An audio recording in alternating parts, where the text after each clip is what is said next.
Hello, everyone. Hello, students. How are you today?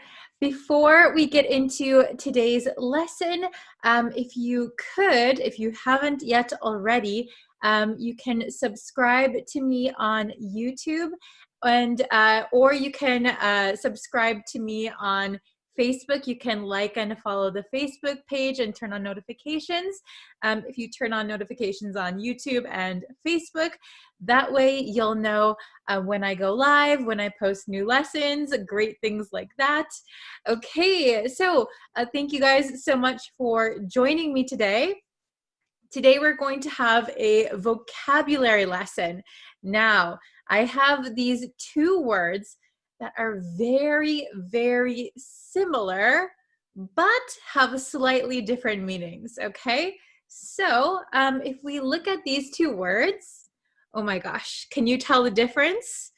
Do you know the difference between these two words? Well, this word is compliment, compliment. And this word is compliment. Okay, compliment, compliment. All right, very, very similar. Originally, they come from the same, I think it's Latin word, but I'm going to just point out that this word has an E after the L, an E, compliment, and this one has an I, okay? That is the only difference in spelling, okay? And when we say these words, both of these words become complement, complement. When we talk very quickly, complement, complement, okay? So I guess you could pronounce this one as complement, and this is compliment, very similar. I think usually when native speakers talk at a regular speed, they both kind of sound the same, exactly the same, complement, complement. Okay, so does anyone know the meanings of these words? I'm sure some of you have heard the word compliment before, but do you know if it was this one or this one? Okay, so we're going to go over the definitions. So both of these words come from the same, I think it's Latin word, and the Latin word means complete, complete. So these both come from complete, but they don't mean exactly the same as complete, okay? So this word up here with the E, a synonym is complete for this one. A word with the same meaning or similar meaning is complete. However, with the word complement, this one means that something has something extra, like a special feature or an extra feature to make something even better, okay? So I'll get into some examples in just a second. Then we have the last one, complement with an I. This one is very easy to understand. This one is when you say something nice to someone else. Oh, I like your new haircut. Wow, your shoes look really nice. You are very smart. Your English is very good.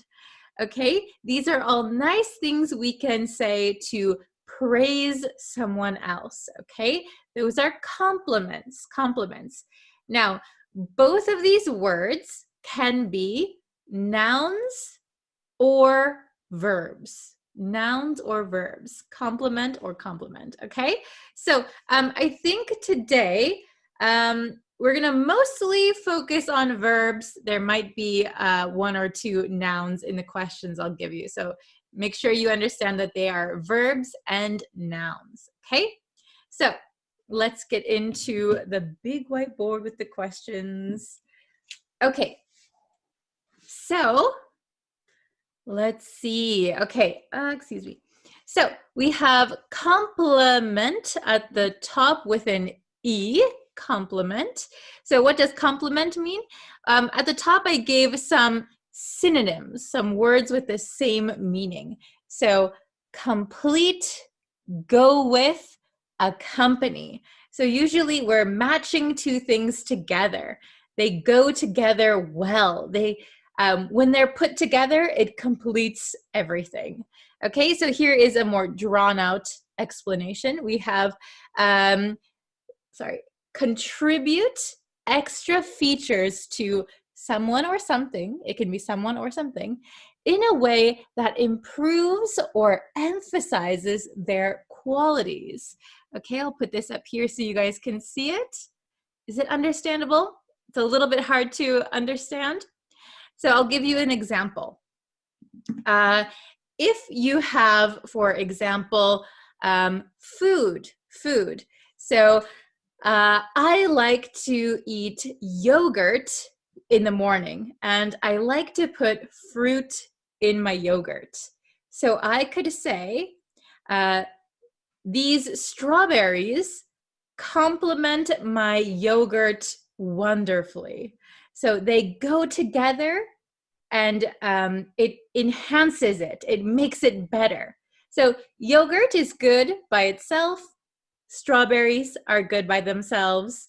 If you combine them together, it kind of completes my morning breakfast, and it's even better. It's been improved or emphasized, okay? So complement means two things come together to complete something in a very good way that's better than separately, okay? Then we have the word compliment with an I. This means a polite expression of praise or admiration. Wow, you're so beautiful. Oh my gosh, he's so handsome. These are compliments, okay? So remember that both compliment and compliment can be nouns and verbs. All right, are you following me so far?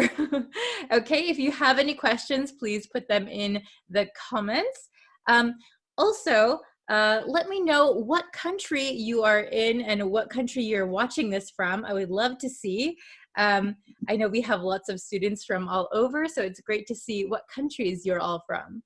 Okay, so let's do these 4 questions together, okay? So let's try number 1 together. Number 1, everyone, Jane on her new dress. Everyone, Jane on her new dress.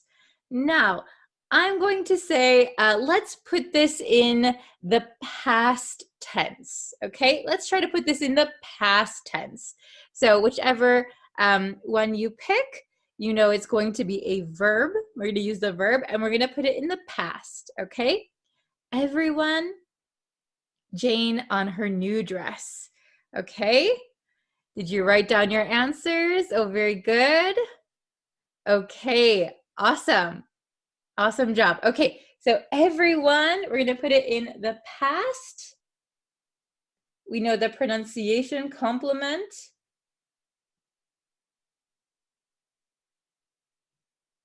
Okay, can you see my answer? I wrote everyone complimented Jane on her new dress. So it has an I, and I put ed because we'll just put it in the past tense. You could also say everyone compliments Jane on her new dress if it is happening in the present, but we just put this in the past. Okay, everyone complimented Jane on her new dress. So this compliment with the I is a polite expression to say, wow, you look great. Wow, that dress looks so good on you. Okay, everyone complimented her. All right, number 2, those shoes really your outfit. Those shoes really your outfit. Okay? Compliment or compliment? Let's see, who can get it right? For this one, let's put it in the present tense, okay? Those shoes really your outfit. And If you don't know what outfit means your clothes as one set. Okay, so if you're wearing a t-shirt and jeans, that is your outfit. If you're wearing a dress, that is your outfit. Okay? All right, does everyone have their answers? Okay, those shoes really... You have time to write it while I write?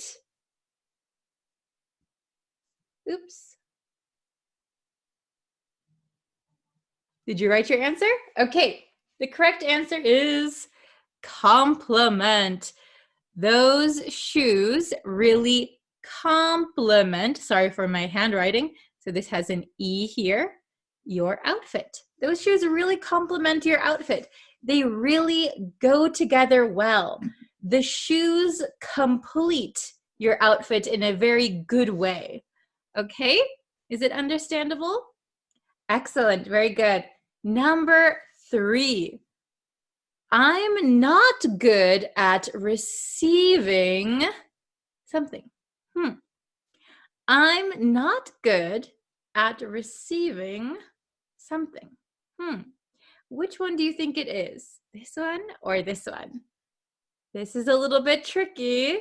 Do you know the answer? You can write it in the comments. Very good. You guys are so smart. That is not just a compliment. I really think so. Okay. I'm not good at receiving.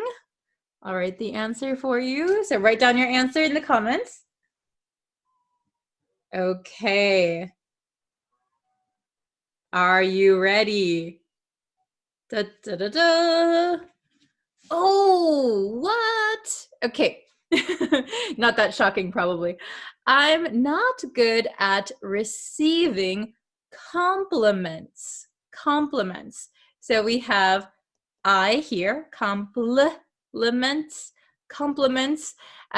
This means receiving praise, receiving nice words from people. So what this means, by the way, this is a noun here. We're using the noun compliment, compliments, many compliments. I'm not good at receiving many or any compliments, okay? So this sentence means that when someone says something nice to me, like, wow, you're so smart. Wow, you're really good at that. It's embarrassing and I don't know what to say, okay? Do you feel like that sometimes when someone gives you a compliment? Do you feel like you don't know what to say? Thank you. Or you feel a little bit shy or embarrassed?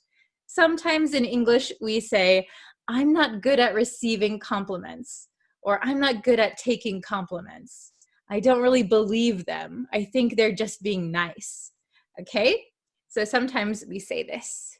All right, last one, number 4. We have chocolate. Ooh, chocolate, I like chocolate. Chocolate and vanilla each other perfectly. Chocolate and vanilla each other perfectly. Okay, which one? Complement with an E or complement with an I? Which one do you think is correct? All right, write your answer in the comments. You have a few more seconds. Okay, very good, everyone. Nice job. Okay, so I'm going to write the answer. You have a few more seconds to write your answer down if you didn't do it yet. Okay, chocolate and vanilla.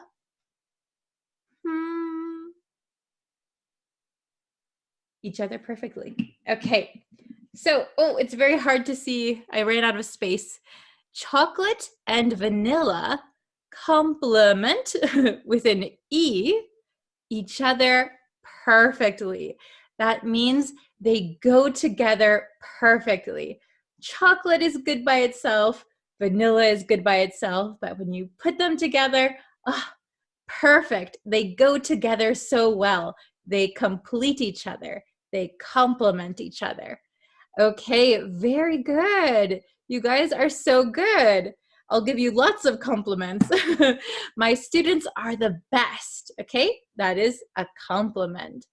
All right, so if you guys can, if you have time, please write in the comments maybe a sentence with compliment with an E and another sentence with compliment with an I. Okay, I would love to see your sentences, so leave them for me. I'll check them. And please let me know what other kinds of lessons you would like to see. All right, thank you guys so much for watching. I'll be back again tomorrow with another lesson, brand new lesson. So stay tuned. If you turn on notifications, subscribe to the YouTube channel, like me on Facebook, then you'll know anytime that I go live and when I post new lessons. All right, thank you guys so much for watching. You guys are really the best, and I will see you again tomorrow. Bye, everyone.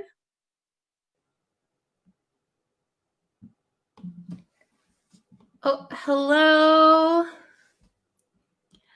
Hi, everyone. I hope you're all having a great week. Today, we are going to do our review lesson.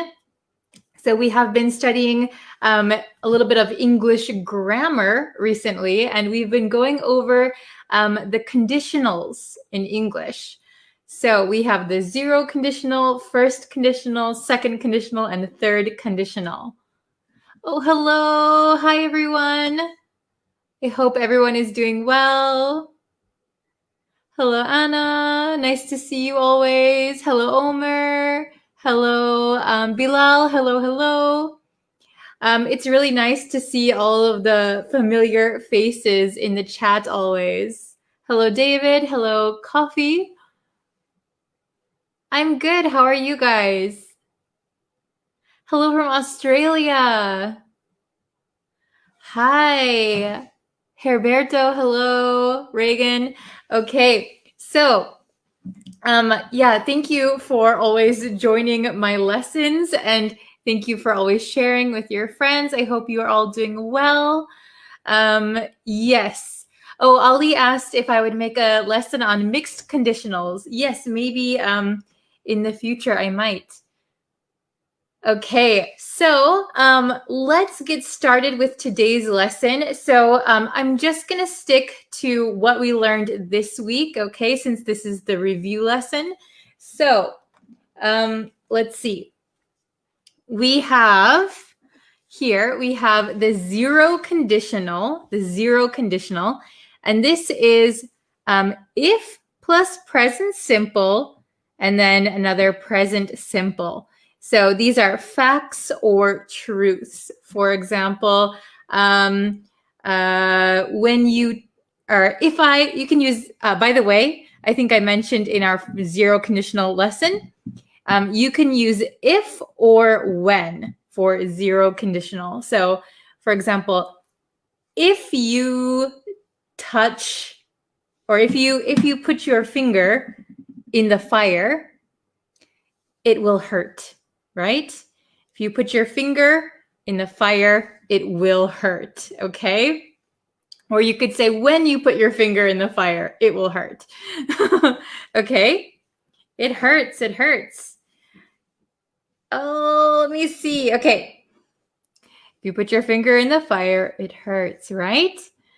Okay. So the next one, and these are, oh, by the way, this is facts and general truths. So things that are always true.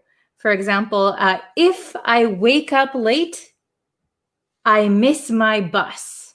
If I wake up late, I miss my bus. Okay, so that is always true, right? Hello, Arthur. Hello. Are you still in Japan? Yes, I'm still in Japan. Okay, so the first conditional is a little bit different. We use if plus present simple and then will plus infinitive. Can you see that? Sorry, my board is a little bit dirty. Okay, if plus present simple, will plus infinitive. Okay, And this is things that we're talking about might happen in the future. Things that might happen in the future. Okay, so let me see if I have an example for you. Okay, if you call, I'll answer. If you call, I'll answer, right? This is the first conditional, okay? So things that are likely to happen in the future. If you call, I'll answer, okay? Then let's see. Second conditional. If plus past simple. If plus past simple. Oops. Then would plus infinitive. So we're going to change this to would, okay? So future and probably won't happen, okay? Probably won't happen. So if I had $1 million, I would buy a house. I would buy a big house. If I had $1 million, I would buy a very big house, okay?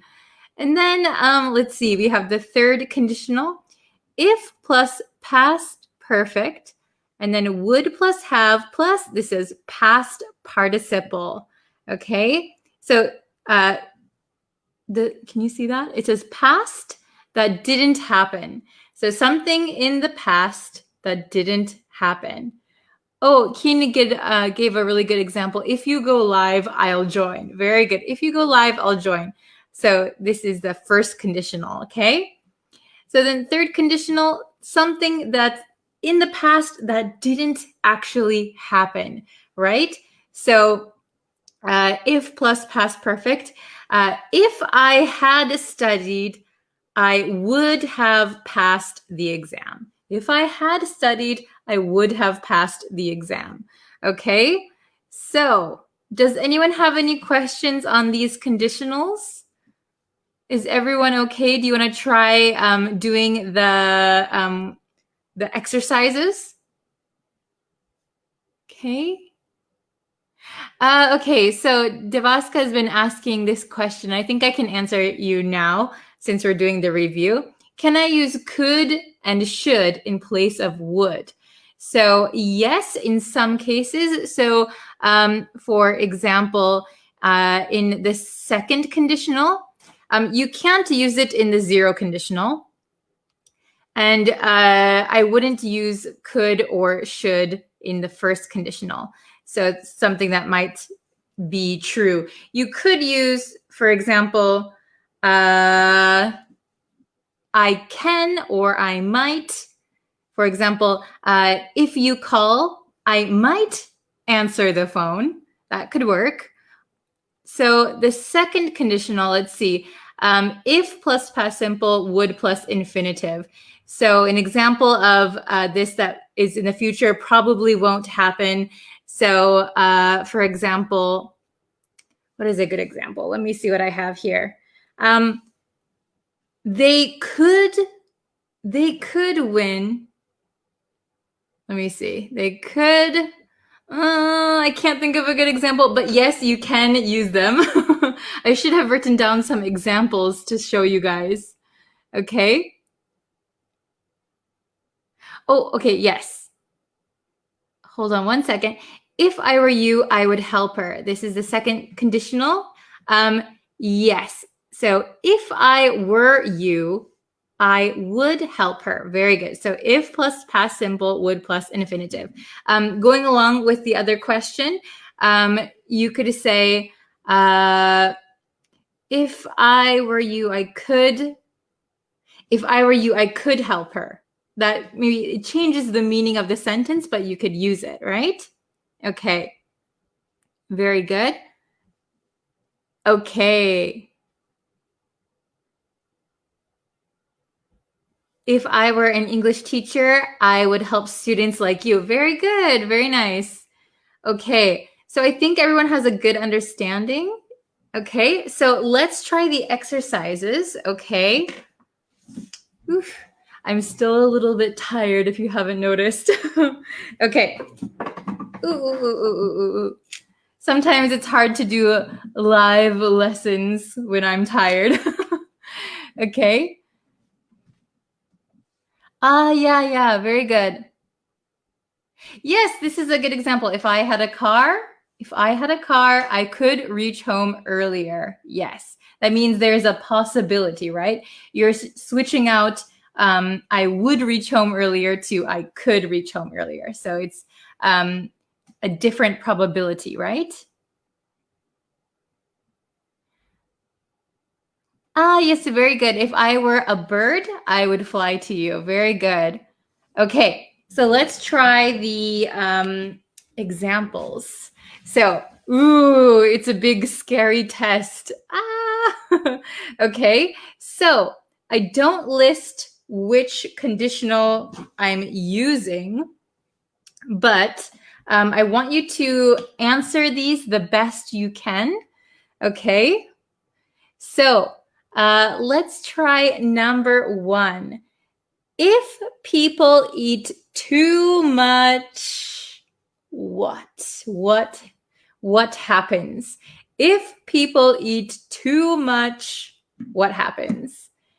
Can anyone answer, or does anyone have an interesting answer, or who is the fastest to get the answer? Oh, Ali said they will get obese. Very good. If people eat too much, we could say if people eat too much, they get obese. Very good. They get obese if we're using the 0 conditional. Very good. Okay. If people eat too much, they get fat. Yes, very good. If people eat too much, we can say, I think that's a good one. If people eat too much, they get fat. Very good. They get obese. They become obese. Okay, very good. Yes. Very nice, everyone. Very good. Oh, they get sick. Very good. If people eat too much, they get sick. Yeah, that's a good one. Okay. Very, very nice. Okay, how about number 2? If I see him, what's going to happen? If I see him,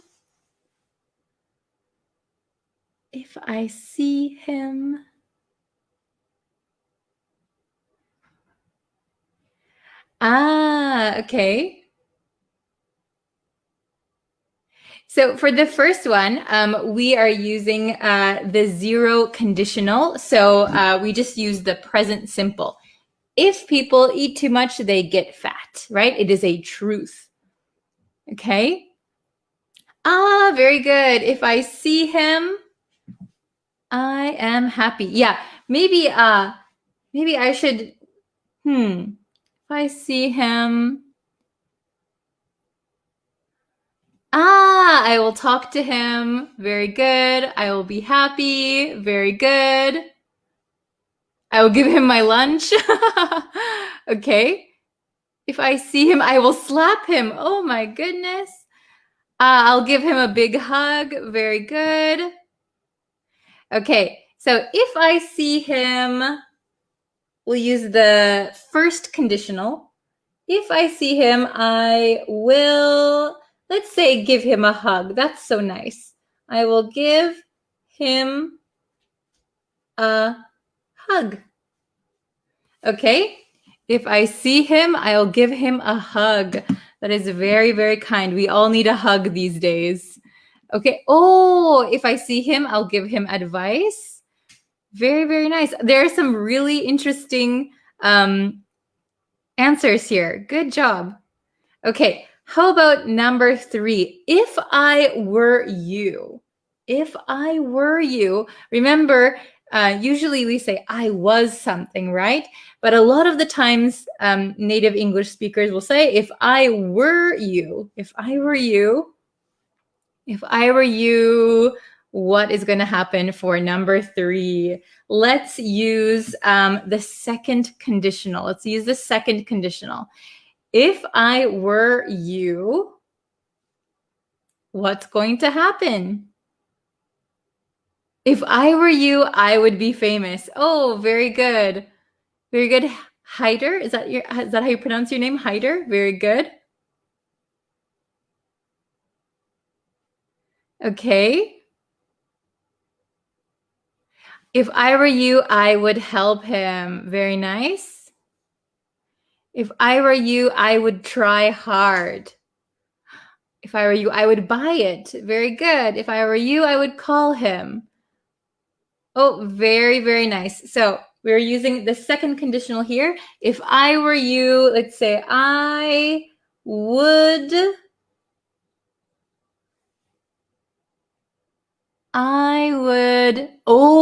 would tell the truth. I would tell the truth. Very good. If I were you, I would tell the truth. Very nice. If I were you, I would tell the truth. Good job. If I were you, I would be careful. Very nice. If I were you, I'd go to the party. I would buy her flowers. Awesome. If I were you, I would travel around the world.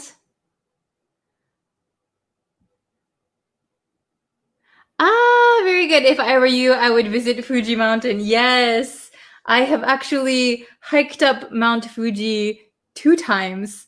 Very difficult. Very good. Okay, how about number 4? If I had studied, can you see that? If I had studied, so, if I had studied, let's use the third conditional here. Let's use the third conditional. If I had studied, I would have passed the exam. Very good. If I had studied, I would have passed the exam. Oh, if I had studied, I would have become a president of America.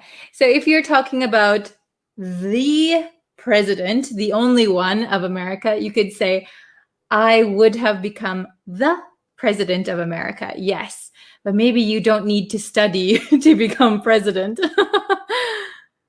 Okay, let's see. If I had studied, remember, let's use the third conditional. So something that did not actually happen in the past, right? If I had studied, shout out from Switzerland. Hello. Okay. So if I had studied, I would be a doctor.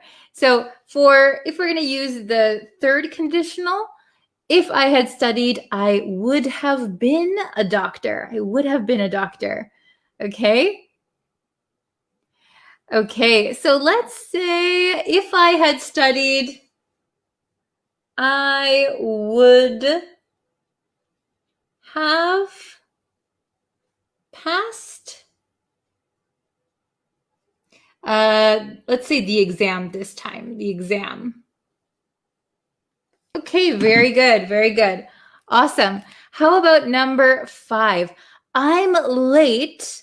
Let's use the zero conditional.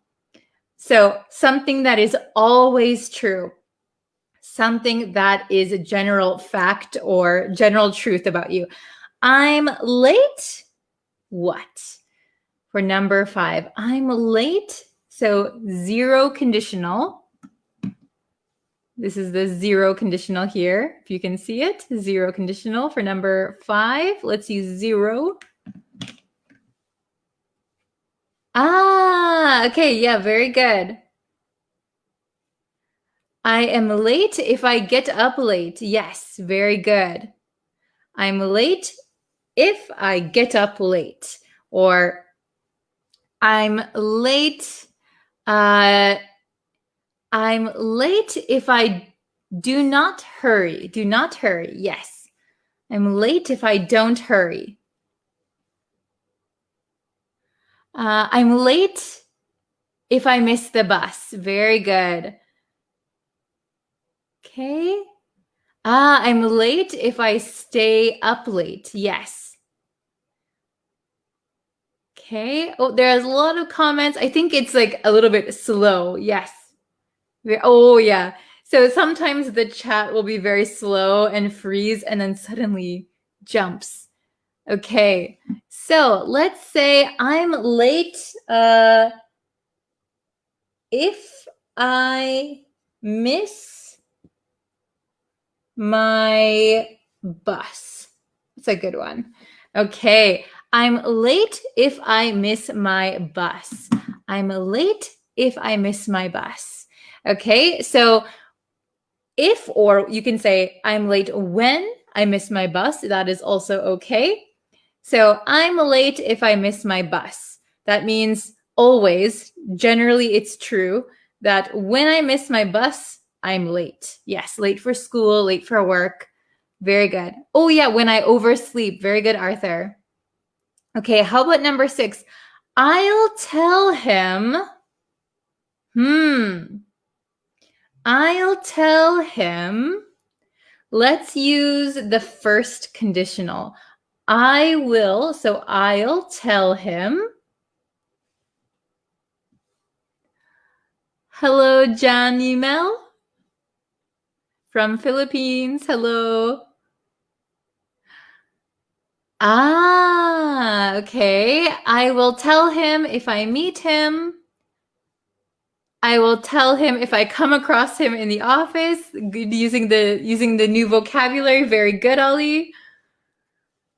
I'll tell him if I meet him. I'll tell him. Let's see, if I have a chance. That is actually a very good one. I'll tell him if I have a chance. This is something that native speakers often say, I think. That was a good one. I'll tell him if you don't tell the truth. Oh, okay, very good. I'll tell him if I meet him. Very good. How about I'll tell him if I have or get the chance. That is a very common thing to say in English, right? I'll tell him if I have the chance, or I'll tell him if I get the chance. Very, very good. Okay, let's try number 7. We have 2 more, just 2 more. Number 7, they would win.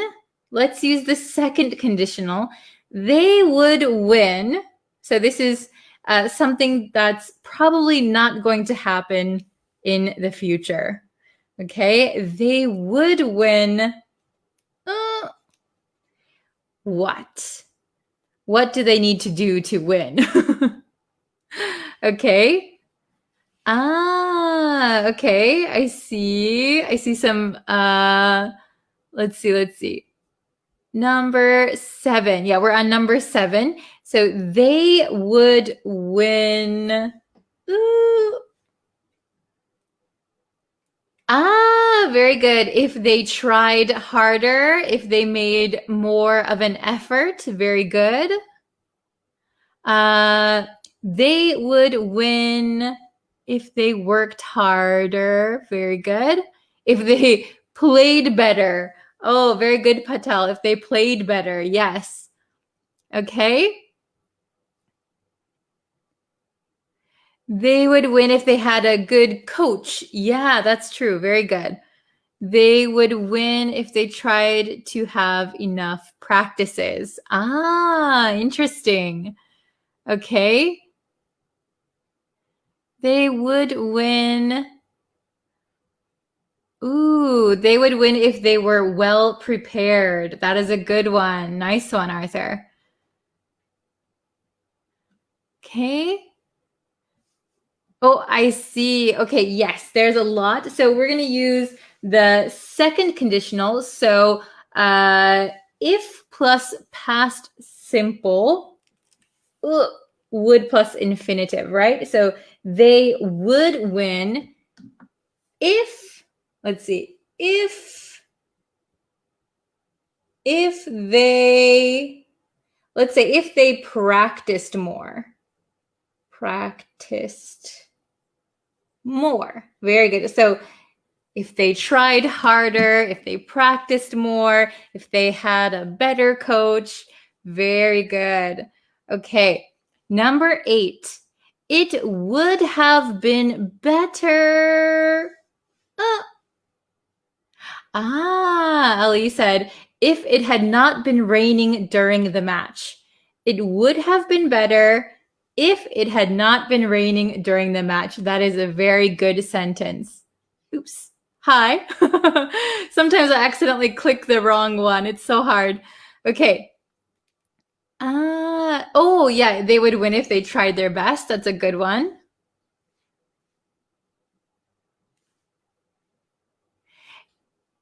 It would have been better if they had played, is that clearer? Clear.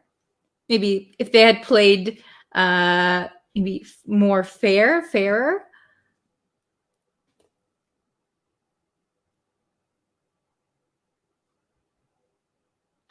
Very good. The chat is going crazy. I can't see all of the messages. Sorry if I miss yours. It would have been better if I had enough practice speaking. So like if you give a speech or something. Very good. It would have been better. If we had gone to the cinema. Yeah, maybe you went somewhere else, but it wasn't that good. It would have been better if we had gone to the cinema. Very good. It would have been better if you had joined Bree's live lesson. Yeah, thank you. It would have been better if they had eaten good food. Okay. If they had slept well. Oh, very good. Okay, so let's say it would have been better. I saw some about preparing. So it would have been better if they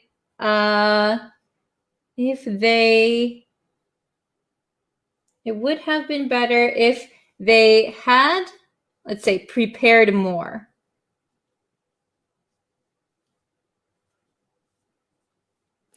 It would have been better if they had prepared more. Yes, excellent. Good job, everybody. So let's just quickly go through our answers one more time. So if people eat too much, they get fat. That is a general statement, right? A general fact. Number 2, if I see him, I will give him a hug. Or if I see him, I will tell him you say hello. Number 3, if I were you, I would tell the truth. That is a very good one. Number 4, if I had studied, so I didn't study, I would have passed the exam. So I didn't pass the exam and I didn't study. Okay, number 5, I'm late if I miss my bus. I'm late if I miss my bus. Okay, that is a general truth. Number 6, I'll tell him if I have the chance. Very good. I'll tell him if I have the chance. So something that is likely to happen in the future. Number 7, they would win if they practiced more. But it is unlikely that they will win because they don't practice. Okay, and number 8, it would have been better if they had, this says prepared more. It would have been better if they had prepared more, but they didn't prepare enough and it wasn't that good. Okay, very, very awesome. Does anyone else want to make some sentences really quick? I have just a few more minutes. Now that I have woken up more. Okay.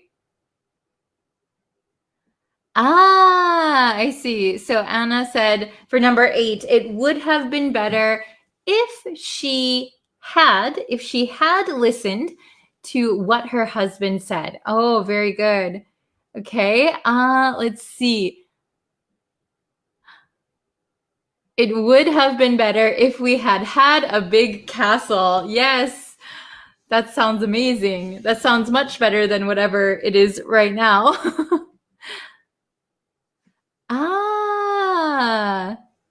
Let's see.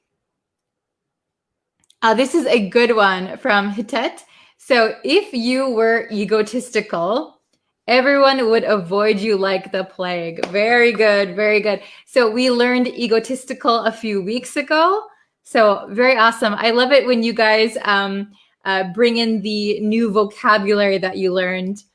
That is always a plus. Very good. Let's see. Okay. Let me see. There was one that somebody asked me to correct. They would won if they practice well. I think it's correct. So you should say they would have won if they had practiced more or practiced well. I would say practiced more. Oh, my pen is open.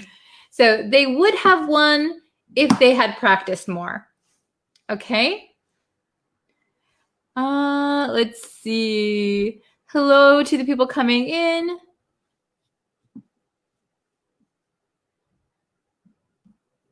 Okay. So, if you want to be a decisive leader, you should be legitimate.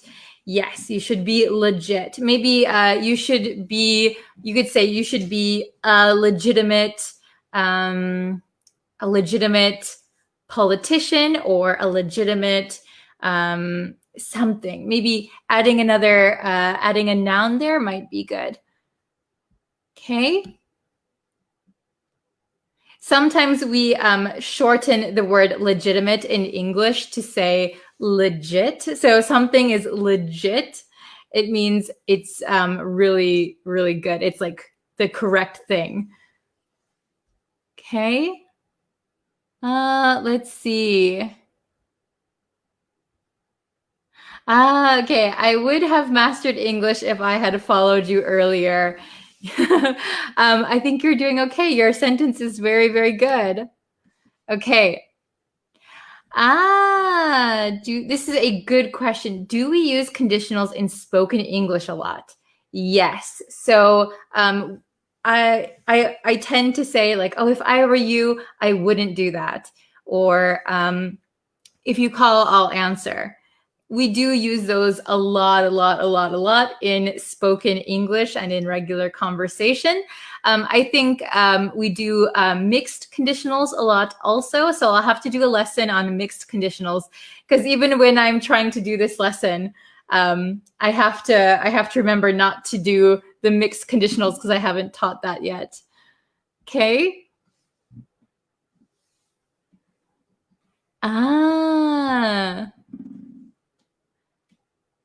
Okay. Let's see.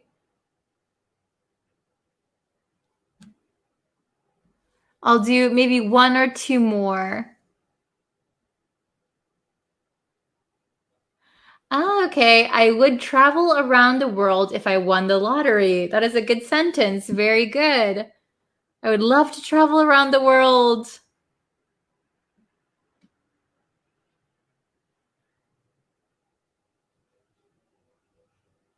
Okay. Oh, if I had been born in America, I would run for president. Just joking. Good job. Okay, let's do one more. Let's see.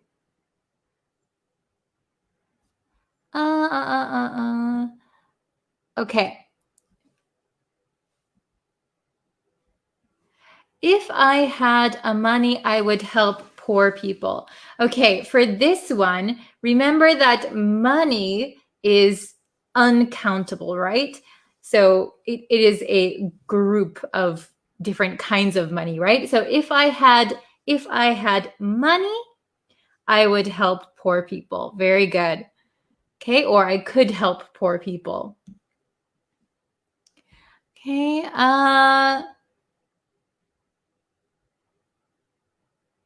let's see.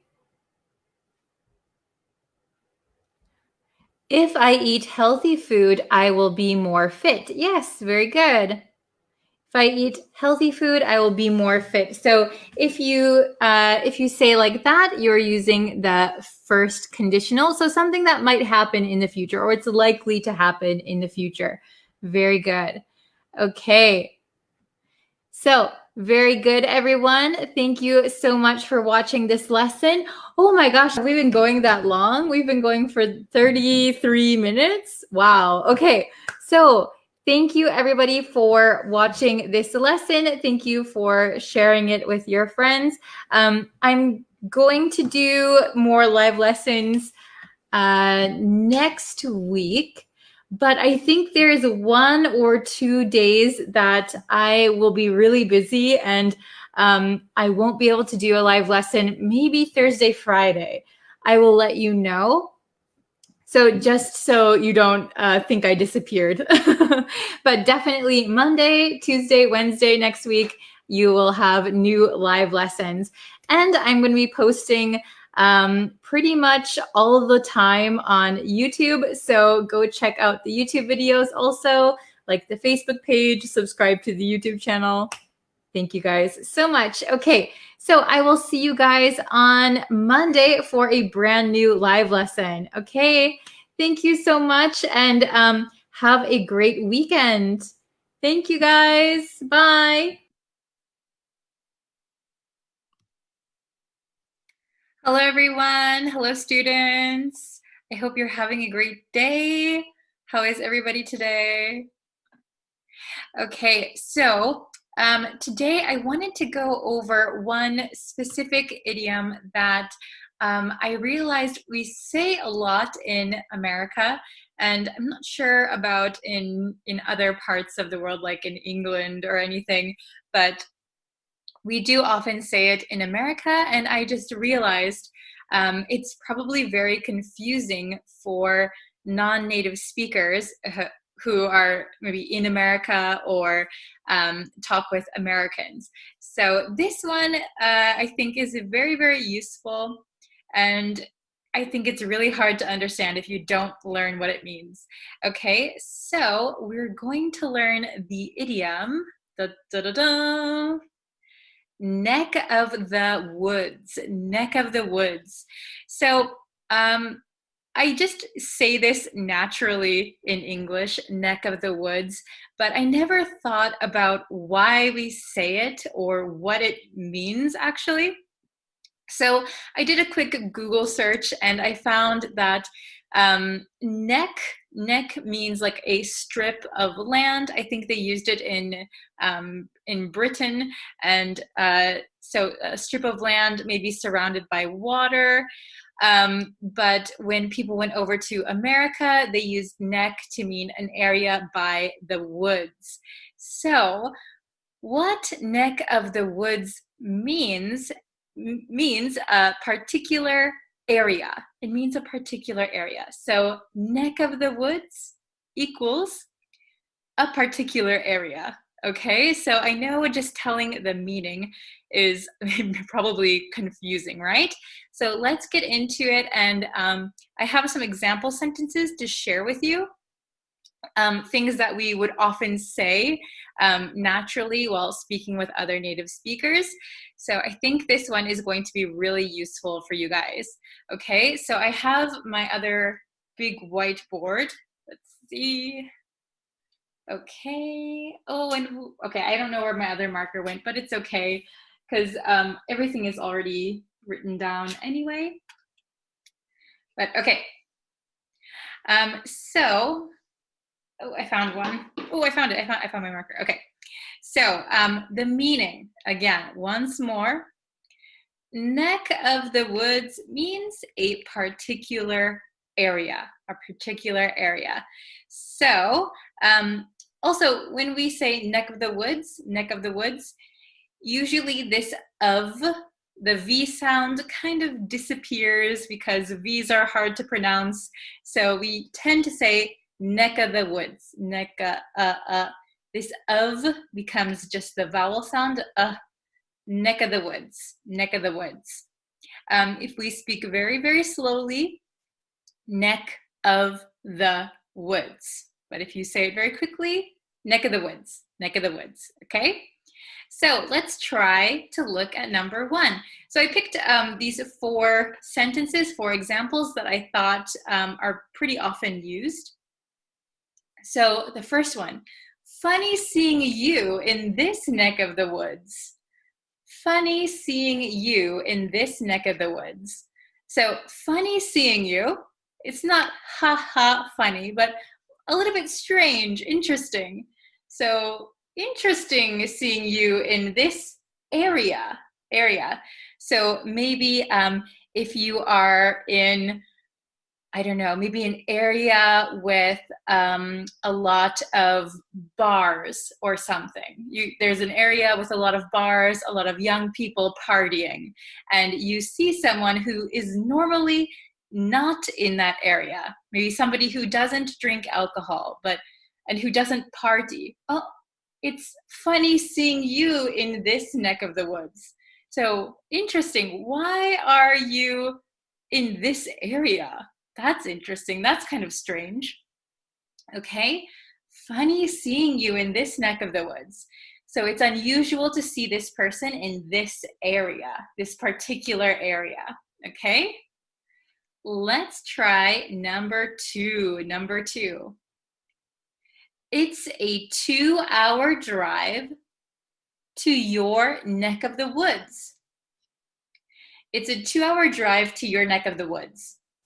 So from maybe my house or where I am, it is a 2-hour drive to your neighborhood, to your area, to your neck of the woods, okay? And I know sometimes it's confusing why we say a 2-hour drive. So this 2-hour, notice it doesn't have 2 hours. 2-hour becomes an adjective for this kind of drive. What kind of drive is it? It's a 2-hour drive. Okay, so we're gonna put a and 2-hour with no s. Okay, it's a 2-hour drive to your neck of the woods. So it is a 2-hour drive to your area, to your neighborhood, to your neck of the woods. Okay, are you following me so far? I hope it's a little bit easy. It's a very simple meaning, right? Just a particular area, okay? Let's look at number 3. I'll be near your neck of the woods this weekend. Why don't we have lunch together? I'll be near your neck of the woods this weekend. Why don't we have lunch together? So what does this mean? It means I'll be near your neighborhood, or I'll be near where you work, wherever the other person is, right? Their area. I'll be near your neighborhood, your area, this weekend. Why don't we have lunch together? Okay, so instead of saying your area or your neighborhood, we generally say your neck of the woods. Okay, so how about number 4? This is the last example that I have. Let's see. If you're ever in our neck of the woods, make sure you stop by to say hello. So if you are ever in our neighborhood, if you're ever near our house, make sure, so certainly make sure you stop by our house to say hello. Okay? If you're ever in our neck of the woods, make sure to stop by and say hello. Okay? Is it understandable so far?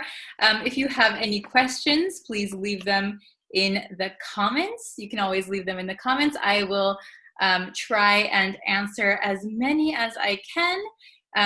Okay, so let's just go over this. Oh, I erased the exclamation point, but it's okay. Let's go over this one more time. So if you're just joining us, neck of the woods means a particular area, So listen to how I pronounce things, and if you can, try and read the sentence after me, okay? Funny seeing you in this neck of the woods. Okay, I'm gonna say it one more time. Funny seeing you in this neck of the woods. Okay, let's try number 2. It's a 2-hour drive to your neck of the woods.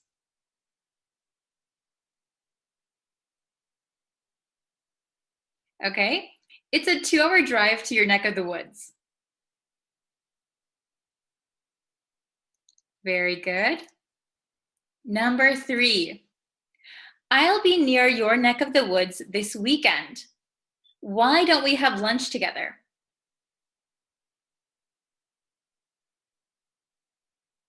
Okay, this is a very long sentence. The last two are pretty long, but that's good. It's always good to practice longer sentences, right? So let's try it one more time. I'll say it, and then please repeat it if you can, okay? I'll be near your neck of the woods this weekend. Why don't we have lunch together?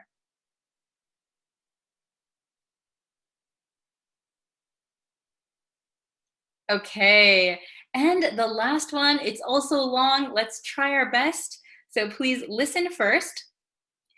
If you're ever in our neck of the woods, make sure you stop by to say hello.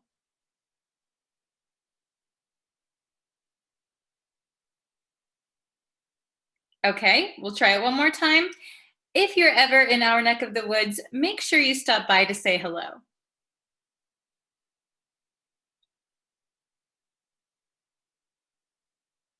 Okay, could you do it? Very good. So I know, especially with the longer sentences, if you're trying to say it, you might stumble over your words. That's okay. This is the first time you're probably hearing this expression. So if you want to master this expression, this idiom, I would suggest saying it over and over, right? Neck of the woods, neck of the woods, neck of the woods, neck of the woods. So the more times you say it, the more your muscle memory will remember how to say it, remember how to form these words. So it will become natural, okay? So remember that practice and repetition are the best ways to mastering a language, okay? So I hope this is helpful, especially those of you who are living abroad. You might often hear people say this, and it might be confusing at first, but I hope this will help you. Okay, so thank you everybody for watching today's lesson. I'll be back probably tomorrow with another lesson. And again, if you have any questions, please leave them in the comments below. Thank you guys so much, and I will see you for our next lesson. Okay, bye. Hi guys, hello everyone. Okay, so today we're gonna go over 2 new phrasal verbs. So this whole week we're going over phrasal verbs that have to do with the word talk. So all the phrasal verbs that we are learning contain the word talk, okay? So there's actually quite a few phrasal verbs that use talk. Oh, hello. Thank you for joining. Hola. Hello, hello. So we're going to go over phrasal verbs today. Last time we looked over some other phrasal verbs, so we're continuing from the last lesson. Good morning. Hello. Hello from Indonesia. Hi. Hello. Okay, so we can just jump right into the lesson since there's already some people here. Hello, Rodo. Hello. Okay, so today's phrasal verbs. We are going to learn these 2. Hello, Kevin. Hello, Sana. Okay, so we have 2 new phrasal verbs. Are you ready? Let's start. Okay, so the first one is to talk down to someone. To talk down to someone. So if you remember, we did another idiom like a week ago or so. We did an idiom that was like turn up your nose to something. So that means kind of rejecting something. It's not good enough for me to turn up your nose.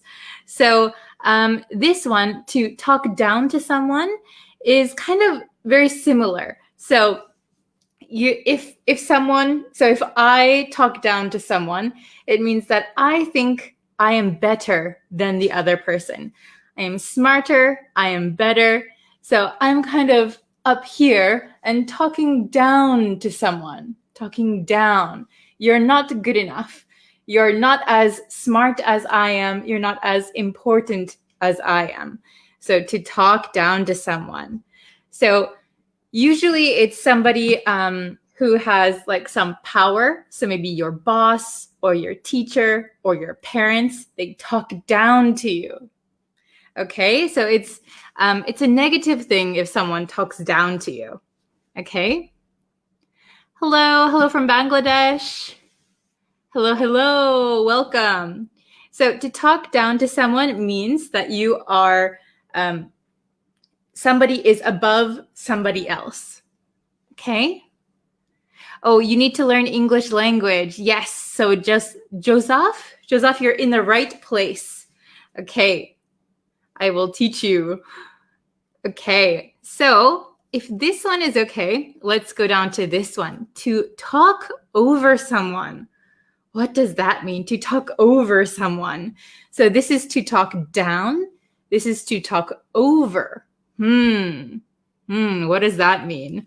So to talk over someone means that you are talking even though another person is talking. So two people talking at the same time are people talking over each other. Okay? So someone is talking, but if I interrupt them or if I just keep talking maybe louder, I'm trying to talk over them. To talk over them. So to talk while someone else is talking. Ooh, now in the US, it is probably evening time. I'm in Japan right now, though. So it's kind of sunny. Okay, so to talk down to someone is to talk to someone like they're less important or less intelligent than you. To talk over someone means that even though someone is talking, you continue talking, maybe louder, or you don't stop talking. You're trying to talk over them. Okay? So let's see. Let's try the exercises. These are always fun with you guys. You guys always participate so much. So it's really nice to do lessons like this. Okay. Very good. So, if you need to pause it, if you're watching this at a later date, or if you need to take a screenshot or something, you can have the whole thing up here. Okay, so to talk down to someone means to talk to someone as if they are less intelligent than you, or as if they are less important than you, okay? To talk over someone, continue to talk even while the other person is talking. So, for example, talking over your teacher. If your teacher is telling you something, but you're talking over her, you're talking to your friends, that is not a good thing, right?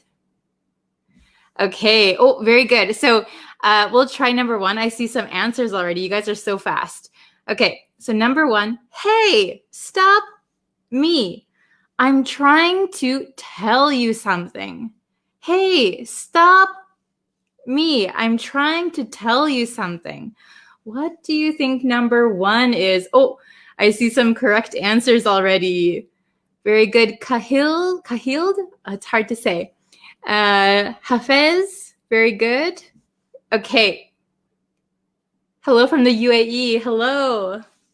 Okay, so yes, the correct answer to number one is, hey, stop talking over me.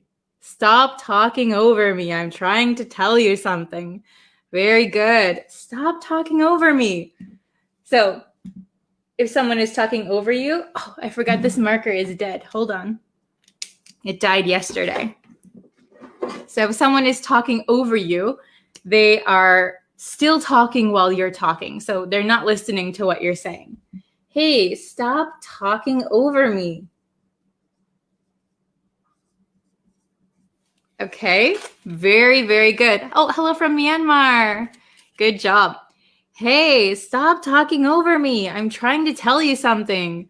So please be quiet and listen. Stop talking over me. Okay, let's try number 2. My boss always me. Like I'm a child. My boss always me like I'm a child. So maybe big hint is boss. That is kind of position of power. And child is usually like lower position. So this one. What do you think the answer is? Oh, very good, Hafiz. Oh, Juju, hello from Myanmar. Hello. Okay, very good. So the correct answer is my boss always talks down to me. So we have to change the verb a little bit, like here talking. My boss always talks down to me. I always never leave myself enough space. Oh, very good. Everybody has the correct answer. Nice. So my boss always talks down to me like I'm a child. So your boss is saying, maybe you're not as smart as me. You're not as important as me. So they're talking down to you. It's a very bad feeling, isn't it? Okay. How about number 3? Can you each other? It's hard to hear each of your opinions. Oh, I think I forgot a word here. Can you stop? Here, I'll write it here. Can you stop? I did forget a word. Ugh, silly me. Can you stop each other? It's hard to hear each of your opinions. Oh, very good. Oh, very good. Hafez is very good. You even got it without my missing word. Very good. Hello from Pakistan. Hello. Okay, so can you stop talking over each other? So people, like 2 people talking at the same time. Can you stop talking over each other? Can you stop talking over each other? Can you stop talking over each other? It's hard to hear each of your opinions. Very good. And we'll do number 4.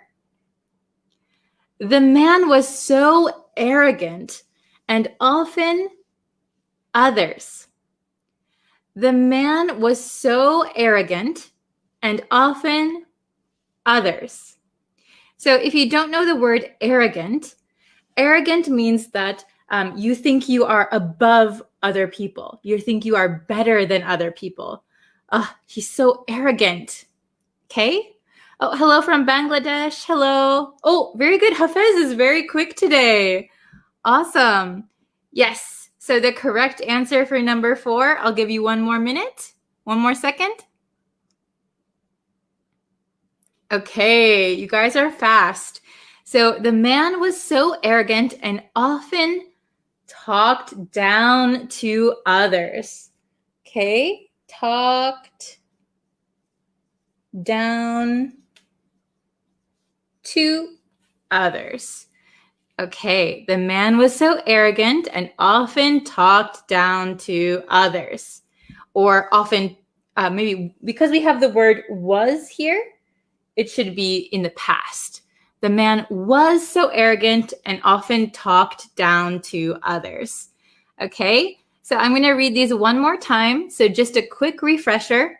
Talk down to someone means to talk to someone as if they are less intelligent than you, as if they are less important than you.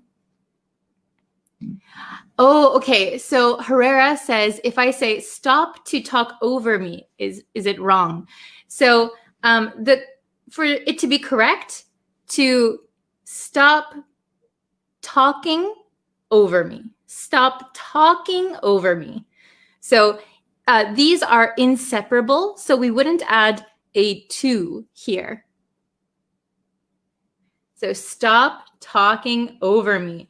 So if someone's doing it at this very moment, you would say, stop talking over me. Okay? Then let's see. To talk over someone, continue to talk even while the other person is talking. All right, then I'll just quickly read these one more time. Hey, stop talking over me. I'm trying to tell you something. Number 2, my boss always talks down to me like I'm a child. Number 3, can you stop talking over each other? It's hard to hear each of your opinions. Number 4, the man was so arrogant and often talked down to others. Okay, is it understandable? Thank you guys so much for participating. It is always nice to see like familiar names in the comments. I really, really appreciate it. Tomorrow we're gonna go over some more phrasal verbs. I swear, I think I have a cold. So I'm going to go over some more phrasal verbs tomorrow. Tomorrow is Wednesday. Today's Tuesday, right? Tomorrow's Wednesday. So Wednesday, Thursday, we're going to have 2 more new lessons with phrasal verbs. And then we're going to have another review lesson on Friday. Arrogant. How to pronounce again, please. Okay. So arrogant, arrogant. So it looks like it should be pronounced arrogant, arrogant. But usually the last vowel in a word, we change it to like almost a short I sound. Arrogant. See how my mouth doesn't really open? Arrogant. Opens. Arrogant. Arrogant. Arrogant. Very good. Okay. So, of course, if you have questions, you can always leave it in the comments. I check the comments quite often. I'll try to get back to you if you have a question. You can leave a question anytime. And I will see you in tomorrow's lesson, okay?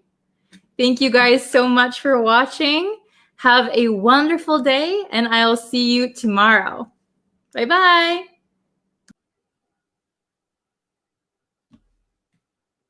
Hi, everyone. Welcome to the lesson. How are you today? We did a different live lesson over on YouTube yesterday. And then this lesson is going to be kind of an expansion of that lesson because I think there was a word that was a little bit tricky for everyone. So we're going to go over it today. Hello, how are you? Hi, everyone. Thank you so much for joining. Hello, Omer. Mai, Hiwa, Viola, hello. Is everybody having a good day so far? Hello, Wampal. Hello, Adibala. Tetetwin, hello. Francis Marco, awesome. Jalil, hello from the Philippines. Thank you for always watching. Okay. You're here. Yay. Okay. So today, yesterday we did a live lesson. We looked at a news article and we went over the vocabulary and some grammar. So today we will do a lesson on one of the words that was kind of tricky in the article. Okay, so let's see. Oh, Ted Win said, please upload your live on YouTube. It is up now. I'll put the link in the comments for you. It should be up right now. Let's see. Okay, so we have the word context. Context. So I think this is a little bit of a difficult word to fully understand. It's a little bit confusing. A lot of students had questions on it. So we're going to do a lesson on context. So I'm going to explain the meaning, and then we're going to look at some things and talk about context a little bit, okay? Because this is going to be a little bit of a new kind of lesson. Oh, hello. Hi, ma'am. I'm a regular student of yours. Oh, thank you so much. Thank you for joining us. Okay. Okay, so context is a tricky word to master. It has two meanings that we'll look at. So the first meaning of context is context of a word, right? So some words have more than one meaning. And you need to look at the context of the sentence to fully understand what it means. Okay. So let's see. What's a good example? I have an example written down, but I'm trying to think of another one. Well, that's the first example. So the second meaning is context of a situation. So context could mean the conditions or the situation surrounding an action. Okay. So depending on the situation, the action could have a totally different meaning. All right. So is it a little bit confusing? Am I confusing you? Don't worry. Let's look at my other board. Okay. Let's see. Okay. Let's look at this one. All right. So we have context defined up here. So number one, the circumstances around an action. The circumstances around an action. So depending on the circumstances, the action itself could have a different meaning. Okay, we'll get into it. Number two, the meaning of a word depending on the sentence. So the meaning of a word or a phrase, depending on what the sentence or what the paragraph is talking about. Okay. All right. So let's get into it. Hello from Greece, Bangladesh, Algeria. Very good. Hello, hello. Okay. Oh, I am a student of you. Thank you so much. Okay. Hello from Iraq. All right. So let's look at these sentences. Now, these sentences, we're going to talk about the different ways context is used. Okay. So number one, a man asks you for a ride. So a man, you are driving in a car. A man comes up to the car, maybe knocks on the window. Hey, can I have a ride? So we need to know the situation surrounding this action, right? Somebody's asking you for a ride. Hey, can I get a ride? So, for example, what is the context? Is this man a relative? Is he your brother? Is he your father? Is he your friend? Then the context is, yeah, sure, come on in, right? The context is he's your family member or a friend. What if the man is a stranger? If he's a stranger, then maybe you don't want to let him in your car. Or you saw he just robbed a bank. I don't want to get you in my car. No way. So depending on the context, we would make a decision for this, right? A man asks you for a ride. So depending on the context, you let him in or you don't let him in. Okay? Oh, very good. Okay. Number two, a man shouts fire. So this one, fire, this might be the meaning of a word depending on the sentence, right? So what is the other part of the sentence? A man shouts fire.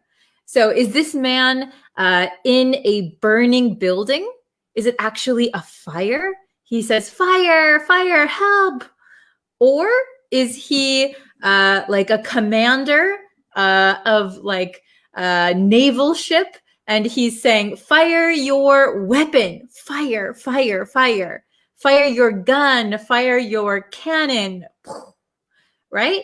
Or is he shouting, fire, there's a fire, oh my gosh, save me. Okay, so depending on the context, the meaning of this word will change. Okay? Very good. Yes. So in order to understand the meaning of the sentence, we should look at the sentence above and below that particular sentence. Very, very good. Yes, exactly. Okay. Now let's look at these two. Number 3, the president announced a tax break. The president announced a tax break. This is something you might see on the news or in a newspaper. So your governor, your president, your prime minister, whoever is in the top of your country, right? The president announced a tax break. Woohoo, that's good news, right? That's awesome. But what is the context of this statement? So sometimes we can say things are taken out of context. Things are taken out of context. Okay? Out of context. All right? So if something is taken out of context, it means that somebody had like the whole situation, but they only chose this part to talk about. They only chose this part to include. So the whole context could be the president announced a tax break for only the 0.001%, the top richest people.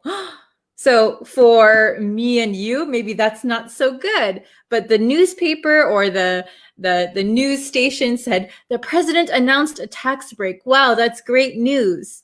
But depending on the context, if this was taken out of context, we don't know. It's actually only for the 0.001% top richest people. Okay? Yes, things are out of context. Very good. Okay.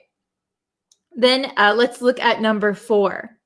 90% of students interviewed said they did not plan on enrolling in college this fall. Can you see that? 90% of students, 90%. Wow, 90% of students interviewed. So the students who were interviewed said they did not plan on enrolling in college this fall.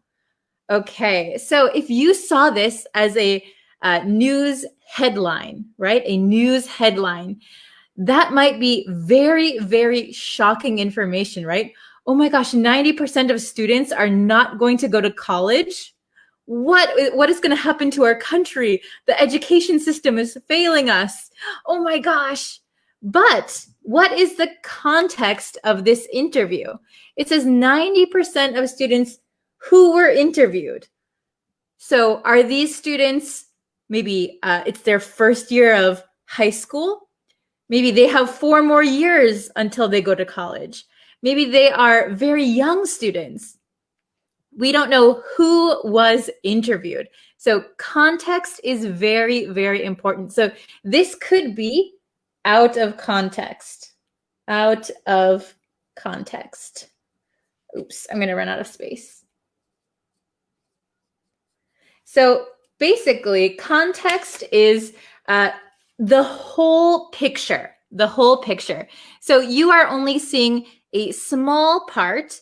If you just see a word, what is the context? How can I understand what this actually means? I need to understand the whole picture. I need to understand all of the circumstances to understand the context. Okay? Is this understandable? Context. All right. Very, very good. Okay. It leads us to misinterpret. Yes, misinterpret.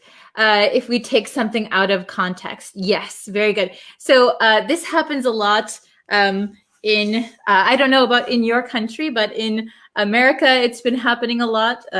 If news is taken out of context, people misunderstand and they spread misinformation. Okay, please tell me the difference between content and context. Okay, so Like we just talked about, context is the circumstances, or it depends on the situation surrounding something, right? Content is what is included in a form of media, usually. So, what was the content of the letter? So, if I say, what was the content of the letter? It means, what did the letter say? What is all included in the letter? Or I post a lot of content on Instagram, Facebook, YouTube. So that means I'm posting videos of English lessons. That is content. The context is the situation or circumstances surrounding something, an action or a word. Okay, was that understandable? It's a little bit confusing. All right. Let's see. My friends were fighting for a girl, so I ask, why are you doing that? I want to know the context. Yes, so this is true. Like if your friends are fighting and they say, hey, you need to pick a side. Well, wait a second. What happened? I just heard that you are fighting, but I don't know the context. I don't know the context of your argument. So maybe you can't choose who you agree with, right? You don't know the context. Very good. Oh, this is a very good example. Today's content, today's video, everything included in this video, today's content is all about context. That is very good. So the content of this video is talking about context, right? Good. All right. Let's see. If you have a question, I can try and answer it real quick right now. I'm scrolling up in the comments to see. Oh, I'm so glad you could understand easily, MD. Okay. Oh, very good. Okay, so if you guys don't have any questions, you can try and make some sentences if you'd like. My siblings are fighting for a toy. I ask, what is the context? So yeah, that's good. My siblings are fighting over a toy, right? That's mine. No, you stole it from me. So maybe I wouldn't say, what is the context of your argument? I might not say that, but if you are talking about it to someone else, I didn't know the context of their argument. I didn't know who had the toy first. So I don't know the context. Okay. Oh, I'm new here. Welcome, welcome. Please enjoy the lesson. Okay.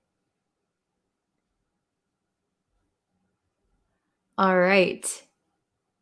Okay, so this lesson was all about context because I when we did the lesson yesterday, the word context came up in the article, and some students had questions, and I tried to explain it as quickly as possible, but I think some people were still confused, so I decided to do today's lesson. Context is a reason. So context is not the reason for something. Context is the best word I would say would be circumstance. If you understand the word circumstance, okay? So for example, someone yells fire in a crowded movie theater. Someone yells, fire, there's a fire. So we need to understand the context. Is there actually a fire? Is there actually a fire? Then the person who was yelling fire is like a hero, right? He tried to save everyone. Or if the situation was there is not actually a fire, no fire, then the person who yelled fire is not a hero. He wasn't trying to save people. He was trying to scare people, or he was trying to cause panic. So there's two situations that could be true. So if we don't know them, then we don't know the context. So if someone yells fire in a movie theater, we need to know the context, the situation, what is actually happening here. Okay? All right. Yes, situation, feelings, understandings, and background is called context. Yeah. So like the background of something, or the understanding, the situation, what is actually happening here. Okay. For example, the word, it also refers to linguistics. So like the English language. For example, the word tip, T-I-P, tip. I'll write it here. Tip. Let's see, tip, right? T-I-P. In American English, if someone gives you a tip, it could mean, the context could be that they are giving you some money, right? So if a waiter gives you your food, in America, we have to pay a tip. Here's your tip, some extra money. Tip could also mean like some information. Do you have any tips on how to cook steak? So give me some tips on how to cook steak. So give me some information or some tricks. Okay, so tip, depending on the context, has a different meaning. Okay, is it understandable? All right. Oh, hello from Laos. Hello. I have a lot of, I have some friends in America who are originally from Laos. Okay. Oh, this is an interesting sentence. Okay. The mother punched her son. Is it punched or pushed? I thought it said pushed. Okay. So if you say, the mother pushed her son, depending on the context of pushed, I think that's what you meant to say, pushed. So the mother pushed her son. What is the context? So did she actually physically push? She pushed her son? Oh my gosh, that's not good, right?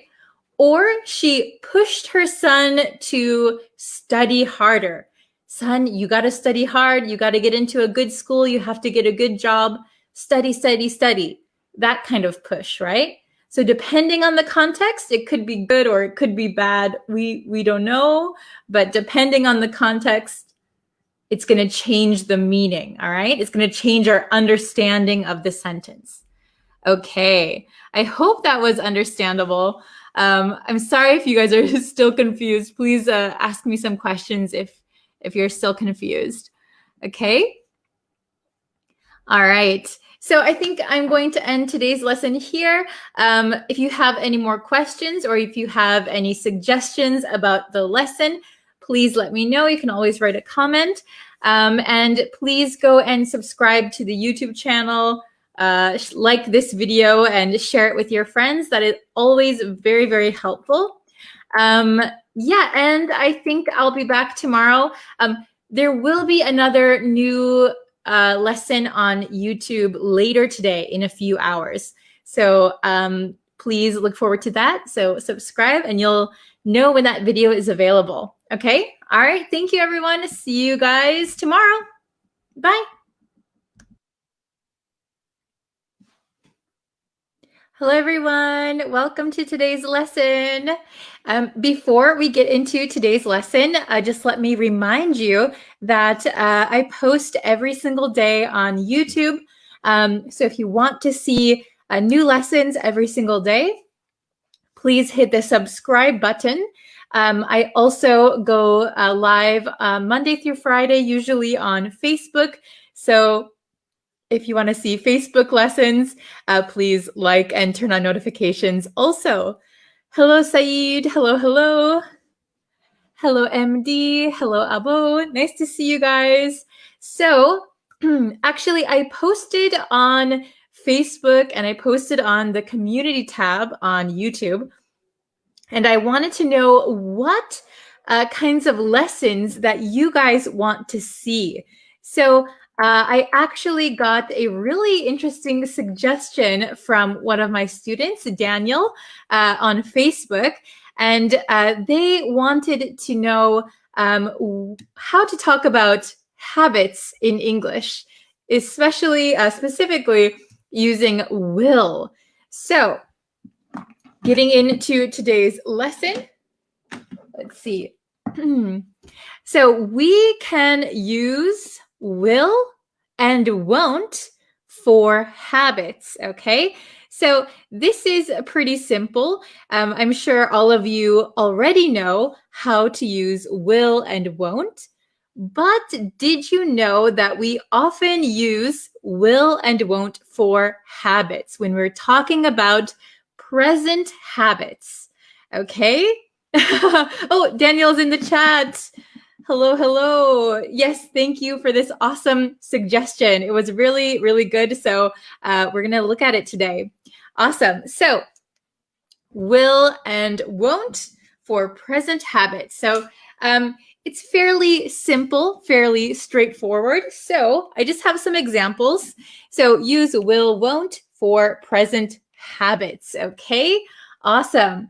So when we talk about things that are happening as a habit that always happen, in conversation, we can use will. So let's take a look at number 1. This is a really good example. Every day, I'll wake up at 5 a.m., but I won't eat breakfast until 10 a.m. So this is a very typical way to describe your day, okay? Yes. So for habits, we often use simple present tense. That is true. But a lot of native speakers will use will and won't. So this is a good thing. You probably hear it a lot when you talk to native speakers or when you watch TV or movies. This comes up quite a lot, okay? But you can use either, all right? So every day I'll wake up at 10 a.m., but I won't eat breakfast until, every day I'll wake up at 5 a.m., very early, but I won't eat breakfast until 10 a.m. So wow, 5 hours, no breakfast, okay? So this is typical day, right? So number 2, imagine that you got a new job.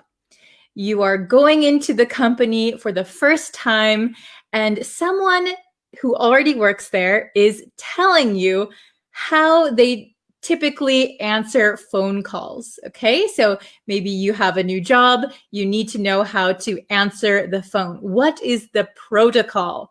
Okay, so maybe that person might say, when answering the phone, first we'll ask who's calling, and then we'll take a message, okay? First, we'll ask who's calling, and then we'll take a message. Very good. So you'll notice that I contract will here. So will is typically contracted, okay? So when we talk, it is a little bit rare to say will, okay? Then we will. First, we will.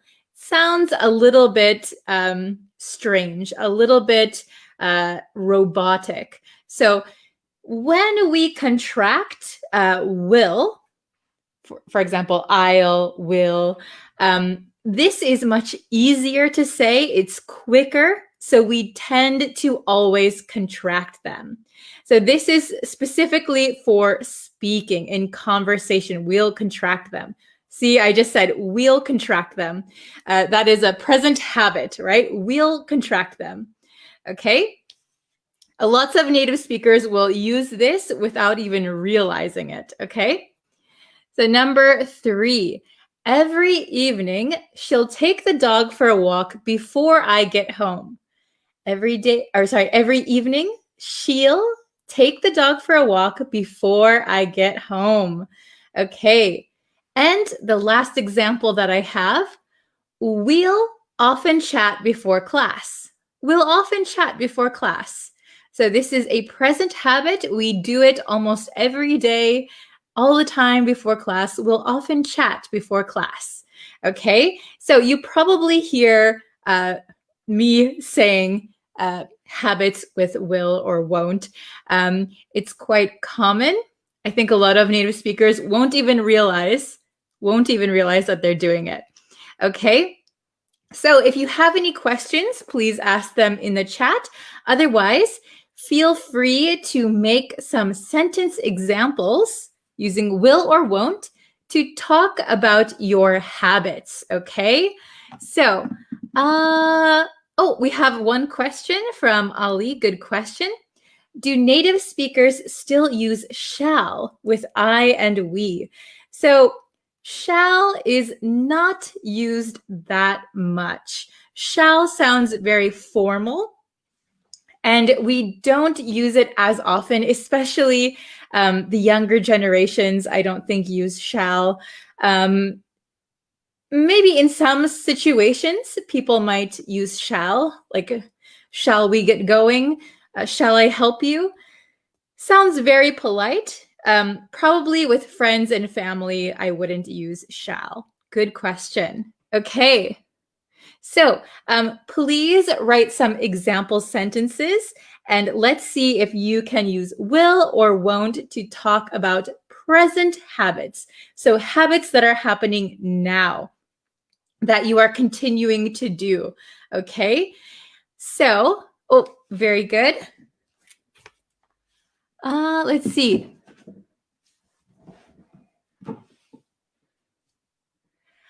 Okay. So in this case, Tet Win said, when I get back home, I will repair my bicycle.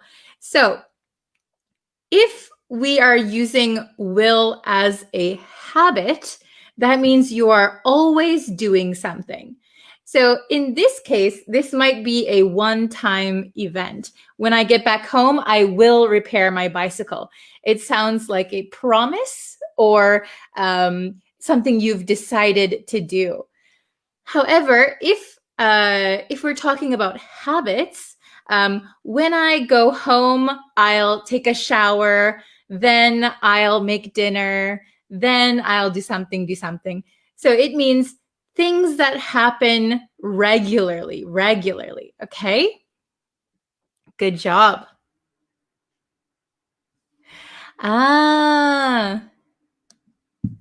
So I'm confused now because here in high school, we don't use the grammar like this.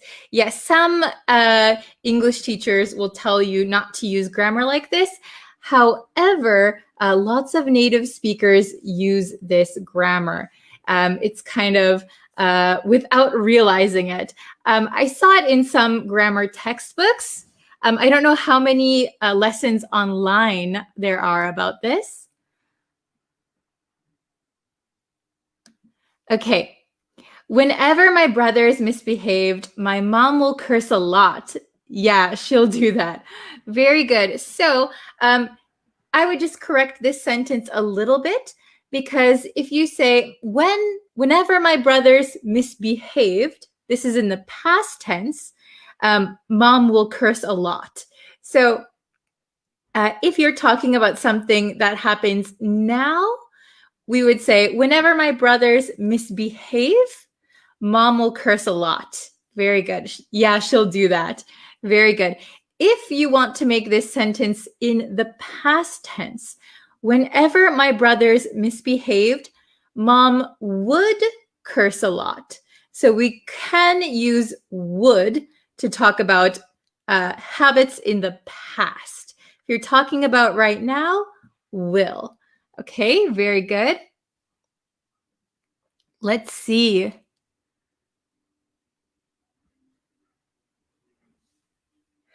I will wait for your lesson every single day. Oh, very good. I like the use of every single day.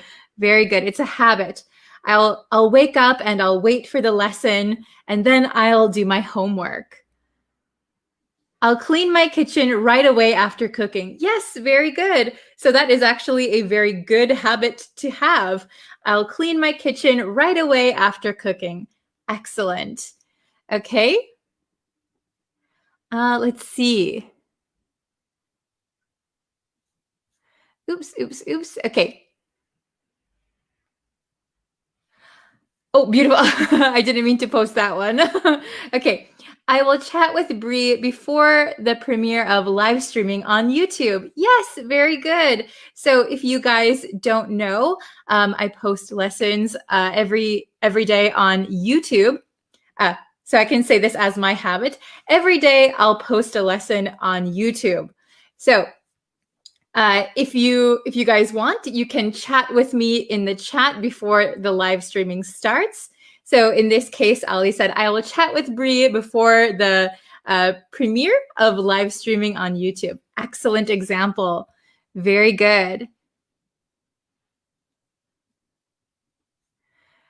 Okay, let's see.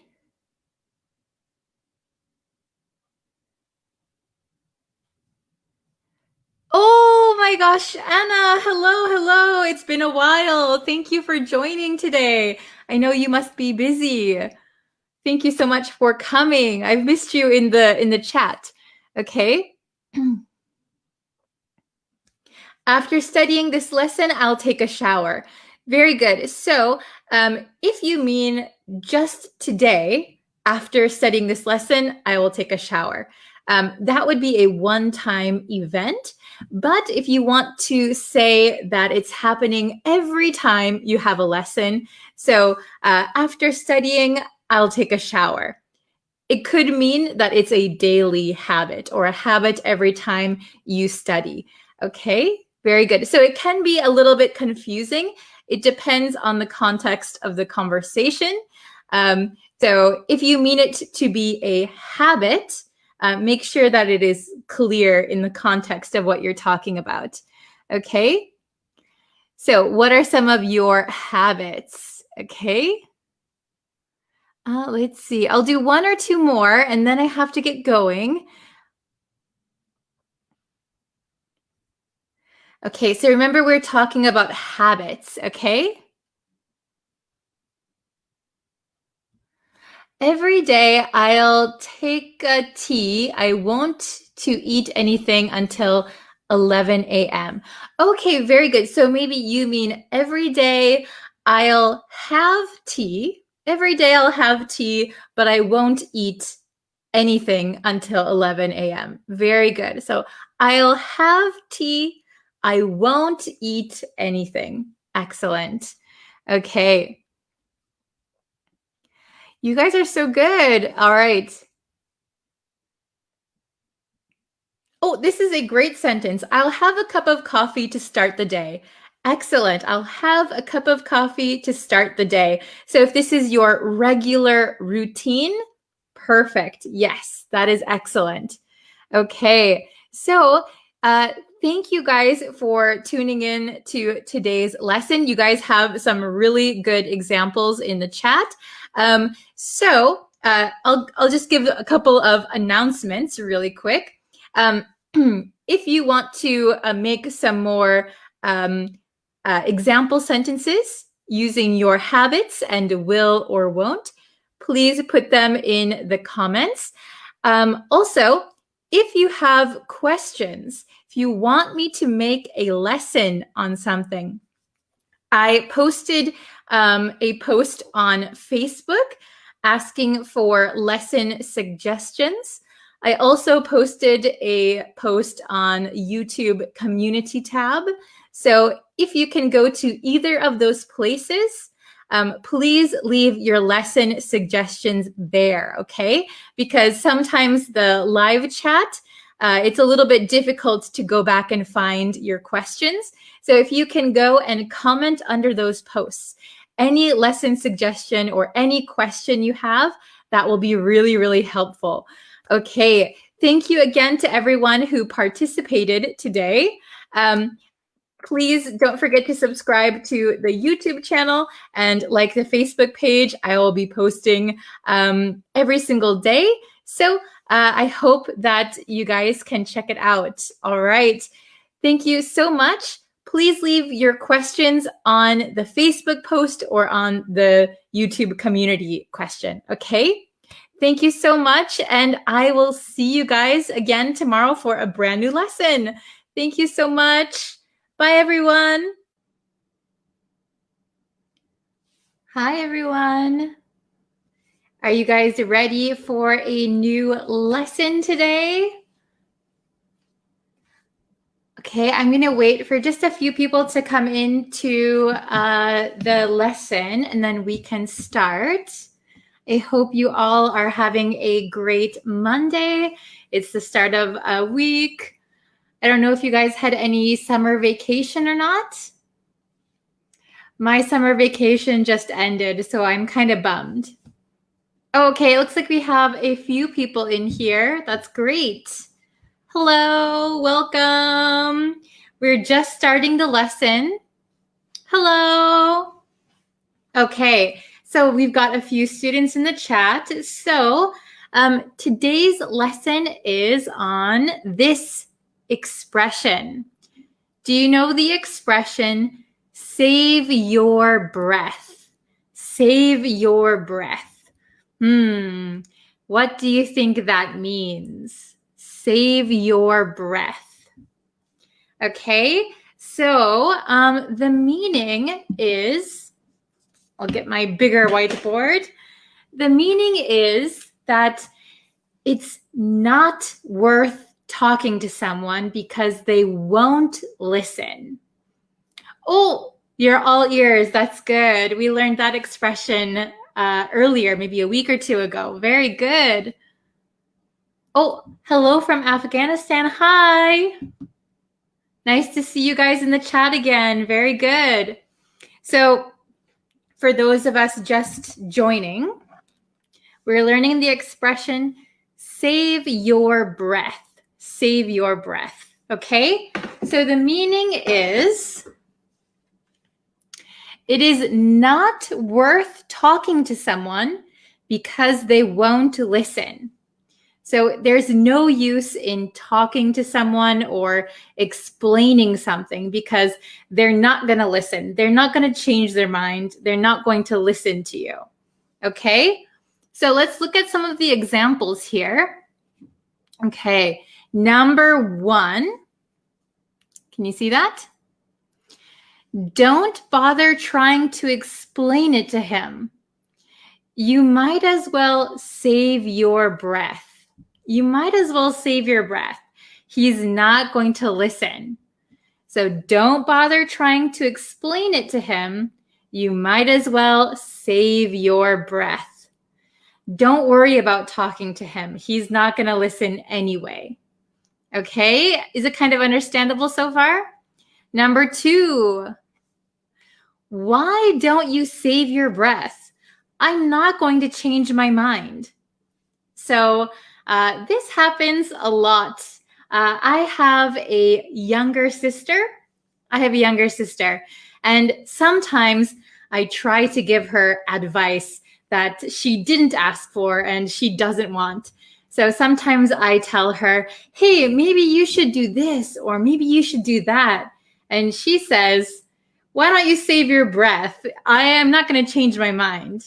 Okay, so it's no use talking to me. I'm not listening. I'm not going to change my mind. Okay.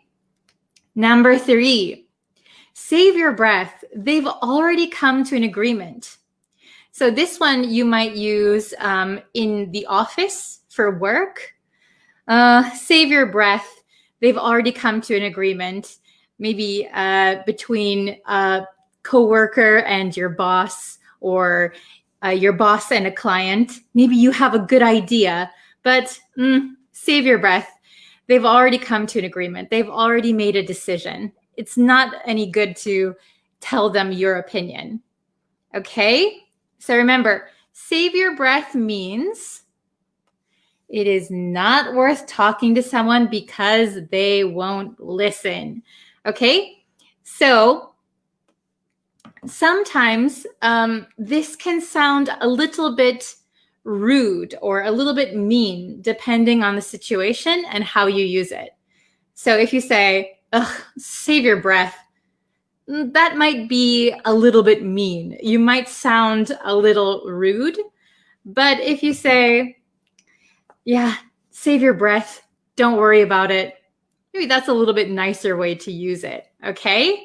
So I'm going to quickly go over these examples one more time at a faster speed, okay? So this could be like a good listening practice for you guys. So try and listen and see if you can catch what I'm saying, okay? Don't bother trying to explain to him. You might as well save your breath.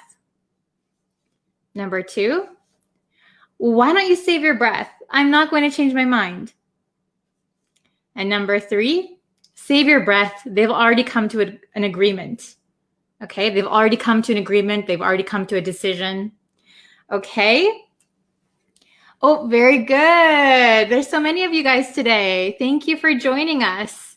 So please try to make a sentence in the comments.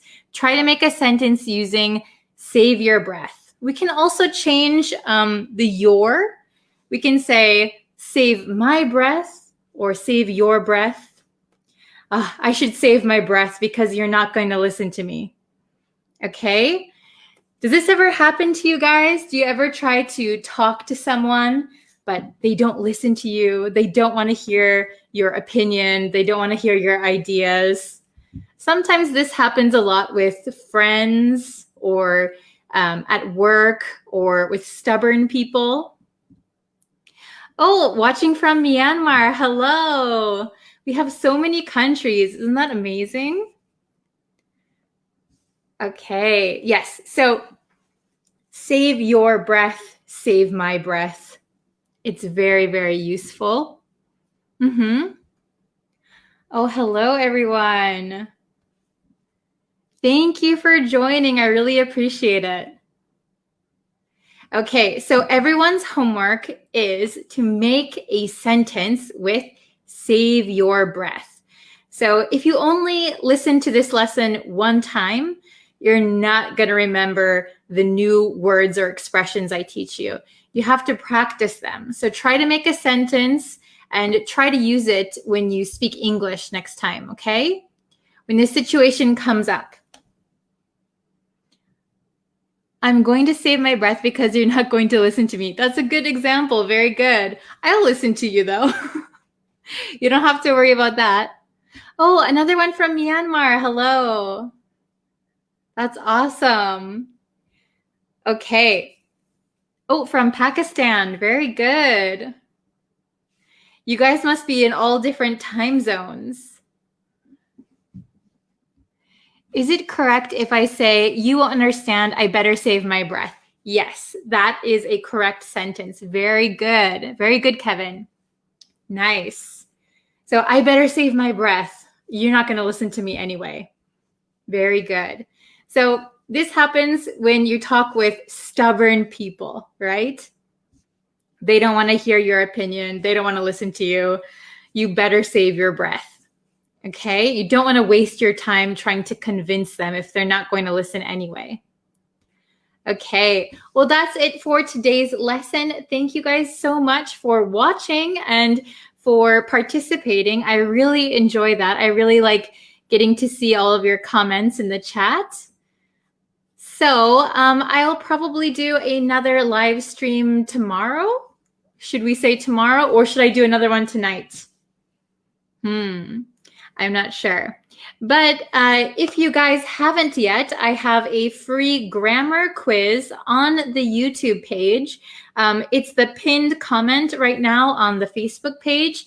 So if you haven't taken that grammar quiz yet, you might want to try. It's a little bit tricky.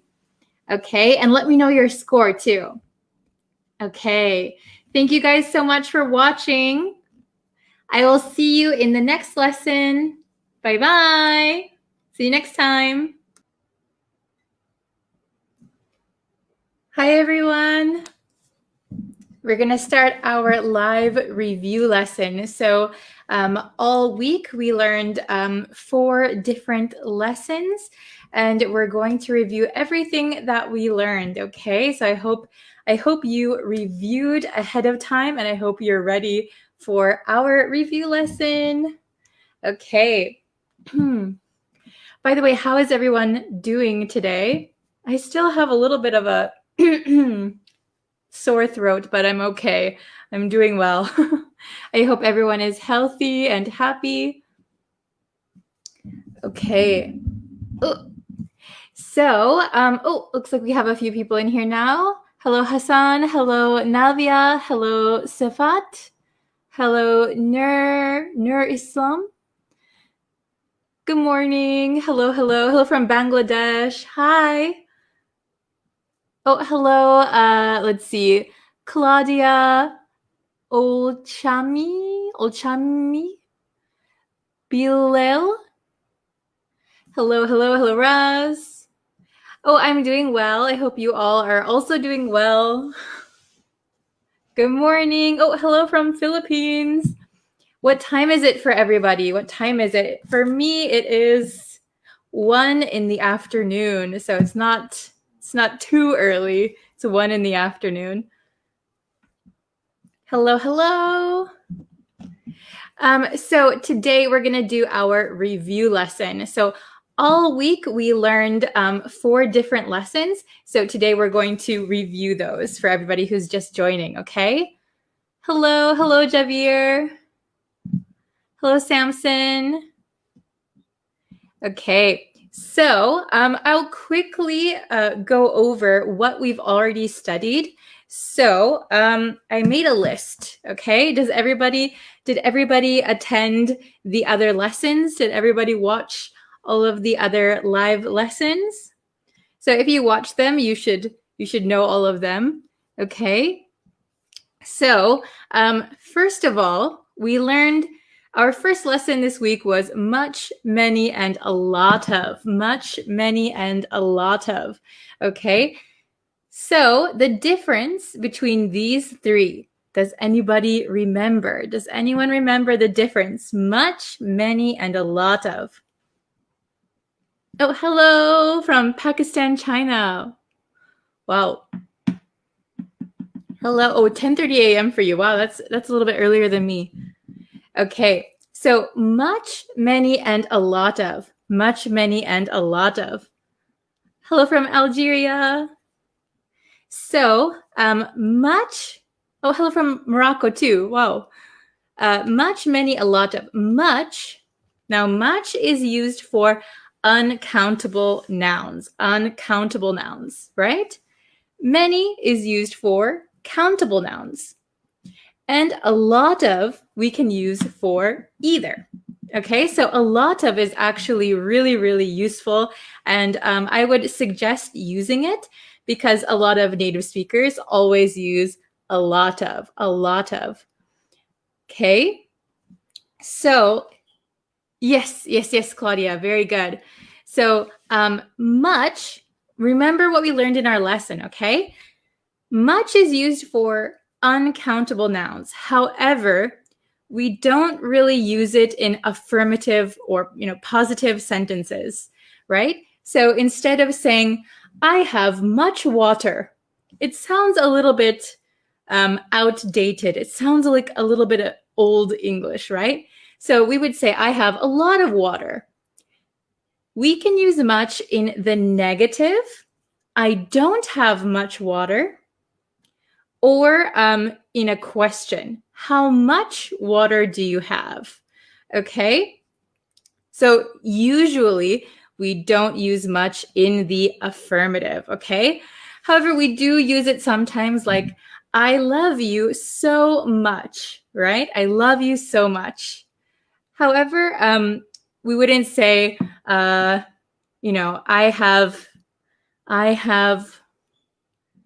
have much information. We would say I have a lot of information. So just be careful. Most of the times we don't use much in affirmative sentences, okay? Very good. Hello from Myanmar. Hi. Hello from El Salvador. Hello from Mexico City. Wow. Yes. So Tohito, not sure if I can pronounce your name, but I have a lot of money. Yes, I would say this sentence is the most natural sounding. I have a lot of money. Okay, very good.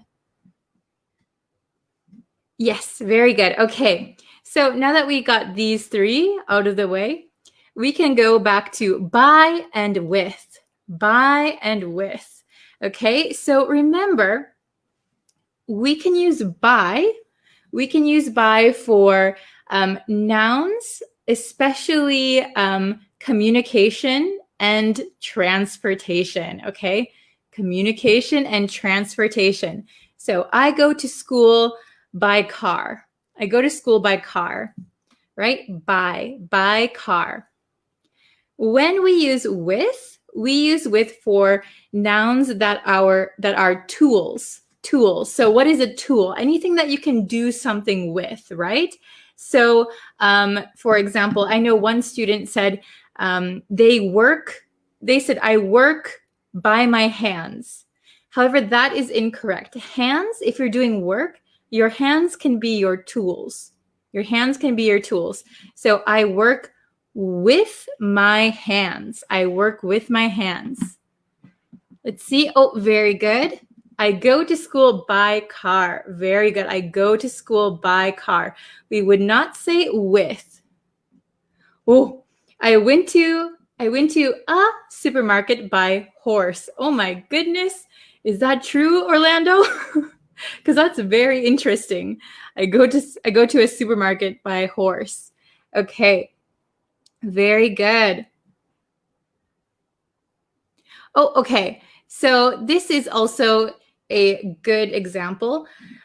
So I go to school on my foot. So we wouldn't say I go to school on my foot. We can say I go to school on foot. I go to school on foot. So in that case, we don't need by or with. I go to school on foot. Or we can simply say I walk to school. Very good. Okay. Okay. So let's see. The next we have is must and then have to. Must and have to. So if you remember from our live lesson, must and have to are pretty much the same. Okay, they both mean something is necessary to do. You must complete your homework. You have to complete your homework. The meaning is the same, okay? With must, however, I think you'll see must more frequently on like signage. So, for example, at an airport, when you check into your airline and then you have to go through security, for example, must remove shoes. Probably on a sign you wouldn't see have to, right? It would probably say must remove shoes, okay? So sometimes as a native speaker, there is no difference between must and have to. However, sometimes must can sound a little bit more formal or a little bit strong. So it's a strong rule or law, okay? Oh, this is a good one. You must wear face masks. Yes, especially right now, right? You must wear face masks. So maybe if you go to a store, they might have a sign on the outside of the store, must wear face mask, okay? Very good. You must study English. Yes. So you must study English or you have to study English. Okay. Very good. Okay. So, oh, I see a question here. You must reach a time. Is it true? So I'm not sure what you're trying to say. For example, you must be here at a certain time. Or you must be here at 10 o'clock. That would be a correct sentence, but I'm not exactly sure. You must reach the time. I'm not sure exactly what you want to say. Okay, very good. However, the big difference with must and have to is in the negative, So when we put must in the negative, it's going to be must not. Or we can say mustn't. So mustn't means it is necessary not to do something. You mustn't eat that.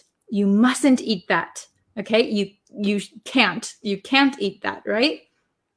However, have to, we're going to say don't have to or doesn't have to. Okay, so this have to stays the same, and we're going to put the auxiliary verb doesn't or don't have to, doesn't have to. However, the meaning is not the same as mustn't. The meaning is different. So if I say, you mustn't eat that, it means you are required not to eat that. It is a rule, or it is a law, or you cannot eat it. However, if I say you don't have to eat it, that means you have a choice. You can eat it or you don't have to eat it. Okay? So remember, the negative is a different meaning. Okay? Okay, this is a good question. Can we use do not have to and do not need to similarly? Yes. So if you say like, okay, you don't have to read this book, it means you have a choice. It is not a requirement either way. And similarly, if you say you do not need to read this book, it has the same meaning. It means it is not necessary one way or the other. So don't have to, don't need to, both have the same meaning. Very good. Okay. Okay, very good. Oh, this is a good one. Shay doesn't have to buy new clothes. Very good.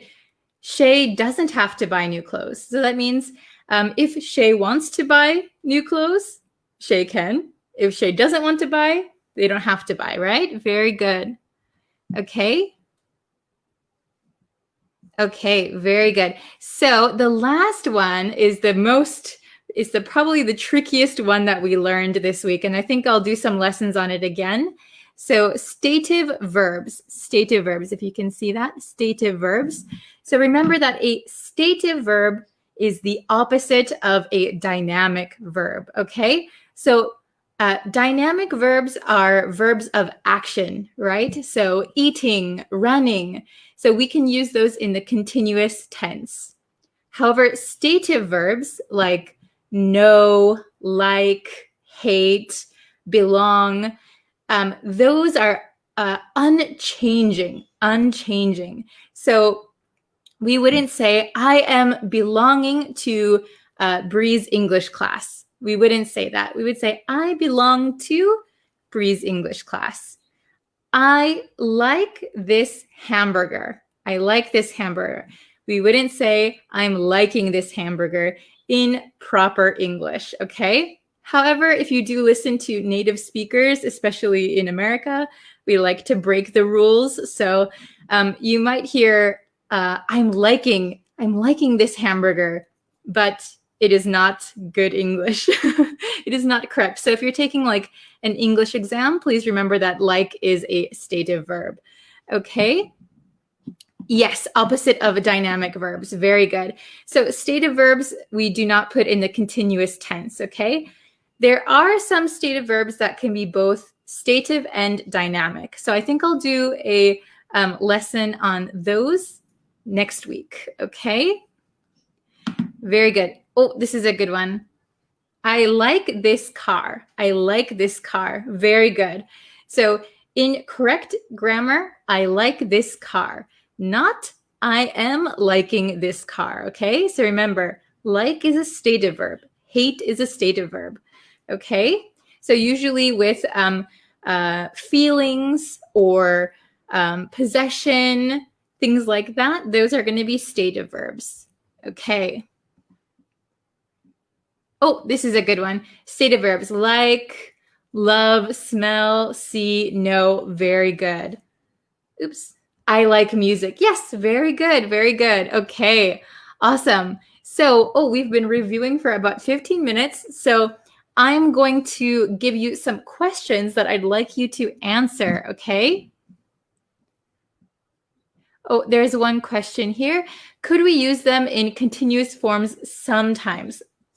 So for stative verbs, if they are only stative verbs, you cannot use them in the continuous. You can't say, I am knowing, okay? I am belonging to. However, some stative verbs are also dynamic verbs, which we can use in continuous forms. I will do a lesson on this later, okay, so that it'll be more understandable for you all. Okay, good question. Okay, I have some questions for you, and let's see. Yes. Okay, I have them all written out here. I think this is very clear today. That's nice. Okay, so I have 2 choices under each one, okay? So I want you to pick the correct answer for each question, all right? Okay, so let's try number 1 together. We don't have many money. We don't have much money. Which one is the correct word? Okay. Oh, very good. I see said much. Christina, Martin, very good. Orlando, De Silvia. Okay, very good. So the correct answer here is much. We don't have much money. We don't have much money. Very good. Much. Okay. So remember, money as a word is uncountable. So if we talk about dollars or euros or yen, those things, yen is not countable. 1 yen, 2 yens, 500. No, yen is not countable. So money as a general word means all kinds of money. So it is a group word. So it is not countable. We don't have much money. Very good. Okay. Number 2, she commutes by train or she commutes with train. Oh, I see some people are saying by, some people are saying with. Okay. Oops, I'm erasing my word down here. What do you think number 2 is? Okay, she commutes train. So remember that train is a part of transportation. Yes, very good. Okay, I see a lot of by. Very good. She commutes by train. She commutes by train. Very good. So we use by for usually transportation or communication. Very good. Okay, number 3. You mustn't enter this building, or you don't have to enter this building. So both answers are grammatically correct. But if you think about it, maybe if this is an old abandoned building, what do you think is going to be the best answer? Which is the best answer? You mustn't enter this building, or you don't have to enter this building? Okay. Oh, very good. Okay, so the best answer here would be mustn't. You mustn't.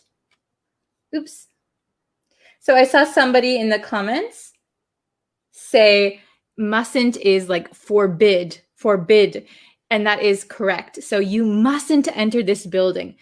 Don't go in there. Definitely don't go in there. However, if you say you don't have to, it sounds like it's a choice.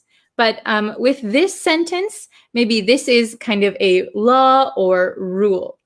Both answers are grammatically correct. However, I would choose mustn't because it sounds stronger. It sounds like you have no choice. It is forbidden to enter the building. Okay, very good. How about number 4? He is hating coffee, or he hates coffee. Which one do you think is the best answer? Oh, okay, I see hates. Very good. Hates, okay, awesome. So he hates coffee. So hate is a stative verb, okay? Very good. He hates coffee. Very good, okay? Number 5, please write buy a black pen. Please write with a black pen. Which one do you think is correct? Oh, hello, Yusuf. Thank you for joining us. Okay, please write by a black pen. Please write with a black pen. Oh, very good. I see a bunch of withs. Very good. Okay, so black pen, a pen is going to be a tool that we use to do something. So the correct answer is please write with a black pen. Very good, everyone. Please write with a black pen. Very good. Okay, and the last one, number 6, this website has much information. This website has a lot of information. So information is uncountable. We don't say informations. Okay, we say information.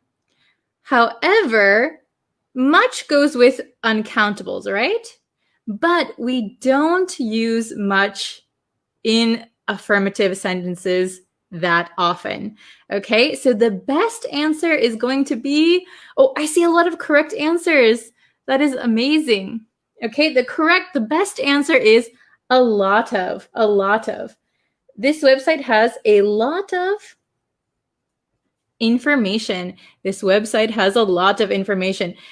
People who are saying much is correct with uncountable nouns.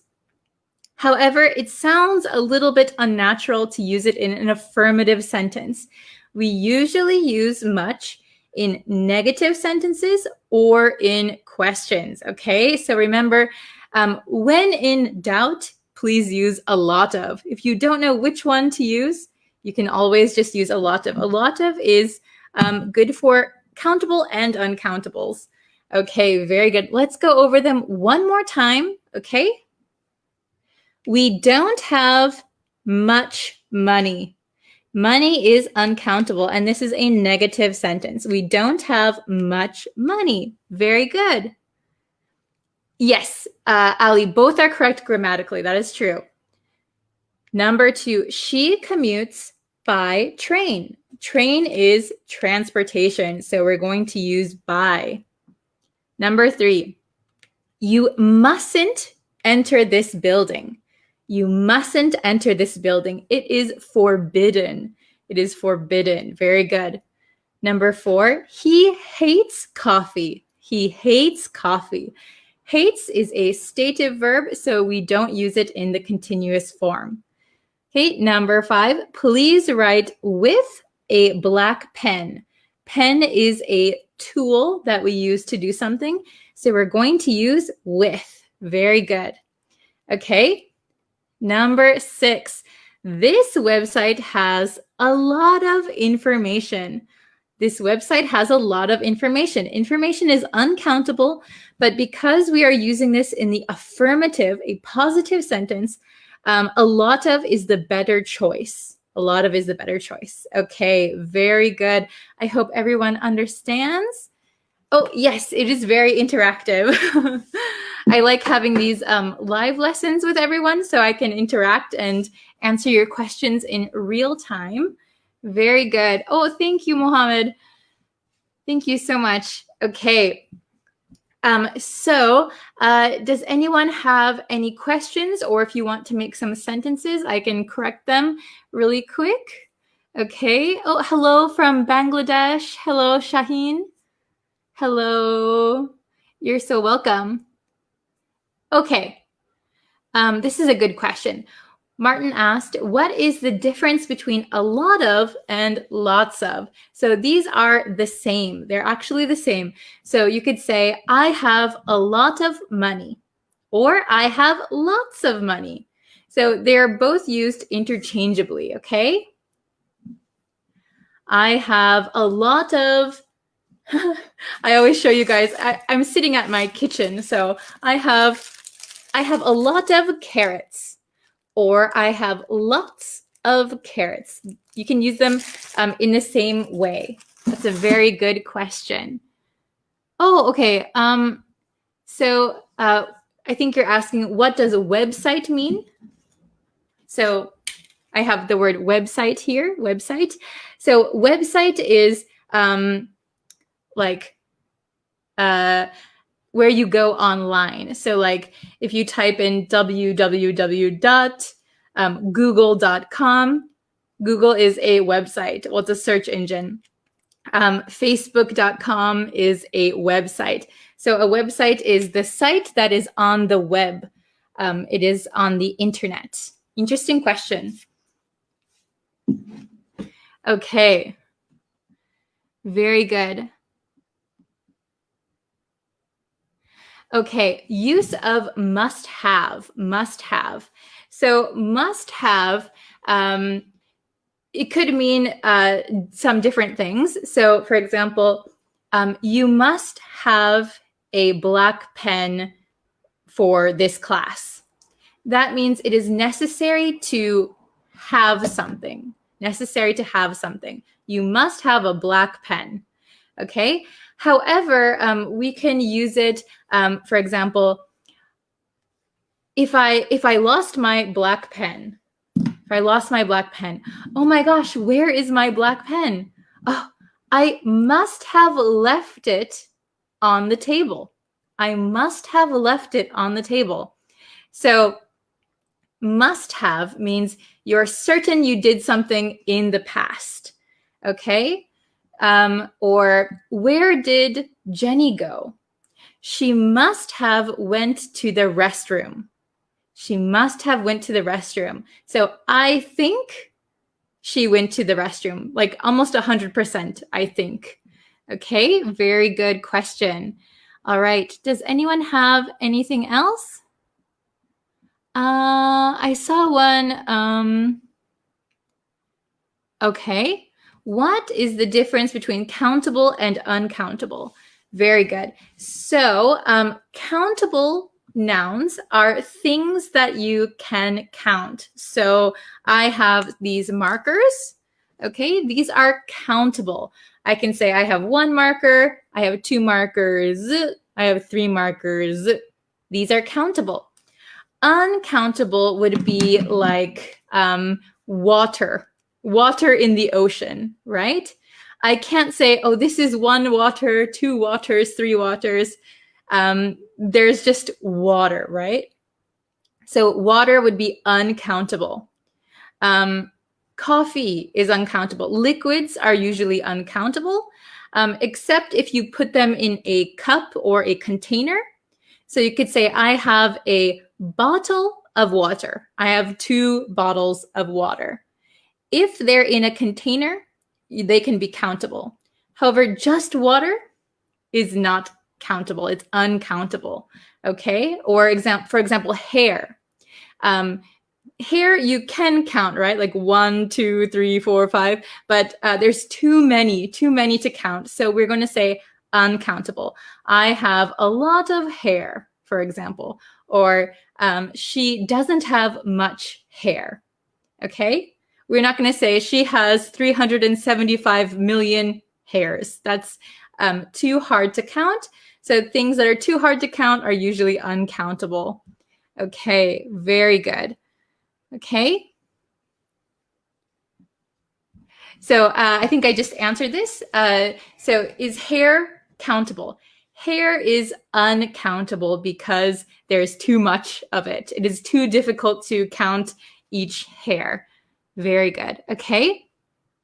Let's see. Let's see. I'll answer 1 or 2 more questions. Oops, I need food. Very good. Okay. Can you explain again the use of have to, please? Yes. Have to is the same as must. Have to. So I have to do my homework. Means I must do my homework. It means you have no choice. It is necessary. However, in the negative, you don't have to do your homework. That means you have a choice. It's not necessary, but you can choose to do your homework or not to do your homework. You don't have to do your homework. Have to do your homework means you have no choice. Okay, I know it's a little bit confusing. I hope that was understandable. Okay, let's see. Let's try one more question. Let's see. Sorry, I'm scrolling up. I'm scrolling up the chat right now to see if there's any questions that I missed.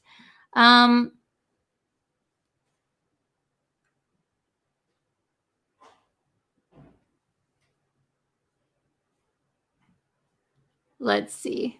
I saw one that I wanted to answer, but oh,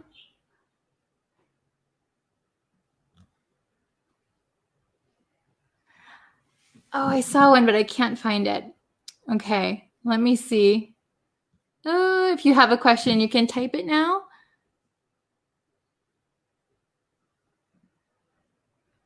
Okay, so this one, why we need to add ing with verb after like. So, for example, do you mean I like eating sushi? I like eating sushi.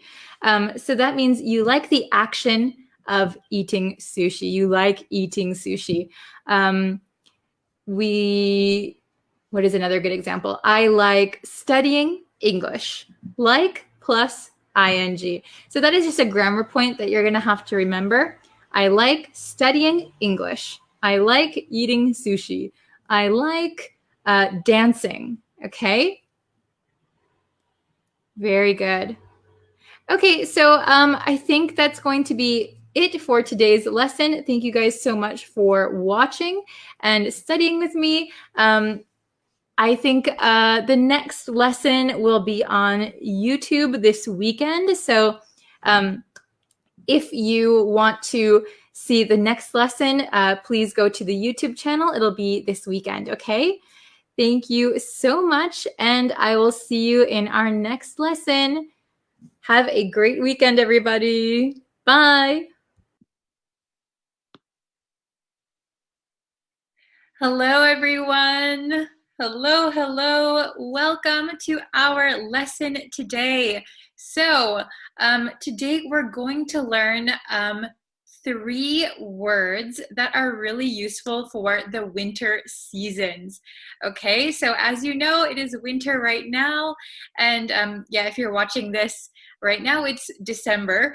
So these words are going to be super useful for the winter season, okay? So I wanted to go over these today. And before I do that, just a reminder that all of December, I will be uploading new lessons to the YouTube channel, okay?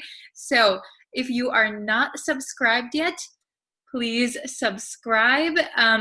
And come back. Every day will be a new lesson, okay? So every day, all of December, we are learning something new. Okay, thank you for subscribing. I really appreciate it. So, okay, okay. Let me get my stuff together. All right, so we'll be learning these 3 today, okay? Ooh, have you seen any of these before? Have you heard any of these before?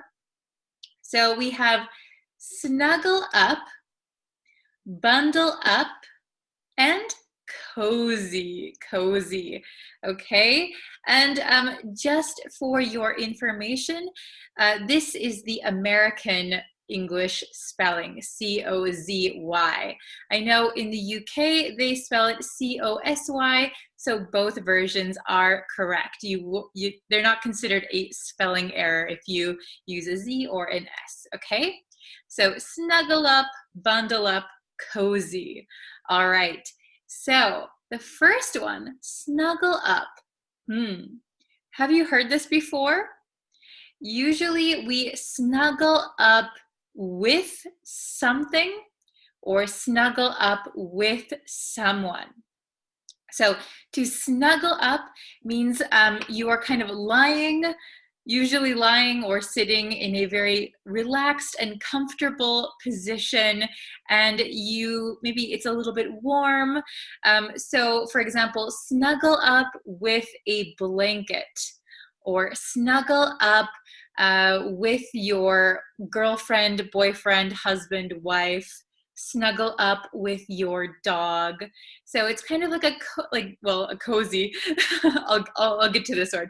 It's kind of a warm, relaxing, maybe lying or sitting position where you're just relaxed. Okay, snuggle up.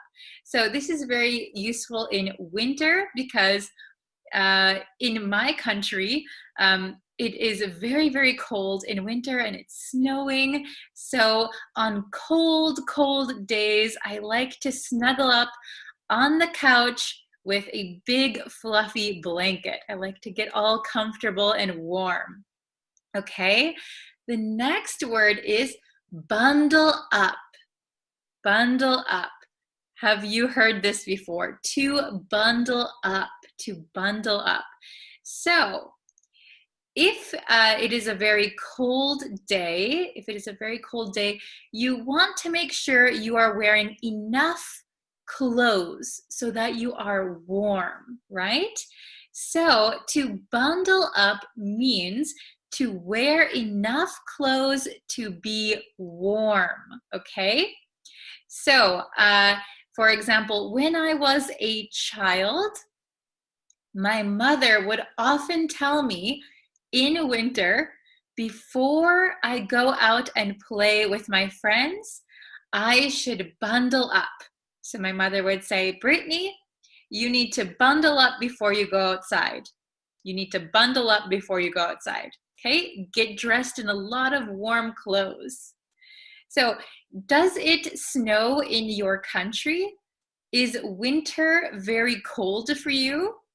I know, like in Australia, the seasons are different, right? It's opposite of the northern hemisphere. So, like in America, in December, our winter is very cold in some states, most states, and it snows. But maybe if you're in Australia, December is very warm. It's your summertime, right? So does it snow in your country? Does it get very cold? Do you need to bundle up when you go outside? Okay. And the last word is cozy, cozy. So cozy is a feeling that something is warm and relaxing and comfortable. Okay, so for example, when you go to your family's house, maybe on a holiday, maybe all of your family is there, it's nice and warm, you have warm feelings in your heart, maybe we could say that is a cozy atmosphere, okay? So a feeling of warmth, comfortable, relaxing, okay? So there is another expression, cozy up to someone, but I didn't include it here. I know we have up here, so it would make sense if I included cozy up, but I did not include it because it's a little bit different from the theme of today's lesson. Today we're learning about expressions for in the winter or for cold months, right? Cozy up to someone, I will briefly explain. If you cozy up to someone, it means you're getting maybe physically close to someone in kind of an intimate way. So you could say, the girl cozied up to her boyfriend on the sofa. So a little bit different than snuggle up. Cozy up means ooh, ooh la la, right? So it's a little bit different than cozy or snuggle up or bundle up, right? So let's focus on just cozy today. So cozy, that warm feeling you get, it's relaxing and comfortable. Okay, so Do you have any questions? If you have any questions, feel free to write them in the comments. But we're going to get into, let's see, we're going to get into the exercises so we can do these together. Okay. My favorite part, and I think it's your favorite part too, because we can do these together, right? And that's exciting. Okay, so really quick, I have the meanings all written out for you so it's easy to understand. Snuggle up, to lie or sit in a comfortable, relaxed position, holding something or someone. So you could snuggle up with a big fluffy blanket. You could snuggle up with your husband or your wife or the family pet, right? So you're lying or sitting in a really comfortable position. And you have something that maybe makes you more relaxed, more comfortable, okay? The next one is going to be bundle up. Bundle up, remember, is to wear enough clothing to keep very warm, okay? So usually we bundle up when it's very cold. We wouldn't say bundle up if it's warm outside. So bundle up when it's very cold. You have to make sure you're wearing lots and lots of layers of clothing, right? Okay, and cozy, giving a feeling of comfort, warmth, and relaxation. Okay, so if you'll notice, cozy is an adjective, okay? So you can remember that when we do these exercises down here. All right, let's try number one. Okay, number one. Oh, can you see that? On cold days, I like to with a blanket and a good book. On cold days, I like to with a blanket and a good book. What is the answer? Please write it in the comments. Please write it and see if you get it right, okay? The answer to number one is I like to snuggle. Oops, I spelled it wrong already. Snuggle up with. I like to snuggle up with a blanket and a good book. Yes, so on cold days, I like to get comfortable with a blanket and a good book. Okay, very, very good. So when you say snuggle up, everybody gets that nice, warm, cozy feeling, okay? Very good. Number two, a warm fireplace and the smell of a home-cooked meal can make any house feel something. So a warm fireplace. So maybe you can hear the crackling of the fire. It's very warm, relaxing, a warm fireplace, and the smell of a home-cooked meal can make any house feel something. What do you think the correct answer is? Snuggle up, bundle up, or cozy? So this one should be easy if you know what part of speech these are. Okay, so the correct answer is going to be a warm fireplace and the smell of a home-cooked meal can make any house feel, that's right, cozy, very, very good. Okay, so you can imagine that cozy feeling, right? So please tell me in the comments, you can do it now or later. When do you feel cozy? What is cozy for you? Maybe your country, you don't really have fireplaces.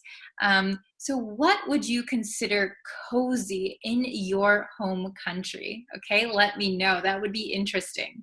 I'm sure there are probably different different experiences for everyone, right? Okay, number 3, you'd better, so you had better, it's freezing today. You'd better, it's freezing today. So what had we better do, right? What should we do? Should we snuggle up, bundle up, or cozy? It's freezing today, okay? So I'll give you a moment to write your answers. Okay. Did you write your answer? Do you know what the answer is? So the best answer is you'd better, bundle up. Bundle up. You'd better bundle up. It's freezing today. So it's freezing today, so you want to wear a lot of warm clothes. So maybe somebody might say to you, you'd better bundle up. It's cold, it's freezing today. We wouldn't say you'd better snuggle up. Usually we wouldn't tell someone to snuggle up. This is kind of, you just do it when you want to, right? Okay, and number 4, the last one. Number 4, so I added 3 answers, so we're going to use all 3. Let's see if you can put them in the correct order here, okay? So, I with my dog, and we had a night in. I didn't want to get all to go out in the snow. So there might be some new expressions here actually. So I with my dog, and we had a night in. I didn't want to get all to go out in the snow. Okay, so we need 3 answers. We're going to use all 3 of these. So please write down in which order we should write them, okay? I'll give you a few more seconds. Okay, very, very good. Okay, so the first answer is going to be, I snuggled up. I snuggled up. So I snuggled up with my dog. Usually we snuggle up with someone or something. In this case, my dog. I snuggled up with my dog, and we had a cozy night in. So this might be a new one for you. Night in, a cozy night in. So if you have a night in, that means you stay in your house. You don't go out. You don't go out for dinner. You don't go out to meet friends. You stay home. So you have a night in your house. Okay, so a cozy night in. Oh, sounds really nice. Sounds very relaxing. Okay, then the last one, maybe you can guess it because we only have one left. I didn't want to get all bundled up. I didn't want to get all bundled up to go out in the snow. So, do you know this expression here, to get all something? So, to get all bundled up just means to go through the trouble of getting bundled up, right? So you can often hear to get all something with getting dressed, right? So if you know to get dressed up, that means to wear formal clothes, very, very nice clothes, nice attire. So maybe a guy would wear a suit, a girl would wear a dress. We could say, get all dressed up. Get all dressed up. Okay? So, or get all dolled up. Maybe some people still say that expression, to get all dolled up. Maybe a girl who does her hair, does her makeup, puts on a nice dress. she got all dolled up. So she went through all of the trouble to get ready. So we can also use it here to get all bundled up, putting on a lot of clothes, going through the trouble. Okay, so those might be some new expressions for you, to get all bundled up, have a night in. Okay, please try and use them in your English, right? Okay, so let's go over these one more time and just listen. You can listen or you could repeat. Listening is always good. It gets you used to hearing them in real life sentences, right? So number 1, on cold days, I like to snuggle up with a blanket and a good book. Okay. Number 2, a warm fireplace and the smell of a home-cooked meal can make any house feel cozy. All right. Number 3, you'd better bundle up. It's freezing today. And the last one, number 4, I snuggled up with my dog and we had a cozy night in. I didn't want to get all bundled up to go out in the snow. Okay, very good. Now, do you feel confident using snuggle up, bundle up, and cozy? Please try to use them, especially in the cold months. If you don't have any cold months in your country, maybe when you travel to a colder country, you might be able to use these. All right, thank you guys for watching. So if you have any questions about anything that I taught today, or random questions are always welcome. You can leave them in the comments and I will try and answer them. I'll try my best.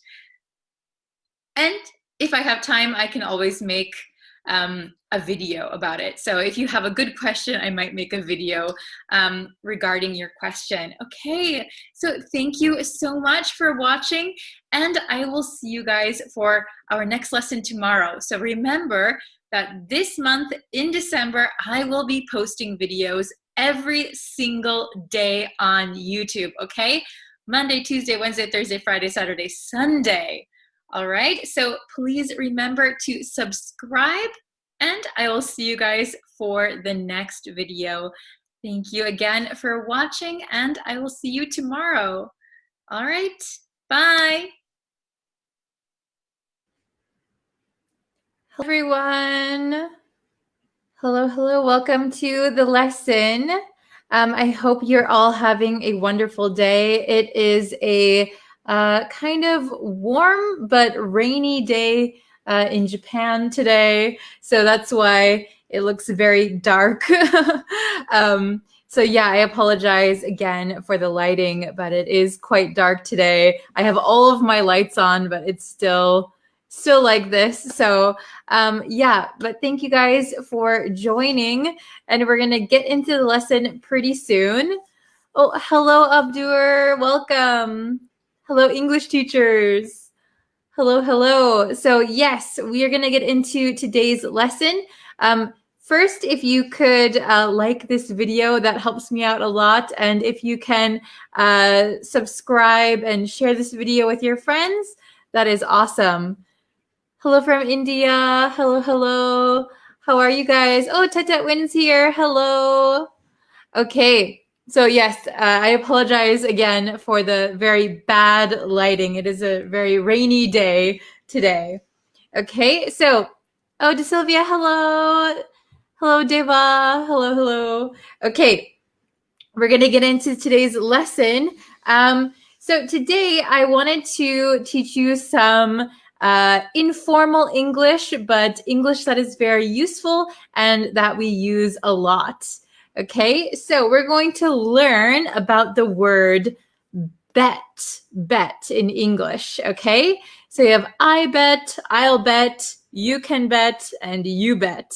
So these are all really common expressions in English.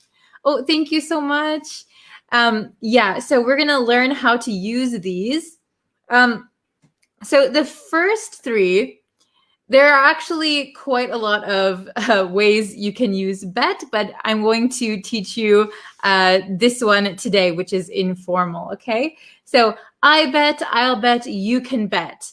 These three mean that you are certain of something. You are sure of something, okay? So if I said, oh, it's a really rainy day today, you could probably say, yeah, I bet.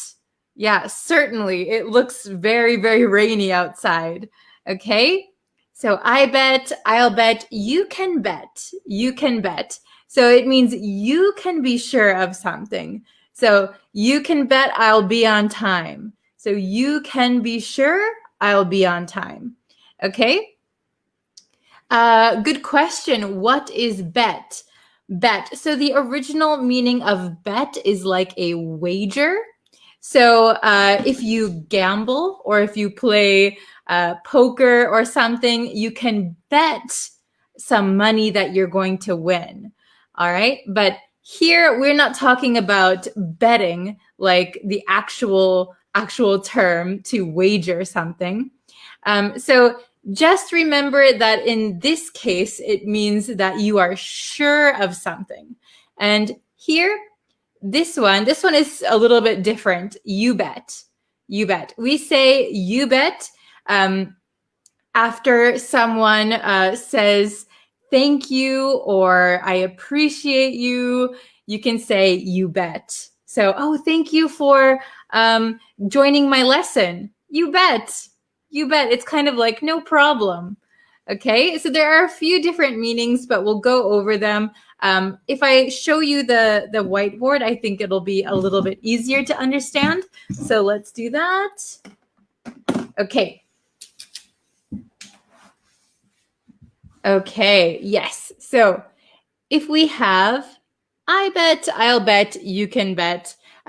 Sometimes native speakers will use these interchangeably, I bet or I'll bet. But some people like to use I'll bet when talking about a future situation. So just so you know, some people use them interchangeably and some people use I'll bet for future assumptions.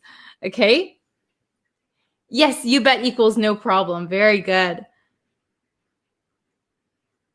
Good. Okay. So I bet, I'll bet, you can bet. This means you are sure that something is true. So I bet means I am sure something is true. You can bet means you can be sure that something is true.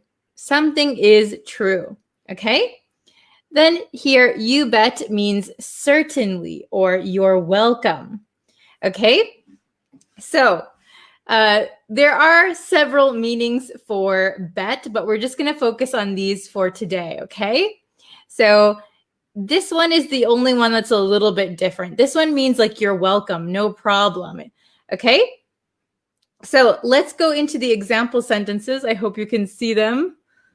Okay. Number 1, person A, I'm so tired. Person B, I bet you are. I bet you are. Okay, so person A says, oh, I'm so tired. And person B says, I bet you are. That means I'm sure you're tired. You look tired, you sound tired, you did a lot of activities. I'm sure that you are tired. I bet you are. I bet you are tired. Okay? Very good. Let's try number 2. Number 2. I hope she's coming. Person A. Oh, I hope she's coming. So this is kind of a future sentence, right? I hope she's coming. So in the future, I'll bet she's late again. In the future, I'll bet she's late again. So, oh, I hope she's coming. I hope she's coming. I'll bet she's late again. I'll bet she's late again. Oh, hello. Welcome. If you're just joining, no problem. We're just in the first part of the lesson. Okay. Number 3. Number 3. You can bet that she'll be on time for the party. You can bet means you can be sure. You can be sure that she'll be on time for the party. Okay? And number 4, thanks for helping me. Thanks for helping me. You bet. So you bet is very short and usually it means like certainly, you're welcome. No, you're welcome. No problem. You bet. Where I am from, a lot of people say you betcha, you betcha. So instead of saying you bet, in Wisconsin, you might hear people saying you betcha, you betcha. So I'll write it down here really quick. You betcha. So maybe in certain parts of the United States, people might say you betcha. So thanks for helping me. Oh, you betcha. Yes. So bet means like to wager, to wager. So if you are gambling, you can bet money. However, in this case, for example, you are so certain that you are right that you would bet money. Okay. So when we use it, we're not really thinking about betting money or anything, but we just use it as an expression. I bet, I'll bet, you can bet, you bet. Okay. So number 1 again, I'm so tired. I bet you are. I'm sure you are. Number 2, I hope she's coming. I'll bet she's late again. I'll bet she's late again. Okay. Number 3, you can bet, so you can be sure that she'll be on time for the party. Oh, very good. And number 4, thanks for helping me. You bet or you betcha. Okay, so these are very informal, but I want to try and see if you guys can make some sentences with number 5 and number 6. So I bet something, something. So it means I'm sure. And number 6, you can bet. You can be sure.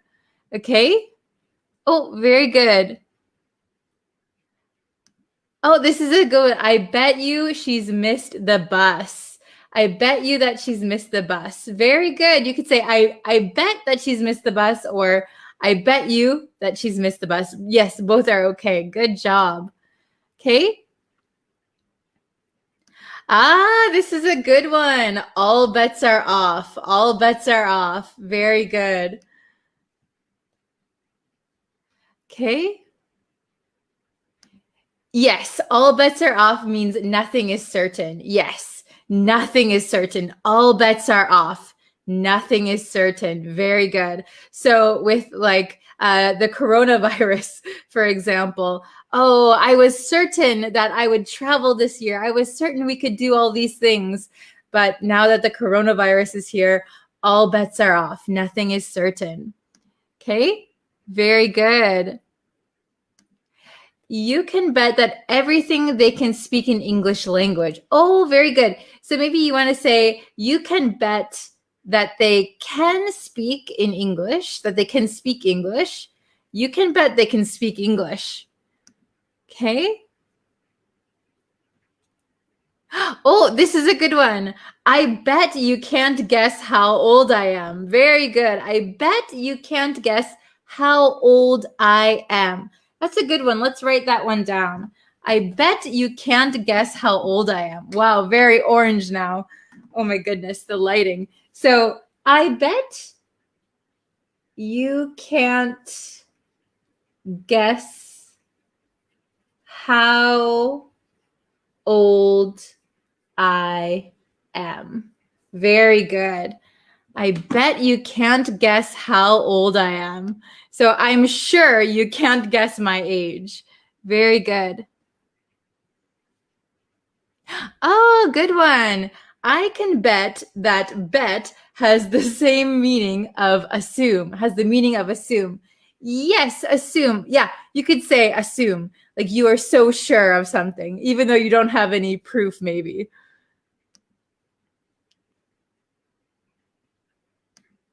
I bet that you can't play with me. Oh no, maybe somebody got in trouble and they can't play with their friend.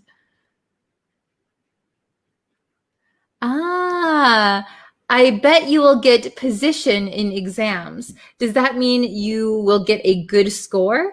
So you could say, I bet you will pass your exams. I bet you will pass your exams. I'm sure you will pass your exams. I bet you that he is very healthy. Very good. I bet you. You could say, I bet you, or I bet that he is very healthy. We use both. Oh, this is a very sweet one. You can bet your family always loves you. Very good. Your family always loves you. Family loves. Very good. Oh, this is a good one. I bet you can't cook. Am I right? Excellent, excellent. Good job. Oh, very good. I bet you can't repeat my words. Nice. Okay, let's see if you guys can use you can bet. You can bet something.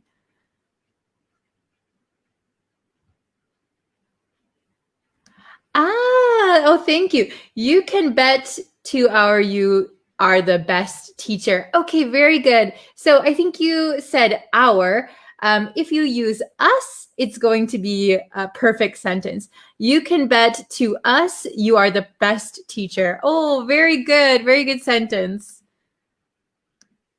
I bet you'll recover soon. Excellent. What do you bet? Oh, very good. So if you're gambling, people might ask you, what do you bet? What do you bet? $5. I bet you get good marks. Very good. Okay. You can bet he will recover from the pandemic. Very good. You bet he'll recover from the pandemic. Awesome. Hopefully everyone will recover. Oh, good job. I bet you don't know where I'm from. Awesome. I bet I will scold my teacher because I didn't do my homework. Very good. So if you say, I will scold the teachers, I will scold the teachers, but the teachers are going to scold you. So I bet I will get scolded. So get scolded by the teacher because I didn't do my homework. Excellent. Okay, let's see if you can make some more you can bet sentences. Oh, I saw some. You can bet that 2021 is going to be different than 2020. Oh, very good. Hopefully we can bet that 2021 will be different. Okay. Ooh, let's see. I'm going to scroll up a little bit.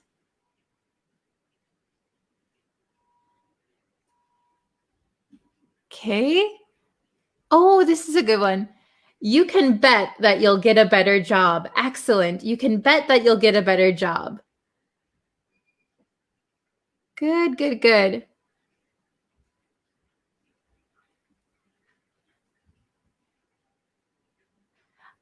Let's see. I can bet your students will have a great future. Very good. I can bet your students will have a great future. You can bet you did it. Awesome. We'll do like one or two more and then I'll write one down here.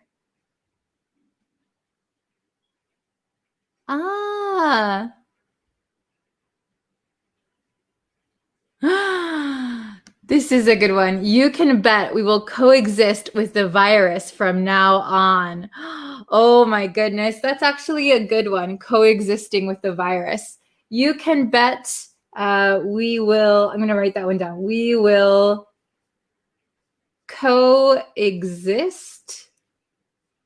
with the virus from now on. Oh my gosh, that's true. From now on. Yes, I don't think we can get rid of it. I don't think we can get rid of the virus, so we have to coexist. You bet we can, or sorry, you can bet we will coexist with the virus from now on. Excellent. So I'll get a few more example sentences from you guys. We can put them up on the screen. Okay. What do you mean by bet? So the original meaning is to make a wager. So like for gambling, I bet you $5 that he will win the race. But in this everyday usage, it just means that we are sure of something. We're so sure, I would bet you anything that something would happen. Okay?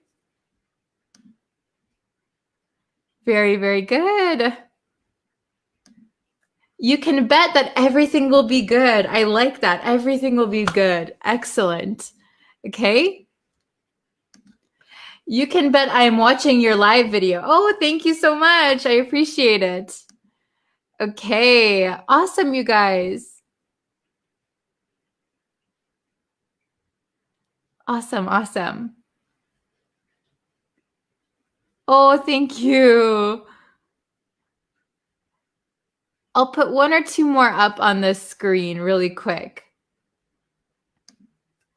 You can bet that he'll come late. Yes, you can bet, so you can be sure that he'll come late. Excellent. If you study hard, I bet you will improve your English level. Yes, very good. Excellent, excellent. I'll make some sentences. Let's see. I bet you are all good English speakers. I bet you are all good English speakers. I bet you all will improve your English very, very quickly. Okay? You can bet I will always make English lessons. Okay. Excellent. Oh, thank you so much. I bet all students love to learn English from Bree. Oh, thank you. Thank you so much. So if somebody says thank you, you can say, you bet, you bet. That's the easy one. You bet, you betcha. Okay. Oh, thank you. Okay, so you guys did so well today. It was a quick lesson, pretty easy, but I think that's an important one for English conversation. Okay, it's a very natural. You might not see it on a test, but it is informal. But you will hear it, especially if you communicate with people from English-speaking countries. Yes. Okay, so I need to get going. I have another lesson later today. So I will see you. I'll have another lesson up on YouTube later today. Okay. So thank you so much. And I will see you guys in a little bit. Okay. Thank you. See you guys very soon. Bye-bye.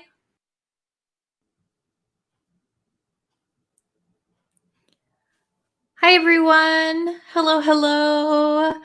So thank you so much for joining today's lesson. I am a little bit late today because I was quite busy. I do apologize. Today, we're going to look at some phrasal verbs that we use when we eat and drink. So when we have meals. So these are going to be a little bit casual lesson today. That's always good. Hello, MD. Hello, Afzal. I hope I said that right. Yuel, Rana. December, hello. Hinin. Welcome, everyone. Thank you so much for joining today. Hello from Bangladesh. So today we're going to be looking at some phrasal verbs for eating. But first, if you guys, if you're watching me live right now, please hit that notification button so that way you will know when I go live each time. It should work, I hope. Also, if you can subscribe to the YouTube channel, that really helps me out too. Yeah, let's grow our community. Hello from India, Afghanistan. Hello. Welcome, everyone. Thank you so much for joining. Okay, yes. So yeah, please share this video if you can with your friends who are also learning English. Growing the community has been a really fun thing, and I like seeing all of your familiar faces.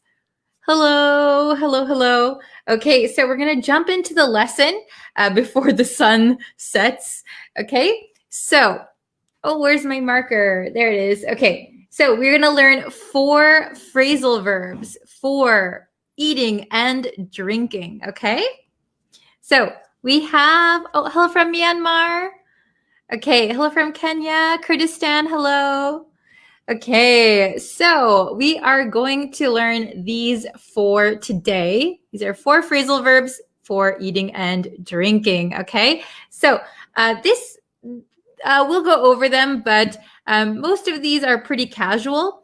But in English, we often have casual meals, so they might come up.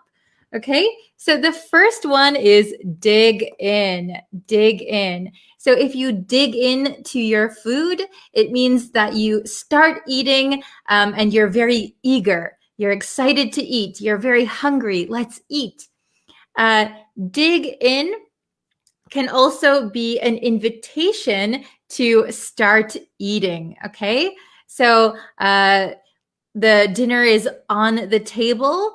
Let's dig in, or just dig in means to start eating. Okay, so this one is not inseparable. Okay, so let's dig in to your food. Okay, then the second one, scarf down, scarf down. This is a separable phrasal verb. So we can scarf down something or scarf something down.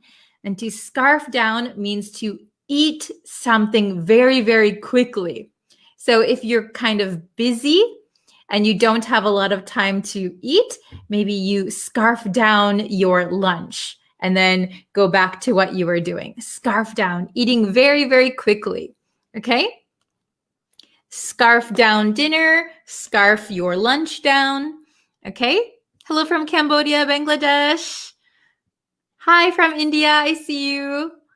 Okay, next one is gulp down, gulp down. So gulp down can be for food or drink, food or drink. So when we gulp down something or gulp something down, separable phrasal verb, it means to eat or drink something very quickly. Scarf down is only for food. Gulp down is for food and drinks. Okay? Very good. And the next one, last one, polish off, polish off. Polish off means to finish eating or drinking something very quickly. So polish off means to finish, okay? Finish eating something or drinking something. Okay, so I'm going to show you some examples and then you guys can make some sentences. All right, so maybe this is better to see. Okay, nice and big. Oh my goodness, my shadows. Can you hear me? Okay, so, oh no, the shadows. Can you still hear me if I do?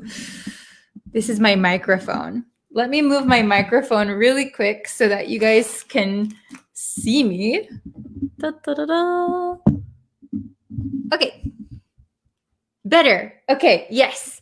All right. So we have dig in. Dig in. That means start eating eagerly. Start eating eagerly. To start eating. Or you can say it to invite someone to start eating.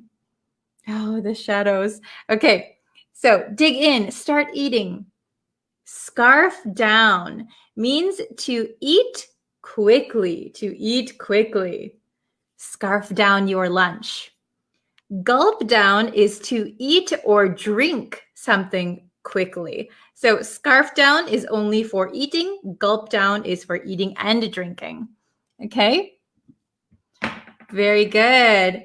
And what does eagerly mean? Very good. Eagerly means you are very excited to eat, or maybe you're very hungry. So, oh, okay, I want to eat. So eagerly, you can't wait any longer. Okay. Sorry about the lighting. All right. And then polish off. Quickly finish eating or drinking something, to polish off something. Okay. So I have some examples. So really quick, number 1, dinner is ready. Let's dig in. So you'll often hear this when you have a big meal with your family or friends. Hey, dinner's ready. Let's dig in, or just dig in. Dig in just means please start eating. Okay. Then number 2, he scarfed down his meal and went back to work. So scarf down means he ate very, very quickly and went back to work. So he was kind of busy, so he had to scarf down his food. Okay. Scarf down is a little bit casual. And maybe the act of scarfing down your food is a little bit casual as well. Number 3, she gulped down her cup of coffee and ordered another one. She gulped down her cup of coffee and ordered another one. So she drank it very quickly. Okay. Yeah, dig in.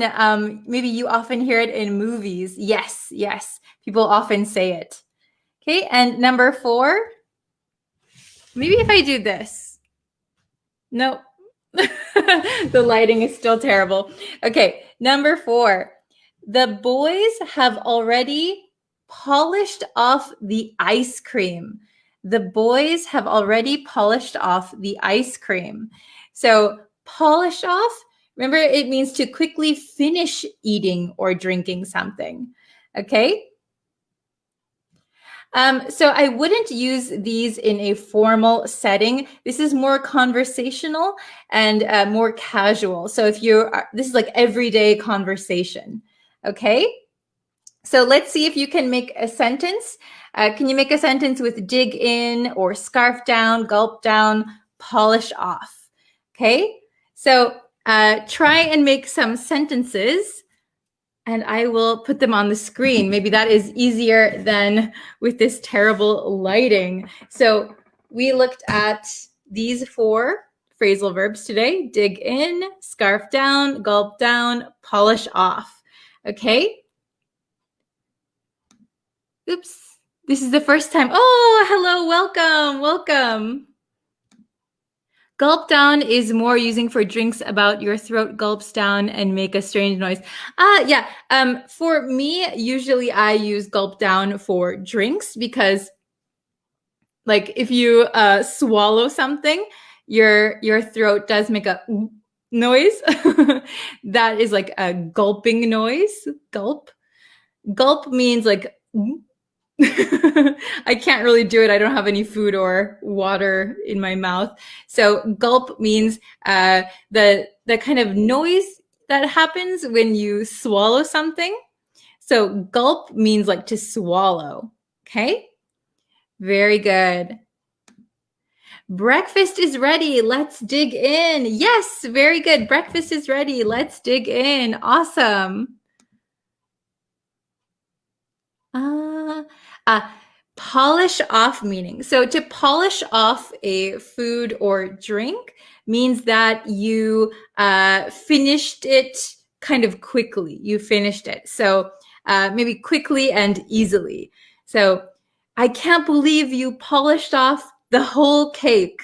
Oh my gosh, you ate the whole cake, all of it? Wow. So polish off means to finish eating something quickly and easily. Okay. Oh, this is a very good one. Dig in. Don't wait for me. Yes. So if you are running a little bit late, or everyone is waiting for you, you could say, please dig in. You don't need to wait for me. This is a very good sentence. Okay, kid, let's scarf us dinner down. Very good. Let's scarf your dinner. I think let's scarf your dinner down. So maybe I would say if you are talking to a kid, I think that's what you're trying to say, to a child, maybe usually we don't recommend to scarf down a meal because it means eating very quickly. So it might not be very polite, or it might not be very healthy. But if you're in a hurry, hey, just scarf down your meal, scarf your dinner down, let's go. Yeah, sometimes we say it like that. Okay. Hello from Bangladesh. I can't wait to dig into my dinner. Excellent. Okay. By the way, I'm sorry about this lighting here. It's really hard to find good lighting in my house.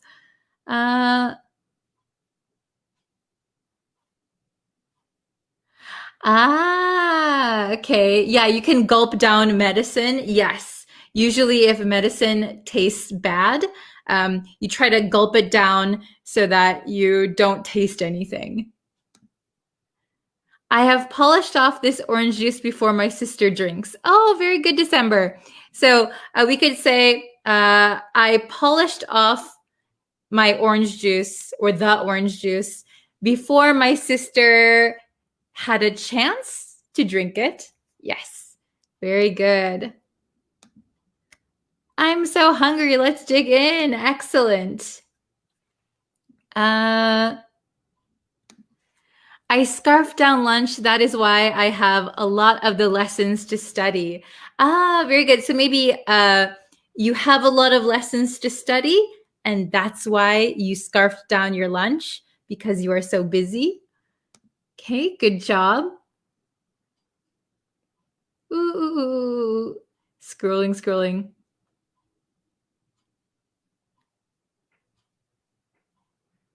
Very good. So I don't have enough time. I have to polish off.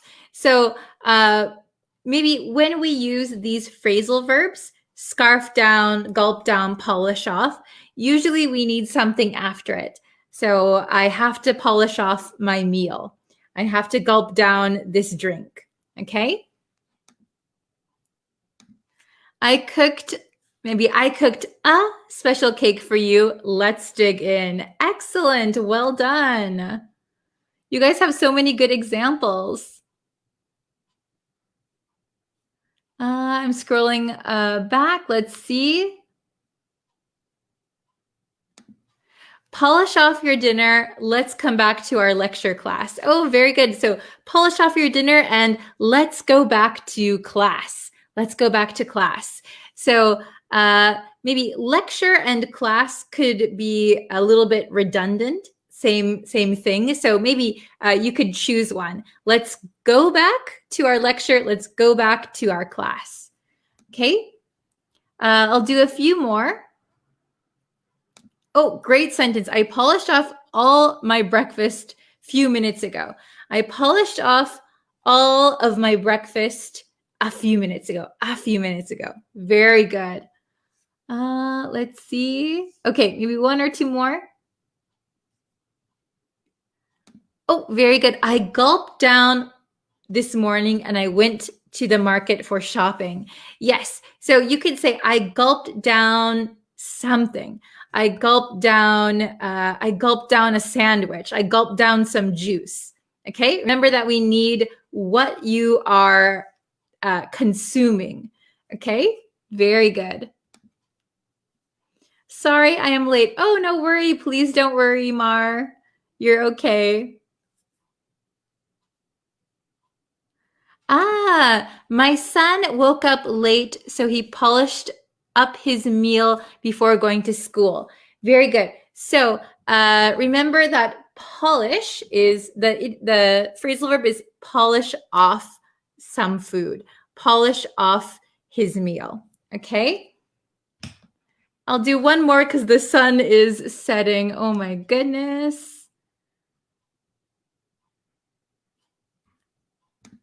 Polish off your breakfast. Let's go for a picnic. Nice. Okay. Hello from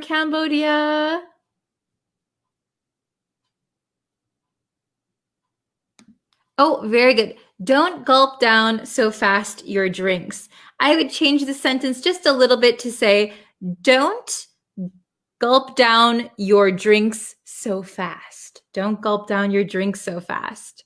Very good.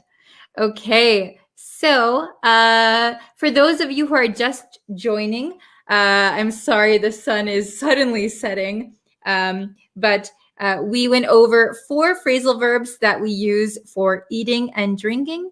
Dig in, scarf down, gulp down, polish off. Dig in means to start eating. Scarf down means quickly eat food. Gulp down means that you quickly eat or drink something. And polish off means that you finish eating or drinking very quickly. Okay, very good. So I'm going to end today's lesson. Thank you so much for joining, and thank you for waiting for me today. I was a little bit busy, but hopefully I'll be on schedule tomorrow. There will also be another lesson later on YouTube, so please subscribe. I really appreciate it. And yes, I will see you guys very, very soon. I'm so sorry about this lighting. I will have to figure out something. Okay, thank you guys so much for watching. I will see you again in a little bit over on YouTube. Thank you so much. Take care, everyone. Bye-bye.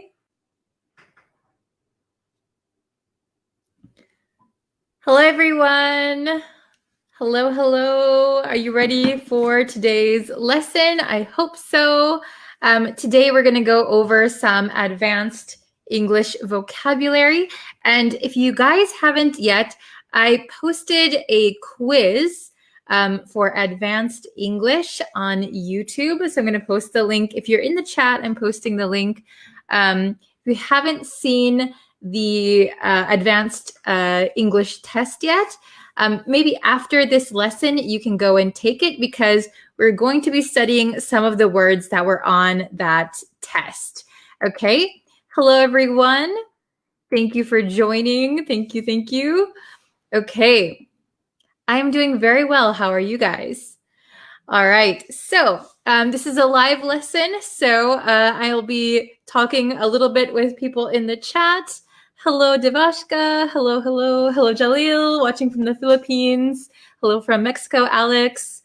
Okay. So like I said, we're going to be going over some advanced vocabulary. All right. So, oh, Louisiana. Wow. Hello, Mel. Okay. So we have 3 words that were on yesterday's test. So we're going to go over those, and hopefully you can better understand these words. All right. So let's take a look at these 3 words. Do you know any of these words? Are they all new for you? Have you ever used them while you speak English? Okay. So let's go over each one. We have scapegoat, scapegoat. So a scapegoat is someone who is blamed for something that they didn't do. Okay, so something happened. Maybe there was an error, a mistake, and people want to blame someone. So they pick a person as their scapegoat, and they sacrifice that person. They blame that person. Okay, so why do we say scapegoat? Why is it a goat? Where does this word come from? Well, it originally comes, I think, from back in the day, the Bible days, when they used to sacrifice goats. They used to sacrifice goats, maybe to please God or something. So the goat that was sacrificed was called the scapegoat. Okay, so when we sacrifice someone by blaming them for something they might not have been responsible for, we call them a scapegoat. Okay, so scapegoat is a noun, but it can be used as a verb. So if somebody is scapegoating, that means they're putting the blame on someone else. We're going to focus on the noun for this one today. Okay. The next word is prevail. Prevail. So if something prevails, that means it gains influence, it gains control, position of control, or it can mean to win. So basically, prevail means something wins over other things. Okay? And when you use prevail as in win, it is a little bit formal. Okay? So instead of saying my team will prevail, it sounds a little bit formal, right? So if you're talking about a sports team, you can say, I hope my team wins. That is totally okay. Prevail, they use prevail a lot for arguments or like in court cases. You can use prevail in that instance too. We'll get into some details a little bit later. Okay. The last one, coerce. Coerce. Can you pronounce this word? Coerce. Coerce. So coerce is a verb, to coerce. And to coerce means that someone forces someone or threatens someone to do something that they are unwilling to do. Okay, so coerce means like to force someone. Okay, so you're persuading someone by using force or threats. Okay, so really quick, scapegoat, you're blaming someone. Prevail basically means to win, and coerce means to force. Okay, so let's look at the big whiteboard. Okay, and then please, after this lesson, please try and take the test and see how many questions you can get right. Okay, I'll link the test for you guys. All right, so scapegoat, maybe you can see this a little bit better. Scapegoat is a person who is blamed for the wrongdoings or mistakes of others. Okay, so they didn't do anything wrong, or maybe it was a group that made a mistake, but one person is blamed for everything. That is a scapegoat. Okay, so here scapegoat is a noun. All right, the next word, prevail. Prevail. To get a position of control and influence, or to win. Okay, to get a position of control and influence, or basically to win an argument, for example. All right, then we have coerce. Coerce. Coerce means to persuade someone to do something by using force or threats.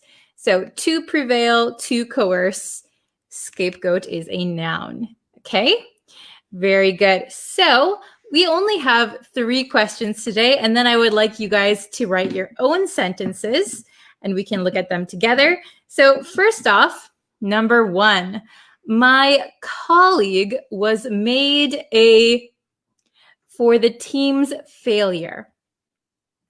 My colleague, so this is somebody you work with, your colleague, your coworker. My colleague was made for the team's failure. And if you'll notice, there is a good hint here, because made that means it has to be a noun. What do you guys think? Scapegoat, prevail, or coerce? Which one do you guys think? Oh, very good. I can't read your name, but very good. Okay, my colleague was made the correct answer would be scapegoat. Very nice. Yes, everybody. My colleague was made so a means we have to have a noun here, a scapegoat for the team's failure. So there was maybe a team at work, maybe they had a project to do, but the team had a failure. They failed in some way, and one colleague was made the scapegoat. Okay, so everyone blamed one person, even though it was a team effort. Okay, all of the blame went to one person, my colleague. All right. Okay, number 2. He was into signing a confession. Okay, so if you are accused of a crime, if you're accused of a crime and the police are interrogating you, the police are talking to you, they say, did you do this crime? I think you did. Sign this confession. Okay, so signing a confession means I did it. Which word do you think is correct here? Oh, very good. Yes. So he was, the correct answer here is coerced. So I saw some people saying prevail. Prevail means to get a position of control and influence or to win. Okay, coerce means to persuade someone to do something by force or threats. So maybe he was coerced by the police into signing a confession. He was coerced. So he was forced. They made him sign a confession. Maybe he was innocent, but he was coerced into signing a confession. Okay, last one, number 3, the strongest shall something. Okay? Yes, this is in the past tense. He was coerced. Okay, number 3, the strongest shall something. Oh, very good. Excellent. The strongest shall prevail. The strongest shall prevail. So prevail is a little bit of a formal word. So I chose shall instead of will. You often hear shall prevail together, but you don't have to use shall. You could use will. The strongest will prevail. The strongest shall prevail. Very good. Okay. So we have these 3 words: scapegoat, prevail, coerce. Okay, let's see if you can make your own sentences, okay? So, scapegoat, prevail, coerce. I think I see some sentences already. So if you want to put your sentences in the chat, we can look at them together. I can correct them. Okay, hello from Sudan. Very good. My friend was made a scapegoat for the exam failure. Okay, so if your friend just failed an exam on their own, so just their paper is an F. I failed my exam. Maybe they might not be made a scapegoat. So maybe if your friend or your friend is in a class with you together, you're taking an exam, and somebody is talking during the exam. The teacher doesn't know who it was, but everybody blames your friend. Then everybody gets an F on their test. Then you could say, my friend was made a scapegoat for the exam failure. Yes, so everyone blames, oh, you did something wrong. You did it bad for all of us. So that would be a scapegoat. Very good. Hello, Hector from Mexico City. Okay, so, let's see.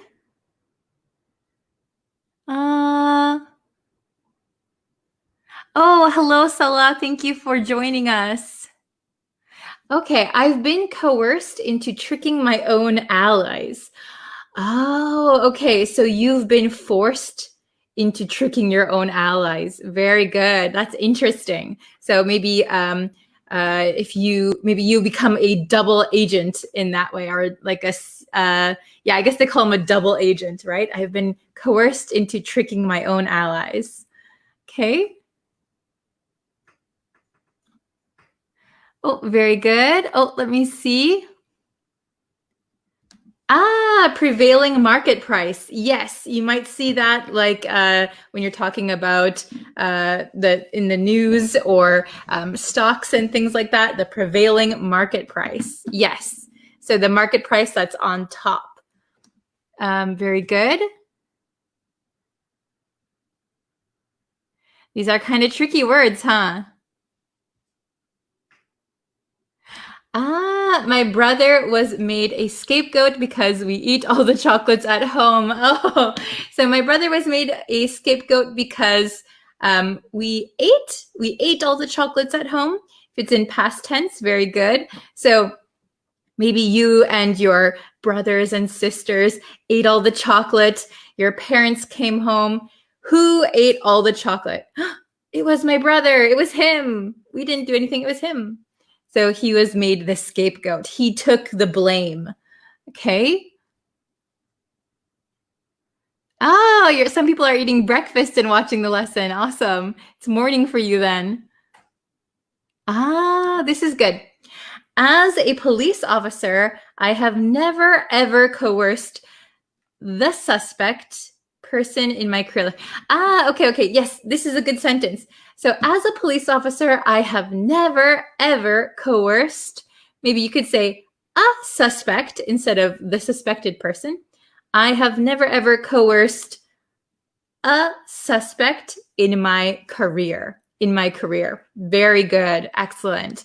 Hopefully the police don't coerce people into signing false confessions. Very good. Let's see. Hello from Ecuador. Okay, I'll do one or two more. Let's see. Oh, sorry, the chat just went crazy.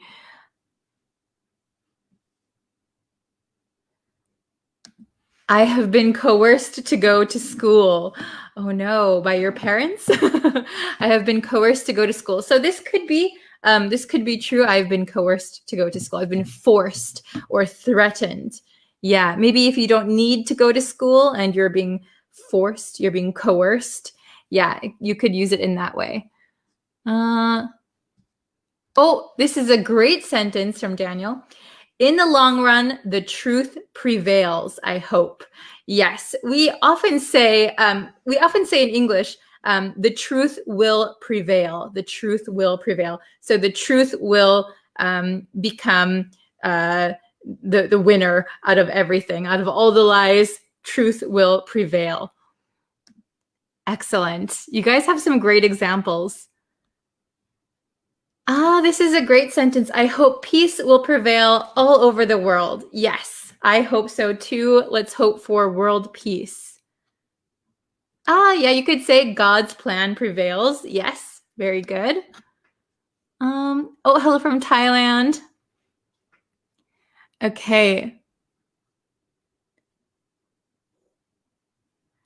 How can we get your previous lectures? So if you go over to the YouTube channel, all of the lessons will be over there eventually.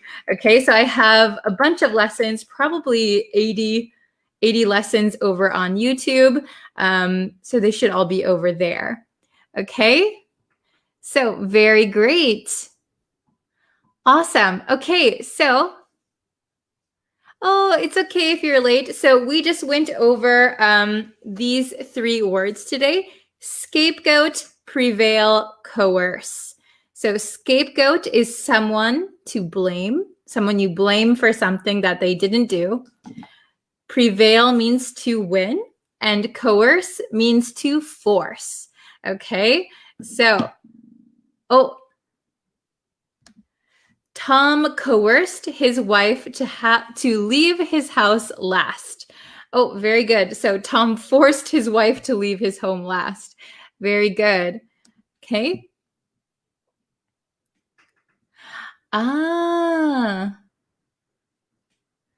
Let's see.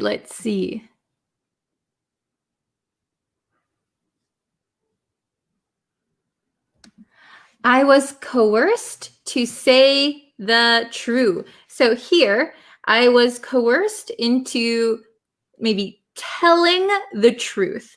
Telling the truth. Okay, very good. So truth is a noun. Tell the truth. I was coerced into telling the truth. I was forced into telling the truth. Very, very good. Okay, so I think I have to get going now because I have another lesson. But these 3 words are on the newest test over on YouTube. So if you want to go and take the test is on YouTube. There's some other advanced vocabulary, but we'll go over more advanced vocabulary later this week. Okay? Very good. So thank you guys for watching. If you can, please go subscribe to the YouTube channel, like the Facebook page, turn on notifications so you know when I go live. And I will see you guys in the next lesson, okay? Thank you so much. And yeah, I'll see you guys in a little bit over on YouTube again. Bye.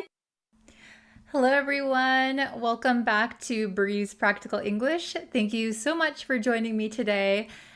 Today, we're going to look at a lesson that I noticed a lot of students having some difficulty with, okay? So we're going to look at the difference between made of, made from, made with, and made out of. So this is pretty tricky, and there are some nuances that make these a little bit different from each other, okay?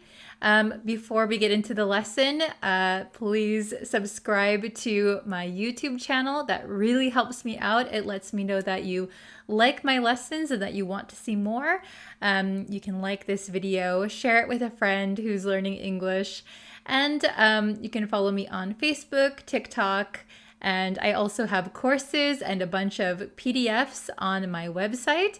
So if you're interested in joining one of my courses, you can go to the link in the description and you can join from there. Okay, so let's hop into the lesson.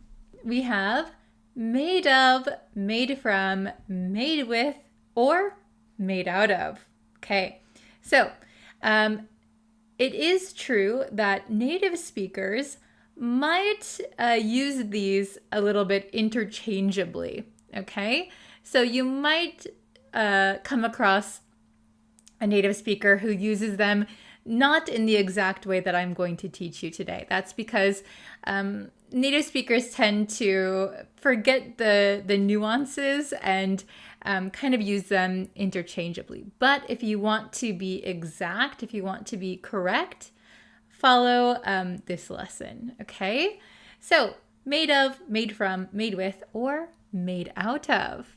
All right.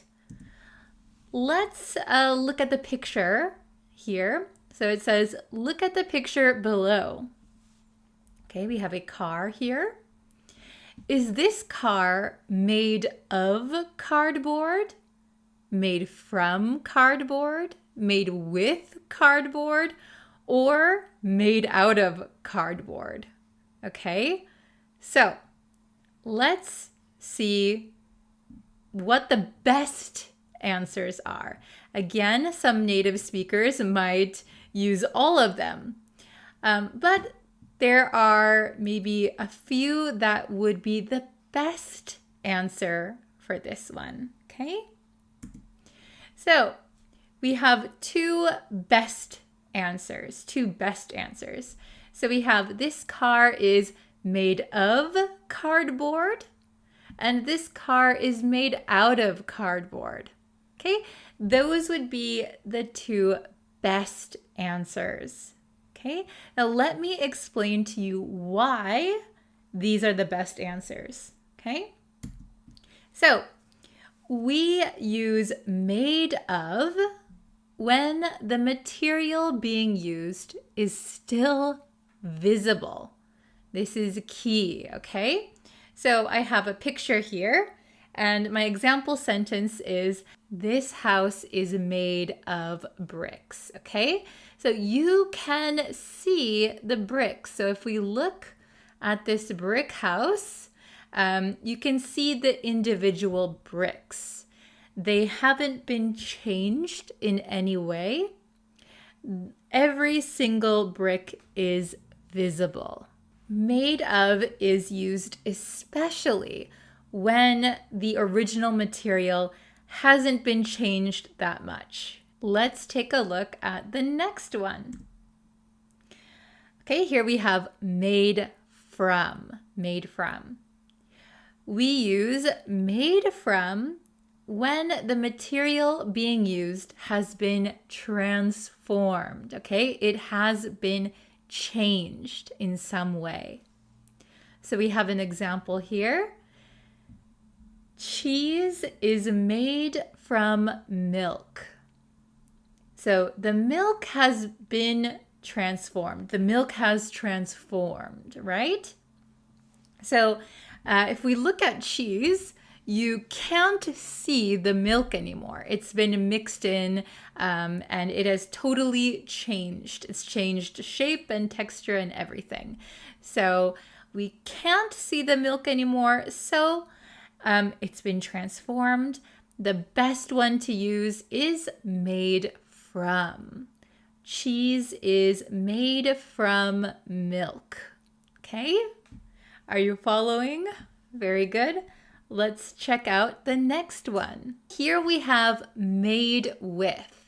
Made with. So we use made with especially for ingredients, parts and pieces, or intangible things. So what are intangible things? Intangible things means things that we cannot physically touch. Okay, so things like knowledge, love, those things. We can't touch them, but they are still things, right? Okay, so use made with for ingredients, parts and pieces, or intangible things. Okay, so we have two examples here. So you can see I have a picture of soup here. So my first example is this soup is made with chicken, beans, and veggies. So this is a mixture, So multiple things are added and mixed together. So those are the ingredients, okay? So we use made with for ingredients. Then we have this soup was made with love. This soup was made with love. So we often use made with for intangible things like love. So love is intangible. We can't physically touch it. So we say things like the soup was made with love. Very good. All right, let's go to the last one. And that is made out of. Made out of. Okay? We use made out of when there is one main material being used. One main material being used. So I have a picture of a remote controller. We also call this just a remote. Okay? So this remote is made out of plastic. This remote is made out of plastic. That means it is mainly plastic. Okay, so this whole thing is plastic. So the best answer, the best way to word it would be, this remote is made out of plastic. Okay, so again, native speakers might use them interchangeably. So some people might say this remote is made from plastic, which is not wrong. But made out of plastic, that would be the best answer. It is mainly plastic, mostly plastic. Okay? So if we go back to the first one, we have a car. You can see that this car is cardboard. Cardboard was used to make this entire car. So we could say this car is made of cardboard. So you can see the actual cardboard that was used. It hasn't really transformed into anything else. It hasn't changed. We can still see the actual cardboard. So this car is made of cardboard. We can also say this car is made out of cardboard because it is mainly cardboard. I think they only used cardboard. So this car is made out of cardboard. We have two best answers. All right, how was it? Was it understandable? Did it get a little bit easier for you? Let me know in the comments. And I always recommend trying to use what we learned in our lesson and writing example sentences. So that's your homework. Write some example sentences in the comments, okay? Let's see if you can make some good sentences. All right, so if you want to join any of my courses, I have a bunch of PDFs. I have a really good pronunciation course up on my website right now. And I also have blogs that correspond with my lessons. So if you're interested in any of that, you can check out my website. The link will be in the description and probably the pinned comment. All right, thank you guys so much for watching. I really appreciate it, and I'll see you in our next lesson. Bye, everyone.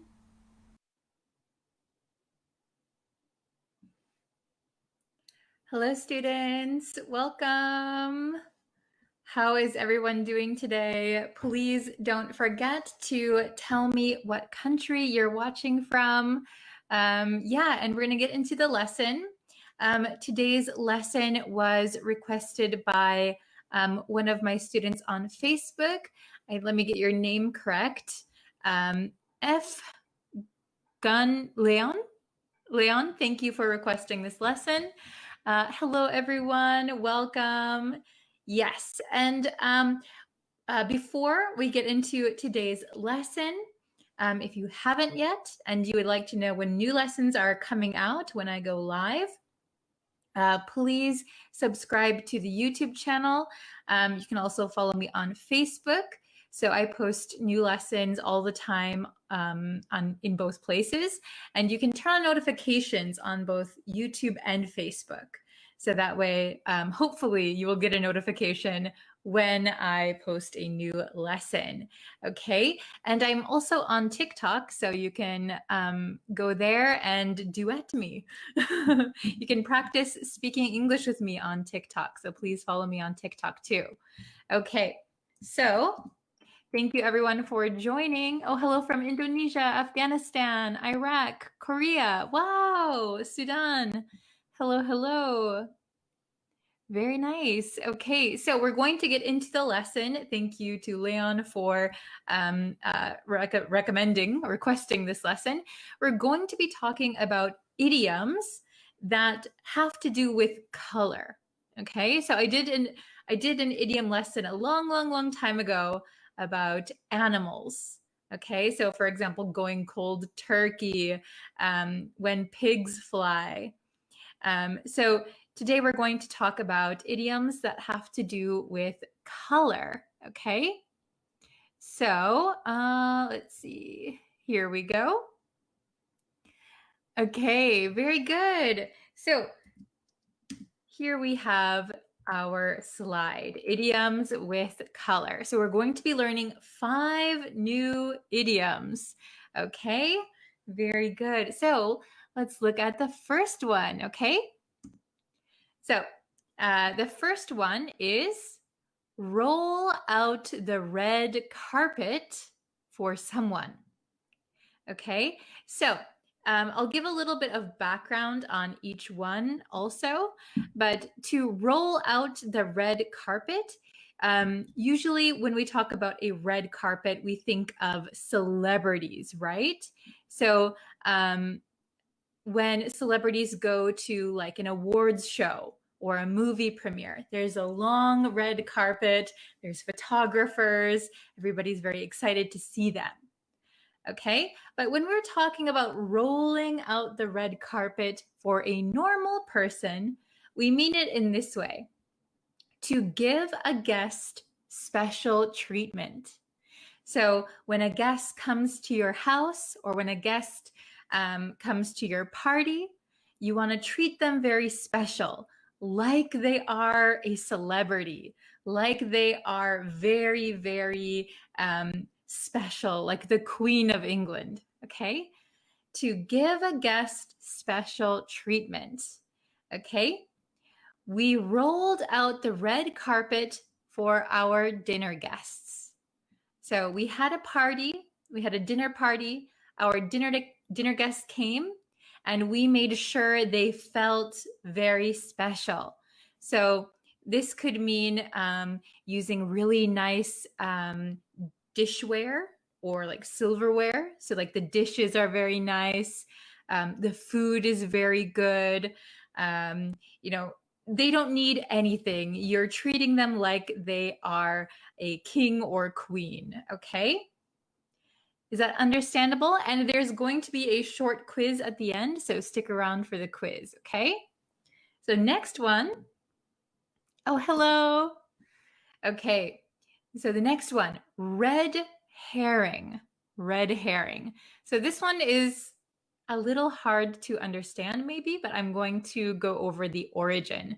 Okay, so the meaning is a clue or piece of information which is or is intended to be misleading or distracting.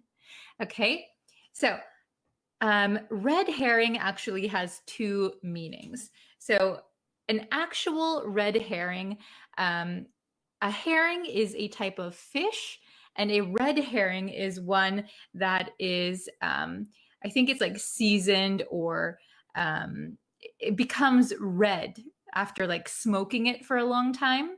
And it has a very, very strong smell. And they used to use red herrings or like very smelly animals for training dogs and also horses to hunt or to follow something. So it became, I think maybe in the last few decades or something, it became the meaning of misleading information. So for example, I'll give you an example. If you're watching a scary movie and you think, like the movie is kind of telling you, this character is suspicious. This character looks like he's the bad guy. But this character is just a red herring. So actually, the bad guy was this person over here. So the red herring is, oh, you thought it was something, but actually it wasn't. So this is the surprise bad guy. Okay, so information that is misleading or distracting. Does that make sense to everyone? It's kind of a difficult one to understand, but basically, when we use the word red herring in daily life, it means that something is misleading, something is distracting, okay? So I'll give you the example down here that I wrote. The mystery novel is exciting and full of red herrings, okay? So a mystery novel, there's a mystery to be solved. So maybe the novel is giving the reader some clues, some hints, okay? Oh, it might be this person, it might be that person. But these were not real clues, okay? They were red herrings. The actual mystery solution is this one, okay? I hope that's understandable. Hello from Tibet, welcome. Hello from Peru. Hello, hello. Okay, so if anyone has any questions, I'll go back to this one because it's kind of difficult, but we'll continue on. Okay, the next one, paint the town red. To paint the town red. So this meaning is to go out and enjoy yourself. So to have fun, go out on the town and have fun. Usually by drinking alcohol, dancing, and laughing with friends. So why do we say paint the town red? Well, probably this comes from the 1800s. So in the 1800s, one man who I guess loved to drink alcohol, he was very drunk with his friends, and it was a night of debauchery, I guess. So they went out and they vandalized many things. So they took the door knockers off of doors. They did a lot of things that weren't so good. And they also used red paint and painted like statues and people's houses. So from that one night, we got this idiom to paint the town red. So having a really great fun time with your friends. Okay? So the example is, we're going to paint the town red tonight. So simply it means we're going to go out and probably drink some alcohol and have a lot of fun. Okay? Very good. This is a good example of red herring. We'll go back to red herring really quick. I don't want to play the role of the red herring in the movie. Very good. So usually lots of mystery movies or suspense movies, they have red herrings. Okay, so those are like the distracting clues, the misleading clues.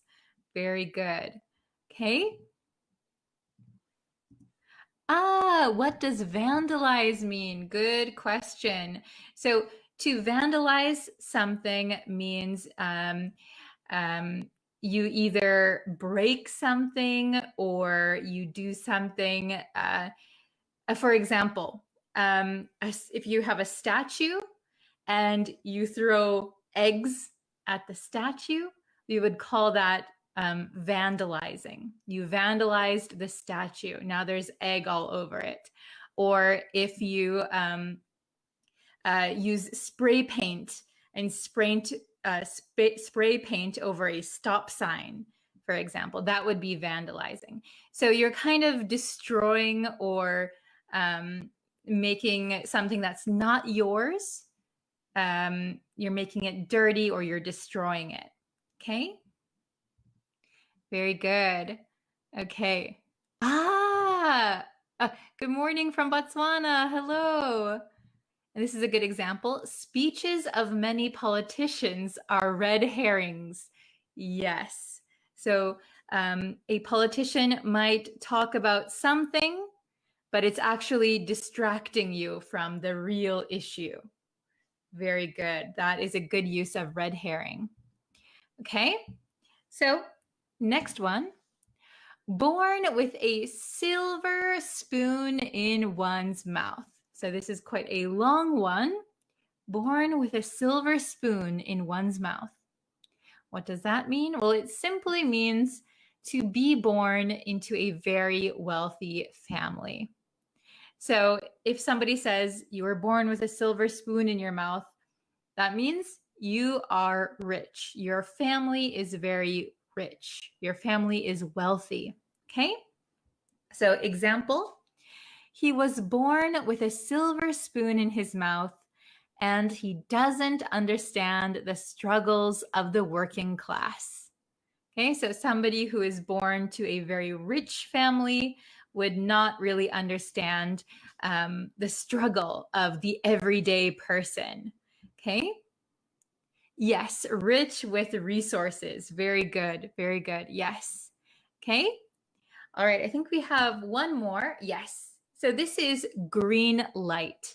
So green light, when you're driving, there is a light for you to either go, slow down, or stop.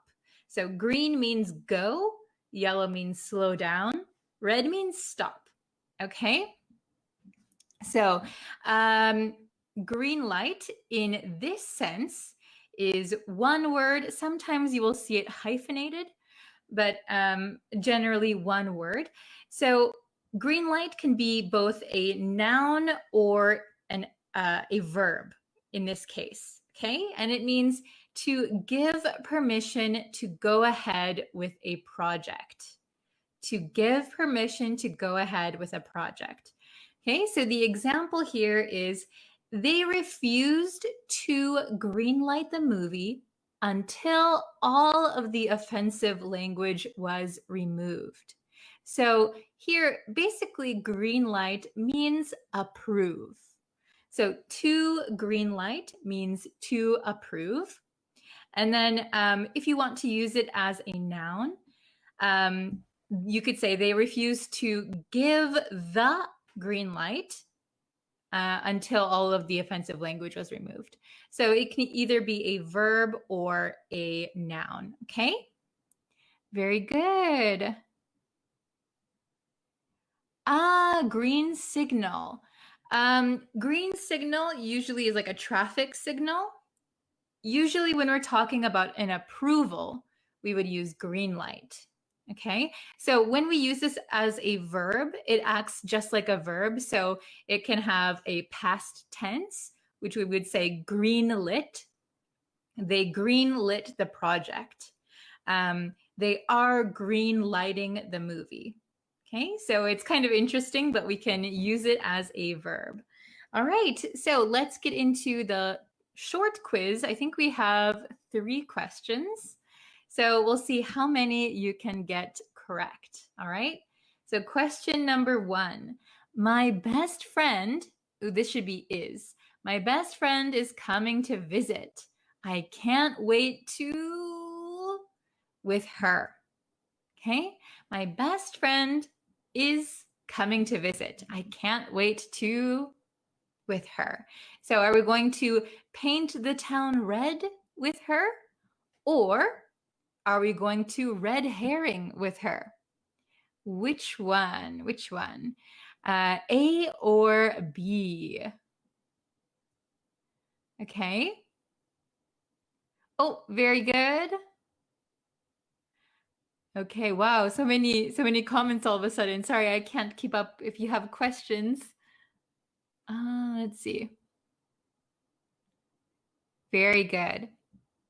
Okay, I see a lot of correct answers. So the answer to number 1, oh my gosh, that is not right. What the heck?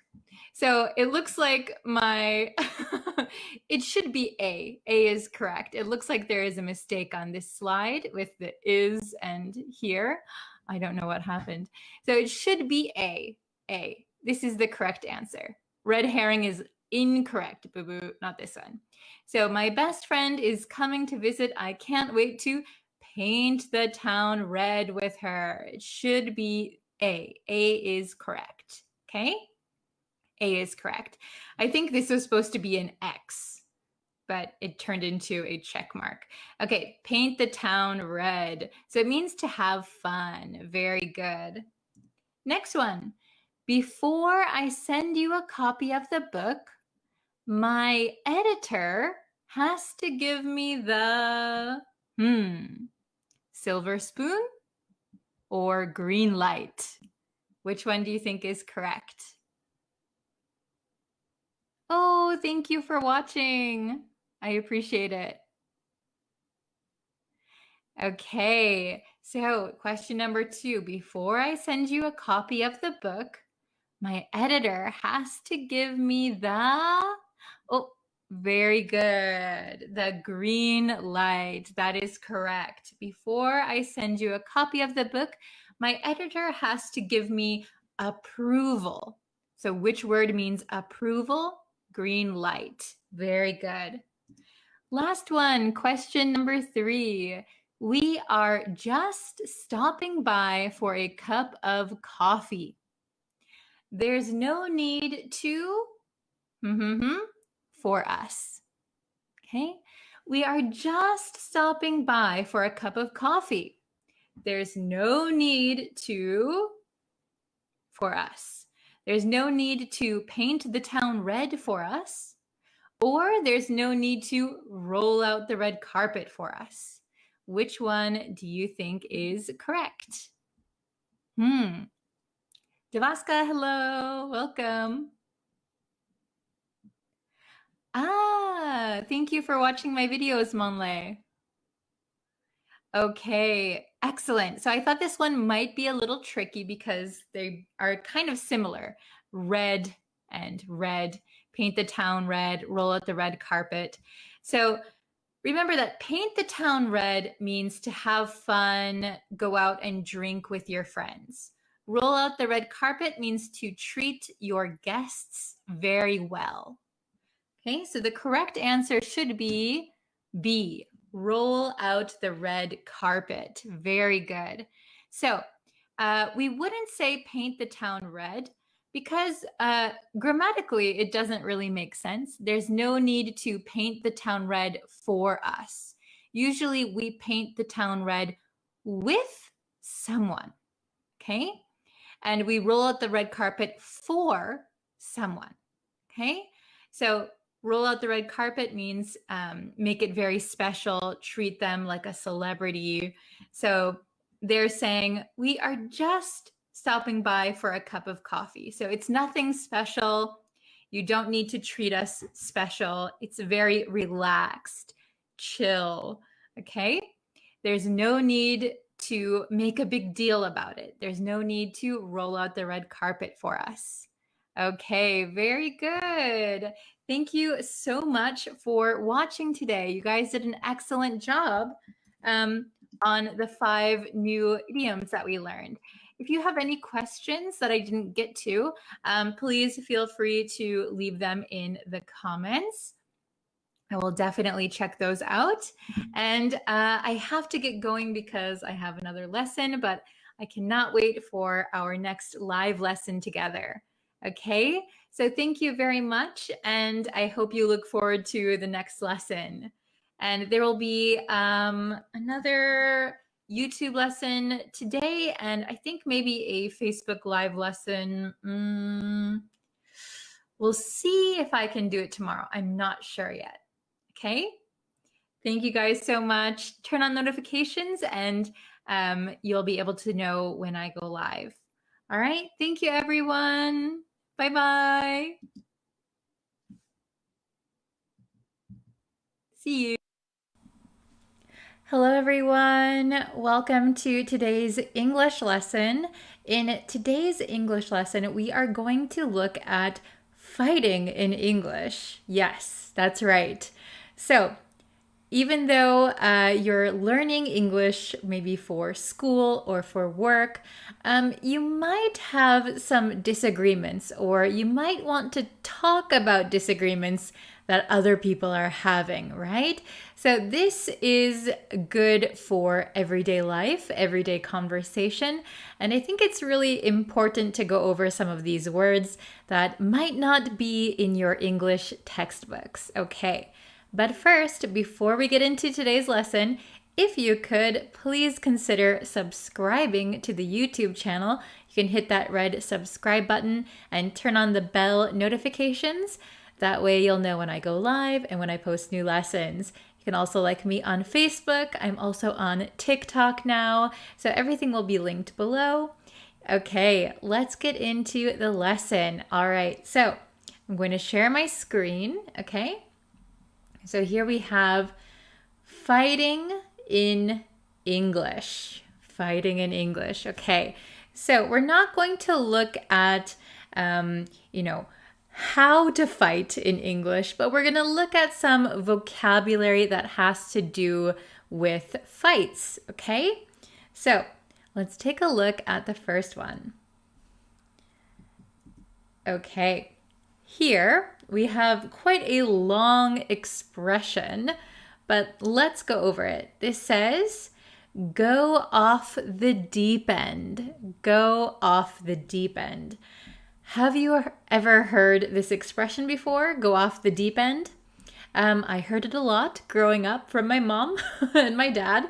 Okay, so if someone goes off the deep end, it means that they get very angry.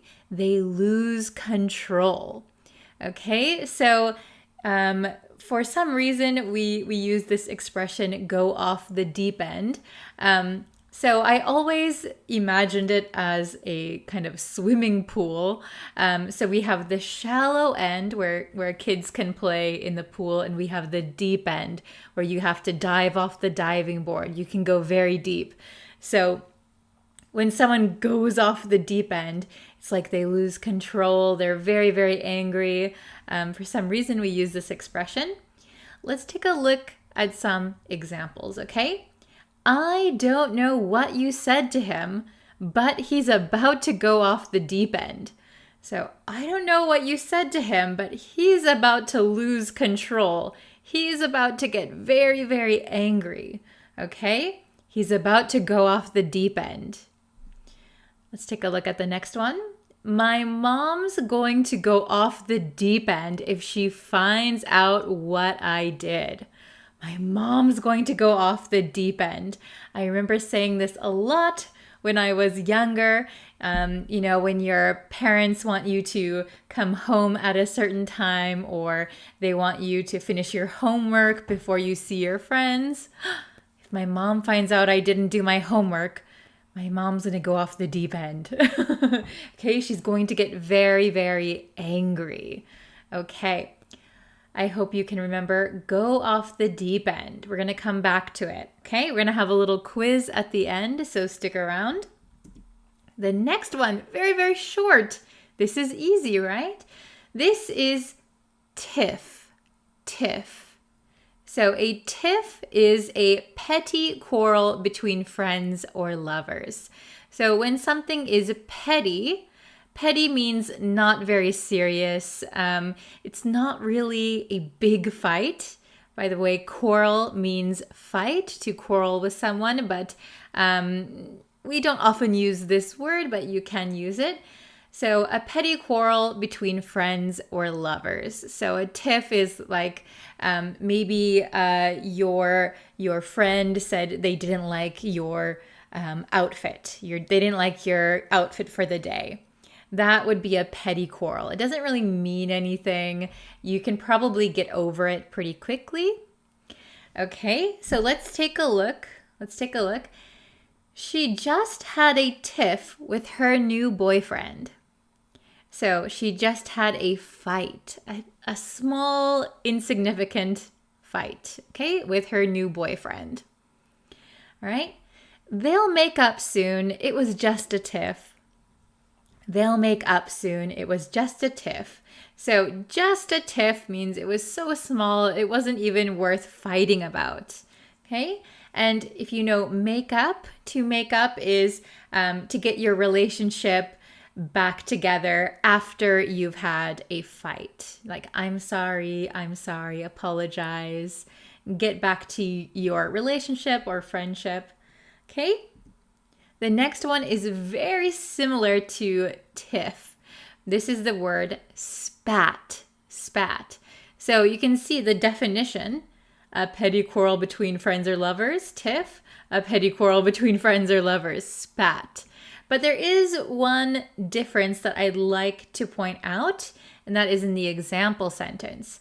They just had a lover's spat. So oftentimes you'll hear spat with lovers, a lover's spat. That means that specifically for like boyfriends, girlfriends, or like husband, wives, when couples fight, right? When couples fight, we call it a lover's spat. So not a very serious fight, but they had a little bit of an argument, a little bit of a disagreement. We would say they had a lover's spat, okay? The next one, the kids had a silly spat over who could eat the fastest. So that's very silly, right? Who can eat the fastest? And their little kids are fighting over who can eat the fastest. That would be a silly spat, or we could say a silly tiff, okay? But remember, lovers spat. We usually use spat with lovers, okay? Next one, wits end. Wits end. Okay, so the definition of your wits end is to be very worried, confused, or annoyed that you don't know what to do next. So you're very worried, you're very confused, or you're very annoyed and you don't know what you should do. Okay? You're at your wits' end. Okay? So here are some examples. He never listens to a word I say. I'm at my wits' end. Okay? So notice we use at. We're always going to use at with wits' end. I'm at my wits' end. She's at her wits' end. They're at their wits' end. Okay? So it means we have another expression that I didn't write down, but we can also say you're at the end of your rope. So maybe you have patience. You have this much patience. Okay? But when something happens that either worries you, confuses you, annoys you, your patience is getting smaller and smaller, and soon you are at the end of your patience. So we can think of it in the same way. You're at your wits' end. You're at your rope's end. Okay, you're at the end of your rope. So that means you are really not knowing what to do next. You don't know what to do. You're very worried, confused. Okay, so let's take a look at these examples. The second example, I'm at my wits' end with her. She's always lying to me. So I'm so worried or I'm so annoyed that she's lying to me. I don't know what to do next. I'm at my wits' end with her. Okay, very good. Next one is fairly new compared to the others. This is squash the beef. Squash the beef. So this is a kind of slang expression that's become popular in the last, I would say, 10 years or so. So if you squash the beef, that means to end an argument or bad feelings by apologizing or by other means. So in some way you apologize and you end the fight, you end the argument. To squash the beef also means to settle a matter. Okay, so maybe you have some disagreements, but you're able to apologize and move on from that. Okay, so let's take a look at the two examples. You two used to be so close. I think it's time for you to squash the beef. Okay, you guys used to be best friends. Stop fighting. It's time for you to squash the beef. It's time for you to end your argument. Okay? The next one. I hope they'll be able to squash the beef someday. I hope they'll be able to squash the beef someday. Okay? So I hope they'll be able to make up someday. They'll end their argument. Very good. Squash the beef. Okay, so we have some questions here.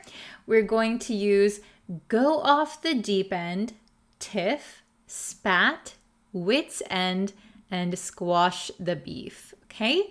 So we're going to use each one only once. Okay, and we're going to fill in the blanks here. So I hope you remember the meanings and when to use each of these.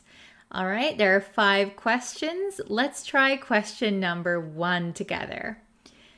Number 1, I don't know what to do about her. I don't know what to do about her. I'm at my something.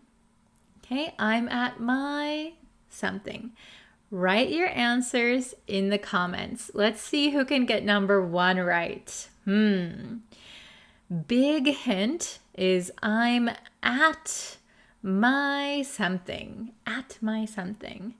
Okay, The answer to number 1 is wit's end. I don't know what to do about her. I'm at my wit's end. I have no more patience. I don't know what to do next. I'm so worried. I'm so concerned. I'm so annoyed. Okay? Number 2. If my parents find out what I did, they'll... If my parents find out what I did, they'll... What do you think? They'll squash the beef, they'll tiff, they'll spat, they'll go off the deep end. We already used wit's end. Okay, so which one do you think is correct? Leave your answer in the comments. Okay, I hope you wrote it down. Let's see who could get it right. The correct answer is go off the deep end. How many of you got that one right? Was that easy? Very good. Okay, if my parents find out what I did, they'll go off the deep end. So they'll get so angry they will lose control. Okay? Number 3. I know I was wrong. Can we... So a hint for this one, it would be, can we stop arguing? Can we stop fighting? Write your answer down. The answer to number 3 is, can we squash the beef? Very good. Can we squash the beef?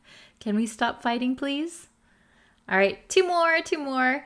Number 4, he's having a lovers with his wife.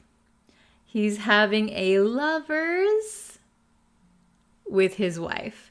So big hint here is lovers. Okay? Which word goes with lovers? Do you remember? Write your answer down. Okay, the answer to number 4 is spat. He's having a lover's spat with his wife. So they're having a small argument, probably not a serious fight. Maybe they fought over what's for dinner. Okay? Very good. Last one. Number 5. The 2 sisters had a little over who would wear the dress. The 2 sisters had a little over who would wear the dress. Okay. There's only one left, so let's see the answer. The 2 sisters had a little tiff over who would wear the dress. So they had a small argument. Remember, tiff and spat are pretty much the same thing, but usually we say lovers spat, not lovers tiff. Okay? Very good. All right. Okay, so how many did you get correct? Did you get 5 out of 5 correct? Let me know in the comments. And do you think you will use these words in everyday conversation? Are these useful for you? Is there anything else you would like to know how to say about fighting or arguing with people? Let me know if there are any other lessons that you would like to see or you would like for me to make. I will try to make them as soon as I can. But thank you guys so much for watching today's lesson. Don't forget to subscribe. You can follow me here on YouTube or Facebook, TikTok, Twitter. I'm on everything, so you can find me. All right. Thank you guys so much for watching, and I'll see you next time. Bye, everyone.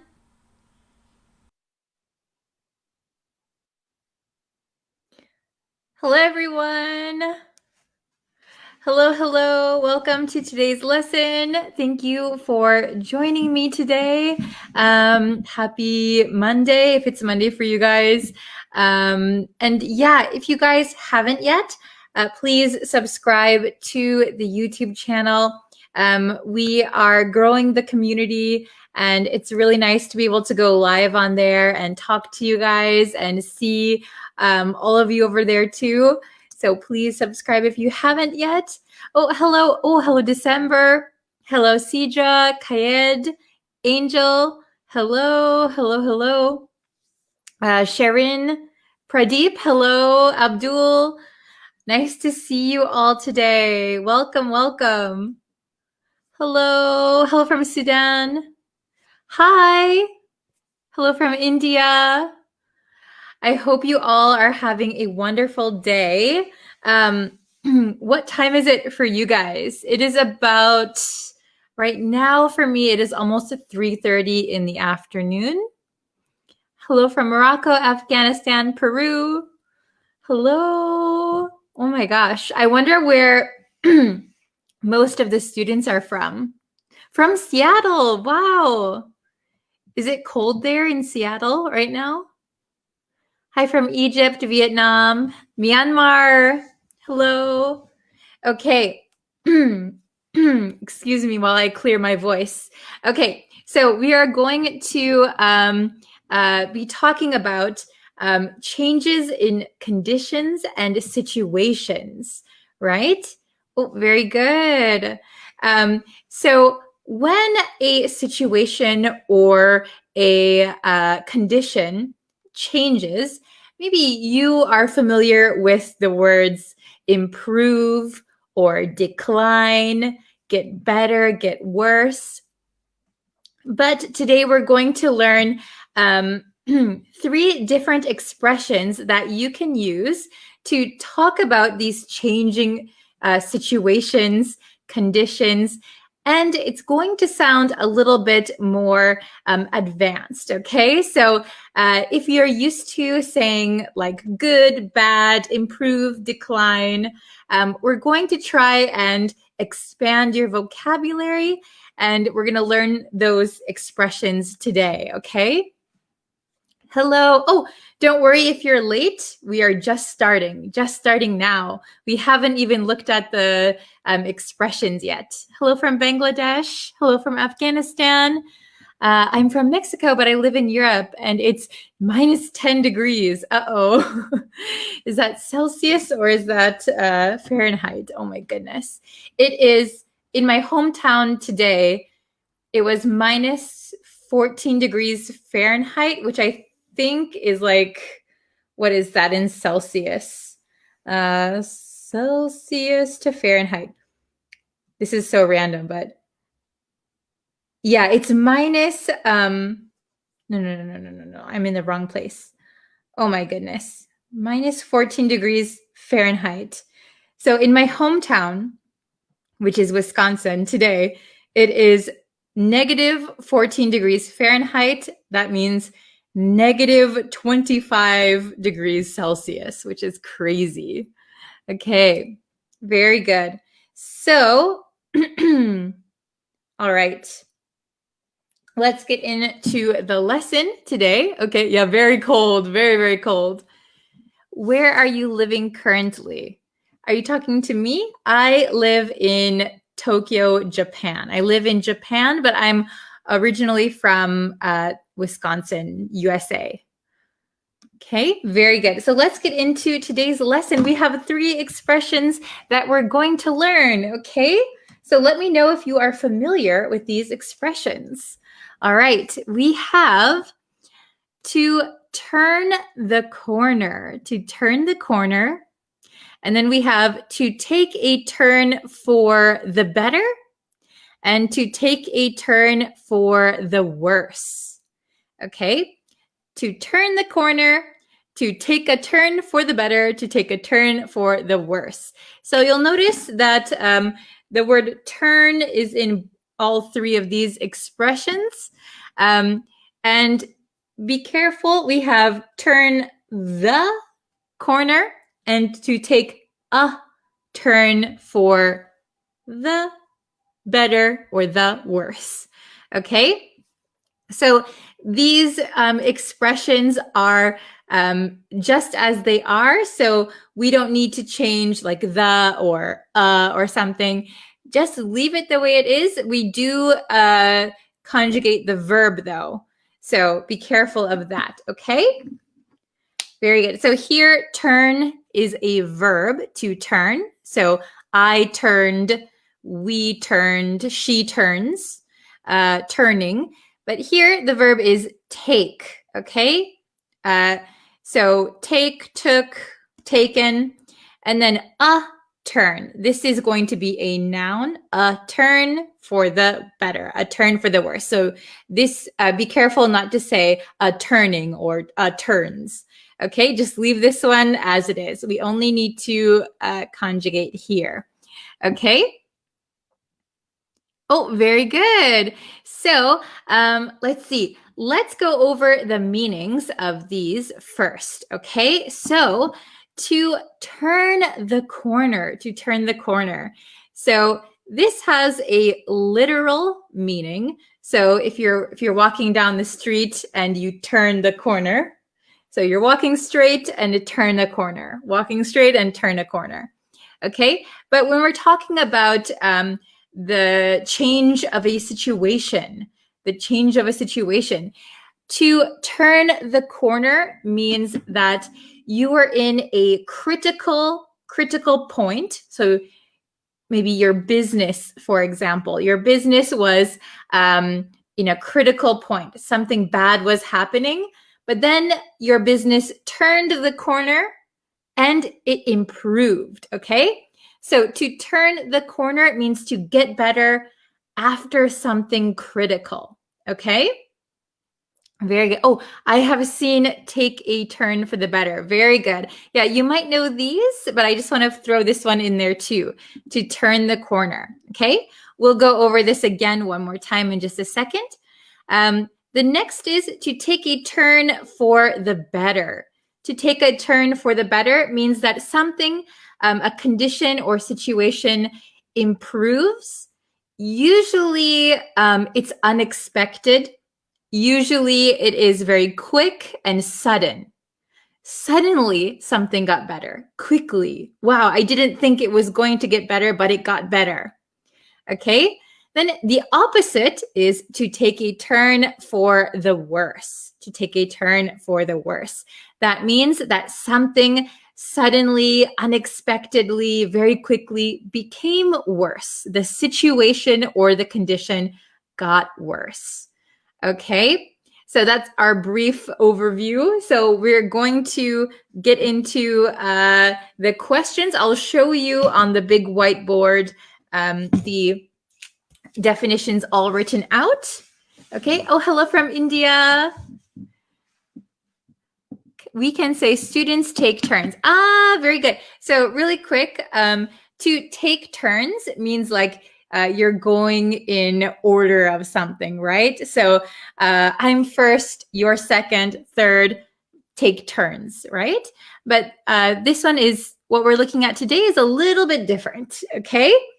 So can you see that? Let me pull it down a little bit. Okay, so turn the corner.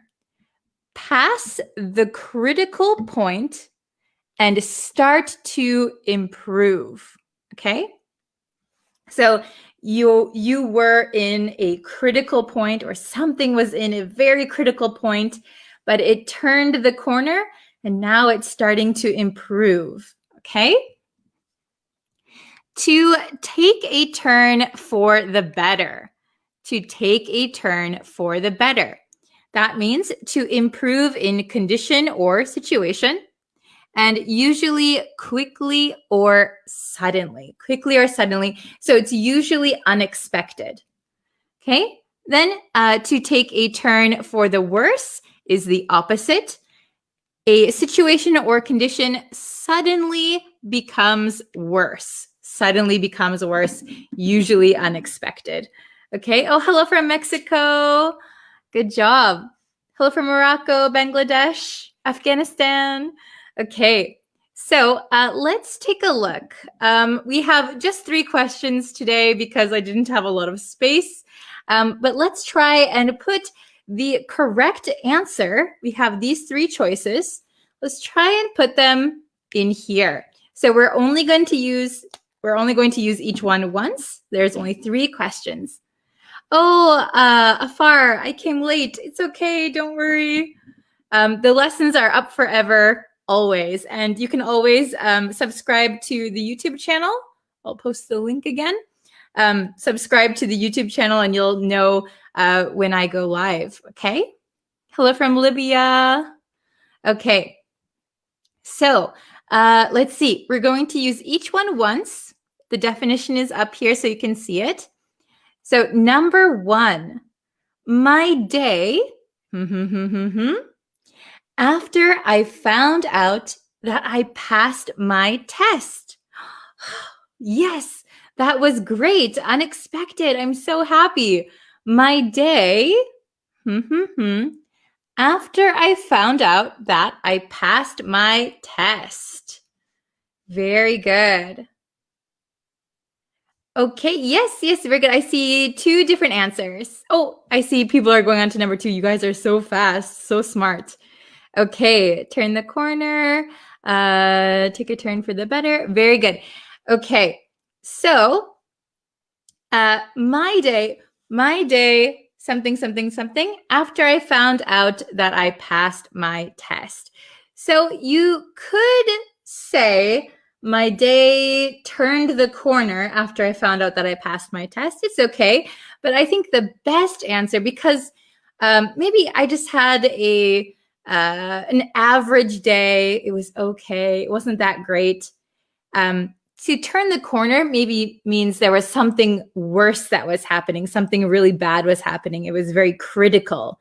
But, oh, lucky, very unexpected. My day took a turn for the better. Yeah, that is the best answer to put in here.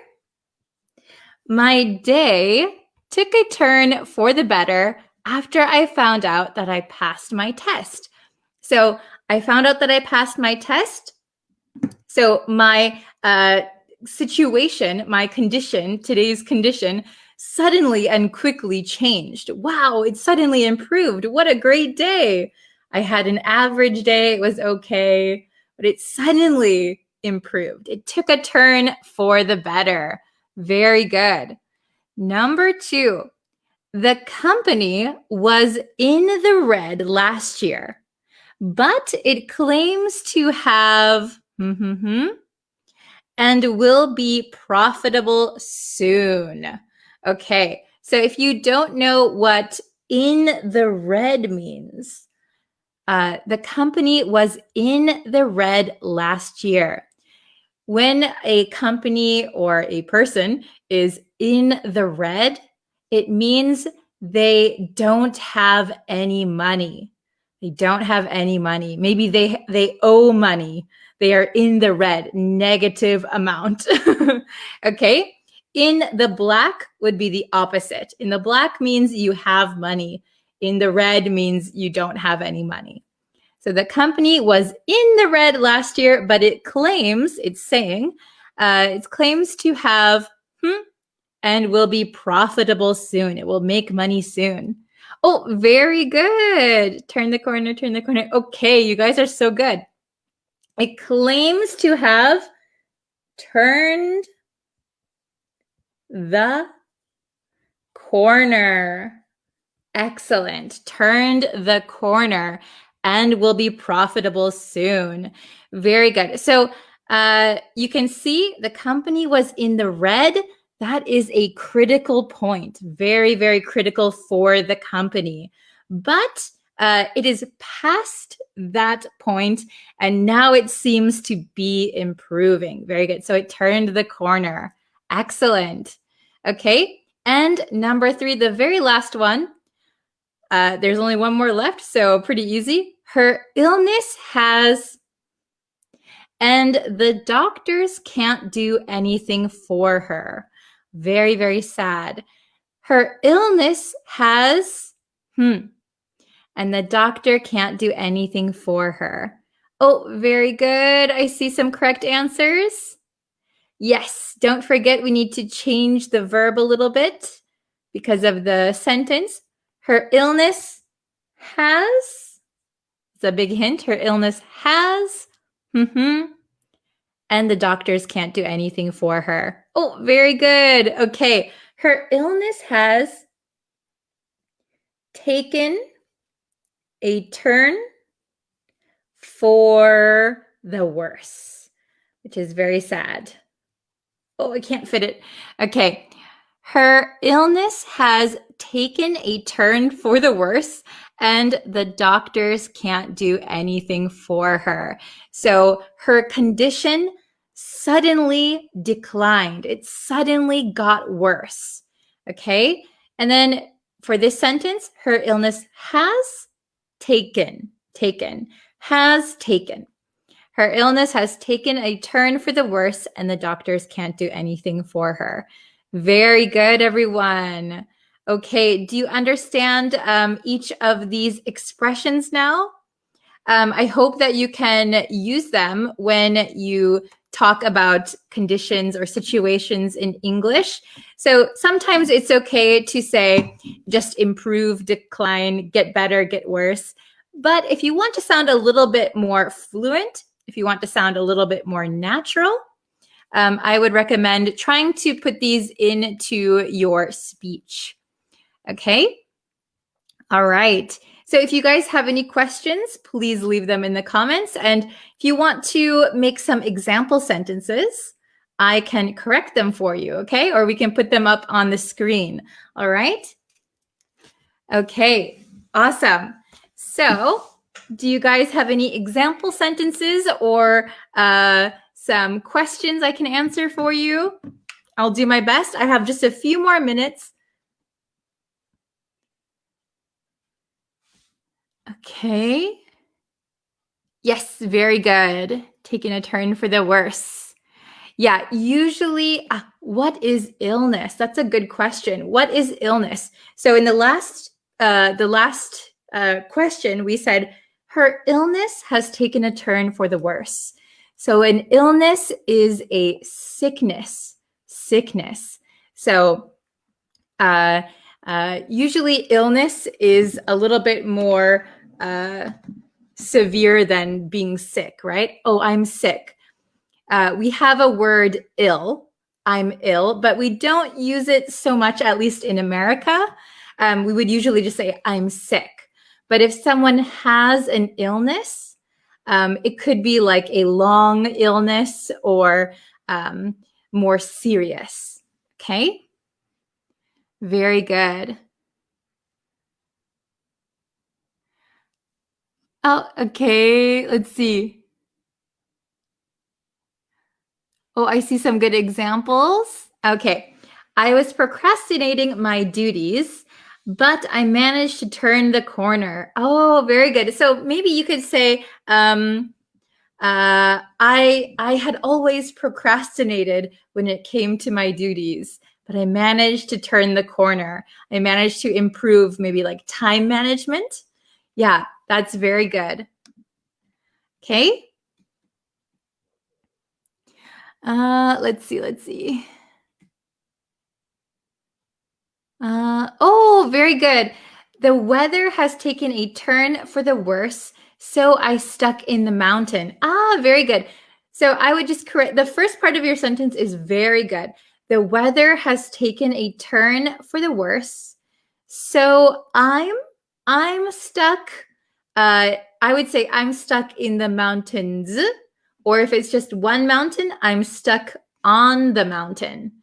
Okay, in the mountains, on the mountain. Very good. This is a question about the lessons. Do you change the time of the lessons? So on YouTube, they are usually at the same time. I try to post at the same time. Recently, it's been 8:30 p.m. Japan Standard Time on YouTube. On Facebook, I try to do live lessons. It depends on my schedule.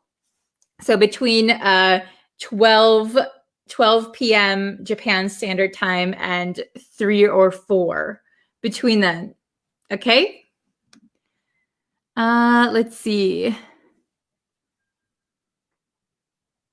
After being blocked out the internet in Myanmar, my weekend took a turn for the worse.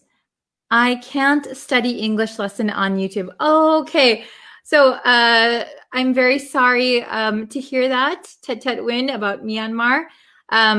I heard a lot of people are using VPNs to access the internet there. But to correct your sentence, after being blocked, maybe after being blocked from the internet, usually we say blocked from something. Blocked from the internet in Myanmar, my weekend took a turn for, not from, for the worse. I can't study English lessons on YouTube.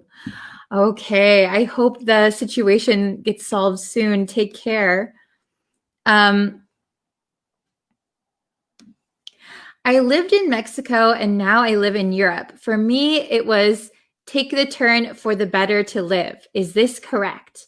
So you could say, I lived in Mexico and now I live in Europe. My life has taken a turn for the better. My life has taken a turn for the better. Very good. Okay. What is the difference between conditions and situations? That's a good question, since today we're talking about conditions and situations. So a condition could include your health, like a health condition. A situation might just be like your day or the situation you are currently in. Condition could also include illness. Okay. Let's see. Oh, my company took a turn for the worse after the COVID-19 outbreak. Very good. So instead of saying COVID-19 outbreaking, we would just say COVID-19 outbreak. Yeah, that sentence is very good. My company took a turn for the worse after the COVID-19 outbreak. I hope that your company will turn the corner soon and get into a better situation. Okay. Very, very good. I'll answer maybe just one more question, or if you have a sentence that you want to put up. Okay. Let's see. I'm scrolling up a little bit to see if there's one that I missed. Okay. Oh, please repeat the meaning again. I missed both. So actually we learned 3 today. So I'll briefly go over it one more time. To turn the corner means that you are in a critical situation and now it's starting to improve. Your situation is improving. You've turned the corner. To take a turn for the better means something, a condition or situation, suddenly and quickly becomes better, improves. And the opposite, to take a turn for the worse, means a situation or condition suddenly becomes worse. Usually this one is unexpected. Turn the corner could be maybe you put some effort into it. Okay, very good. I have been jobless for years, but I turned the corner by finding a job recently. Very good. Excellent sentence. Okay, awesome. Wonderful. So thank you guys for joining me today. I will be posting a quiz later today, not on this topic, but I will be posting a quiz on YouTube later today. So I hope you will find that, and I hope you will take that quiz today, okay? I will be back tomorrow with a new live lesson on Facebook, maybe a little bit earlier than today. And I will have a new lesson on YouTube also. So please subscribe to the YouTube channel, turn on notifications, and that way you'll know when I will go live, okay? Thank you guys so much for watching. I love talking with you guys. I love seeing all the familiar faces and names. I hope everyone has a great day. Please stay healthy, stay safe, and I will see you guys tomorrow. Okay, thank you so much for watching. I'll see you in a little bit over on YouTube. Okay, bye everyone. Hello everyone. Welcome back to Bree's Practical English, my English learning channel. Today I want to teach you about the difference between by and until.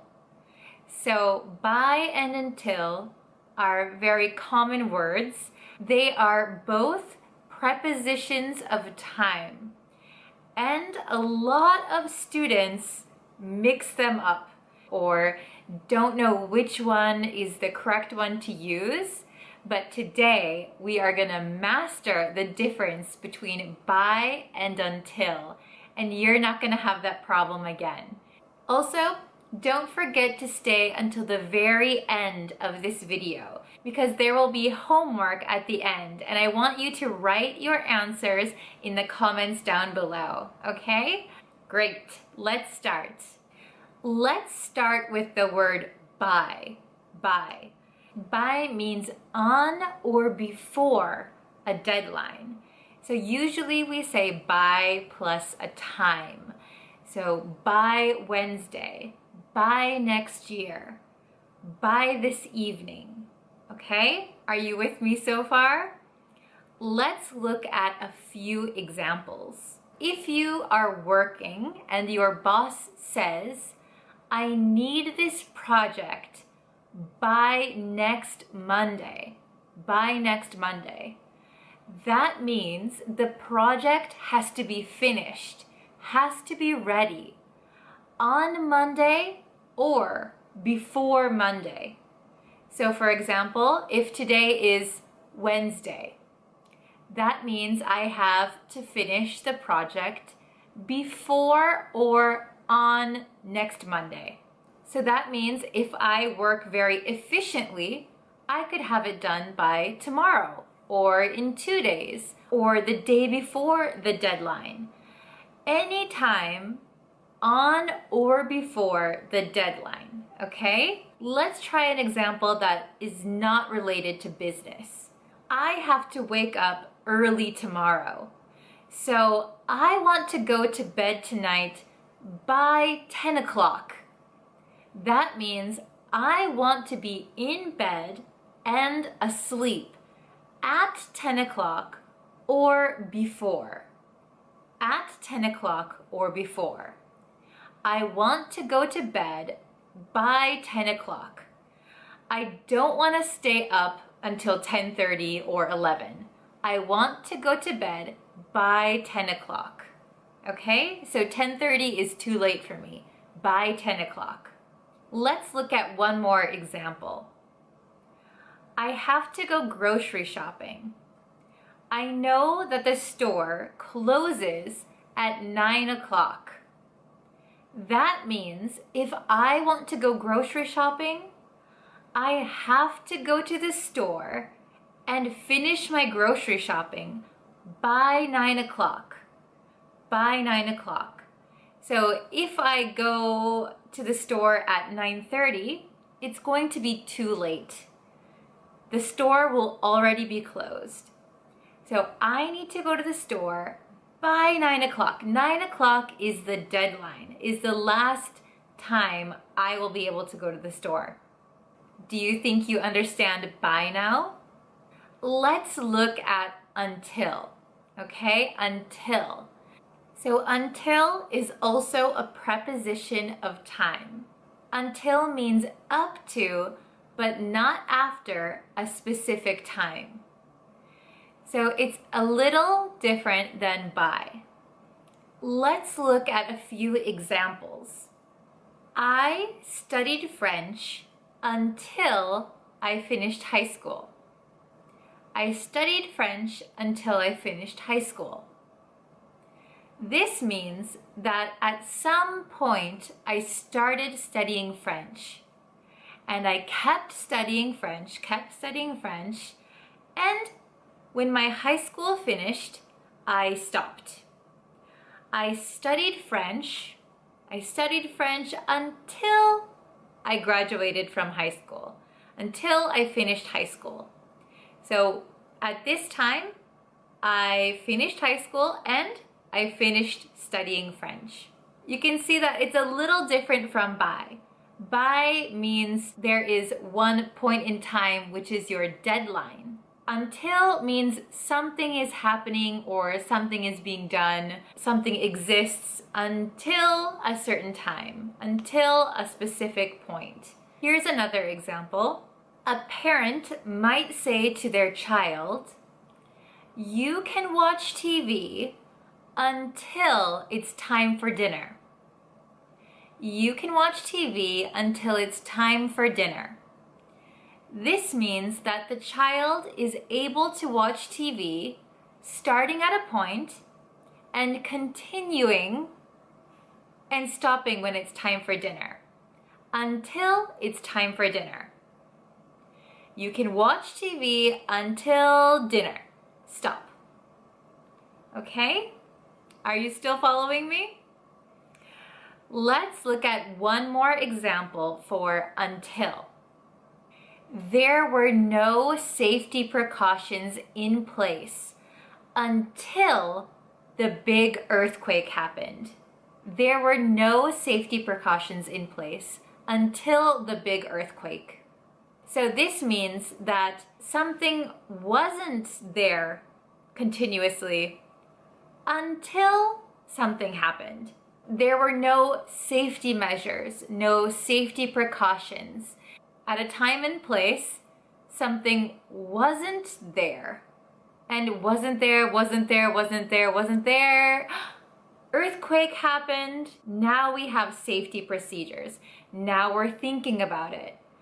So it can also be used in this way when something doesn't exist. Here's another example in the negative. I wasn't hungry until I saw your food. It looks delicious. I wasn't hungry until I saw your food. It looks delicious. This means not being hungry, thinking that I wasn't hungry, started at a certain point. I didn't think I was hungry. I didn't think I was hungry. I didn't think I was hungry. I saw your food. Oh, I'm hungry. So I didn't think I was hungry until I saw your food. It looks delicious. Now I feel hungry. Okay? I hope this is making sense. Let's do a little quiz. I know you guys love quizzes. Let's say I borrow a book from my friend. They ask me to return it next Friday. Which would you use in this case? Please return the book by next Friday, or please return the book until next Friday. Which one do you think it is?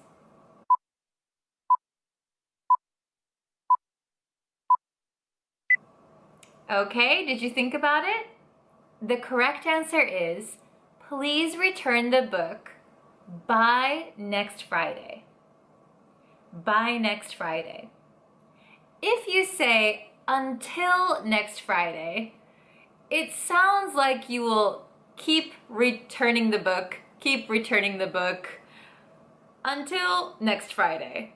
That doesn't really make sense now, does it? Let's try another question. Let's say you have a roommate. You and your roommate make a rule about coming home at a certain time every night. You don't want to stay out too late. You agree that you will come home at a certain time every night. You agree that you will be home before or at the very latest 11 p.m. Which would you use in this sentence? By or until? Please come home by 11 o'clock. Or please come home until 11 o'clock. I'll give you a moment to think about it.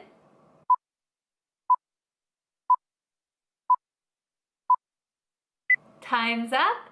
What was your answer? The correct answer should be by. By. Please come home by 11 o'clock. It means come home before or at 11 o'clock. no later than 11 o'clock. If you said until in this case, it means that you keep coming home, keep coming home, keep coming home until 11 o'clock.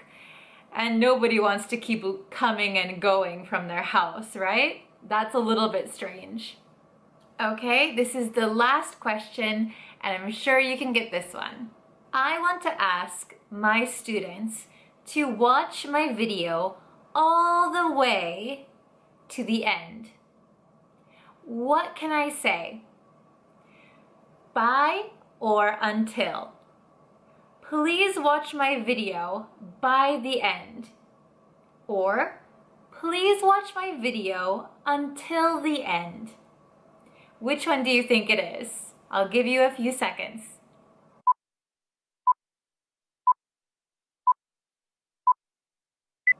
Okay, time's up.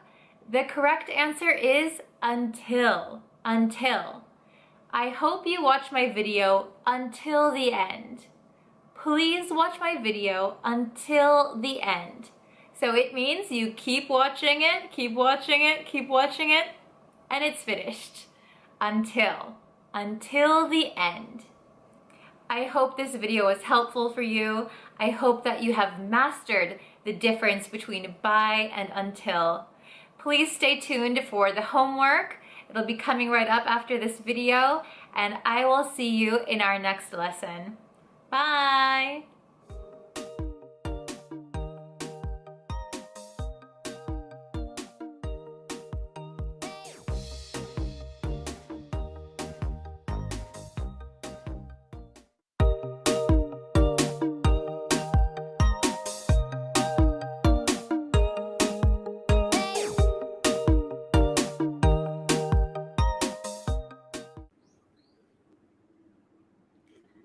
Hello.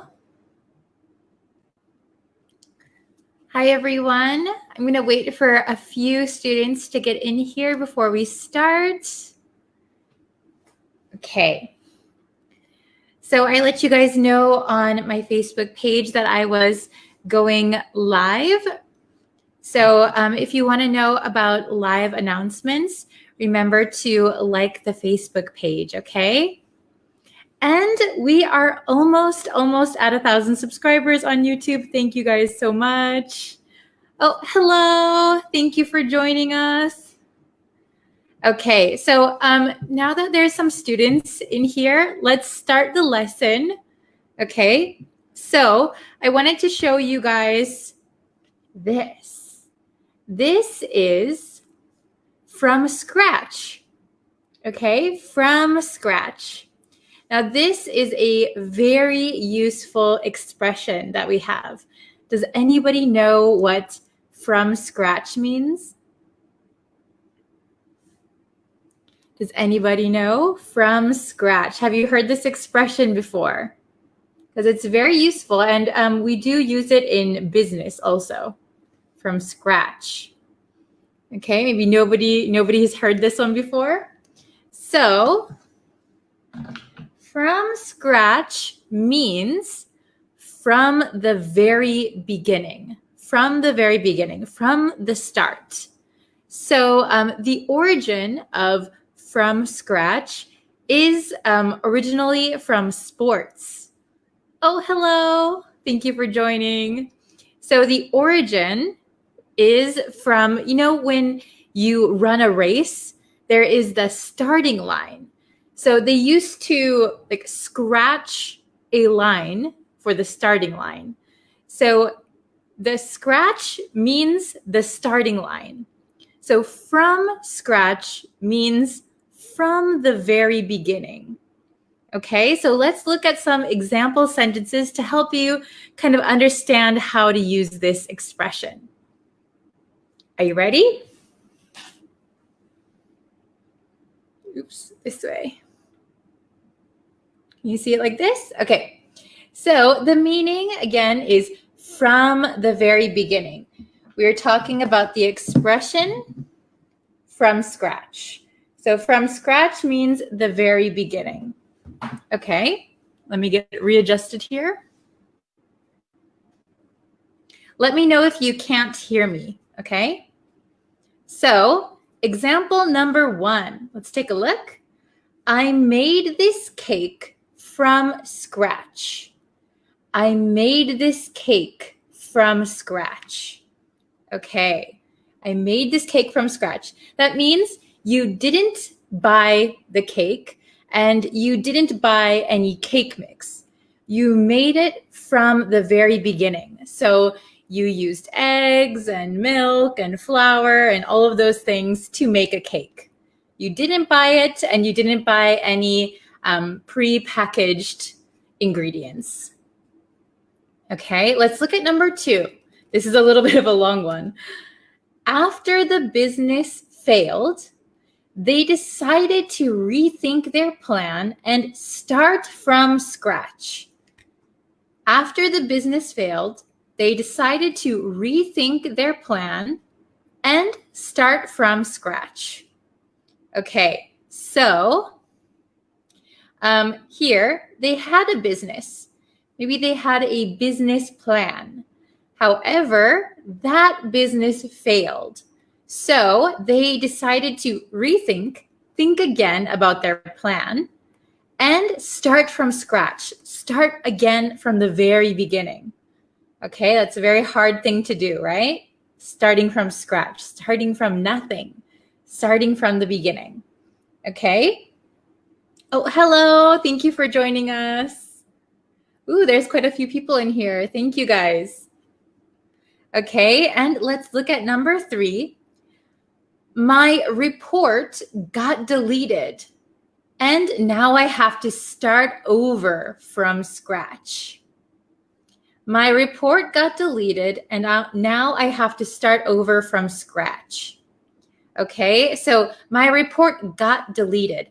This means somehow it got deleted. I don't know how, but my report got deleted. I didn't delete it, but my report got deleted. And now I have to start over from the very beginning. I have to start over from scratch. From scratch. Okay? Yes, it is very useful. Yes, I think so. So we do use it in regular conversation. We do use it in business. So this is a very useful one for any day or any situation. Okay, so I made this cake from scratch. After the business failed, they decided to rethink their plan and start from scratch. My report got deleted, and now I have to start over from scratch. Okay, so starting from the very, very beginning, starting from nothing. Okay, and for the students who weren't here at the very beginning, I explained the origin of from scratch. So I'll put this up here, from scratch. So a long, long time ago, it originated in sports. So if you look at a race or a marathon, there is a starting line. So a long time ago, they used to scratch the dirt to make that line. So that is why the starting point was called the scratch line. So from scratch means from the very beginning. Okay? Oh, it's a new word. Okay, good. I'm glad that I can teach you guys something new, because I think it's very, very helpful. Can you guys try to make a sentence from scratch? We use from scratch a lot of the times in cooking. To cook something from scratch, I'm not very good at cooking things from scratch. It's a little bit difficult to start from zero. Or like when you learn a new language for the first time, you're starting from scratch because you don't know any of the language, right? You're starting from zero, from the very, very, very beginning. Okay? Hi there. We're learning from scratch, So if you guys can, please leave a comment with a sentence using from scratch, okay? It's very, very useful. And if we look at pronunciation, it's quite straightforward, I think. Pretty easy. From scratch. Scratch. Okay? From scratch. From scratch. I think this one is pretty easy to pronounce. If you have any trouble, let me know. From scratch. Okay. So I think that's going to be it for this lesson. Thank you guys so much for liking the Facebook page and subscribing to the YouTube channel. I really, really appreciate it. We are almost at 1,000 subscribers on YouTube, which is amazing. Thank you guys so much. And I hope to see you guys in the next lesson.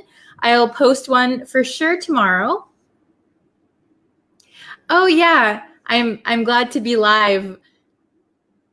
I'm good. Thank you for asking. How are you guys? Okay. Well, I have to go and do some more lessons. So leave some comments and I'll be sure to check them. Okay. Thank you guys so much. I'll see you in a lesson tomorrow. Okay. Bye. Chop up. Chop up. To cut food into small pieces. Sarah chopped up some vegetables for the stir-fry. Boil over. Boil over. To overflow while boiling. Be careful, the soup might boil over if left unattended. Mix up. Mix up. To combine ingredients by stirring. Let's mix up the batter for the pancakes. Slice off. Slice off. To cut a thin piece from the edge of something. He sliced off a piece of cheese for the sandwich.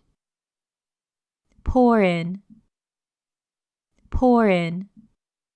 To add liquid into a container or dish. She poured in the milk slowly while stirring the sauce. Sprinkle on. Sprinkle on. To scatter something over food. Don't forget to sprinkle on some salt and pepper before serving. Heat up. Heat up. To make something hot. Can you heat up the soup in the microwave? Peel off. Peel off. To remove the outer layer of something. Please peel off the skin before slicing the potatoes. Drain out. Drain out. To remove liquid by pouring or letting it flow. Let the excess oil drain out before serving the fries. Stir in. Stir in. To mix an ingredient into a dish. Stir in the herbs just before serving the pasta. Cut down. Cut down. To reduce the amount of an ingredient. We should cut down on the sugar in this recipe. Bring to a boil. Bring to a boil. To heat something until boiling. Bring the water to a boil before adding the pasta. Mash up. Mash up. To crush food into a soft mass. Mash up the bananas for the smoothie. Set aside. Set aside. To reserve for later use. Set aside some sauce for dipping. Beat in. Beat in. To mix an ingredient by repeatedly hitting it. Beat in the eggs one at a time until well combined. Grate off. Grate off. To rub food against a grater to produce shreds. She grated off some cheese for the salad. Fold in. Fold in. To gently mix ingredients by turning over. Carefully fold in the whipped cream to the cake batter. Cut up. Cut up. To chop or divide food into smaller pieces. Let's cut up the chicken into cubes for the curry. Simmer down. Simmer down. To reduce heat to a simmer, simmer down the sauce and let it thicken. Whisk up.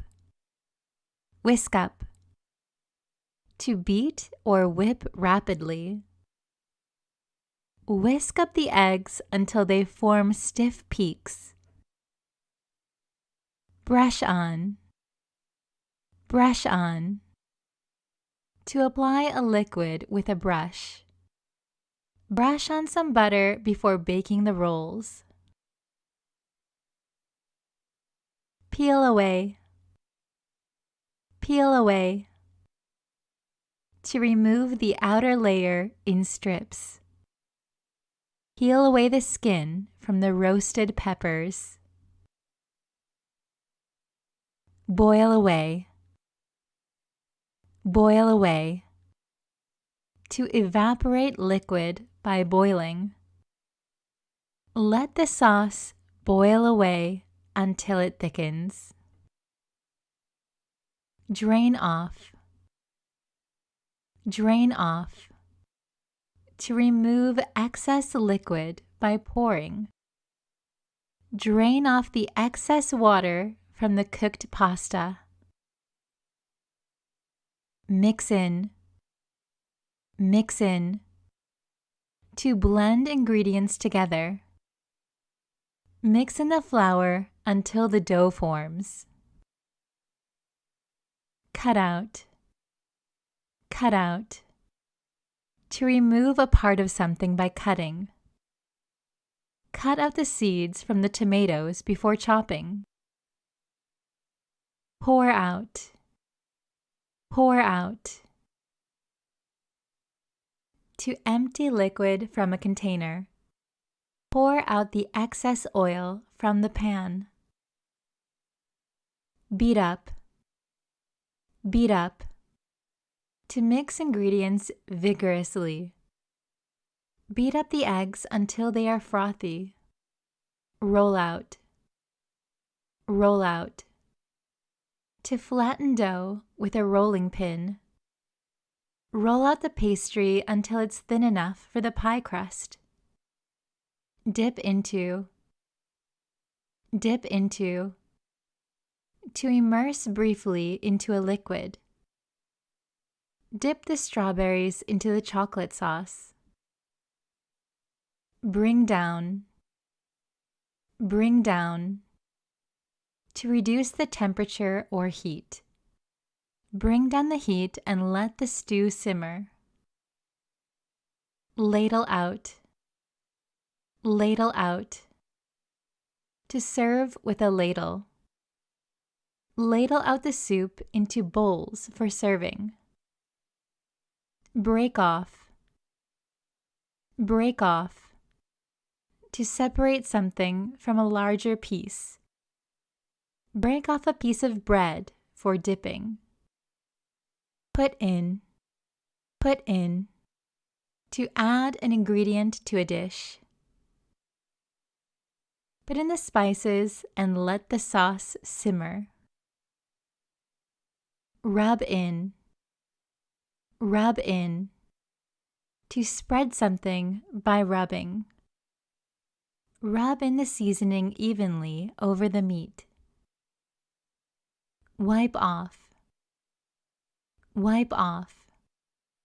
To remove something by wiping. Wipe off the excess flour from the cutting board. Scoop out. Scoop out. To remove something with a scoop or spoon. Scoop out the seeds from the pumpkin before baking.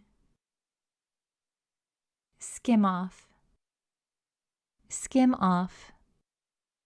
To remove a substance from the surface. Skim off the foam from the top of the soup. Bring up. Bring up. To heat or cook something. Bring up the soup to a simmer before serving.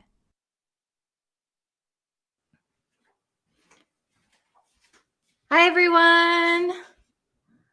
Let's see. Okay, I'm just going to do a really quick lesson today because I'm kind of busy. I think I told you that it is the kind of New Year's holiday in Japan. So I'm only going to be on here for a really quick lesson. So I'm going to wait for just a few people to get in the chat and then we'll start. Oh, I see some people. Hi. Hi, everyone. Hello, Pradeep, Sansan. Hello. Whoa, we have a bunch of people now. Hello, how is everyone? Happy New Year, by the way. Hi, hello.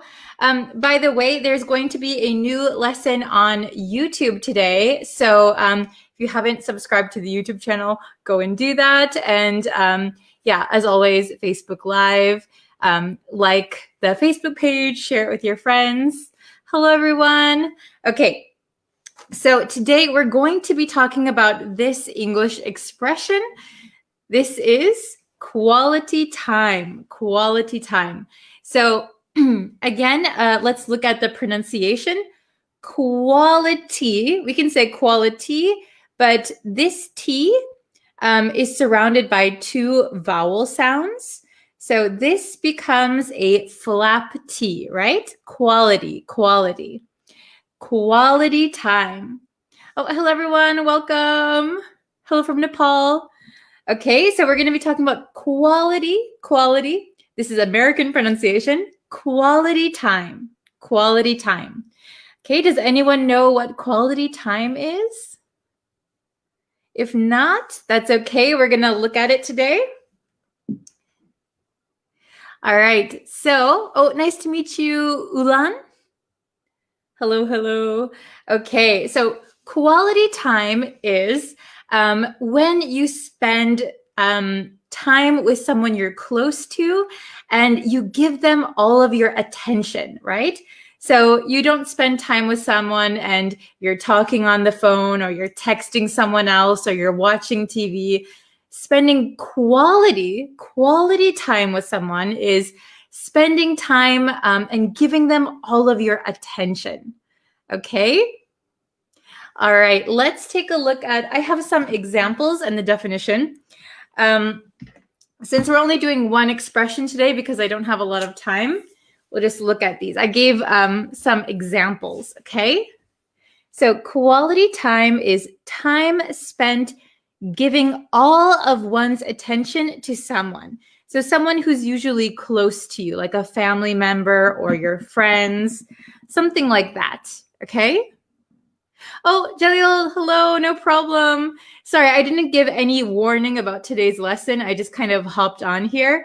So it's going to be kind of quick because I don't have a lot of time, all right? But there will be another lesson on YouTube today, so please watch out for that. Okay, so number one, it's important to spend quality time with your family. Spend quality time. So you'll notice I have spend, spent, spending. So usually we say spend time. So in this case, spend quality time with your family. It's important to spend quality time with your family. So that means you're giving your family all of your attention. You are not like watching TV or texting your friends. You're giving your attention to your family. That's why it's quality time. Okay. Number two, Mom and I spent some quality time together.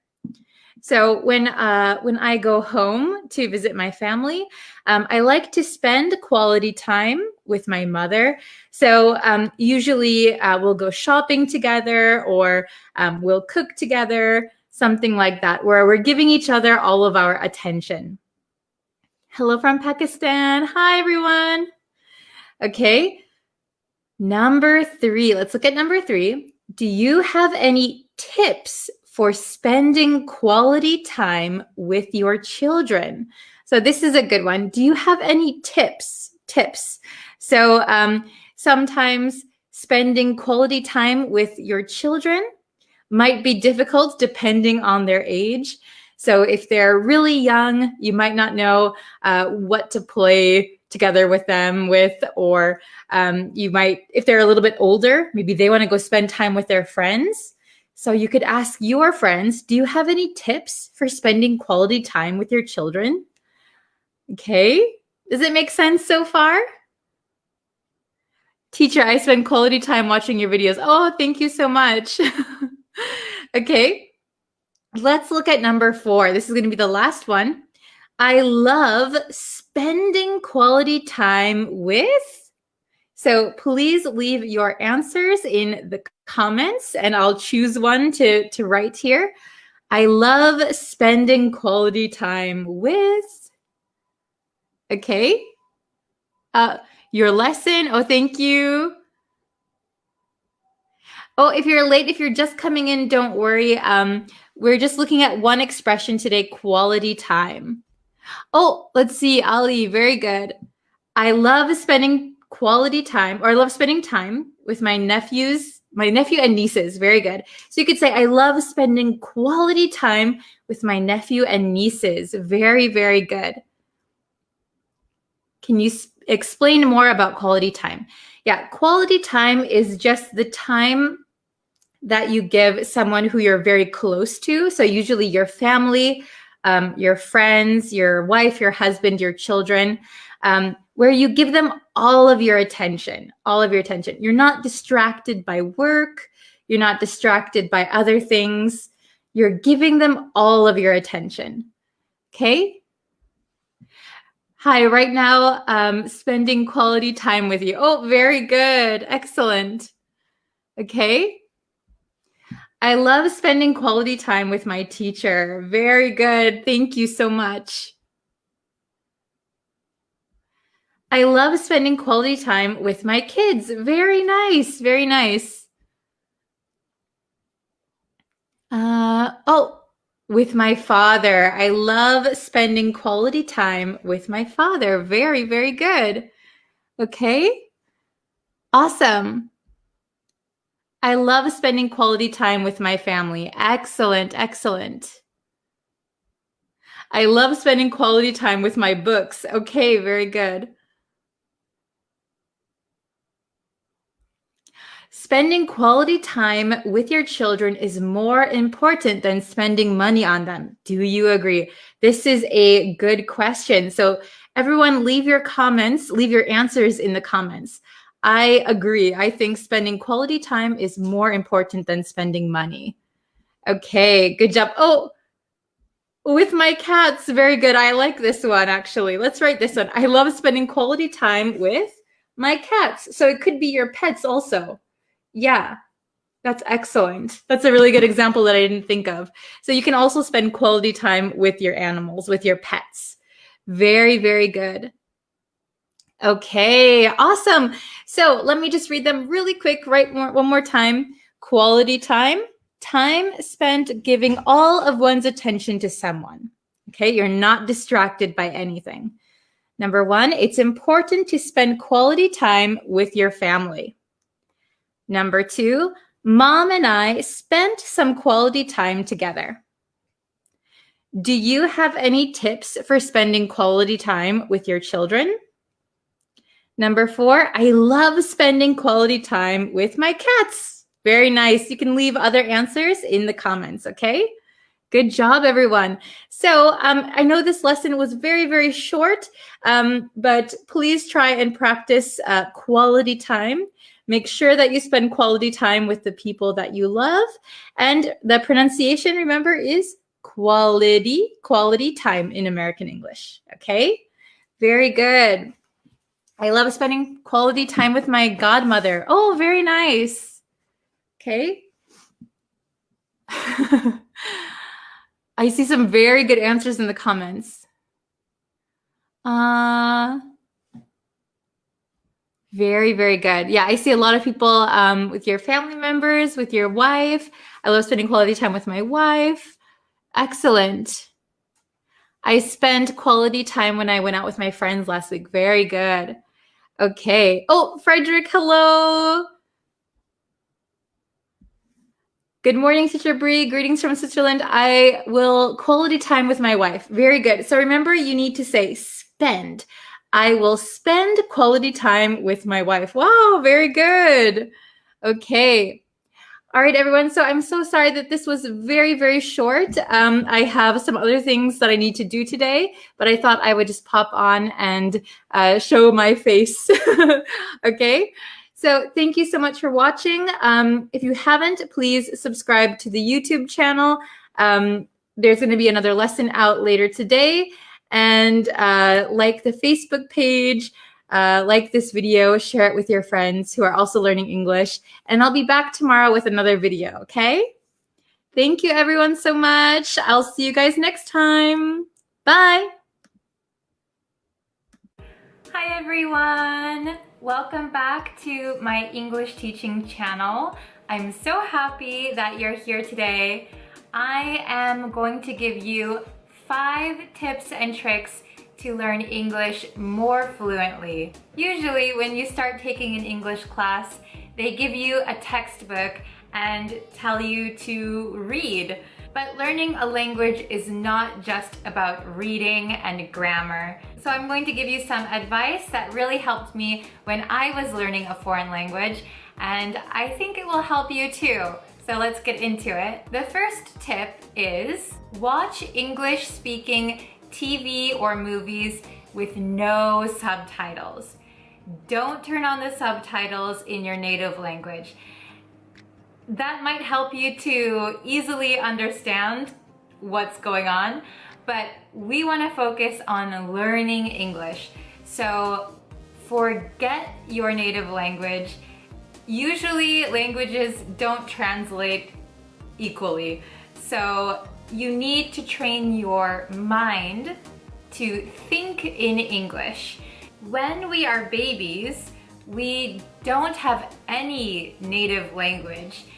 We hear what our family says, we hear what's on TV, and that's how we learn our native language.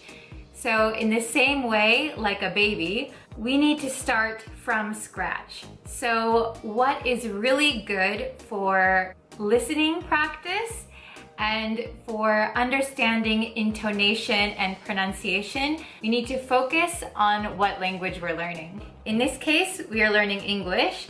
So I want you to find a TV show, it could be a cooking show, a TV drama, or a movie, and really listen to what they say and how they say it. Another way you could use this method is listen to the movie or TV show, and whenever you don't know a word, rewind it and try to listen again and see what they're saying. Then you can use your dictionary or Google to try and type in the word the best you think it's spelled and see what pops up and see if you can figure out what the word is. When I was learning Japanese, I bought a DVD of a drama that I knew I would like. Because I purchased the DVD in Japan, it didn't have any English subtitles. So I was forced to watch it in Japanese with no subtitles. I probably couldn't understand even 50% of what they were saying, but I listened, and when I heard a word I didn't know and I couldn't understand from the context of the TV show, I would use my electronic dictionary and I would try to type in the word, and I would think, oh, they said it like this, so maybe it's spelled like this, and I would find the word. Because it took a lot of effort, I remembered that word more. So it was really helpful for me. So tip number 2 is to watch movies and TV shows with subtitles. So not like what I just told you, but with subtitles. However, I don't want you to watch your movie or TV show with subtitles in your native language. No, no, no, no, no, no. Watch it with subtitles in English. English subtitles. That will help you listen to what they're saying and also help you read the words at the bottom. So you're getting the dialogue in 2 ways. You're hearing it and you're seeing it. This really helped me when I was learning Japanese because a lot of Japanese TV shows have Japanese subtitles popping up on the screen. So I could hear what they said and read what they said at the same time. And it actually really helped me. I could understand the words that they were saying, and it helped me with pronunciation. So it was very, very helpful, and I really recommend this method. Tip number 3, sing. So singing is so helpful. You don't have to get up on stage. You don't have to sing in front of other people, but find a song that you like and learn the words. It's okay if you can't understand the nuance of the song completely or the meaning completely. Just listen to the song, learn the words, and whenever you're home alone, try singing because that will help you with pronunciation and intonation. A lot of my English students who are singers actually have really good English pronunciation, and that's because they sing in English and they copy the sound that the singer makes. And it's a really fun way to get to know the language and pronunciation. It's also helpful if you can do karaoke. So if you're seeing the words on the screen and singing at the same time, you're also getting to know the words in 2 ways. So I think that's another really fun way to learn English. It's okay if you're not good at singing. I am horrible at singing. I cannot sing, but when I'm home alone or if I go to karaoke with my friends, I don't mind. I just like to sing and it's really useful. Don't worry if you can't sing. It's just a really fun way to learn English without sitting and studying from a textbook. Tip number 4 is make a friend who speaks English. The best way to learn a language is by talking to a native speaker of that language.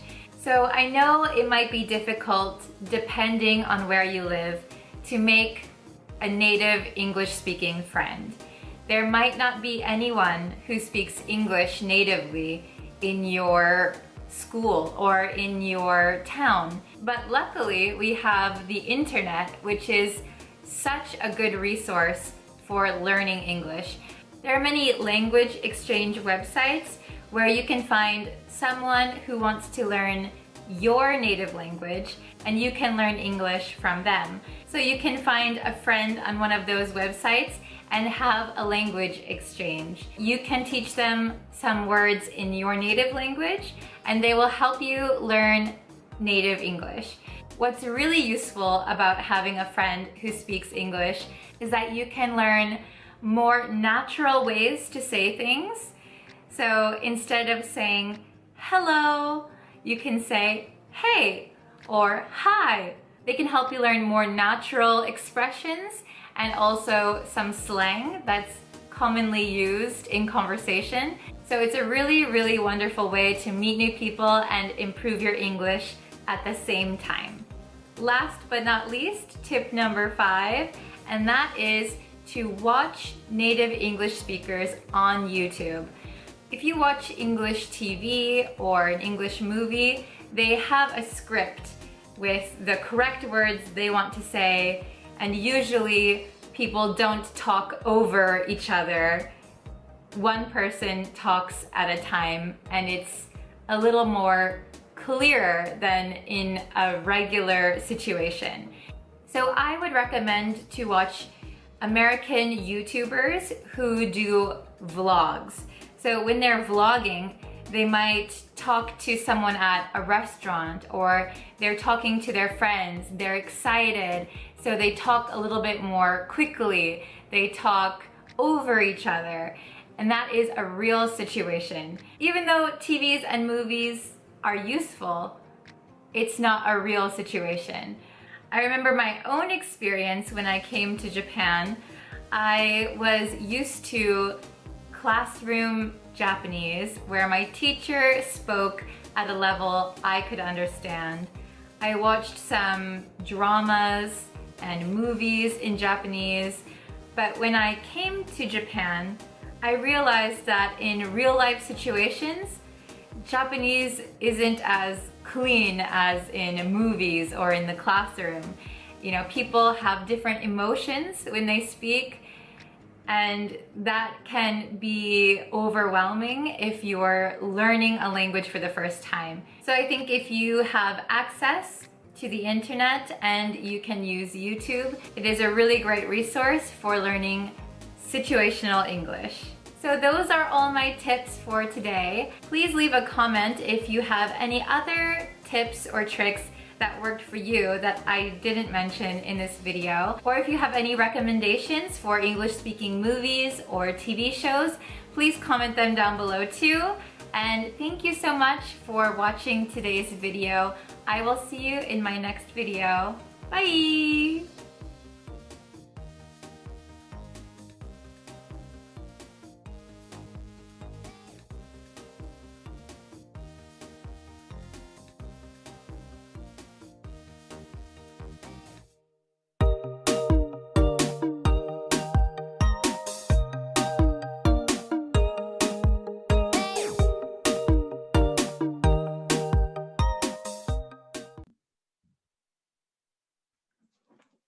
Hello everyone. Hello, hello. Thank you for joining me for today's lesson. I hope you are all doing well. It's great to see you guys again. Today's lesson is actually one that my student requested on Facebook. So thank you very much, Aliawan. But first, before we get into the lesson, if you haven't yet and you want to know when I go live, when new lessons are available, please hit that red subscribe button. Once you are subscribed, you only have to do it once. Once you are subscribed, then you'll get notifications if you turn on the notification bell. So then you'll know when the new lessons are available. Okay, so today's lesson, which was requested by one of my students, is the difference and how to use which and that, okay? So these words are used every day, right? They're simple looking words, but they can actually be quite confusing. Okay, so which or that? We're gonna dive in and look at the difference today, okay? Do you guys understand the difference between which and that? Let me know in the comments, okay? So I'm going to get the big whiteboard out first of all, so we can really take a look and see what we're looking at here, okay? So we have at the top, which. So when do we use which? Well, we're going to use which when we have a non-restrictive relative clause. Okay, so what is a non-restrictive relative clause? So to put it very, very simply, use it for non-essential information. So in the sentence, if what you are saying is not essential, non-essential, or not important to understand the sentence, then we can use which, okay? Also, it's important to note that when we use which, we often use commas. We often use commas. So in the middle of a sentence, if there is a comma followed by which, followed by some extra information, and then another comma, we're going to know that that information is just extra. It's not there to make you understand the sentence anymore. Okay, so if you take out that extra information, the sentence will still make sense. Okay, it's just extra. Then we have that. So when do we use that? Well, we're going to use that for restrictive relative clauses. What are restrictive relative clauses, you might ask? Well, it is the opposite of non-restrictive relative clauses. So essential information. If we don't have that information in the sentence, we're not going to understand what we're talking about. Okay? Does that make sense? Is everyone following me so far? Okay, so let's take a look at the first two. The first two are just some simple examples using the same style. Okay, so basically these sentences are the same, right? So let's take a look at number one. My shoes that are by the door are muddy. My shoes that are by the door are muddy. Okay, so since we are using that, that means that this information is important. It is essential to understand this sentence. Okay, and notice we don't have any commas. No commas, okay? My shoes that are by the door are muddy. So, why is this part important? My shoes that are by the door. Well, when you're using that in a case like this, my shoes. So what shoes are you talking about? So in this sentence, it sounds like the speaker has multiple pairs of shoes.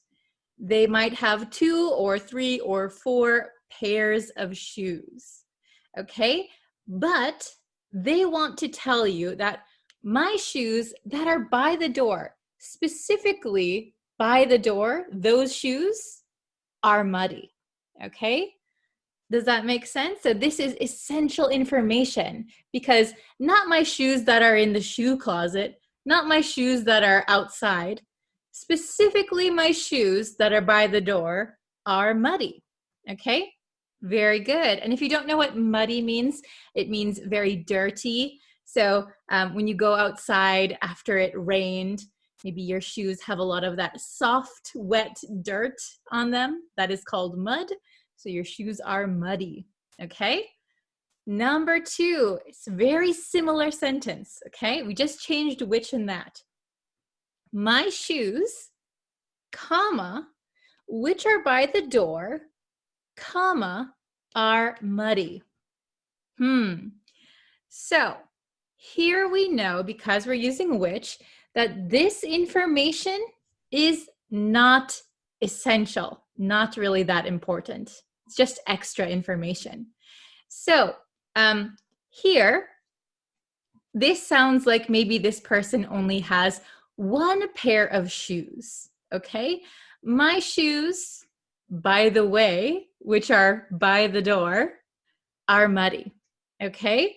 So this is not essential to understand what shoes they're talking about. My shoes are muddy. I only have 1 pair of shoes and they're muddy. Okay, so my shoes, which are by the door, are muddy.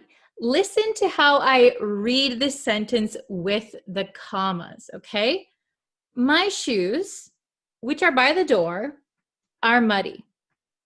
You can hear a slight pause with the commas, okay? Where the commas are, I pause a little bit when I read it, Okay, that is because the comma makes you pause for a second. This extra information, pause again, get back to the main part of what you're talking about. So notice here, I don't pause. My shoes that are by the door are muddy. My shoes that are by the door are muddy. My shoes, which are by the door, are muddy. Okay, does everyone understand? Are you following me? I hope so. Okay, now it's your turn. So we're going to answer number 3 and 4. Answer it the best you can. Just, I'll give you a little bit of a hint, is that I didn't put any commas on purpose. So once we answer, I'll insert some commas if needed. Okay, so let's take a look at number 3. His school, so either which or that, has thousands of students, has a friendly atmosphere. Okay? His school has thousands of students, has a friendly atmosphere. Okay? Try and figure out if it's that or which. Which do you think is correct? That or which? Write your answers in the comments, okay? Let's see. Okay, I'll give you a second to decide. Think for a second. Okay, very good. Okay, excellent. So here, his school. He probably does not go to more than one school. There's probably only one school that this person goes to, okay? So his school, which has thousands of students. Oops, I put my comma right here. Oops. Okay. His school, which has thousands of students, has a friendly atmosphere. Okay, so if you take out this part, that's just extra information. His school has a friendly atmosphere. We can totally understand that sentence because we know there's only one school that he goes to. We don't need to know a specific school, okay? His school, which has thousands of students, has a friendly atmosphere. Very good. Sorry, excuse me. Okay, number 4, the last one. Okay, I'll read it. The cup I use every day is missing.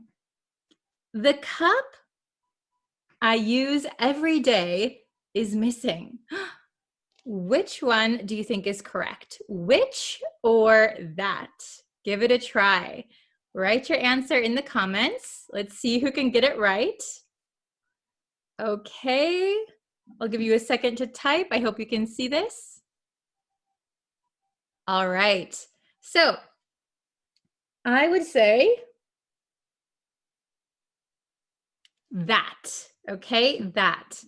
The cup that I use every day is missing. So if we take out this extra part, well, not extra, this necessary part, the cup is missing. So what cup are you talking about? Which cup are you talking about? The cup. I don't know what you're talking about. So the cup that I use every day is missing. So we need this information to understand what the speaker is talking about. The cup? What cup? I don't know what you're talking about. The cup that I use every day is missing. Okay, probably this person has lots of cups, right? There might be 5, 10, 20 cups, but the cup that I use every day is missing. All right. Do you understand how to use which and that now?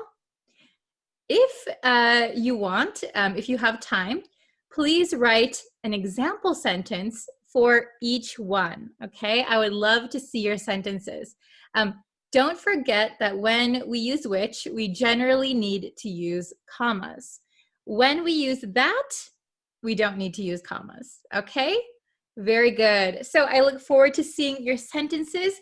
Please write them in the comments and I will try and comment back to you, okay? Very good. Thank you guys so much for watching. Thank you again to Ali Awan who requested this lesson. If you have any lesson requests, please let me know. I'm always thinking of new lessons, so that would be great. Very helpful. Okay, thank you guys so much, and I will see you again tomorrow for another lesson. Bye, everyone. Hi, guys. Are you ready? Are you ready for today's lesson? I've got to think of a better intro for these live lessons. I always end up saying the same thing. So, sorry about the lighting right now. If you can hear it, it's storming outside. It's really dark and stormy outside. I can hear, can you hear the rain? It's storming. Whoa. Hello. Good morning. Can you guys hear the rain? It's raining really hard outside and I can hear thunder. Hello. So I'm very sorry to be late. Usually I do the live lessons much earlier than this, but today I was really busy and as you can see, the weather is not very good today. Hello. Hi from Pakistan, India. Hello, hello. Okay, so we're gonna jump into the lesson. So today I have 2 more idioms that are using the word up, okay? So let's see. By the way, if you're new here, my name is Brittany. You can call me Bree, and I'm from the United States. I'm currently living in Japan. Okay, I'm not, you are on time, not late. Oh, could you see the lightning? Oh, it's such bad weather today. I don't think I'll leave. Can you hear the thunder? Oh, let me know if you could hear the thunder just now. It was really close. Okay. Anyway, back to the lesson. Let's see. We're going to learn 2 idioms that are using up. So all week we've been learning up idioms. So today we have these, okay? So this is up to no good. Up to no good. Does anyone know what up to no good means? Up to no good. Okay? So if I say, I think that guy is up to no good, that means I think he's doing something wrong. Maybe he's a little bit dangerous. I don't think I want to be friends with that person. If someone is up to no good, it's kind of like they're suspicious. Or if you remember, I did a lesson on the YouTube channel about idioms. Not idioms, slang, American slang. And shady is one word that I taught. Shady means someone is up to no good. Someone is suspicious. It looks like they're not a good person. Okay? So you don't want to be described as up to no good. Okay? Then the next one, turn up one's nose. Turn up one's nose. What does that mean? Okay. So if you turn up one's nose, so you can say, turn up my nose, turn up his nose. So that means this kind of action. But we don't actually do that. But I don't know if it's the same in your country or not. But if somebody, here, I'll put this down for a second. If somebody crosses their arms and kind of puts their nose up in the air, it's like they're looking down on you almost. Oh, this lighting got really weird. Okay, so if you put up your nose and you talk down to someone, it means like you are kind of rejecting them because their offer is not good enough. Oh, thank you so much. Yeah, if you can and if you would like to, please subscribe to the YouTube channel.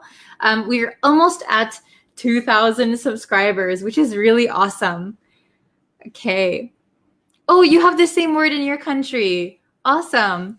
So turn up one's nose means you're kind of looking down on someone. And so if somebody offers something, so if I said the woman turned up her nose at the food, that means maybe somebody gave her a meal and she didn't like it. It wasn't good enough for her. So she turned up her nose. It means she rejected it. Okay? So both of these are negative idioms. Okay? Negative. So let's look at the, what do you call it? The exercises for today. Oh, I think I just dropped another marker. That's okay. Also, the lighting is, I'm so sorry for this live stream. The lighting is so strange and I can hear thunder, rain. Okay, let's see. Oh, conceited. Yes, that is a good word, conceited. Conceited means that you are kind of full of yourself. You think you're the best. Everybody is below you. Okay, so I have the meanings up here also. Okay, so up to no good. So doing something wrong. Somebody or a group of people, if they're up to no good, that means they're doing something wrong or they don't have good character. Okay. Oh, is it very late for you guys? Oh, I hear. So somebody's saying it's very early in the morning. Somebody says it's very late. I'm from the US, but I'm in Japan. So it's about 3 in the afternoon. Oh, hello, Frederick. You're just in time. We're just going over the words now. And sorry, it's very rainy and stormy outside. Okay, so up to no good. If someone is up to no good, they're doing something wrong. They're a little bit bad. They're probably doing something bad. Okay? So, turn up one's nose. Turn up one's nose. That means to reject something because it's not good enough. Turn up one's nose. I don't like it. Okay? No problem. If you can't catch the live stream while it's live, I leave them on the Facebook channel. I'll probably start uploading them to YouTube also, just so everyone has a chance to watch them. Hello. Oh, Switzerland is cloudy but no rain. Hello from Afghanistan. Okay. So if you can understand these 2 idioms, let's try these exercises, okay? So, number 1, my cat at the new brand of cat food. My cat at the new brand of cat food. So what do you think it is? I don't know if you have a cat, but when I had a cat back in America, if we changed his food, he wouldn't eat it. He'd be like, where's my regular food? I don't like this food. So the correct answer should be, my cat turned up its nose at the new brand of cat food. Turned up its nose. What is this lighting? I don't know what's going on. My cat turned up its nose. Okay? My cat turned up its nose at the new brand of cat food. That means the cat didn't like it. It wasn't good enough for him. Yes, very good. So with cats, you can use it, or if you know the cat's gender, male or female, you can say her nose or his nose. Yes, very good. Very good, you guys. Okay, number 2. Try to get this one. That man looks shady. And remember, we learned shady in my American slang lesson. That's on YouTube. That man looks shady. I think he's, Which one do you think? Up to no good, turn up one's nose. Number 2, what is the correct answer? That man looks shady. I think he's, maybe he's doing something not good. He's doing something bad. Which one do you think? Up to no good or turn up one's nose? I'll give you a few more seconds and then I'll write the correct answer. Oh, very good. Up to no good.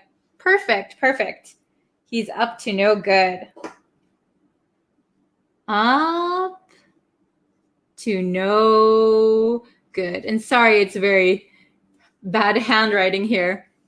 Yes, up to no good. Very good, you guys. Very nice. Okay, then number 3. I don't want you hanging out with those people. I don't want you hanging out with those people. They're maybe not such good people. So I'll start writing the answer. Which one do you think it is? Up to no good, turn up one's nose. Pretty easy. They're pretty different in the sentence structures. I don't want you hanging out with those people. Maybe they're dangerous. They're not doing good things, right? Okay, I'm going to start writing the answer. Please leave it in the comments. Up to no good or turn up one's nose. Oh, very good. Very good, Ali. Oh, Ali said, good morning, teacher. Yassine and Jasmine, up to no good. Oh, very good. Up to no good. Oh, very good. Okay. Oh, you can't see that very well, I think. Up to no good. Okay. So I don't want you hanging out with those people. They're up to no good. So they are bad people. Don't hang out with them. Okay, and the last one. The owner of the house, at our offer. The owner of the house, at our offer. So in this situation, maybe somebody wants to buy a house, and if you want to buy a house, you have to put in an offer. So I will pay this much money. But in this case, the owner of the house, at our offer. Yes, very good. Turned up his nose. The owner of the house turned up his nose. So the owner of the house turned up his nose at our offer. So, it's not good enough. Okay? It's too cheap, right? So the owner of the house turned up his nose at our offer. He rejected it. He thought it wasn't good enough. Oh, very good. I see some awesome answers. Okay, we're just going to go and review really quick. Up to no good, doing something wrong. Turn up one's nose means you reject something because it's not good enough. Oh, very good with the answers. Okay, so number 1, I'm going to say it kind of at a natural speed for you. My cat turned up its nose at the new brand of cat food. My cat turned up its nose at the new brand of cat food.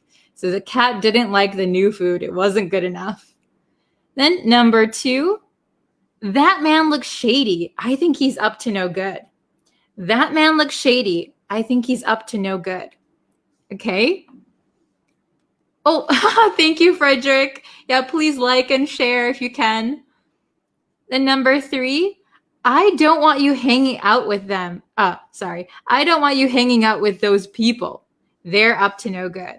I don't want you hanging out with those people. They're up to no good. That means they're bad people.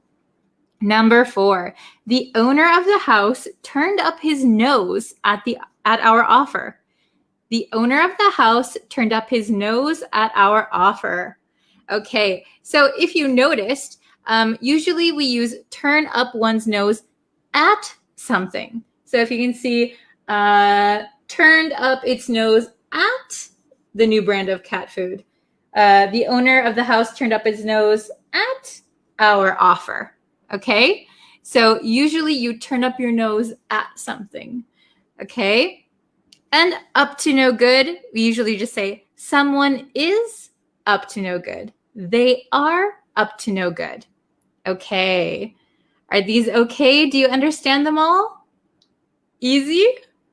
Okay, so please review today's lesson if you couldn't watch it all. Also, please review, let's see, what day is it today? Wednesday. Please review the last 2 lessons because they're all going to be in a review lesson on Friday. Okay, so this whole week we are learning up idioms. So today was up to no good, turn up one's nose. So please remember them and come back for tomorrow's lesson. And on Friday, we're going to have a final review lesson. Okay, thank you so much. Thank you for joining. I'm sorry of the weird time. I'm sorry if you can hear the rain, and I'm sorry for this bad lighting. But thank you very much for joining me, and I can't wait to see you guys for tomorrow's lesson. Okay, thank you very much. I'll see you tomorrow. Bye. Hello, I think we're live. Hello, everyone. I'm sorry that I'm going live at like kind of an unusual time. So I hope we can get at least a few new people in here today. How is everybody? Can you comment what country you are from? And yeah, we'll wait for a few people to get into the chat. Oh, hello. Hello, Adil. Hello, Kiamin. Hello. So, sorry for going. Oh, the chat just exploded.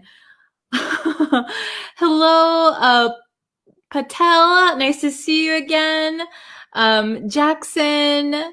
Hello from India. Let's see. Oh my gosh. Hello, Muhammad. Hello, Lakitha. Oh, I'm gonna try with names. How is everybody? Hello from Iraq. Hello. Oh, United Arab Emirates. Hello. Okay. Oh, let me see. Oh my gosh, the chat just went crazy. I can't see everybody. Hello, Tet Win from Myanmar. Hi, okay. So nice to meet you. If you're new, nice to meet you. If you've been in previous lessons, welcome back. I'm trying to block the sun. Can you see the sun? I'm filming at a kind of weird time right now, so the sun is like directly behind me. So I'm gonna try and make sure you're not blinded by the sun. So yes, okay, so everyone, thank you so much for joining today. Hello to the new people and welcome back to people who've been here almost every time. We are going to review some previous lessons, okay? So I think I got this suggestion from a couple of students that they want to review previous lessons. So usually I do a review every Friday, I think, every Friday.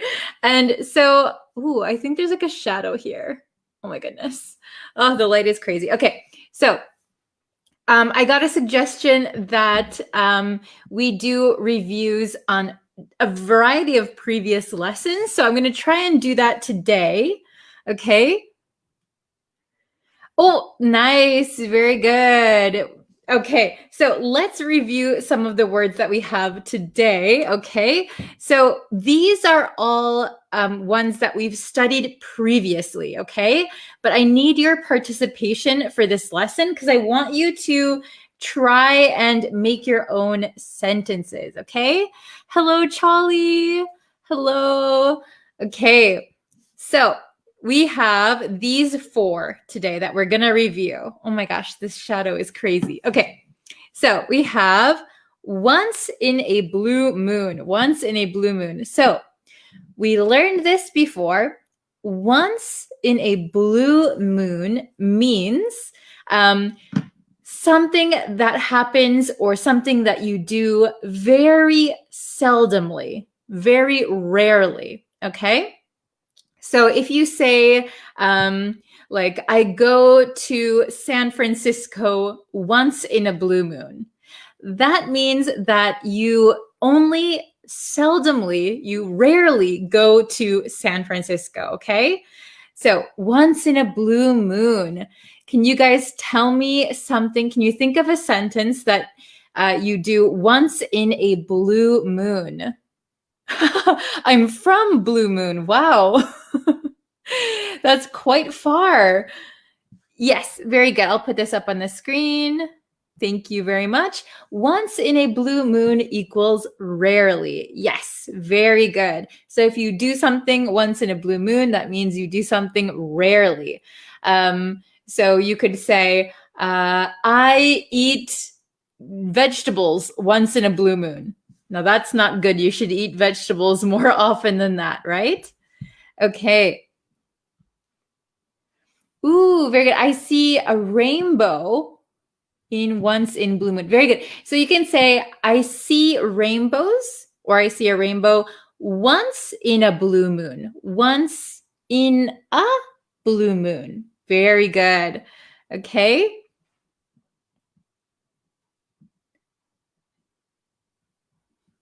Ah, this is very interesting. Okay. So I eat chicken once in a blue moon. Very good. You eat chicken rarely. Excellent. Let's see, Tet Win. Last weekend, I had a plan to study your previous lessons on Facebook and YouTube. Oh, thank you. But last Sunday was our religious festival day and a full moon day. So I procrastinated last weekend. Oh, you very good. Well, don't worry. If you had a special ceremony or festival, don't worry. You can take a break from studying. Tet Win is always participating in the lessons. So she only skips a lesson once in a blue moon. Very good. Okay. So if you're just coming in, once in a blue moon means rarely, rarely. Okay. I go to the beach. I go to the beach once in a blue moon. I wish I were more often. Very good. I wish I could go more often. Excellent. Very nice. Okay, let's go to the next one. The next one is talk up. Talk up. This is a phrasal verb. So to talk up, to talk up means that you are speaking positively about someone or something.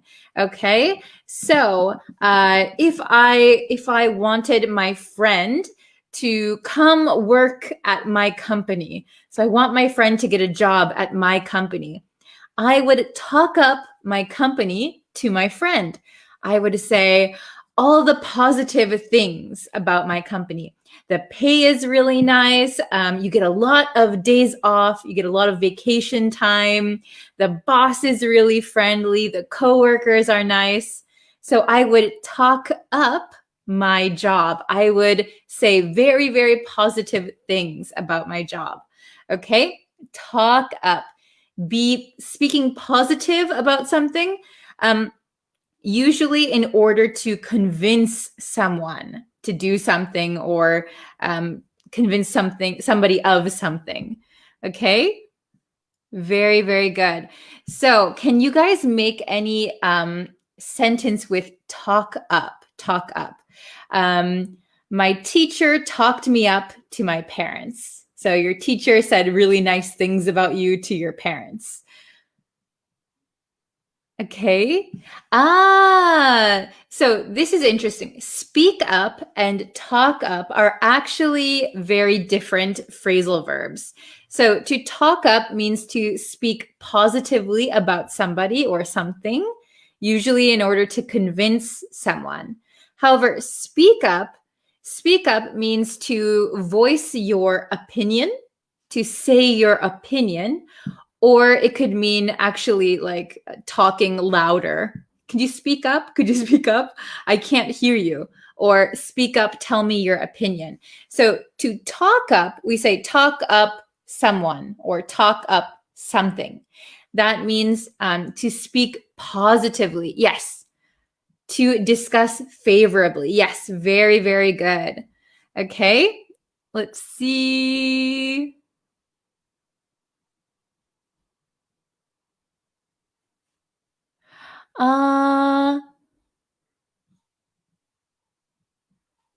Oops.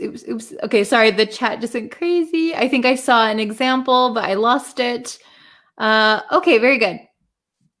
I would talk up my country to my Facebook friend. Yes, I would talk up my country. So you would say many positive things about your country. Very good. I talk up about Breeze to my friends. Oh, thank you. So you could just say, I talk up Bree to my friends. Perfect. You don't need about actually. Talk up and then someone or something. So I talk up Bree's lessons, for example. Thank you, by the way. Very kind of you. Okay. Oh, another one. I like to talk up about your online lessons. Very good. So I see a lot of people saying talk up about, but actually we don't need about. We just need talk up. So I like to talk up your online lessons like to my friends, for example. You guys are flattering me. Thank you very much. Too kind. I always talk up about Brie as an English teacher. Oh, thank you very much. You guys are too kind. And again, we don't need about. I always talk up Brie as an English teacher. That is perfect. But thank you for being so kind. Okay. Ooh, I talked up my parent about my boyfriend. Okay, so again, we don't need about. So you could say, I think you want to say, I talked up my boyfriend. I talked up my boyfriend to my parents. So you said very nice things about your boyfriend to your parents. Very good. Oops. Hello from Myanmar. Hello. Okay. Let's see. And by the way, this talk up is separable. Okay. So we could say, I talked up, you could say, I'm going to talk you up, talk him up, or talk up him is okay too. Okay. So it's separable, or you can keep it together. Very good. Okay. Very, very nice. Okay, I see a lot of good examples. Okay, I think you all got it. So the next one, if you remember, up in the air, up in the air. So if something is up in the air, do you guys remember what it means? Up in the air. So if something is up in the air, that means that something is undecided. Undecided. You haven't decided anything yet. Okay? Up in the air. Very good. Oh, you're welcome. Okay, so I'll give you an example of something up in the air.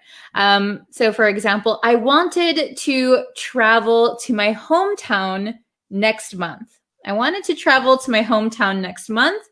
However, things are still up in the air and I haven't made a decision yet. So maybe my arrangements have not been finalized. Nothing has been decided. Yes, not certain, not certain. Things are still up in the air. So I don't know if I'm going to go home next month. Okay. Oh, very good. Oops. We can see up in the air. Yeah. If you look up in the air, you can look up in the air, or you can like throw something up in the air. But here, up in the air means uncertainty. Yes. Let's see. My future plans are still up in the air. Very good. My future plans are still up in the air. Okay. Yes. We plan to visit the beach, but it's still up in the air. Very good. We plan to visit the beach, but it's still up in the air. So our plan is still up in the air. Very good. Our marriage is yet up in the air. Very good. Our marriage is still up in the air. Still up in the air. That means you haven't decided whether to get married or not. Very good. So up in the air, uncertain or undecided. Excellent. Okay. Let's see. Oh no, everyone's saying the same thing. My marriage is up in the air now. Oh no, I hope you're able to get married soon as planned. Okay. This is a very simple one. Very good. This is, I think you'll hear this a lot with native speakers. My plans are still up in the air. That is a very common expression, common phrase. My plans are still up in the air. So my plans are undecided. Very good. Okay. Excellent. Let's see. Very, very good. Yes.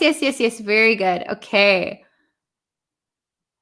Let's see. Oh, hello from Libya. Hello. My plan next year is up in the air. Yes, same for me.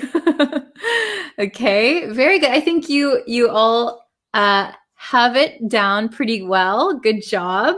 Okay, then the last one we're going to look at is hit the books. Do you guys remember what hit the books means?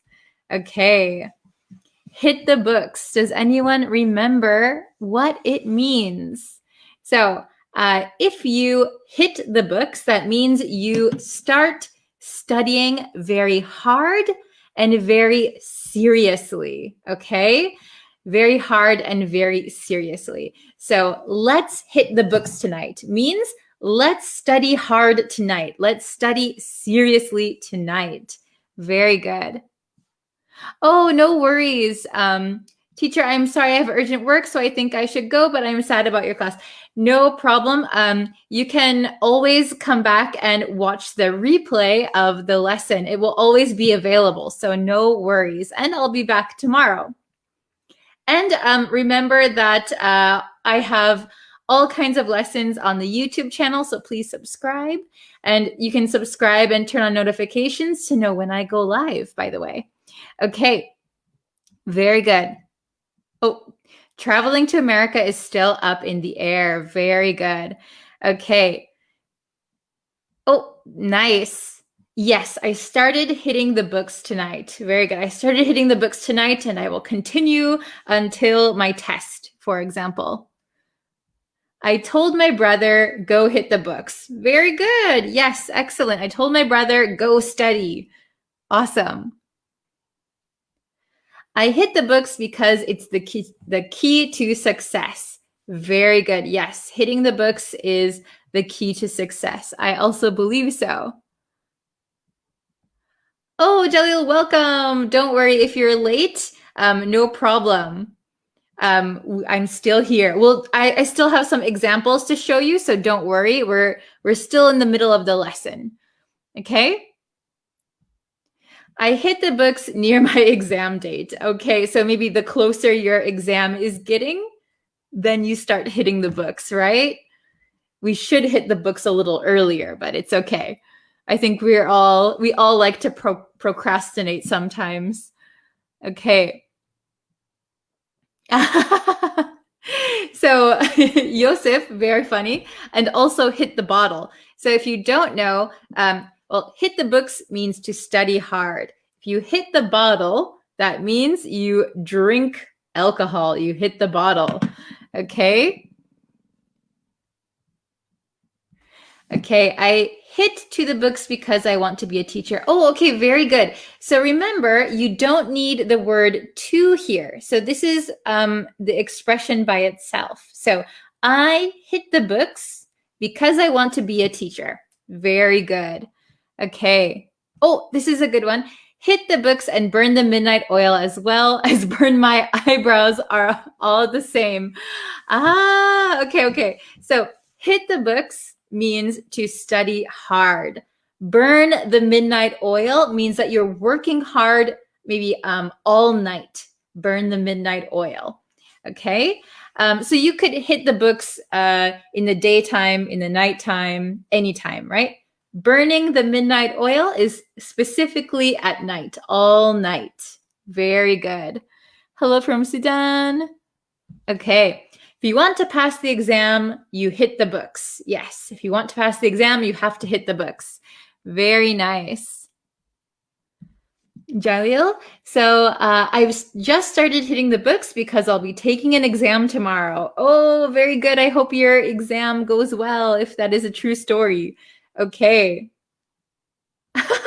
Wow, I like hitting the bottle. So remember, hitting the bottle, I didn't teach this one, but hitting the bottle means to drink. Okay, very good. Okay, I'm going to give you some example sentences. So I already wrote them in. I just want to show you and maybe teach you some new ways to use these words. Can you see? Okay, I'm blocking the sun still. Okay. So I'll read number one. Number one is very long, okay? Oh, hello from Egypt. Okay, number one. I don't like to spend money on things I don't need, okay? I don't like to spend money on things I don't need. But once in a blue moon, so rarely, once in a blue moon, I'll splurge on something nice for myself. So maybe splurge is a new word. So splurge means that you spend money on maybe something that you don't need that costs a lot of money. You'll splurge, okay? Maybe I'll teach this in another lesson coming up, okay? I don't like to spend money on things I don't need. But once in a blue moon, I'll splurge on something nice for myself. So maybe you buy an expensive pair of shoes once in a blue moon. Or maybe you treat yourself to a nice dinner once in a blue moon. Okay? Not every day, maybe not even every month, but occasionally. Okay? Number two, he really wants us to meet his friend. He was talking him up. See, it's a separable phrasal verb. He was talking him up all evening. He really wants us to meet his friend. He was talking him up all evening. So he kept saying very positive things about his friend. Hey, don't you want to come meet my friend? He's really nice. He's really kind. He's really smart. Okay. Oh, this is a good question. Splurge, is it like spend? Yes. So splurge means maybe spending a lot of money, a little bit more than usual on something nice or luxurious or something that you like. Splurge.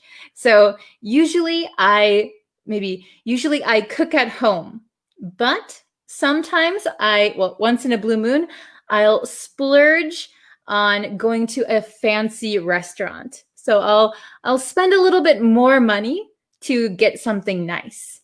That is splurging. Okay? Very good. So number two was, he really wants us to meet his friend. He was talking him up all evening. Hey, my friend's really smart. My friend is a really nice guy. My friend is a good businessman. He's very kind. So saying all the positive things about the person. and trying to convince someone to maybe meet your friend. Okay? Oh, Patel, very good. Splurge is a new word. Yeah, I thought splurge might be a new word for many people. So I thought I should include it. Okay? Very good. Okay, number 3. Since the location of the party is still up in the air, so the location of the party has not yet been decided. We haven't decided where the party is going to be. Okay, we haven't been able to finalize a guest list. Oh, let me just answer one question. Is splurge mean to spend it for unnecessary things? Yes, splurging means that you don't need to spend that money, or you don't necessarily need to buy that thing. Maybe you could get it for cheaper, maybe you don't need it. But splurge is, oh, I really want it, or I want to have a nice dinner, so I'll spend extra money. Kind of unnecessary. Okay? So since the location of the party is still up in the air, we haven't been able to finalize a guest list. So because the location of the party is still up in the air, we don't know where the party is going to be. It's not been decided.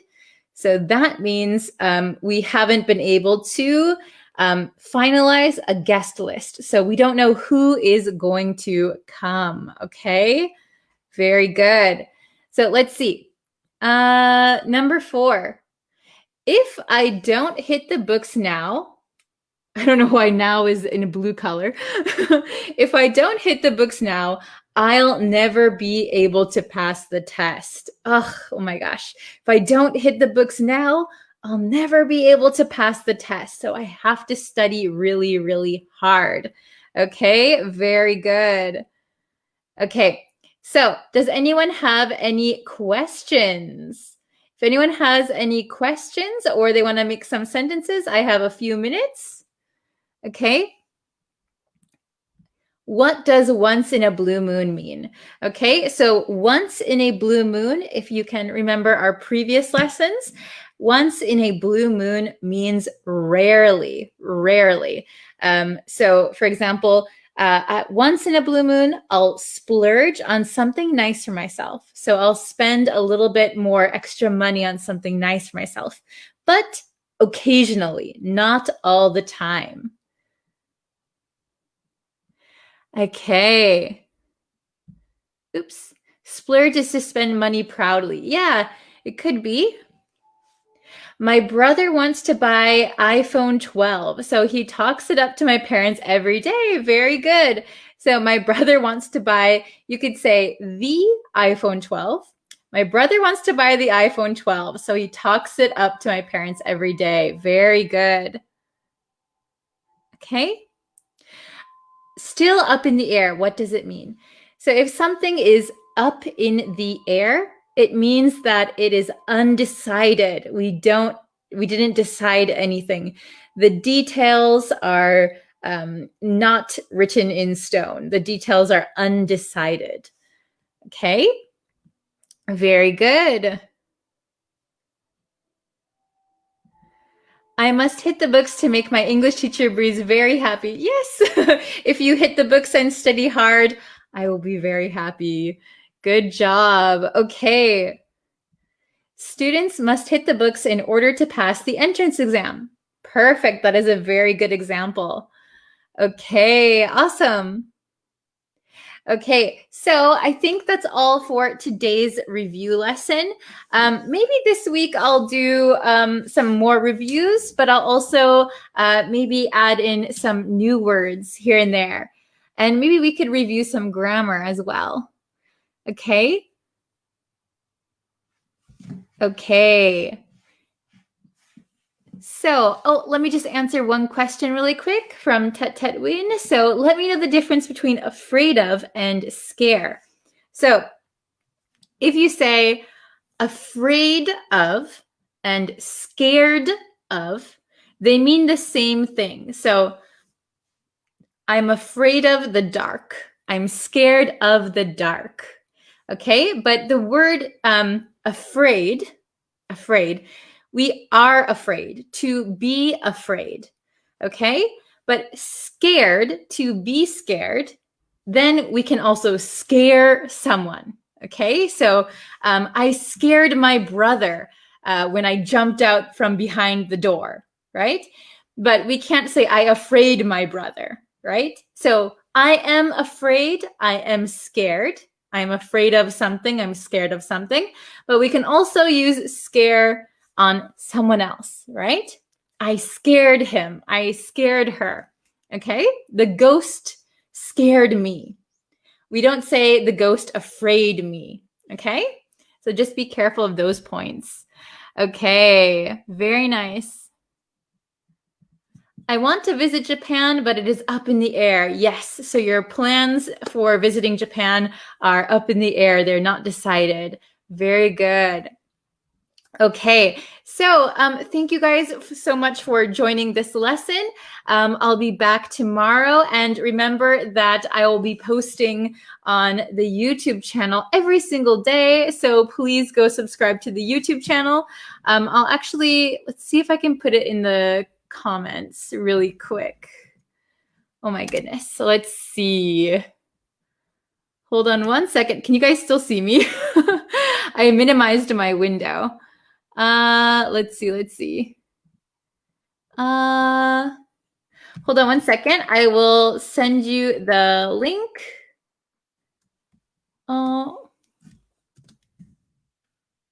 Okay. I hope I can send the link. Yes. Okay. I got it. Where did you guys go? Okay. So, you can subscribe to the YouTube channel and you can see new lessons every single day. And I will also be posting on Facebook. So like the Facebook page, subscribe to the YouTube channel, leave a comment, and I appreciate it. So thank you guys so much. And I will see you guys tomorrow. Okay? Thank you very much. Have a great day. See you guys tomorrow. Bye-bye. Hello students, welcome back to my English learning channel. Thank you for joining me today. I hope you're ready for today's lesson. Before we jump into today's lesson, I would just like to remind you to please like and subscribe to my YouTube channel. That way you'll know when new lessons are posted. You can also follow me on Facebook and TikTok. Everything will be linked in the description of this video. Also, I would like to say that I have opened up a new course on my website. So if you want to learn about American pronunciation and how to really get that American sound or be able to listen to American pronunciation, you can find the course sign up on my website. I'll also link that in the description box. All right, let's get started. So today we're going to be talking about easy English conversation. So I know that when you study English, usually in a class or with a textbook, sometimes they don't include words or vocabulary that we use in a casual setting. Okay, so some of this is going to be slang, but I think it is all pretty useful for daily life, especially if you are going abroad, like if you're going to study abroad or you want to make friends like in North America, for example. These words and expressions are going to help you, first of all, understand what people are saying, and they're also going to help you sound more natural when you talk. And, you know, if you watch Hollywood movies or American TV shows on Netflix, this will also help you. Okay, so let's jump into the lesson. Okay, we have easy English conversation, common expressions. So common expressions and common vocabulary. So let's take a look at the first few. So I have some sentences for you, and we're going to see if you understand what they mean when I just say them, and then we're going to break them down, okay? So we're starting off a little bit easy you might have heard these expressions before. Okay, so the first sentence, I'm hanging out with my friends this weekend. I'm hanging out with my friends this weekend. Do you know what that means? Okay, let's take a look at the second one. Would you like to get together on Friday? Would you like to get together on Friday? Okay, and the last one, let's meet up for some coffee. Let's meet up for some coffee. Okay, so if these are new for you, great. We'll take a look at what they mean. If you know them already, don't worry. We have some potentially new words coming up next. So these three all mean basically the same thing. We have hang out, get together, and meet up. So all three are basically an informal meeting. Okay, an informal meeting. So to hang out, to get together, to meet up, usually we will use these with our friends or family. So when you are talking about, for example, having a meeting with your boss or a meeting with some clients, usually we will say a meeting. Okay, but when we are a little bit more casual, when we're informal, we use hang out, get together, meet up. Okay, so to hang out, to get together, to meet up. Okay, these are all verbs that we can use. Sometimes we use get together as a noun. Let's have a get together. I'm having a get together with my family. Okay, very good. Okay, so in the comments, let me know who you usually hang out with on the weekends. Okay, I usually hang out with my friends. When I'm in the United States, I love to get together with my family, and sometimes I'll meet up with some, high school classmates to catch up. Okay, let's take a look at the next three. Ooh, these might be new for some of you.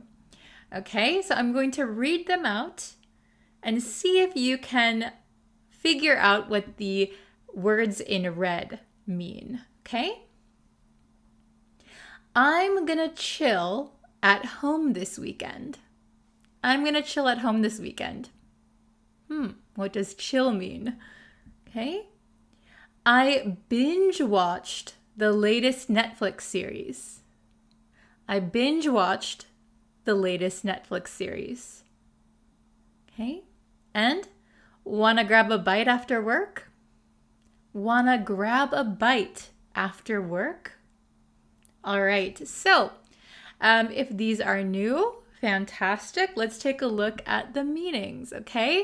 If you want, you can guess in the comments what you think these words mean. I'll give you a second. Okay, so chill. To chill means to relax or do nothing in particular. So we often chill at home or chill with our friends. So kind of doing nothing, right? Relaxing. You don't have to worry about work. You don't have to stress about school. You're just chill. So chill can also be an adjective. We're talking about slang here. So if someone is chill, that means they're kind of easygoing. They're not tightly wound. They're easygoing. They're chill. So to chill means to relax.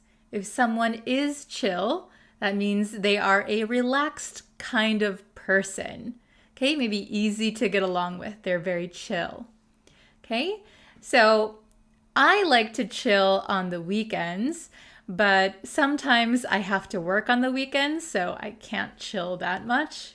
Okay, the next one is binge watch.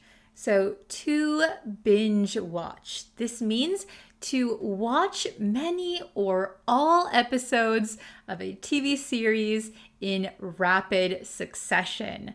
Okay, so that means, for example, if there's a new TV show out or a new popular TV series on Netflix, for example, if there's 10 episodes, maybe you watch all 10 in one day. That is binge watch, okay? So we tend to put the word binge in front of another verb. So for example, if you binge drink, that means you drink a lot of alcohol in rapid succession. So maybe in one night out, you would drink 10 drinks. Very not healthy. I hope no one binge drinks. But to binge watch means to watch many, many episodes kind of in one sitting, okay? So recently I have been watching the Netflix series You. So I have been binge watching You on Netflix. It's a very interesting show. I highly recommend it. Are there any interesting TV series that you are binge watching at the moment? The last one is grab a bite. Grab a bite. So when you grab a bite, you are getting something to eat, okay? So we could also say grab a bite to eat, or we can just cut it short and say grab a bite. So in between my lessons, I try to grab a quick bite. Sometimes I don't have time, so I go hungry. But grab a bite means to get something to eat. Usually it's in a casual setting. Would you like to grab a bite? All right, let's check out the next one. These are our last three. Okay, so try and figure out what the red words mean in the sentence. All right, so the first one, I skipped school but got caught by my parents. What does that mean? I skipped school but got caught by my parents. Okay. The next one. My brother ditched me to hang out with his friends. My brother ditched me to hang out with his friends. And the last one. Let's play hooky and go to the baseball game. Let's play hooky and go to the baseball game. Okay, can you figure out these three new expressions? Let's see, okay? So, to skip school. To skip school means to not go to school without permission. So you are supposed to go to school. You're supposed to be at school, but maybe you fool your parents and you say you're going to school, but actually you go to your friend's house. So basically, when you skip school, you were supposed to go, but you didn't go. All right? Have you ever skipped school before? Or are you a good student? Okay. The next one is ditch someone. To ditch someone. So this means to purposefully leave or abandon someone. So it sounds pretty bad, and it can be bad and disappointing. So when you ditch someone, it means that you had plans with one person, but you decided not to go. Maybe you did something else. Okay, so in my example sentence, I said, my brother ditched me to hang out with his friends. So my brother and I had plans to meet, to hang out, but he decided to hang out with his friends instead, so he ditched me, okay? He left me, he abandoned me, all right? So it's kind of a negative thing. You don't want to actually ditch people, right? It's kind of a mean thing to do. Okay, and the last one, to play hooky.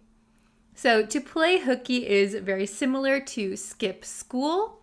We can also skip work, and play hooky means to not go to work or school without permission. So you were supposed to go to school or you were supposed to go to work and you decided not to go. So in my example sentence, I said, let's play hooky and go to the baseball game.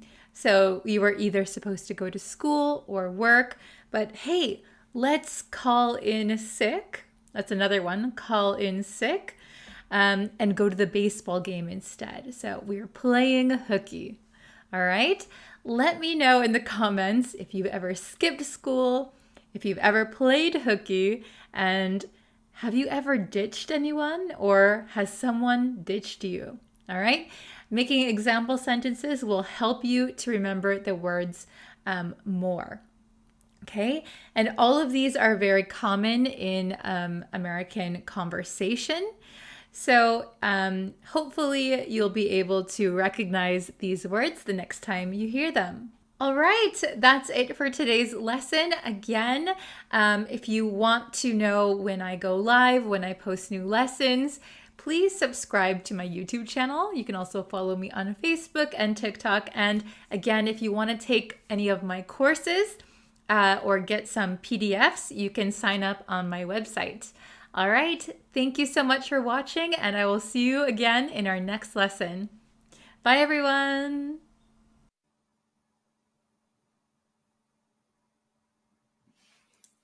Hello, everyone. Welcome, welcome. Pardon my voice.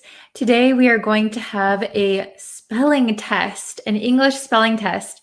So this will be pretty exciting. We're going to see how many words that you know how to spell. I have 5 words for you.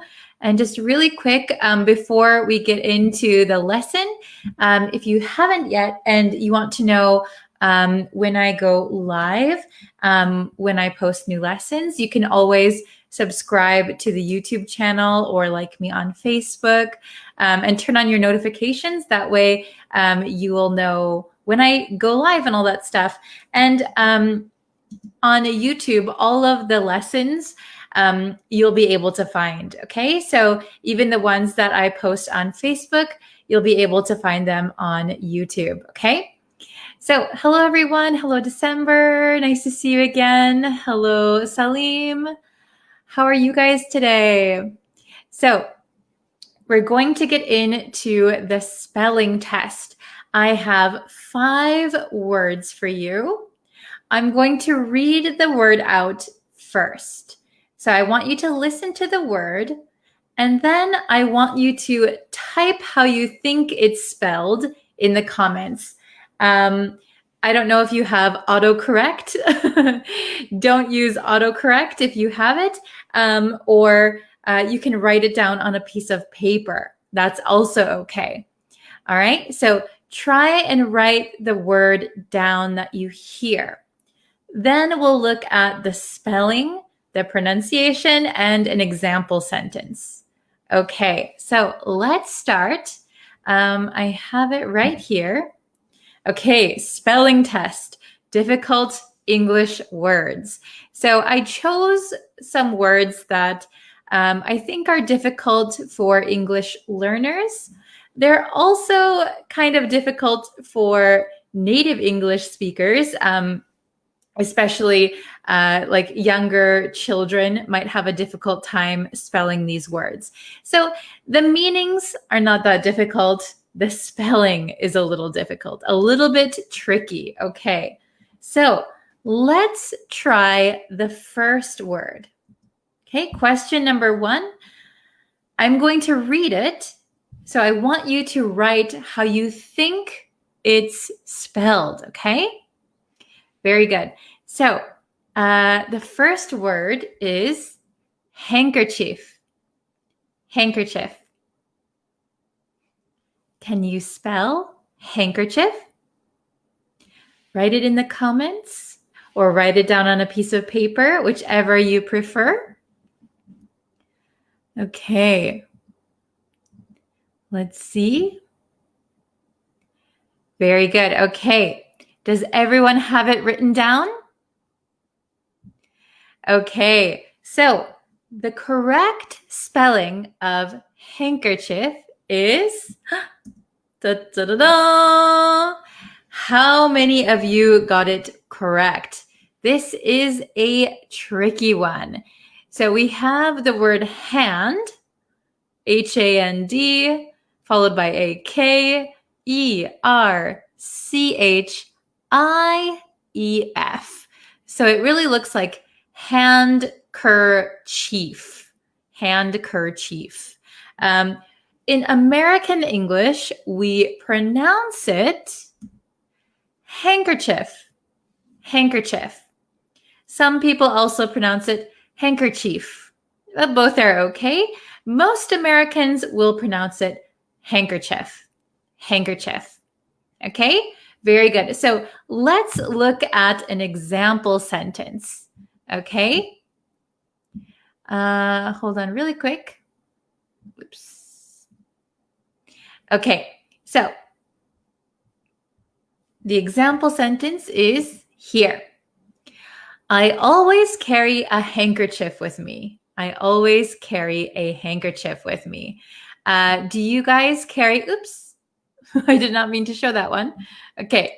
Do you guys, I think I blocked someone. Oopsies. Okay. Do you guys carry handkerchiefs with you? I always carry a handkerchief with me. In Japan, it's very common for people to carry handkerchiefs with them so that they can dry their hands when they wash their hands. Okay, very good. Question number 2. Let's try question number 2, okay? So question number 2 is the word pharaoh. Pharaoh. Can you spell pharaoh? Okay. I'll give you a few seconds to write down the word. How do you think it's spelled? Pharaoh. Pharaoh. Okay. So I hope you wrote it down. The spelling for question number 2, pharaoh, is, oh, I see some correct answers. Very good. Pharaoh. This is P-H-A-R-A-O-H.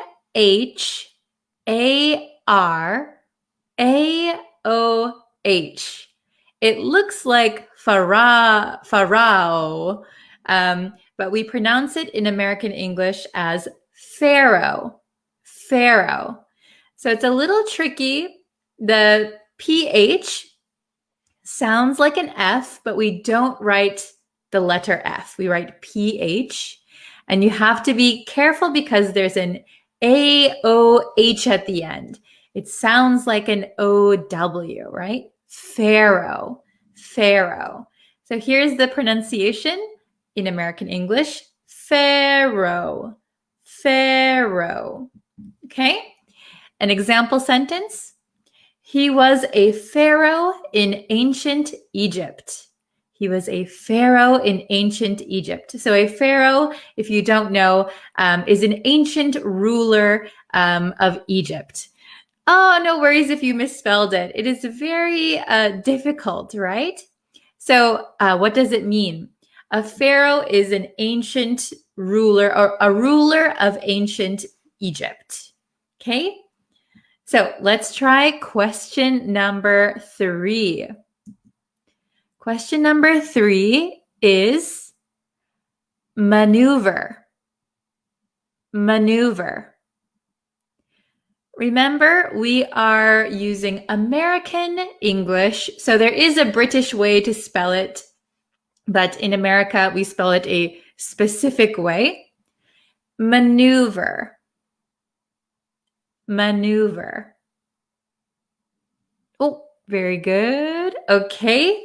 So I will show you the answer for question number 3. I hope you wrote it down. Maneuver. All right. The answer is ta-da! MANEUVER.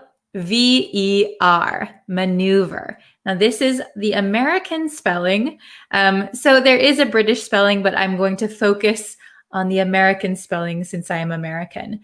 Maneuver, okay? So the pronunciation is maneuver, maneuver. A maneuver is a move or action. Okay, a move or action. So let's take a look at the example sentence. The firefighters performed dangerous maneuvers to enter the burning building. So the firefighters had to do dangerous moves, dangerous movements in order to enter the building, the burning building. Okay, so a maneuver is a type of movement. Okay, very good, everyone. We have 2 more spelling words left. Okay, question number 4. Question number 4. I hope you can get this one. It is a little tricky. The word is conscience. Conscience. Can you please write down the word conscience? Conscience. Okay, I'll give you a few minutes to write it down. Conscience. Very good. All right. Do you think you spelled it correctly? Conscience. Okay. So the answer to question number 4 is, ta-da, conscience. C-O-N-S-C-I-E-N-C-E. Conscience. It looks like conscience. What is a conscience? Well, let's take a look at the pronunciation first. We pronounce it conscience. Conscience. So even though it looks like science here, we're going to say shins. Shins. Conscience. Okay? So your conscience is that little voice in your head that tells you if something is right or wrong, good or bad. So a lot of the times we say something is weighing on my conscience. So I don't know if I did the right thing. It's weighing on my conscience. Or we can say I have a guilty conscience.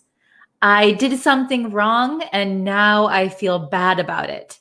A guilty conscience. So here we have the example sentence. He had a guilty conscience about what he had done. So he had he felt bad for what he did. He thinks what he did was wrong. So he had a guilty conscience. Okay, very good. So that one was a little difficult. Okay, the last one, question 5. All right, question 5 is a very common word. Okay, number 5 is occurrence. Occurrence. How do you spell occurrence?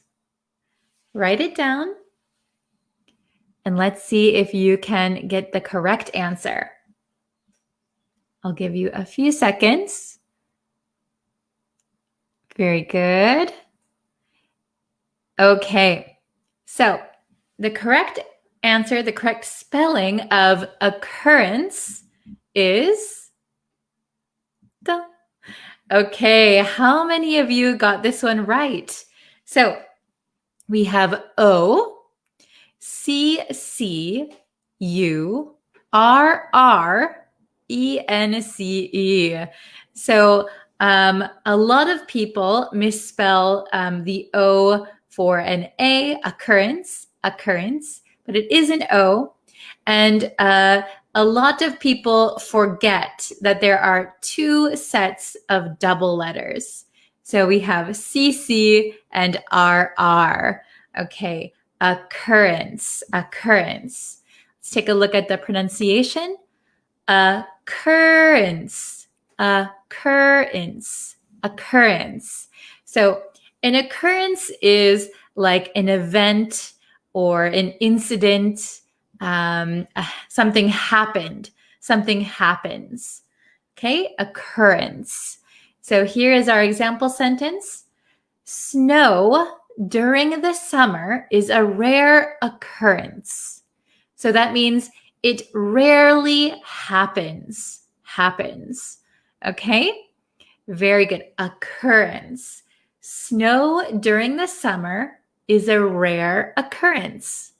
So it rarely happens. Okay, very good. So there were 5 questions.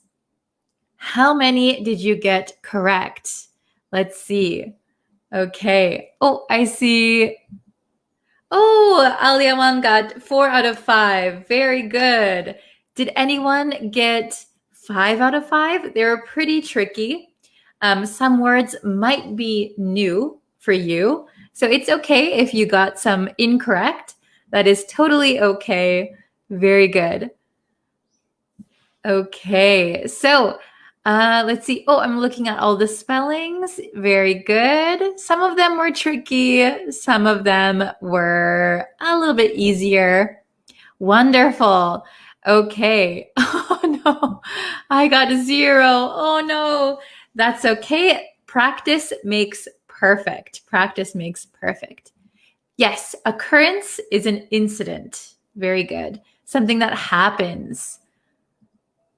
3, very good. Let's see. I got 3. Wonderful. Ooh, ma'am, I done 5 correct. Oh, very good. Mudasir, did I say that right? Very good. 5 out of 5. Excellent. 3 out of 5 from my side. Oh, pretty good. Oh, I got 0. No worries. Don't worry. You can review this lesson anytime, and you can just double check your spelling. Oh, 2 out of 5, 2 out of 5, 2 out of 3, 4 out of 5. Very good. Okay.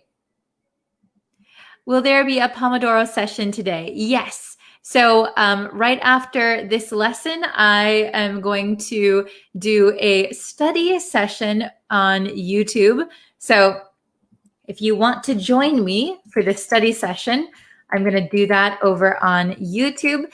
It is not a English lesson. It's not an English lesson, but it is a time that we can study together, and it helps us be motivated, right, to study together. Okay. I got 4 because practice makes perfect. Yeah, good. Okay. Oops, sorry. Hello, teacher. What does conscience mean? What does conscience mean? So conscience is everybody should have a conscience, right? So it's the little voice inside your head that tells you if something is good or bad, right or wrong. Okay, so if we do something bad, for example, if we cheat on a test, we might feel bad afterwards. That means that you know that it is bad, you know that it was wrong, and now you feel guilty. So we can say you have a guilty conscience, right? So it's your way of determining right and wrong. Okay, very good. So, okay, thank you everyone for watching. I'm so glad that you are enjoying the lessons, and I hope that you join me for more. You can always subscribe to the YouTube channel or like me on Facebook, and that way you'll know when I'll post more lessons, okay? Thank you so much for watching, and I really appreciate it. I'll see you in a little bit. All right, bye everyone.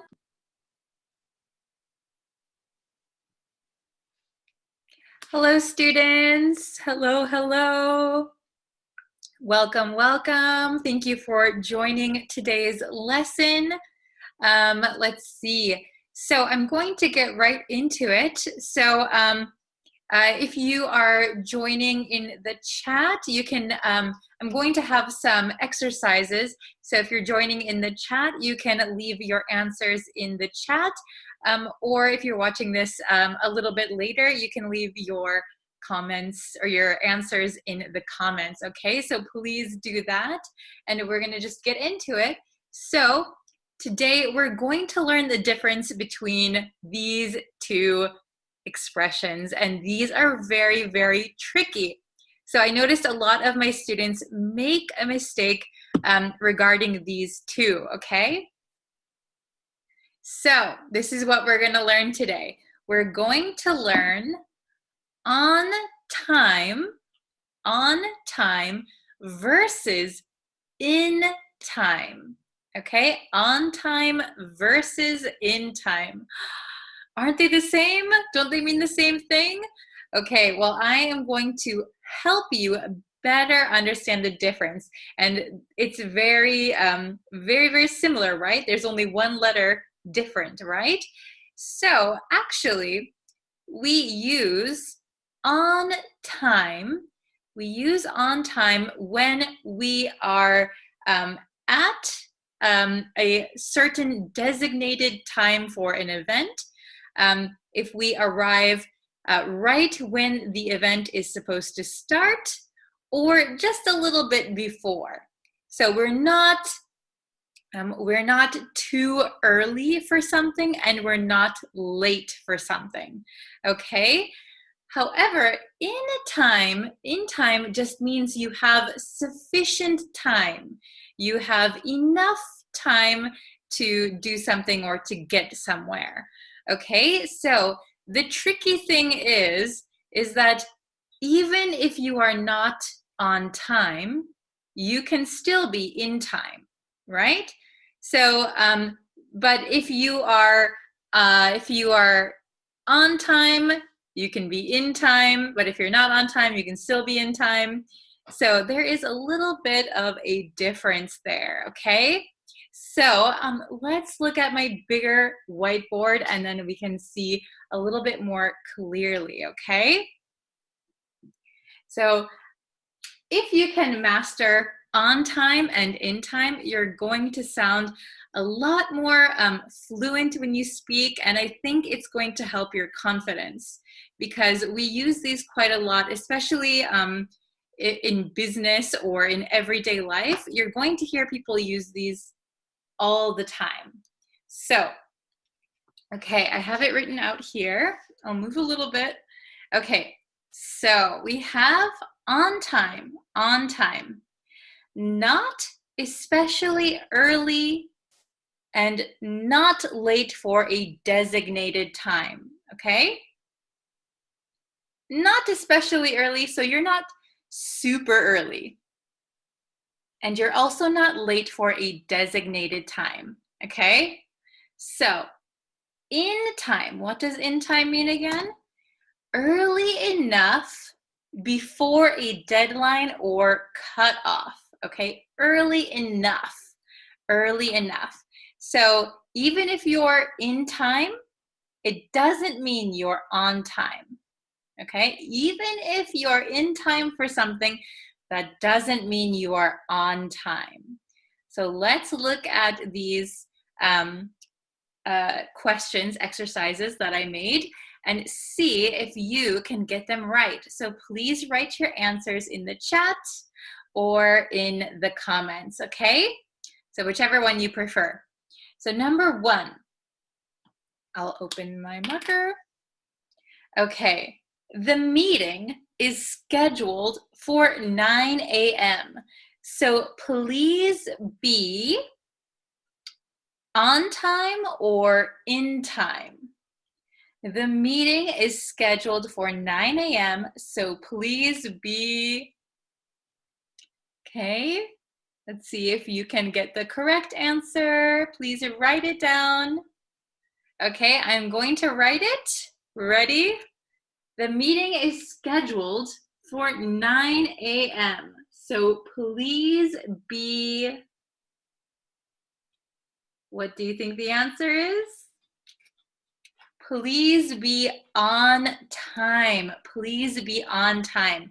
So you don't need to be super early, but you cannot be late. You need to be on time for the meeting. We have a scheduled 9 a.m. meeting, right? So please be on time. In time would sound like you got there just early enough before the meeting starts. So it's a very, very small difference, but in time sounds like you luckily got there just in time, right? So be on time. This is more prepared, right? Okay, number 2. I got to the concert just to hear my favorite song. I got to the concert just to hear my favorite song. So which one do you think is the best answer for this one? The best answer. On time or in time? Okay, please write your answers in the chat, in the comments. Very, very good. I got to the concert just in time to hear my favorite song. I got to the concert just in time to hear my favorite song. So just in time means that maybe you didn't get to the concert on time. The concert is supposed to start at 8 p.m., but I arrived at 8:30. So I was late for the concert, but I was in time to hear my favorite song.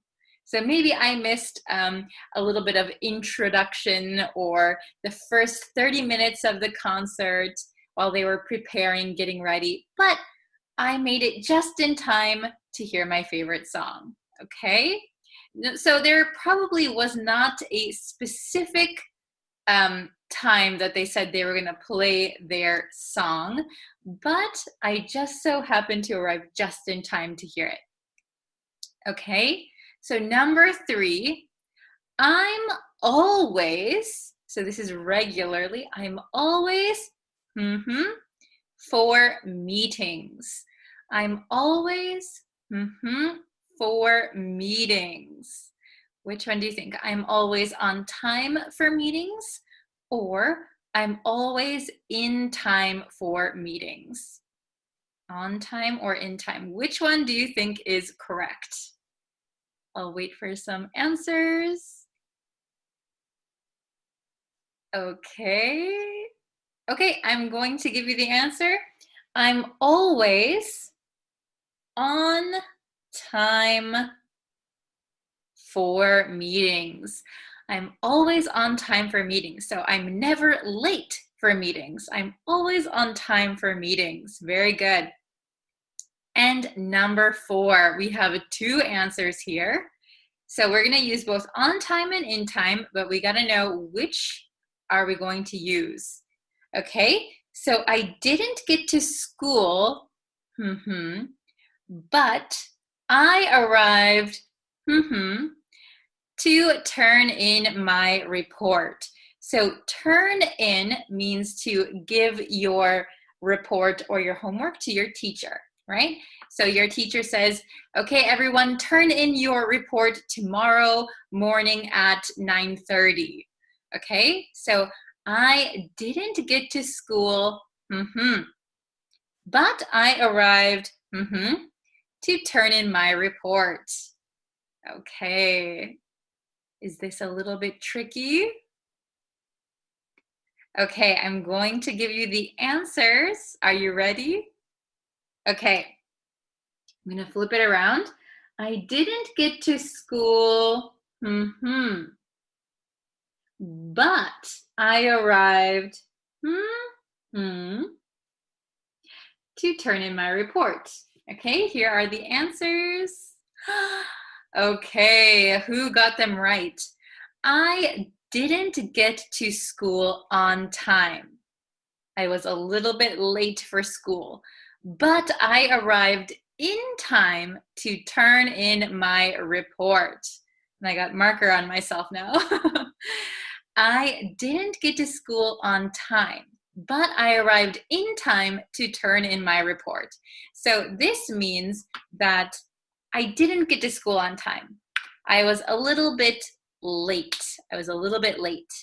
However, I arrived in time to turn in my report. So I was late, but my teacher still let me turn in my report. Okay, so you can see that is the difference. I was not early and I was late for school. But I arrived with just enough time before a deadline to turn in my report. Does that make sense? Is it understandable? So let's look at these again. On time, not especially early, so maybe just a few minutes early, and you're not late for a designated time. In time is early enough before a deadline or cutoff, okay? So let's read them together one more time. The meeting is scheduled for 9 a.m., so please be on time. Don't be late. Number 2, I got to the concert just in time to hear my favorite song. I was maybe a little bit late to the concert. So if you're a little bit late to something, you can't use on time, right? You're not on time. But I got there with just enough time to hear my favorite song. I got there in time to hear my favorite song. Number 3, I'm always on time for meetings. This is a regular occurrence. I am never late. I am always on time. And number 4, I didn't get to school on time, but I arrived in time to turn in my report. Okay? Does everybody understand the difference now between on time and in time? Okay? I hope it was understandable. If you have any questions, you can leave them in the comments, okay? And I will be sure to check them. All right. So thank you guys so much for watching. Thank you for sharing this video with your friends. And thank you for subscribing to the YouTube channel and liking our Facebook page. Thank you so much. And I will see you guys next time for our next lesson. Okay, thank you very much. Bye. Hello, students. So thank you for joining me for this live lesson. And I just posted a different new lesson on the YouTube channel. So please go check out the newest lesson on the YouTube channel. I hope you like it. And please subscribe if you can, and share my lessons with your friends who are also learning English so we can grow our community. Hello, how is everybody? Hello from Pakistan. Hello, Jalil, Philippines. Good morning. Hello, Anna. Hello, Tatawin. Hello, Mohammed. I'm doing well. How are you guys? Hello. So today we're going to learn a grammar lesson. Woohoo, grammar. I heard a lot of students wanted to study more grammar, so we're going to do that. Yes, and if you can subscribe to the YouTube channel and like this Facebook page, that really helps me out a lot. So yes, thank you very much. Hello from Iraq. Hello. Okay, so we're gonna get into it. Thank you guys for joining me today. Let's see. We're gonna talk about we're going to talk about how to talk about someone performing a service or a task for you. Okay? Hello from Madagascar. Hello. Hello from El Salvador, Switzerland. Frederick, hello. Okay, so we're going to learn get/have something done for you, right? So somebody is going to do a service or perform a task for you. Okay. Oh, thank you so much. Tetwin is a very good student. Before starting your live lesson, I studied your previous lessons. Thank you. That's a good way to study, going back and reviewing. Oh, Anna, Neck of the Woods is the YouTube lesson today. Yes, it is. Very good. Thank you for letting everyone know. Okay, so get or have something done. So when we use this grammar, we're going to use get or have. And have, I think, is a little bit more formal. And I think you're going to hear get more often in conversation. Get is more, I can't talk. Get is more commonly used. Okay. I'm trying to read the comments and talk at the same time. Very difficult. Okay. So then we're going to use the object. So wherever we are having done or getting done, object, and then we're going to have the past participle. Okay, so you need to know the past participle of whatever you're talking about. Okay, so get or have plus an object plus the past participle. Okay. So make someone do something conveys the same meaning. So this is a good question. So when you make someone do something, it sounds like you are kind of forcing them. Maybe they don't want to do it, but you are making them do it. However, get or have sounds like you are maybe paying someone to do something. It could also mean that you're just asking them to do something for you. Okay, but make someone do something is a little bit more forceful. Okay, hello to Sylvia, hello. Okay, so let's see. I have just the grammar written out here. Okay, so we have 4 sentences where the person is doing the thing. We're going to change these to mean that somebody else is doing it for them. Okay, so get or have plus the object plus past participle. Okay, so we're going to change these sentences. We're going to write it 2 ways. We're going to write one sentence with get and one sentence with have. Okay, so we're going to need to change the tenses. So each one is going to use a different tense. Okay, very good. Okay. So if you have questions, I'll try and go back at the end and answer them. Okay?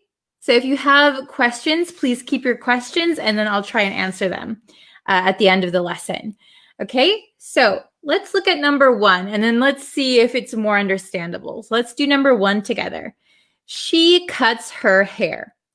So if you say she cuts her hair, you're talking about she cuts her own hair. So she does it. But we want to say that she doesn't cut her own hair. She goes to a hair salon or her mother does it for her. Somebody else cuts her hair. Okay? Oh, very good. I see Anna's answered it. Ali Amar, good job. Okay, so let's do get first and then we'll write the have, okay? So let's look at this sentence. Let's look at the tense, right? She cuts her hair. So we're going to change this to she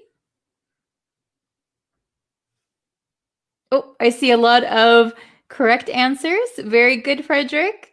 She gets, we're going to match our tense here. So she cuts, she gets, then we need the object. What is the object? Her hair. She gets her hair. And then we need the past participle of cuts. So the past participle is cut. She gets her hair cut. Okay, she gets her hair cut. Then if we want to change this to use have, we're going to say she, I wonder if I can fit it all in one line. Let's try. Let's use a green marker for the have. She has, object is her hair. And then we need a past participle. We said cut. Okay, so it kind of fits. So can you see all that? Okay. Let me get on the screen too. She cuts her hair. So that means that she does it herself, but we want to say somebody else does it for her. She gets her hair cut, or she has her hair cut. Okay, she has her hair cut, or she gets her hair cut. Yes, very good, Anna. Good job. Okay, so let's try with number 2. Are you understanding it a little bit more? Number 2. He mowed the lawn. He mowed the lawn. Oh, very good job, Min. He mowed the lawn. So, mow, to mow means to cut grass. And the lawn is usually grass in front of your house or behind your house, like a yard. Oh, very good. I see Anna, Tatwin, good job. Okay, so he mowed the lawn with get, and then we'll do with have. So he asked somebody else to do it for him.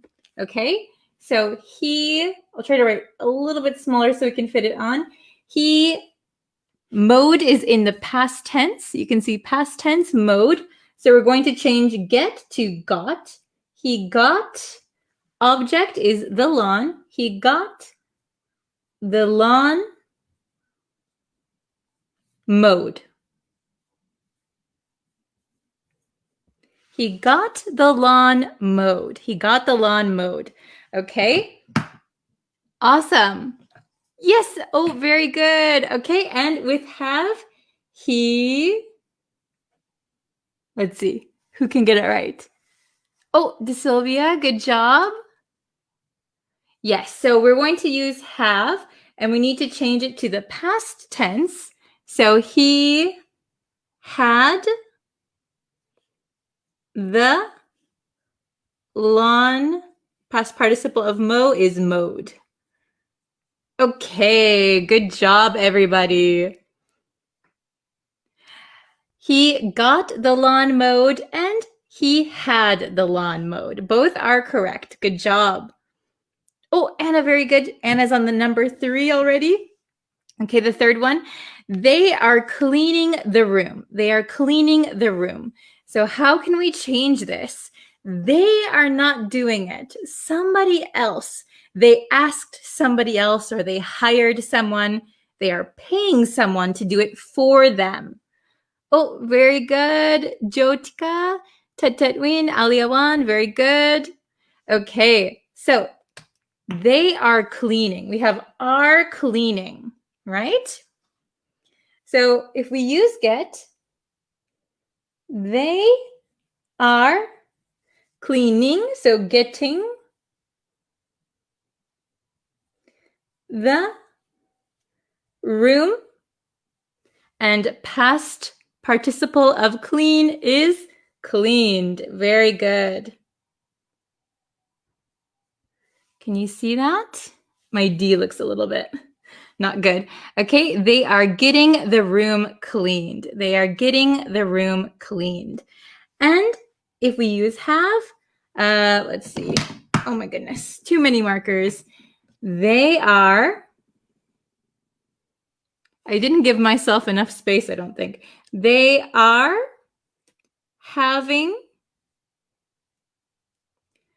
the room cleaned. Okay, can you see all of that? They are cleaning the room means they are doing the action. They are getting the room cleaned or they are having the room cleaned means they are hiring someone. They are paying someone or they asked someone to do it for them. Okay, very good. And we'll do the last one together. Okay. Oh, very good. Prakbona, very good. Okay. He has fixed the TV. He has fixed the TV. Ooh, he has fixed the TV. Oh, Alioan, very good. Anna, good job. Okay. Yes. So maybe I will make it short here. I'll write it a little bit short. Oops, can you see?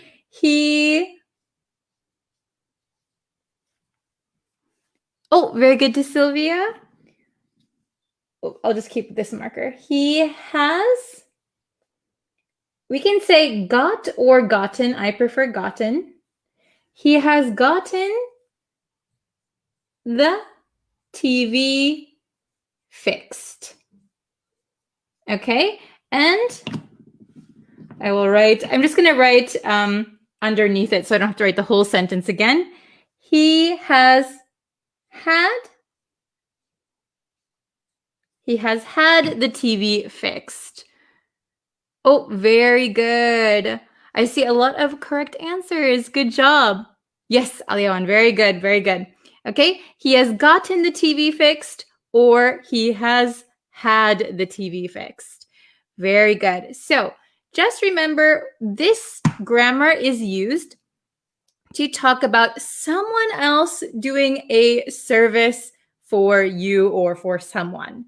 Okay, so you or she, he, they are not performing the action. Someone else is doing it for them or for you.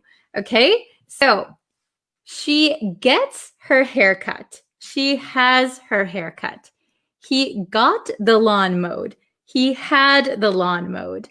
They're getting the room cleaned. They are having the room cleaned. He has gotten the TV fixed. He has had the TV fixed. Okay, awesome. Does everyone understand how to use this grammar? Is it understandable? Can you make sentences?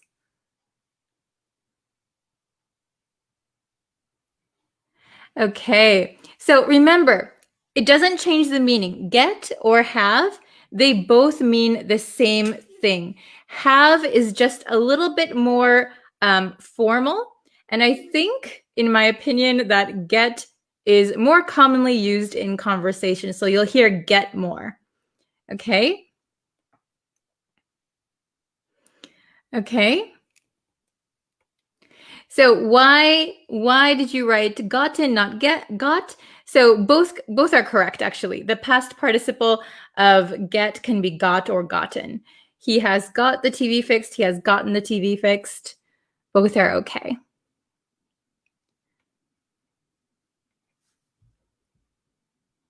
Okay. So if you guys have some questions, I can try and answer them now. Ooh, let me scooch back over here.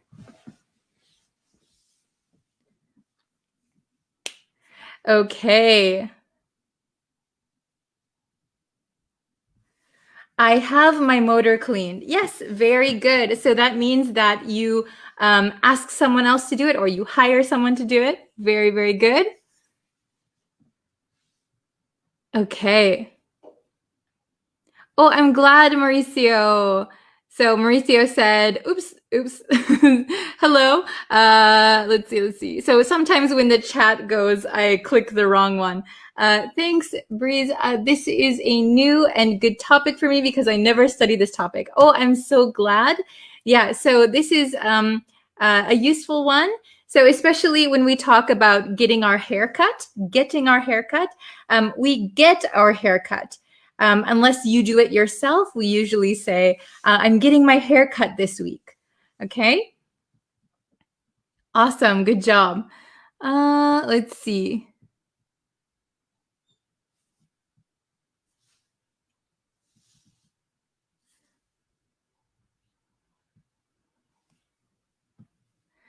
Okay. Oops.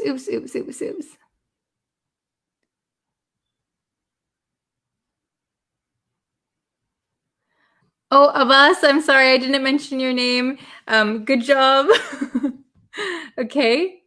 Yeah, this is a good example. I will get my hair cut next week. Very good. Okay. I'll try and answer a few more questions. I see, let's see. So, for example, I see a lot of sentences like this. They have gotten a job. So, if you say they have gotten a job, that means that they were able to get a job. This is different from this grammar that we're learning today. So get or have plus an object plus done. So it means someone is doing a service or someone is doing something for you or for someone. Okay. So for example, my windows. If I clean my windows, I could say I cleaned my windows. But I asked my sister, can you clean the windows for me? She cleaned the windows. So I could say, I got my windows cleaned. So it means somebody did it for me. So in this case, my sister did it. Okay. Good job.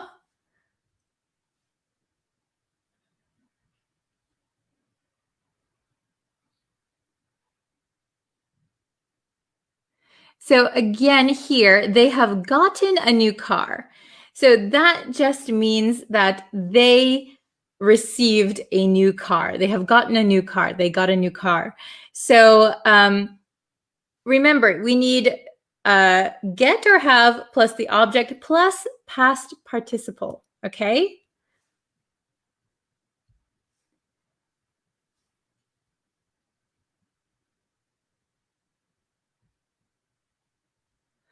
Cause and get something done. Are they the same? So, I'm so sorry about this light all of a sudden. Okay. Cause, I think you're asking cause something to be done. So if you cause something to be done, that means the subject is the thing that caused it to be done. In this case, what we're talking about here, get something done means that there is a third party who did the task. Okay, I hope that makes sense. I hope that answered your question, Devashka. Okay. Let's see.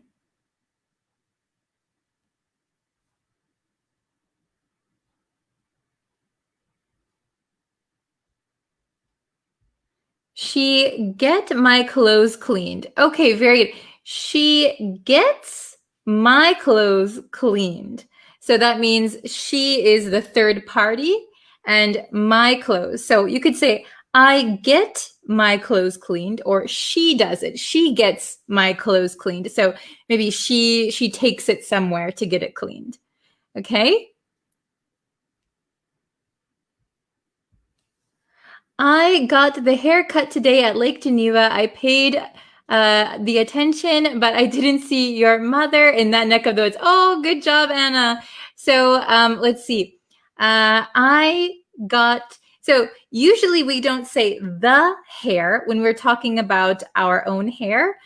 We usually say, I got my hair cut today at Lake Geneva.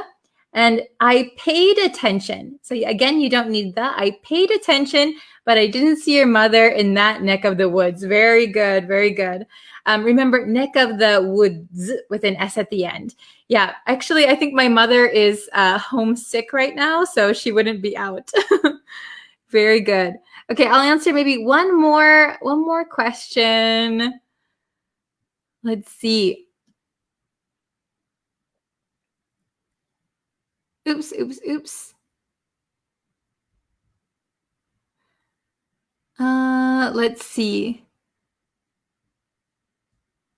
Devashka asked cut mode. So they both mean the same when you're talking about grass. If you're asking about the meaning, so you could say I cut the grass or I mowed the grass. So it just means cut, but we wouldn't say I mowed my hair. Mowed is specifically for grass or the yard, lawn. Okay, let's see.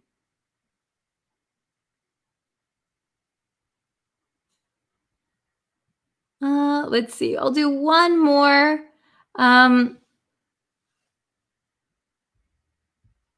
What's the difference between got and get? So get is the present tense, get something. Got is the past tense. Oh, this is a good one. I get coffee made. I get coffee made. So somebody makes coffee for me. I get coffee made. Very, very good. Okay. Awesome. So please, if you are coming in late or you have extra questions, you can comment on this video or comment in general on the YouTube channel, and I can usually see it faster and I can try and answer it for you. Okay, thank you guys so much for watching. I'll block the sun with my head now. Okay.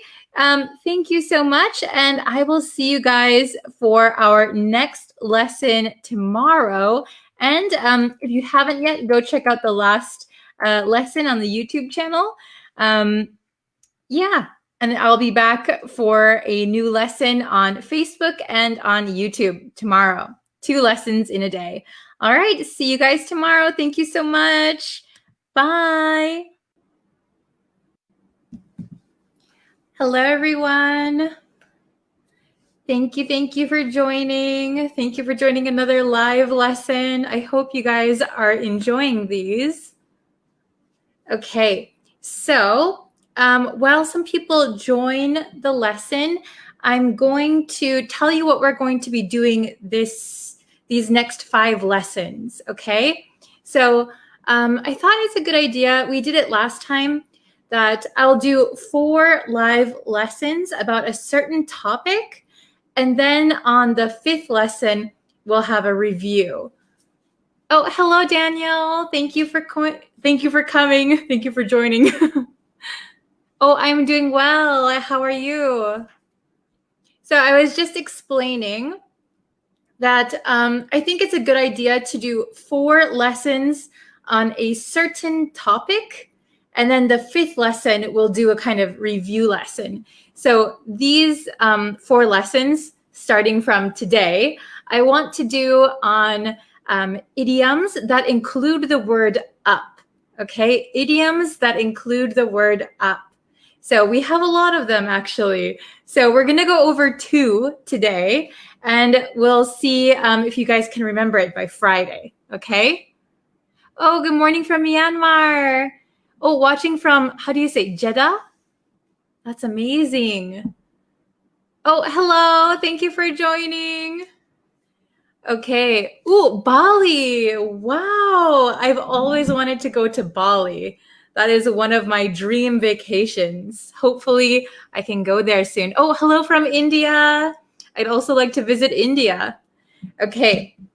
So our 2 up idioms for today are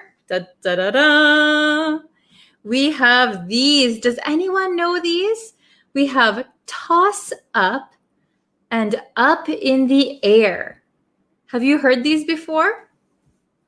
Hello from Myanmar, Bangladesh, Iraq. Very nice. Thank you guys.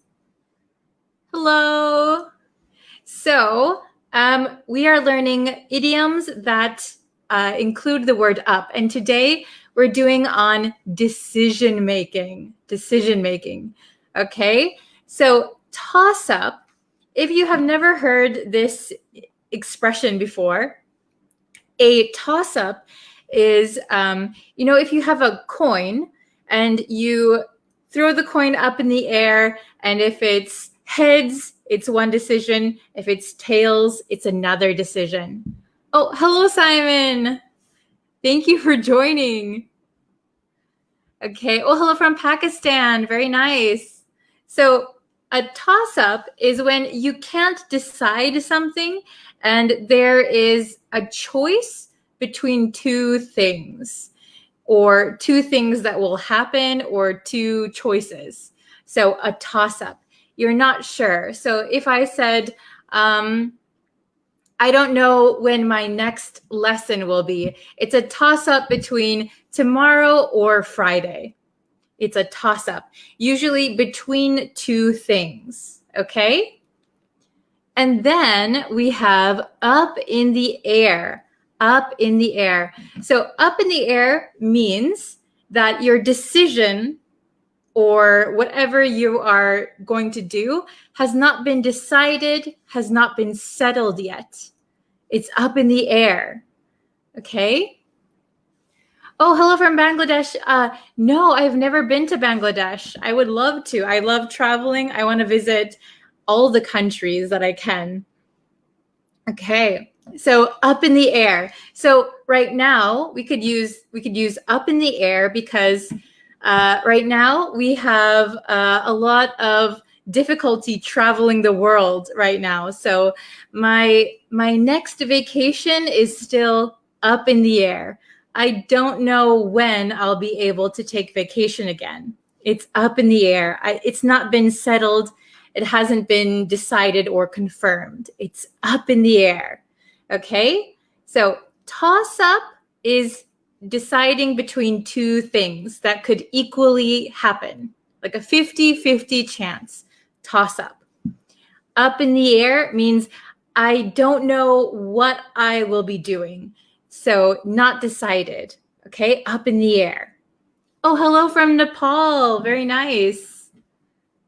Thank you for joining. I don't know what time it is for all of you guys, but for me, it is almost 2:30 in the afternoon. Okay, ooh, my lighting got all crazy. Okay, so let's look at the exercises I have for you guys, as always.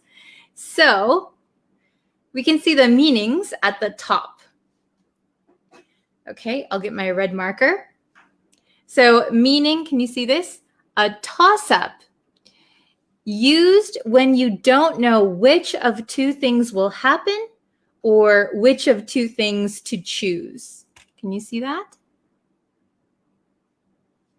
Okay, and then up in the air is not yet settled or decided. Okay, so I'll give you one more example of each. So let's see, what's a good example for toss up? Like if I wanted to travel to another country, I don't know which one I should choose, but I'm thinking Bangladesh or Bali. Okay, Bangladesh or Bali. So I could say it's a toss up between Bangladesh and Bali. So both are, equal choices. Where are you from? I am from the United States, but I'm currently living in Japan, teaching English to you guys. Okay, so up in the air, we have the meaning here. Up in the air is not yet settled or decided. So, I haven't had lunch yet. So my lunch plans are up in the air. I don't know if I will go out for lunch. I don't know if I'll cook lunch. I don't know if I'll skip lunch. My lunch plans are up in the air today. Oh yeah, you can take a screenshot of this if you like. There you go. Okay. So let's do the exercises together, okay? So number 1, let's see if you can see that. Nothing has been finalized yet. Things are still, So which one do you think we'll use? Toss up or up in the air? Nothing has been finalized yet. Things are still what? Does anyone know the answer? Oh, it's okay to join late. Ooh, you sent me a message on Messenger, but you didn't respond. So unfortunately, my Messenger gets filled with a lot of spam on Facebook. So I don't check it. So the best thing you could do is leave a comment. Oh, very good. Up in the air. Number 1 is up in the air. Good job. Oh, everyone, good job. Okay. Sorry if I'm a little bit loud. My microphone is like right here. Okay, so nothing has been finalized yet. Things are still up in the air. Very good. Okay. Number 2. I don't know who will get the promotion. It's between Jim and John. So this is a big hint here. It says between. So we have 2 choices. Which one do you think? Ooh, I see up in the air. I see toss up. Which one do you think? So this one has 2 choices. So that is a very big hint for you guys. Oh, very good. Toss up. Very nice. Okay, toss up. Toss up. I don't know who will get the promotion. It's a toss up. There should be a hyphen here. Toss up between Jim and John.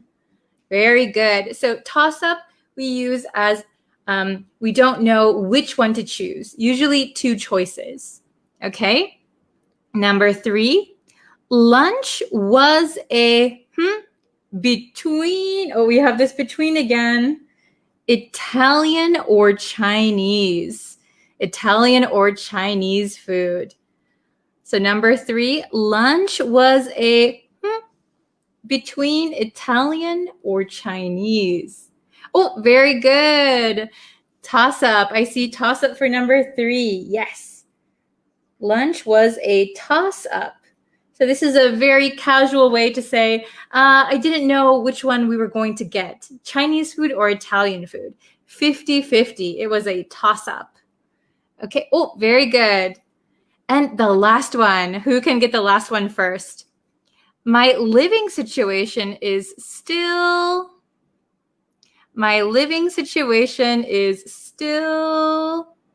Which one do you think for number 4? Who can be the first one to get it?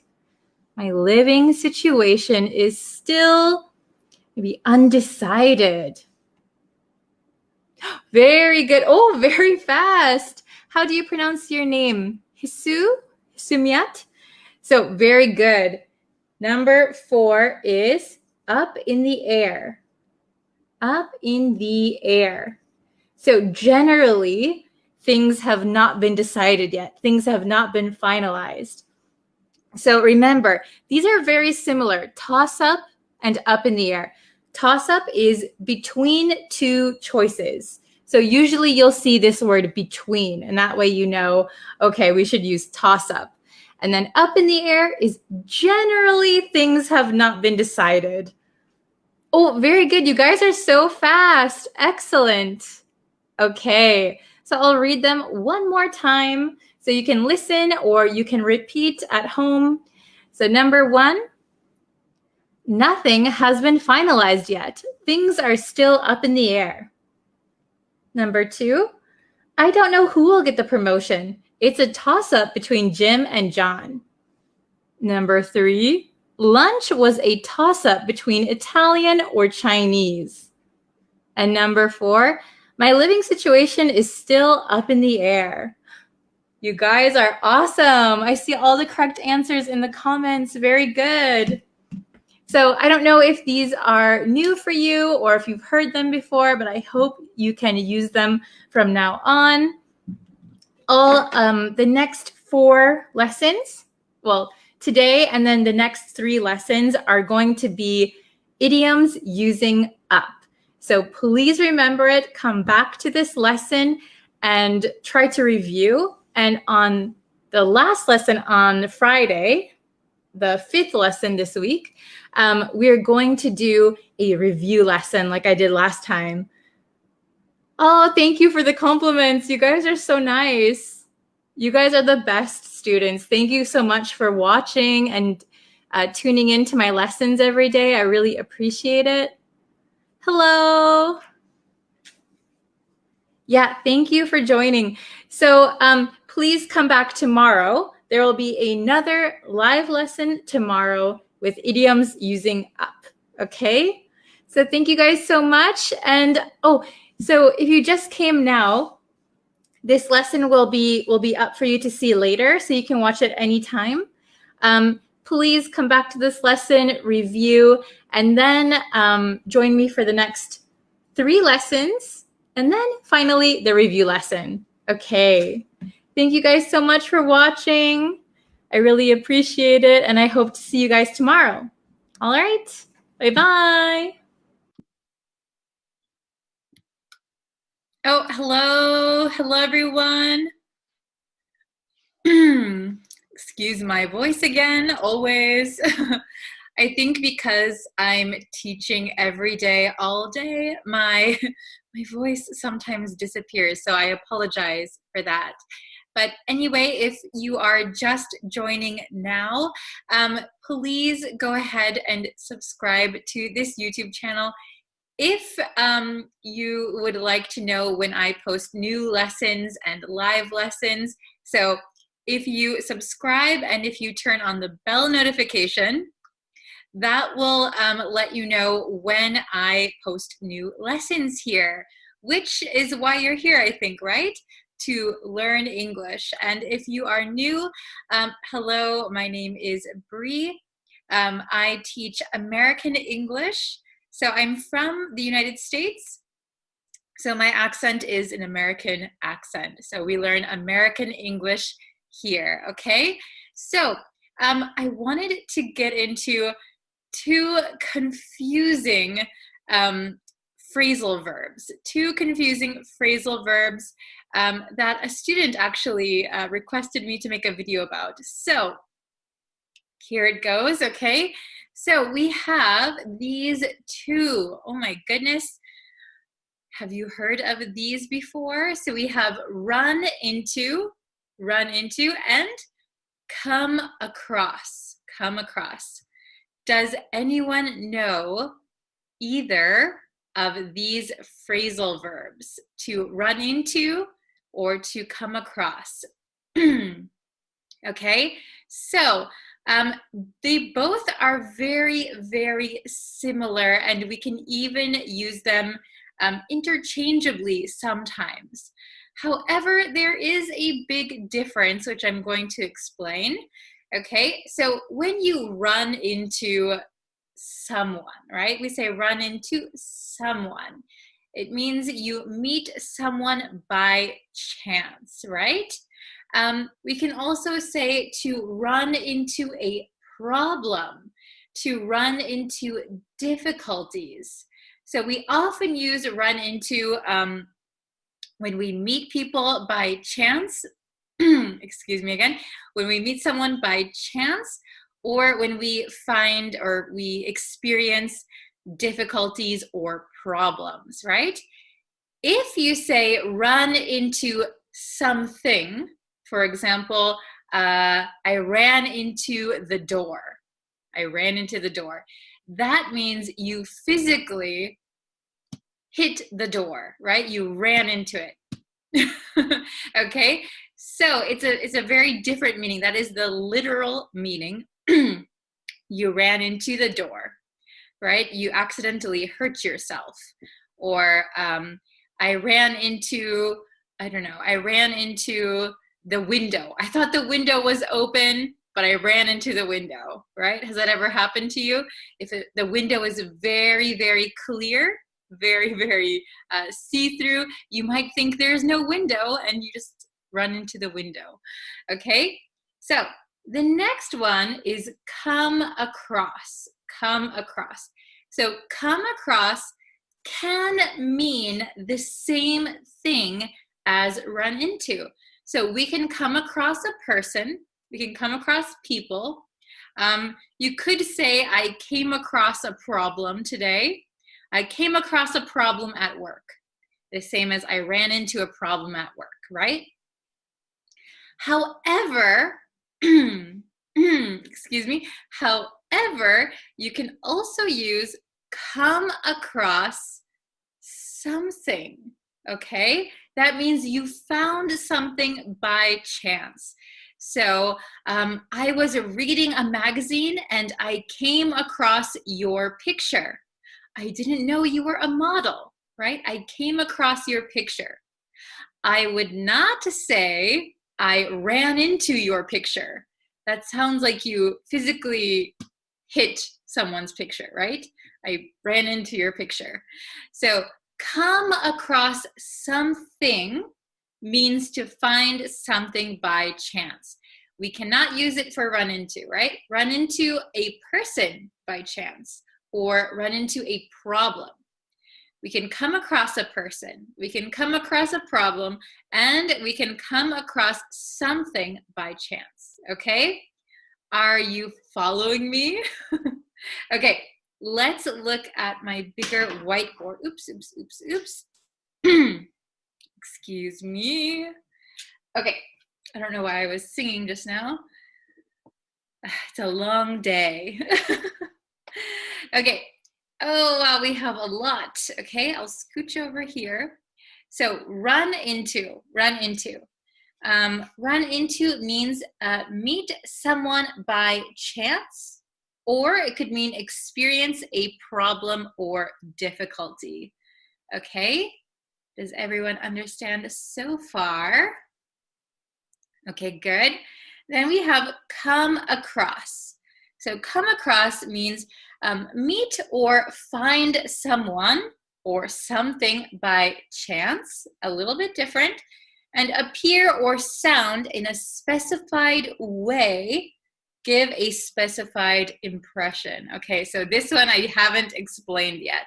So come across could mean to meet someone or find someone or something by chance, right? But we can also use come across for when someone appears or sounds in a specified way, or someone gives a specified impression.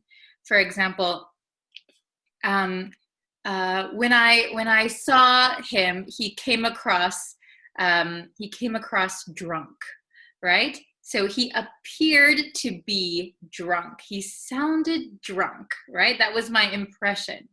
Okay, he came across as very intelligent. He came across very intelligent. That means he appeared to be, or he sounded like he was very, very smart, very, very intelligent. Okay, so let's keep those differences in mind while we look at these examples, okay? So I have 5 examples for you. Okay, so let's look at number 1. I ran into my coworker at the gym. I ran into my coworker at the gym. That means I met my coworker by chance. I was not expecting to see or meet my coworker at the gym. So it was a coincidence. I ran into my coworker at the gym. Okay, let's look at number 2. He came across as a decent person. He came across as a decent person. So that means he looked like, or he sounded like, a decent person. So a decent person maybe is a kind, normal person, okay? He came across as a decent person. Number 3, The team ran into a problem with the new system. Okay, so maybe this is a team at work. Maybe you sometimes work in a team. The team ran into a problem with the new system. We could also say the team came across a problem with the new system. They found a problem. Okay. So I think there might be a slight nuance difference, very, very slight, between run into a problem and come across a problem. When I hear come across a problem, it sounds like you found a problem. If you ran into a problem, it sounds like you experienced a problem. But maybe that is a very slight nuance that you don't really need to pay attention to here. It basically means the same thing. So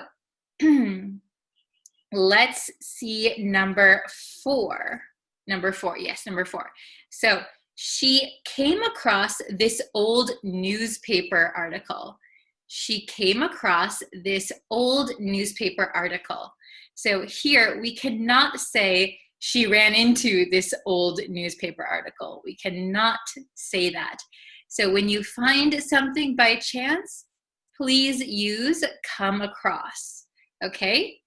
Not run into. And number 5, we came across an adorable elderly couple in the park. We came across an adorable elderly couple in the park. So that means you found them or you saw them by chance, okay? So you could say we ran into an adorable elderly couple in the park. We came across an adorable elderly couple in the park. Okay? Is it understandable so far? Let me just go over them one more time. So, run into. So if people are just coming in now, run into means meet someone by chance. Experience a problem or difficulty. So we can use run into in 2 different ways. Come across. Meet or find someone or something by chance, or appear or sound in a specified way, give a specified impression. So something looks or sounds like something, comes across as something. That is the impression that I get. Okay? So let's go over them one more time really, really quick. Please listen to my pronunciation and intonation. Okay? If my voice comes back. Okay, number 1, I ran into my coworker at the gym. I ran into my coworker at the gym. Number 2, he came across as a decent person. He came across as a decent person. That means he was a nice guy. Number 3, the team ran into a problem with the new system. The team ran into a problem with the new system. Number 4, she came across this old newspaper article. She came across this old newspaper article. And number 5, we came across an adorable elderly couple in the park. We came across an adorable elderly couple in the park. Okay, very good. If you have any questions on run into or come across, you can put them in the comments and I'll be sure to check them. Also, if you want to make some example sentences using run into or come across, please do so. I love to see your examples, and it's really helpful for the other students as well. So please, it's your homework. Write an example for each one in the comments below, okay? So just remember that come across can mean find something by chance. We cannot do the same with run into. And come across in another meaning can also mean appear or sound. You get some kind of impression, okay? So thank you guys for watching. Again, really quick, I'll announce it here. So all of December, all of next month, if you're watching this when it's posted, right now is November. And for next month, I will be posting every single day on this YouTube channel, okay? I will be posting every single day. So if you want to see a new English lesson every day, please subscribe to my YouTube channel. And if you want, if you know anyone else who is studying English, you can always send them my channel or my videos and we can all learn together. Okay, so thank you so much for watching. I will see you in our next lesson. Take care, everyone. Bye-bye. See you. Hi, everyone. Thanks for joining. Oh, did I turn on my microphone? Yes. Okay. Hello. Are you guys ready for this lesson today? We are going to do, this is going to be the last new lesson for the week. And then tomorrow I'm going to do a review lesson so we can remember everything that we've learned. Hi. Hello, Daniel. Hello. How do you say your name? Mir? Hello, Amit. Hello, Mohammed. How are all of you guys? Oh, my day is going very well. It is a little bit, it doesn't look like it, but it is a little rainy today. It was just pouring outside. It was raining really heavily. Hello. Yes, I'm back with another lesson. So today we're just going to learn one new idiom. Okay, today is just one new idiom. And then tomorrow we will have a review lesson of all of the words and idioms we've learned this week. Okay? Good morning. Hi, everyone. Wow. Very nice. We have a lot of different countries again today, which is wonderful. So I think I have a little bit of a cold still. My voice is a little bit strange today. Sorry about that. Hello. Hello, Ahmed. Hello. Okay. So we'll just jump into it. Okay. So here is the idiom for today. Today we are learning a dime a dozen. A dime a dozen. Have you heard this expression, this idiom before? Oh, hello from Kurdistan. Hi. Okay. So who knows a dime a dozen? Who knows what this means? Well, first of all, we have two maybe new words if you don't know. So let's look at a dime. Dime. So a dime is an American 10-cent coin. American 10 cents is called a dime. Unfortunately, I don't have a dime with me right now. Oh, maybe I do. Wait 1 second. I'll look in my purse. Okay. If I have a dime, that would be really lucky. But a dime is just a 10-cent coin in America. So I'll show you if I have one. I have one. Wow, that's so lucky. Okay. So this, can you see this? This is a dime. This is a dime. This is a 10-cent coin in America. Let's see. I think it says dime on it somewhere. Yeah, right here. Can you see the word dime at the bottom here? Ooh, that's hard to see. Yeah, it says dime. Can you see that? Oh. Okay. So this is a dime. It is a very small coin, right? A dime. So a dime is worth 10 cents. Okay, 10 cents. So it's very cheap, right? I don't know what you can buy with this. Not very much. Okay, so a dime is a 10-cent coin, and a dozen, does anybody know what a dozen means? So you'll often hear this in English.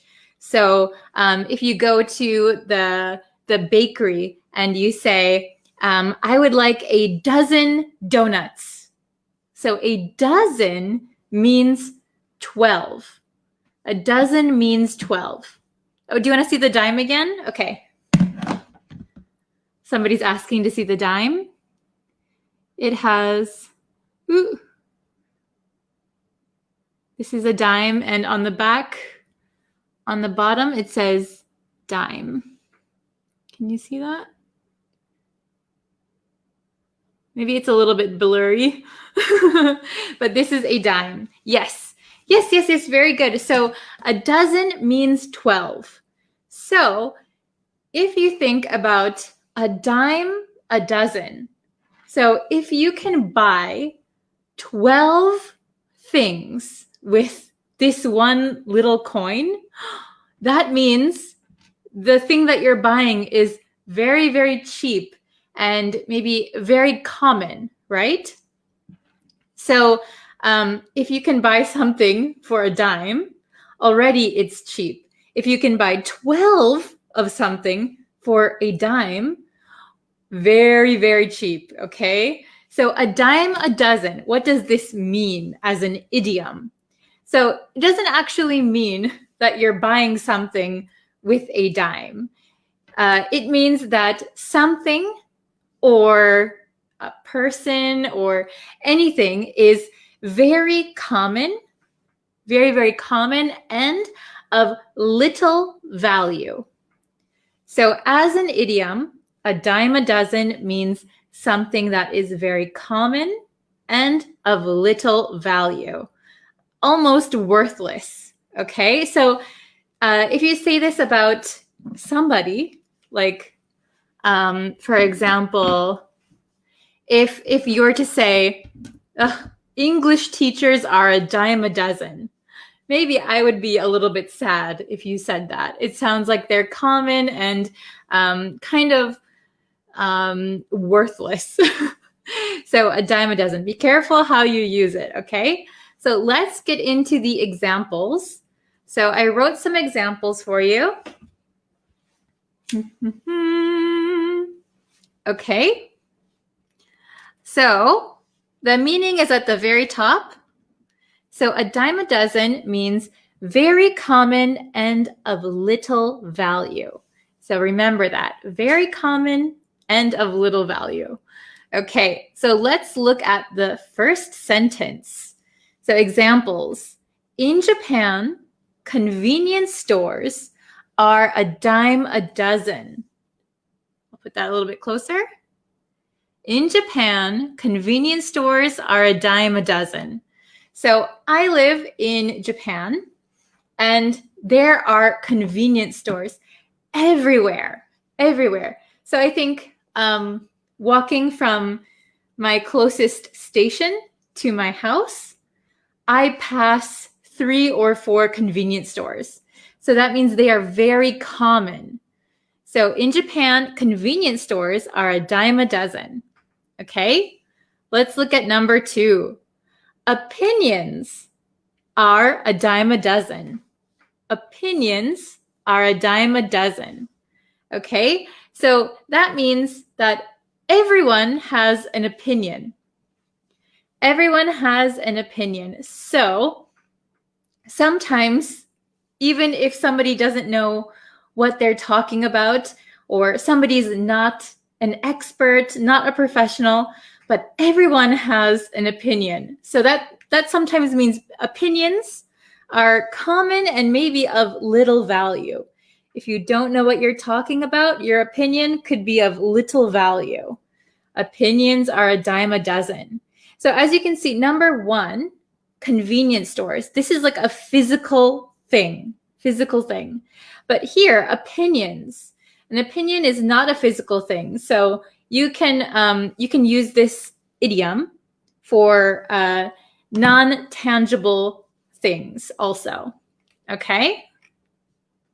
And let's look at number 3. Oh, you took a screenshot of the example. That's great. Yeah, you can take a screenshot. Number 3. He thinks he'll be famous someday, but aspiring actors are a dime a dozen. He thinks he'll be famous someday. So maybe he's dreaming of becoming famous.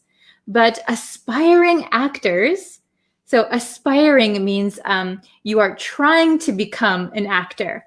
But if you go to Hollywood, aspiring actors are a dime a dozen. There's so many of them, and maybe many of them are not good. So aspiring actors are a dime a dozen. Okay, understandable so far? Oh, very good. Nowadays, private universities are a dime a dozen. Very good, very good. So you're getting into number 4. So I gave you 3 examples. So number 4, I would like you to finish number 4 and give me something to write here. So number 4, a dime a dozen. So what do you think is a dime a dozen? Can you give me some examples? So I see, I don't know how to pronounce your name. Inger Ahmed said private universities are a dime a dozen, which is a very good example. Does anyone have anything else that I should write here? Do you have another example, a dime a dozen? Something that is very common and maybe not worth a lot. Okay. Private universities is a good one though, because that's pretty true. Yeah, this will help you with your speaking because in America, at least, we often say this when we want to talk about something that's like really common. Okay, who has an example? A dime a dozen. Please write it in the comments so I can see it. And if you have a really good one, I'll write it here. Okay. A dime a dozen. Who can give me something that's very common?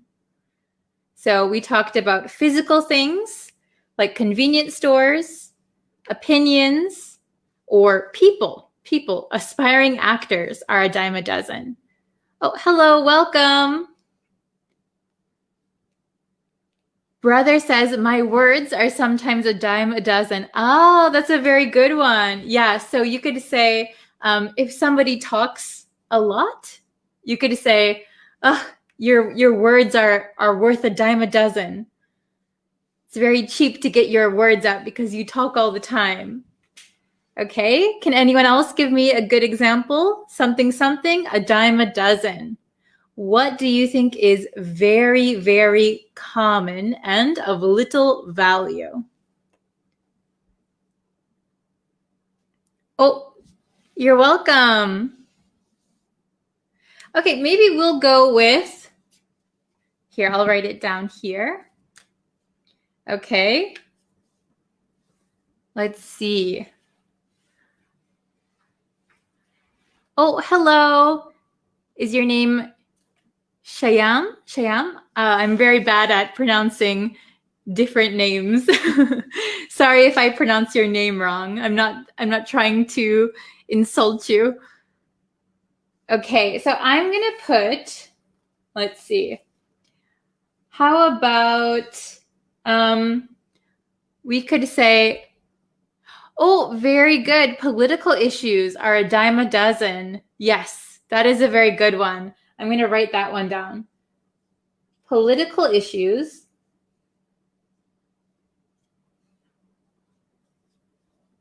are a dime a dozen. Very good. Political issues are a dime a dozen. That is very true. There's so many political issues in the world, right? Okay, that is a great one. Okay, so I'm going to read them one more time. So please listen. And if you'd like, at home, you can repeat out loud, and that will help you with your pronunciation. So the idiom is a dime a dozen, a dime a dozen, a dime a dozen. Okay? So number 1, in Japan, convenience stores are a dime a dozen. In Japan, convenience stores are a dime a dozen. Number 2, opinions are a dime a dozen. Opinions are a dime a dozen.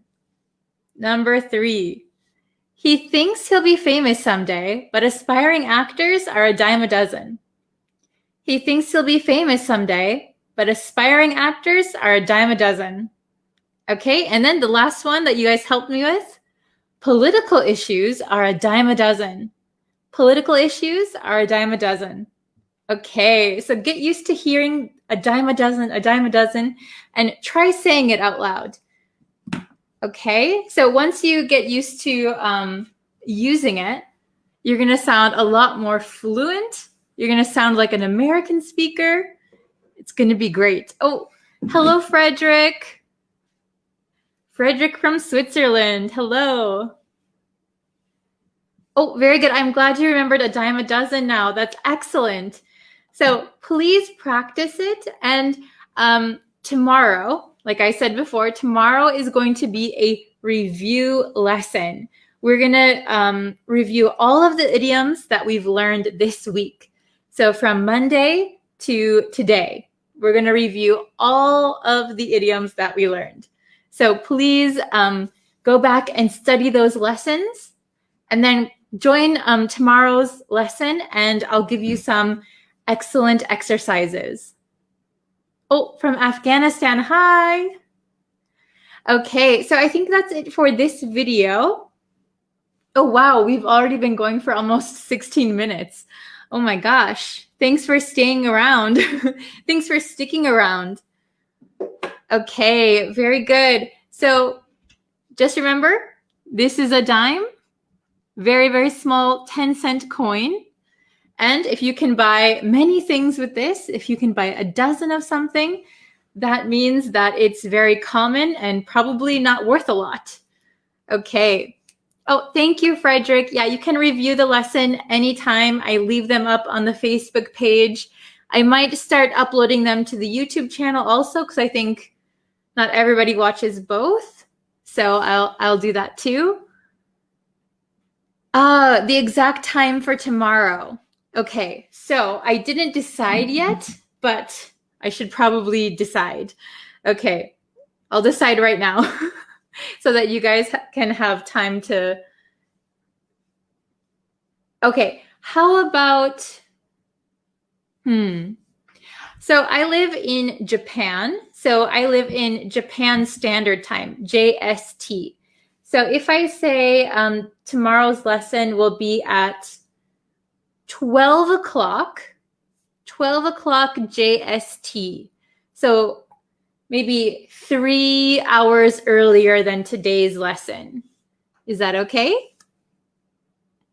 Oh, okay. So if you're just joining us, a dime a dozen is what we studied today. So a dime, this is a dime, a 10-cent coin to buy many of something. So a dime a dozen means that something is very common and not worth a lot. Okay? So my time right now is 3:24 in the afternoon. So 3 hours earlier than today is when the review lesson will be. Okay? Okay, thank you. All right, so I will see you for tomorrow's lesson. I'm looking forward to it. Please go and review the past week's lessons. Okay. Thank you very much, and I will see you in the next lesson. See you tomorrow. Bye-bye. Hello, students. Welcome to today's lesson. Before we get into today's lesson, if you could and you haven't yet already, please consider subscribing to the YouTube channel. That way, you'll know when I post new lessons and when I go live so you can participate. All right, so today's lesson is about the difference between every day and every day. Okay, so did you know that there's actually 2 ways to write every day? And they have different meanings. Okay, so when we write every day with a space, every day, this means each day. So when we say every month, every hour, every week, every day, we need to include that space, okay? Every day. Every day I meet my friend for lunch, okay? Next, we have every day. Every day as a compound word. There is no space here. So when we write every day this way, it is an adjective and it means typical or ordinary, not so special or rare, like very usual, okay? So, for example, I go to the movies every day, means each day. And then we could say, it was just an everyday occasion. It was an everyday occasion. So it was a typical occasion that I do each day. It was very typical, okay? Not special. Okay, so maybe going to the movies for some people is an everyday occasion, not so special. For some people, it might be special, right? Okay, so let's look at the big whiteboard to see if we can correctly answer each question. So, oh no, I made a mistake by erasing some of the word here, but that's okay. So we have every day with a space. That means each day. Then every day means ordinary, typical. And this is, it's a little bit erased, but it says adjective, adjective. Okay, so that should be a big hint for you. So when you are writing in English, please be aware of these differences, okay? So let's try and answer number 1 together, okay? So you can write your answers in the comments, all right? I take a shower every day. So which is it? Does it have a space or no space? Write your answers in the comments and I will write the correct answer for you, okay? Did everyone write their answer? All right. I take a shower every space day. So each day. I take a shower every day, each day. Okay, very good. How about number 2? I want to learn every day English expressions. I want to learn everyday English expressions. Is there a space or no space? Write your answers in the comments, okay? All right, the correct answer is every no space day.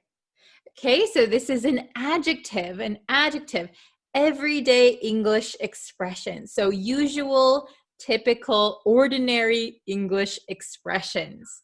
Okay, let's try number 3. Number 3. She took an everyday dress and added some lace to make it special for the occasion. She took an everyday dress and added some lace to make it special for the occasion. All right? Does it have a space or no space? Write your write your answers in the comments. All right. Okay, so the correct answer here is every day with no space. This is an adjective. She took an everyday dress, so an ordinary, usual dress, and added some lace to make it special for the occasion. Okay, so maybe she's going somewhere special. Maybe it's her birthday or an anniversary. So she took her everyday dress and added something to make it a little bit special. Okay, How about the number 4, not the last one, number 4. He orders takeout every day. He orders takeout every day. What is your answer for this one? Number 4. Okay, hopefully you got it right.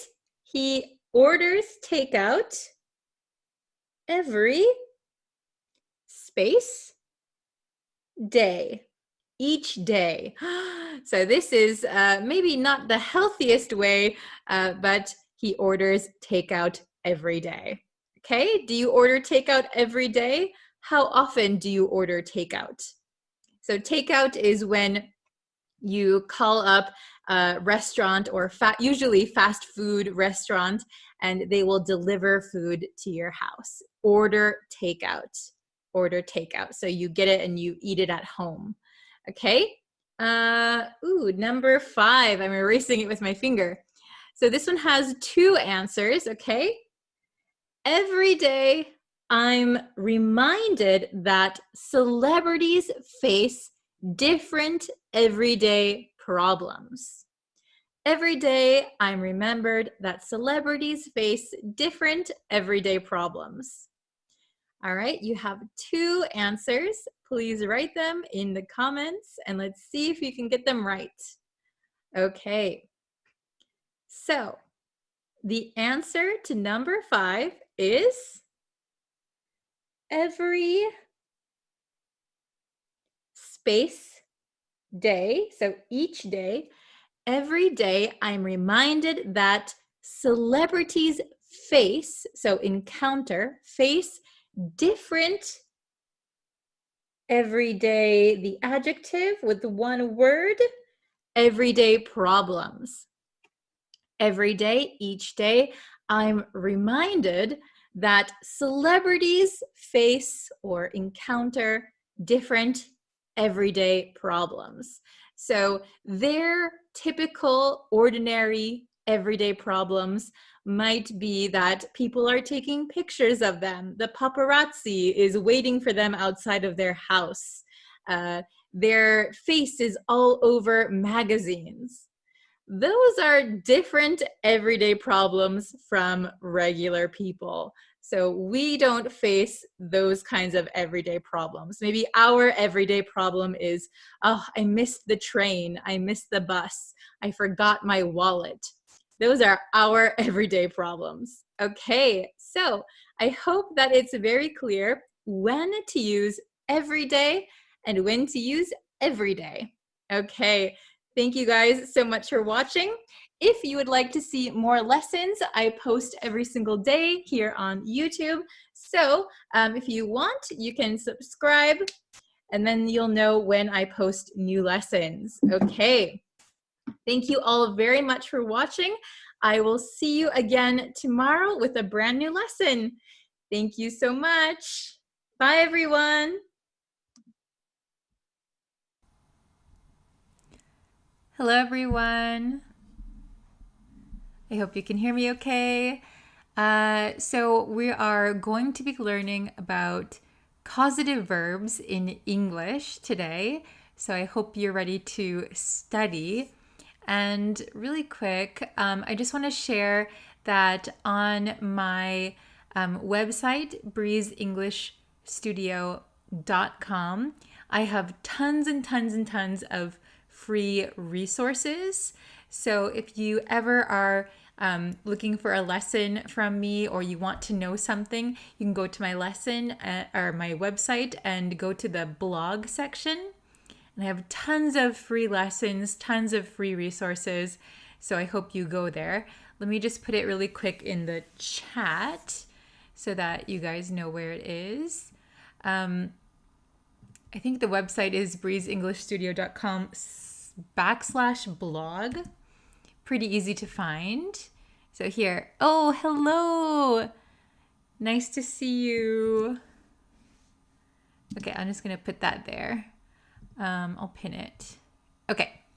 So, it looks like we have a few people watching. Thank you. So today we're gonna go over causative verbs in English grammar. But If you are new here or if you haven't subscribed yet, I would love it if you would join us and hit that subscribe button. That would be so helpful for me. And it lets me know that you guys like my lessons and that I should keep making them. Thank you for joining, Mr. Brad Boy. Hello. So, yes, and I also started memberships on YouTube. So if you'd like to join our small little family, you get members only live chats. So only members can be in the live chats.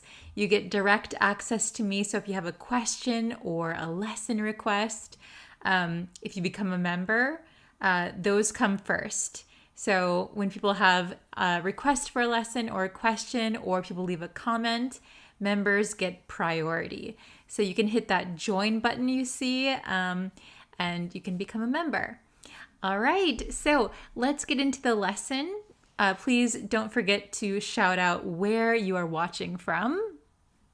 Okay, let's see. Okay, here we go. Causative verbs. We're going to learn the structure, the grammar structure, and we're going to go over some examples, okay? So, first thing is first, I want to ask you a question. Which sounds correct to you, okay? Because a lot of my students make this mistake. Which sounds correct to you? I had him to do the dishes. Or, I had him do the dishes. If you're in the chat right now, let me know which one you think sounds correct, okay? Hello, Kahar. Thank you for joining us. I am Assad. Sorry, you are Assad. Nice to meet you from Pakistan. Welcome. Yeah, tell me where you're watching from.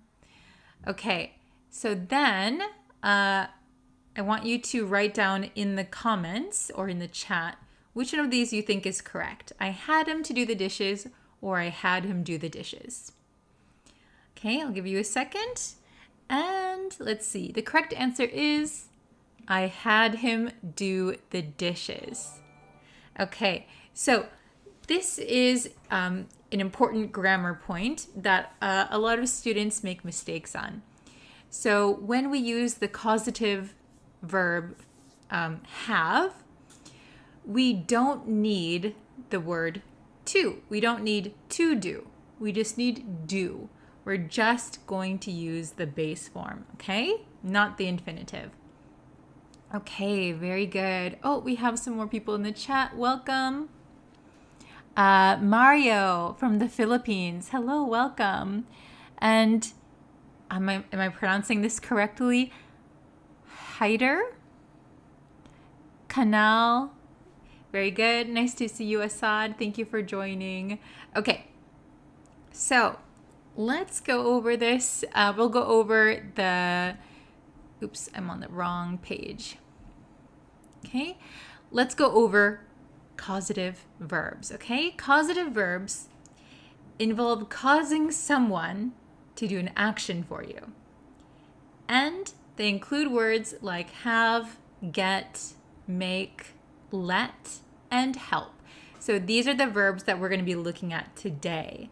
And it's kind of easy to remember what causative verbs are because they cause someone to do an action, okay? They're causing an action to be done. Okay, so let's break down the usage, grammar structure, and the reason why I had him to do the dishes is incorrect. Okay, so first we're going to look at have. So we use have when we are instructing or arranging for someone to do something for us. So that could mean you convinced them, you asked them to do it, or you're paying them to do it. And the grammar is to have someone do something. So in the first question I asked you, to have someone do something, to have him do the dishes, not to do the dishes. There's no to here, okay? Or we can have something plus the past participle. Have something done, okay? Let's look at some examples. There's going to be a quiz at the end, so please stick around for the quiz, okay? Example 1. I had my friend fix my computer. Notice we do not say to fix, we just say fix, okay? I had my friend fix my computer. Very good. Okay, is everyone following so far? Ooh, from Ethiopia, welcome. Hello, hello. Okay. And Tantun, I hope I'm pronouncing that correctly. I'm terrible with names. I'm sorry if I mispronounce your name. Okay. So, the next example. She had her house renovated. Past participle, okay? She had her house renovated by someone. The someone is not really important, but we can assume maybe she paid someone and they renovated her house. Okay, she had her house renovated. Okay, then we have get. Get is so similar to have. And we often use it in casual situations, okay? The grammar here is different from have, okay? We can get someone to do something. So we're going to use to plus the base verb. Or we can get something plus past participle, okay? So here, get and have can sometimes be used interchangeably, but the grammar structure is a little different. So that is one thing that we have to pay attention to. And I think that is why a lot of my students often make the mistake of using the infinitive to something with have, okay? So please don't use to with have, use to with get, okay? Get someone to do something. Get something done. Let's look at some examples. I got my sister to pick up my groceries. So I probably asked her. I asked her to pick up my groceries. I got her to pick up my groceries. Great. Then we have, he got his house painted. He got his house painted. So probably he asked someone or paid someone. He got his house painted by someone. Okay? Awesome. So everyone's following so far? Oh, Mr. Bradway, gotcha. Very nice. Gotcha. Okay, so let's go to the next one. Make. Okay, make implies a stronger influence or even force. So there's a big difference between have or get and then make. Make is a lot stronger. And we have let. Let implies permission or allowing someone to do something. Okay? Very different. Then we have help. Help suggests assistance rather than direct action. Okay? And these are a little bit easier. These are easier because make, let, and help all have the same grammar. Easy peasy. Verb plus object plus base verb. Okay? So we're going to break it down a little bit. We're going to go through each one. We're going to start with make. Okay? So remember, make implies a stronger influence or force. So my first example, I made my brother clean the garage. So if I say I had my brother clean the garage or I got my brother to clean the garage, maybe I asked him or I paid him or convinced him somehow. Make, I made my brother clean the garage. It sounds like a stronger influence, or I forced him. I made him do it. Okay? The wind made my, oops, there's a typo. It should be, the wind made my bike tip over. Forget the the. The wind made my bike tip over. Tip over means to fall over. And you can tell the wind is like a strong force, right? The wind tipped my bike over. The wind made my bike tip over. Okay? Let. Remember, let implies permission or allowing someone to do something. I let my cousin borrow my car. So I allowed him. I gave permission. Okay, wow, so nice of me. I let him borrow my car. The next example, she let the kids stay up late. So maybe the kids are not usually allowed to stay up late, but this time she allowed it. She let them stay up late. Okay, very, very good. Help. Help, remember, suggests assistance. You're helping someone. Someone is helping you, okay? Rather than a direct action. First example, she helped me move the furniture. Remember, we're not going to say to move. She helped me move the furniture. We can say she helped me to move the furniture. It is okay.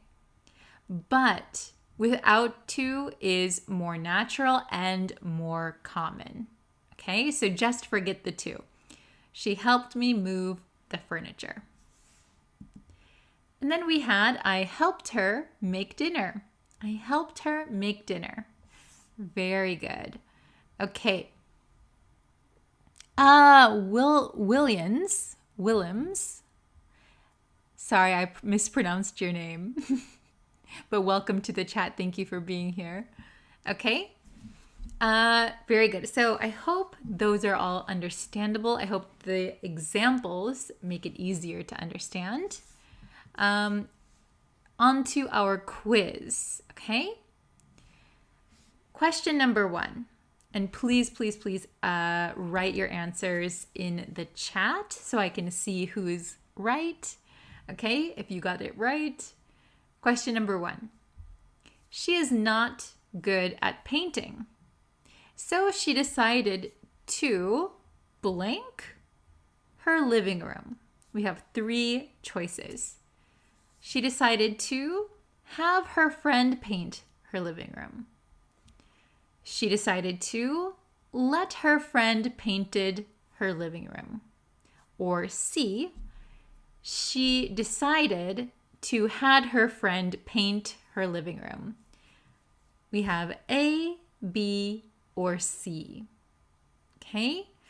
Which do you think is correct? Oh, hello from Aceland. Aceland, hello, hello. Okay. So question number 1, A, B, or C. Please write your answers in the comments. Oh, very good. Okay. I see, was it Assad said A, Mr. Bradboy A, Miranda A, Mario B, Nikita A. Okay, so I'm going to give you the answer. There's only 3 questions today, so a quick quiz. The answer is A. Have her friend paint. So I see a couple people saying B in the chat. So A is correct. She decided to have her friend paint. So B is not correct because she decided to let her friend painted. We don't use here the past tense, right? Let her friend paint could be correct. So she decided to let her friend paint her living room. If this didn't have ed at the end, you would be correct. But because of that ed, only A is correct. Have her friend paint. Okay? Good. Let's try the second one. Question 2. The teacher wanted to ensure the safety of the students, so she blank the windows opened during the fire drill. Okay? We have A. She made the students to keep the windows opened. B. So she had the students keep the windows opened. Or C. She let the students kept the windows open. Okay, please look carefully at each answer. Okay?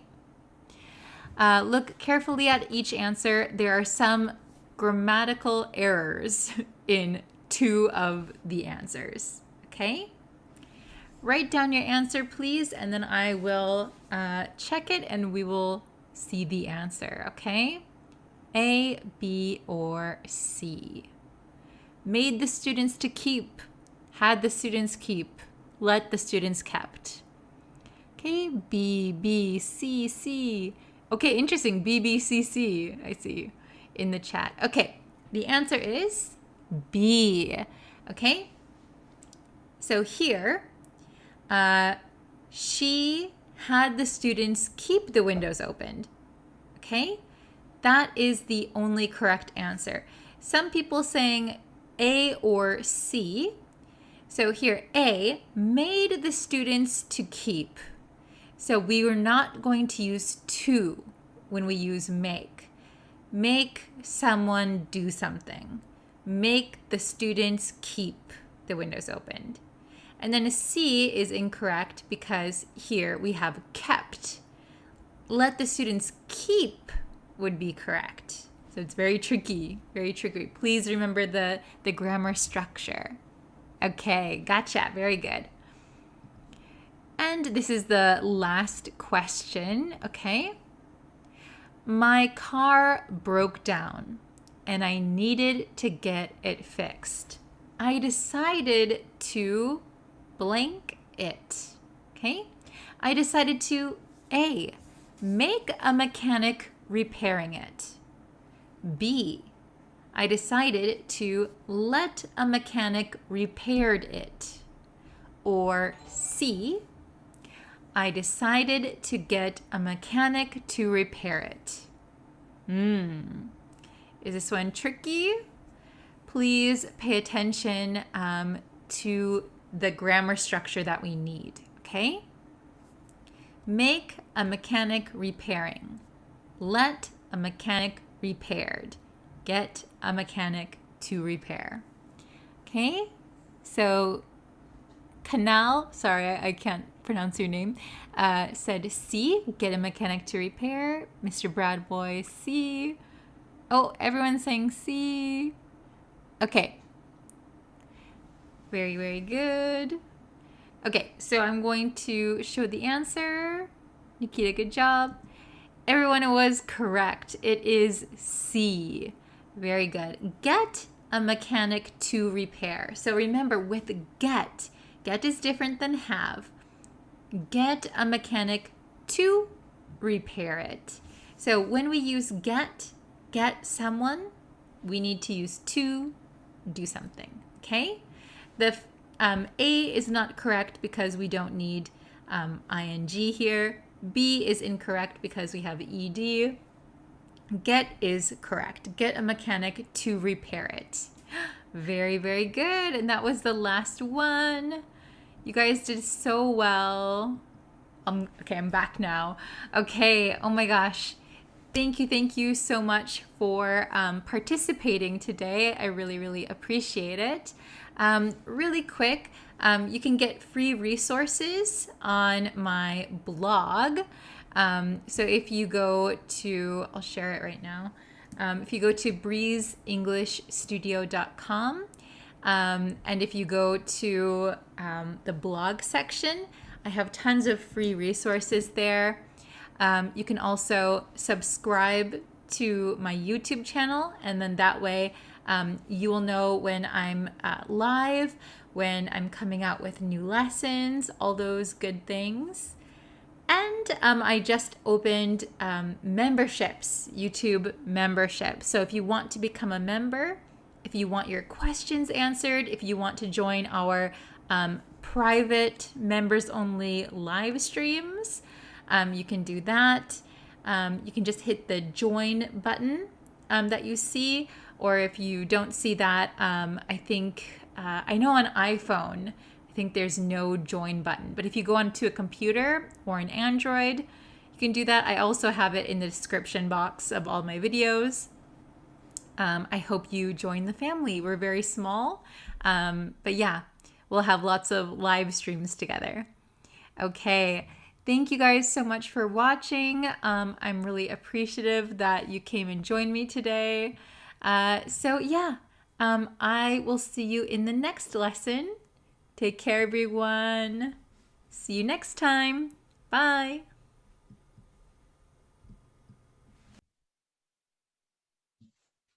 Hello, everyone. Welcome to our live lesson. And today we're going to be studying some grammar that has to do with the past and talking about the past.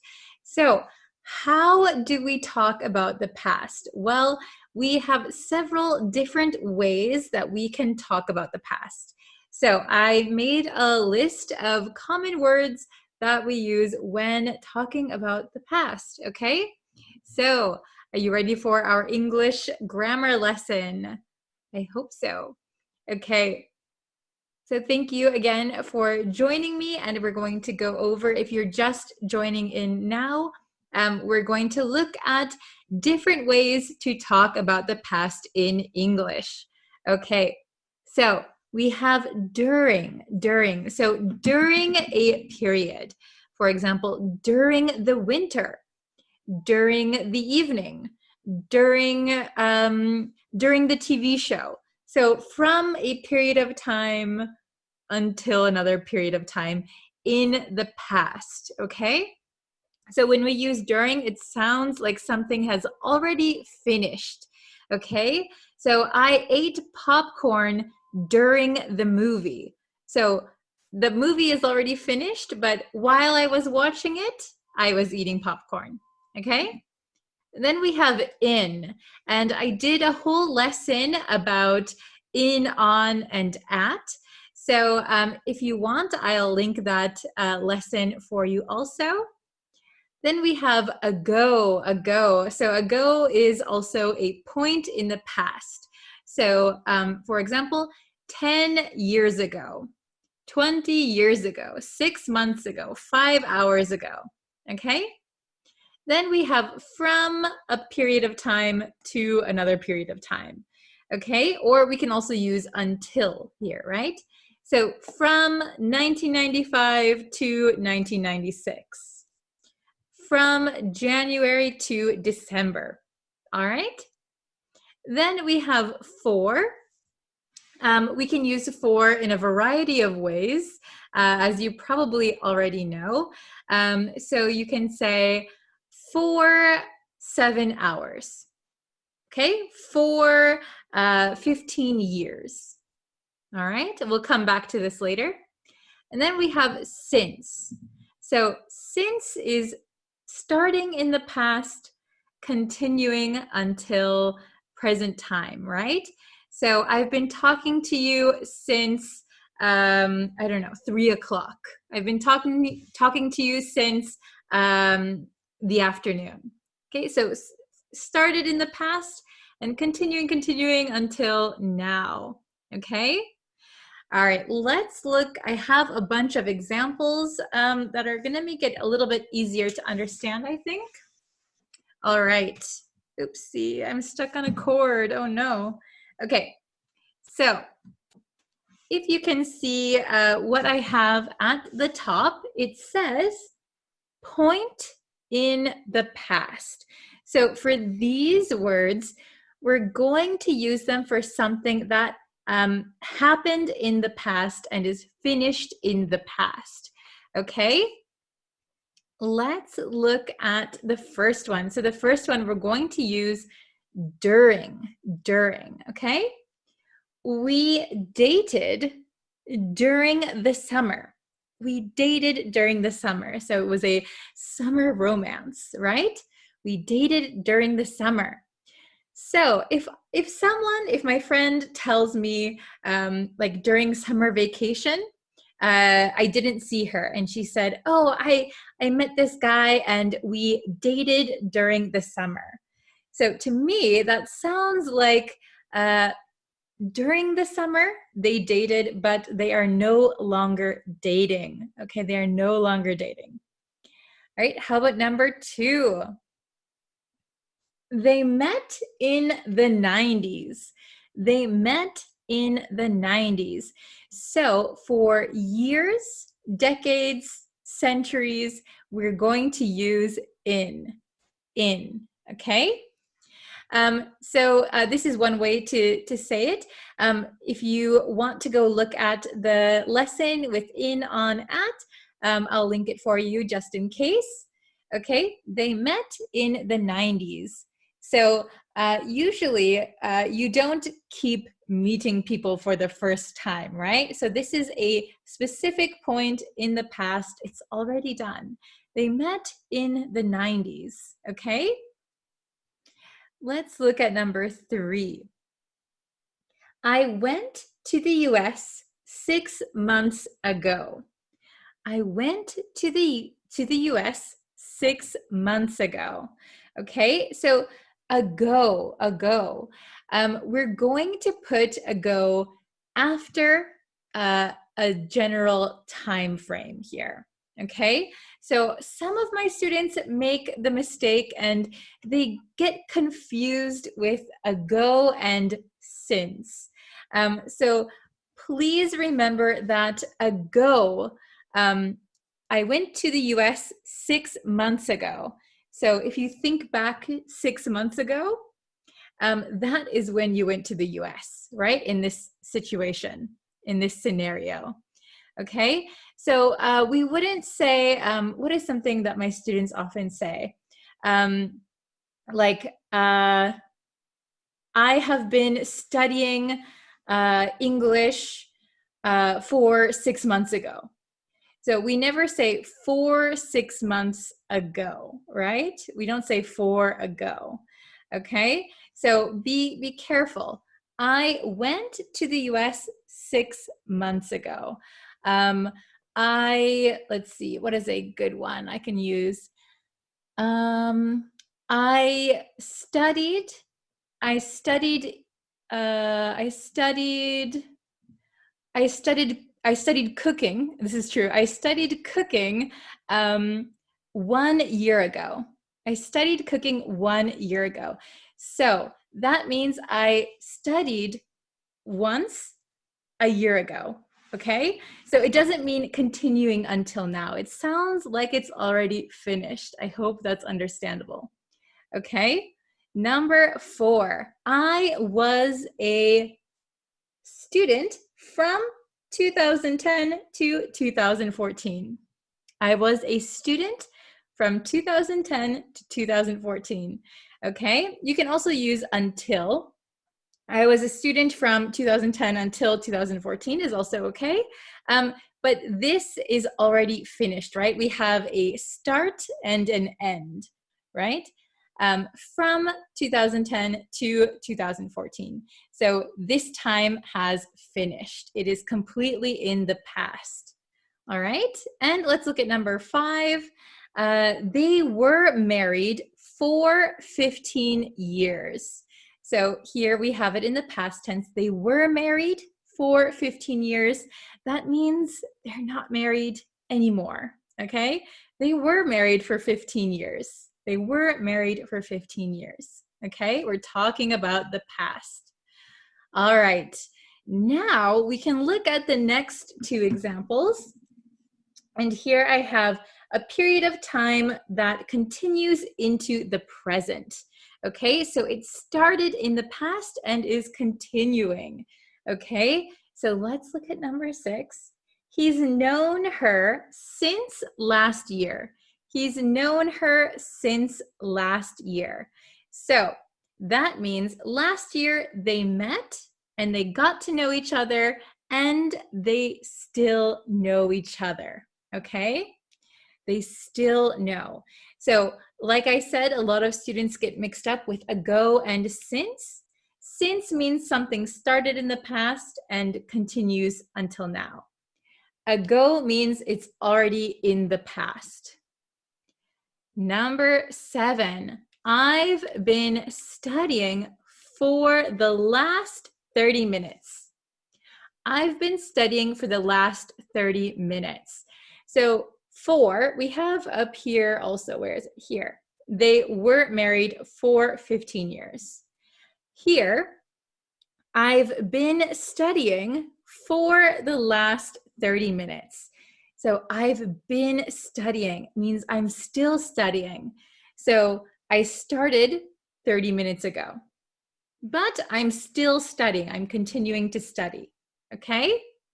So I'll read these one more time. All right. Number 1, we dated during the summer. We dated during the summer. Sounds like it was a summer fling. All right.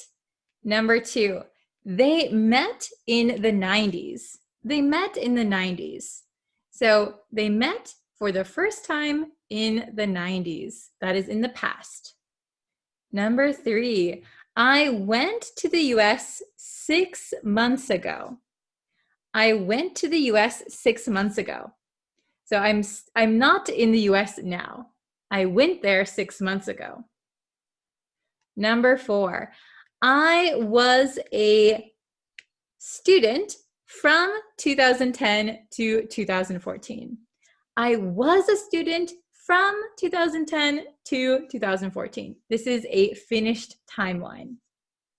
Number 5, they were married for 15 years.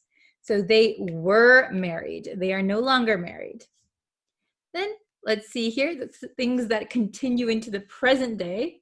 He's known her since last year. He's known her since last year. They've been dating since last year.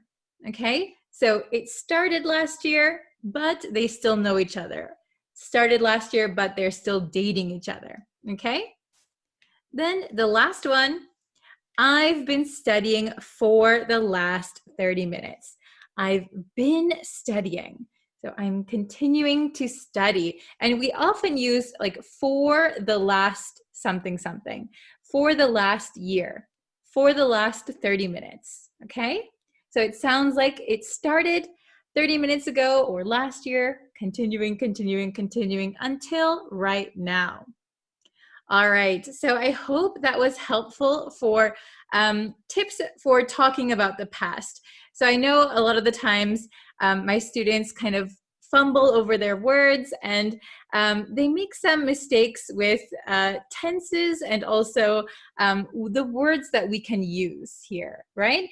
I think mainly a lot of students mix up since and ago. So just remember to keep those in mind. Ago means something happened in the past and is not currently happening. Okay? Then since means continuing. All right? Okay, I hope this was helpful for you. I hope you learned something new. And I will be back with another new lesson tomorrow. So please subscribe, share with your friends, and I will see you for our next lesson. Have a great day, everybody. See you next time. Bye. Hello, everyone. Sorry for not giving you any notice before I went live. So I hope some people can join in right now. I hope everyone is doing very, very well. I have only about 10 or 15 minutes. So sorry, it's going to be another quick one. Oh, hello, everyone. Nice to see you guys. How is everybody doing? Okay, so, oops, I made my screen too big. Hello, Coco. Hello, Jamba. How are you? Hello, Aye Ung. Joshua, Hussein. Hello from Iraq, Mexico. By the way, I just uploaded a video to the YouTube channel, so I'll try and for those who are watching on Facebook, hold on one second, I will try and send the link so that you guys can watch it again after this lesson. Hello everyone. Okay, so here, I'll put the link here, so if you want to watch that lesson, you guys can. Okay, so I don't have a lot of time, but we are going to learn 3 new phrasal verbs today. 3 new phrasal verbs. Okay, let's see. So we have count on, count up, and count in. So if you know them already, that's okay. We can review. And if they are all brand new, that is good also. Good morning. Hello. Hello from Italy. Wow. Okay, Afghanistan. Hello. Okay. Count on. To count on someone or count on something means that you can rely on someone or you can depend on someone. Okay? Very good. So, for example, we can always count on you to make us smile. I can always count on my dad to help me. Okay? Does that make sense? Count on means depend or rely on. Okay? Pretty easy, right? Pretty easy. And these are all phrasal verbs. Okay? Phrasal verbs. Oh, they're brand new for you. Okay, Ali, welcome. Okay, so next is count up. To count up means to count all of the people or all of the things in a group, okay? So for example, if I have many markers. I have many markers as a teacher. I have many markers, okay? So I would say, let me count up all of these markers. 1, 2, 3, 4. Okay, I counted up the markers. I counted up the markers and I have 4 of them. So it means to count everything in a group. Okay? Oh, very good. I count on you. Yes, good example, De Silvia. I count on you or I depend on you. Very good. Okay? I count on you to get the job done. Okay? So count on, count up. Are those okay? Then moving on to count in. Count in. So if you count someone in or count in someone, that means that you include them in your plans. You include them. Okay? So for example, if you are going out to a cafe and you said, okay, who wants to come to the cafe with me? Your friend might say, count me in. So you can say, count me in, or count him in, count her in. Okay, so this is separable. Count me in. Okay, very good. Oh, this is a good example. Teacher, count on me when you come to Peru. Very good. I will. Okay. Oh, this is a good question. What is count down? So count down, usually 2 major meanings to count down. Usually you have the number 10, like 10, and then you can count down, right? Count up is counting normally 1, 2, 3, 4, 5, 6, 7, 8, 9, 10. Count down or count backwards is 10, 9, 8, 7, 6, 5, 4, 3, 2, 1. So especially on New Year's, we count down to the New Year's. Like 5, 4, 3, 2, 1, Happy New Year. Or like NASA, when they send a rocket into space, Usually there is a countdown before the big blast off, right? Okay, good questions. Oh, this is a very good one. Count me in for the next lesson. So it means include me in the next lesson. Very good. Can you please count up all the participants in this live tutorial? Very good. Yes. It looks like we have 184 people in this lesson today. I counted them up. Very good. Okay, awesome. Good job, everybody. Okay, so we're going to move on to the big whiteboard. Okay, so we have here, so I only have 3. I was going to write more, but I realized I'm running out of time. Okay, I'm running out of time. Let's see. Oops, now I lost my marker. There it is. Okay. So count on, rely on someone or something. I can count on you to do your homework, okay? So I trust that you will do what you say you will do. I count on you, okay? Count up means to count all things or people in a group. So let's count up all the students, or let's count up all of the glasses we have, okay? To count them, count up, okay? And we have the next one, count in. Count in means to include someone in your plans. Very good. Okay, so is it understandable? Everyone understands? Very good. Okay. Oh, so I see some people going to the questions, so we'll jump right into the questions. Number 1, I can always you to help me. I can always you to help me. Oh, very good, very good. Oh, thank you, Abraham.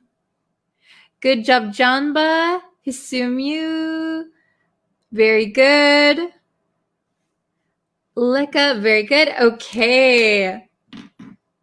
So I can always count on you. I can always count on you to help me. I can always count on you to help me. That means that I can depend on you, I can rely on you, and I trust that you will help me. Okay? Very good, everybody. Okay, next one. So we have a conversation here. We have person A and person B. So person A says, who wants to come to the concert? Who wants to come to the concert? Person B says, me, Okay. Thank you very much, Gano Kiriti. Thank you. Thank you for enjoying the lesson. Okay. So number 2, person A says, who wants to come to the concert? Person B says, me, Oh, very good, Jamba. Okay, so we're going to say, count me in. Count me in. So I want to join. Please include me. Count me in. So it sounds like you are ready. You want to go. I want to go. Okay, very good. And the last one, pretty easy. Could you all of the cash before you go home? So maybe this person is working at a part-time job, for example, a gas station, a convenience store, and their boss says, could you all of the cash before you go home? Oh, very good, Kahal. Very good. Very good. Hisumyant, is that how you say it? I always see your name, but it's hard to pronounce for me. Joshua, good. Andre, very good. Could you count up? My voice is going again. Oh my goodness. Okay. Could you count up all of the cash before you go home? So it means we have cash, maybe in a cash register. Please count all of it. Count all of it. Count up all of the cash before you go home. Very, very good. Okay, so I'll read them. Excuse me. I will read them one more time. So please listen. Okay, number 1. I can always count on you to help me. Number 2, so person A says, who wants to come to the concert? Person B says, count me in, count me in. Okay, number 3, could you count up all of the cash before you go home? Okay, very good, very good. So today we learned count on, count up, and count in. These are all phrasal verbs. Very good. Okay, so I have just about a minute. So sorry. Oh, let me check. Oh my goodness. Okay. I have about 2 minutes. So let me see if you need any help or if you have any questions. So again, I'm posting lessons every day on the YouTube channel. So I'll put the link in the comments so you can go and watch that after this. Oh, hello, Hugo. Okay, hello from Guatemala. Does anyone want to try and make a sentence or give an example?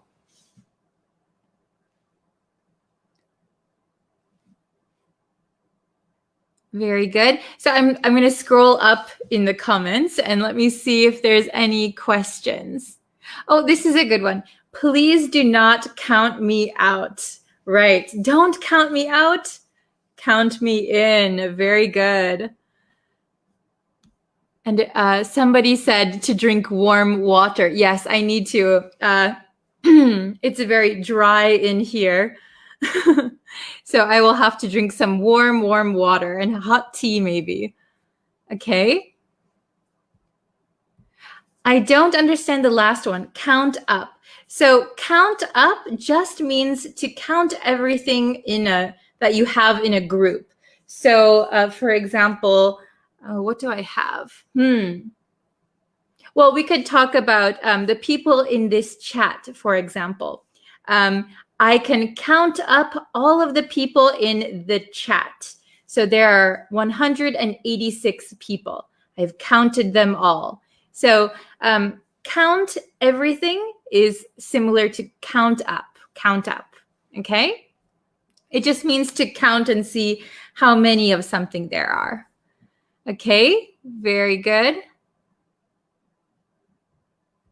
Can you count me in the NBA finals? Oh, are you a very good basketball player? Yes. If you are a sports player and you want your coach to include you in the big game, you can say, Coach, please count me in. I want to play. It means please include me.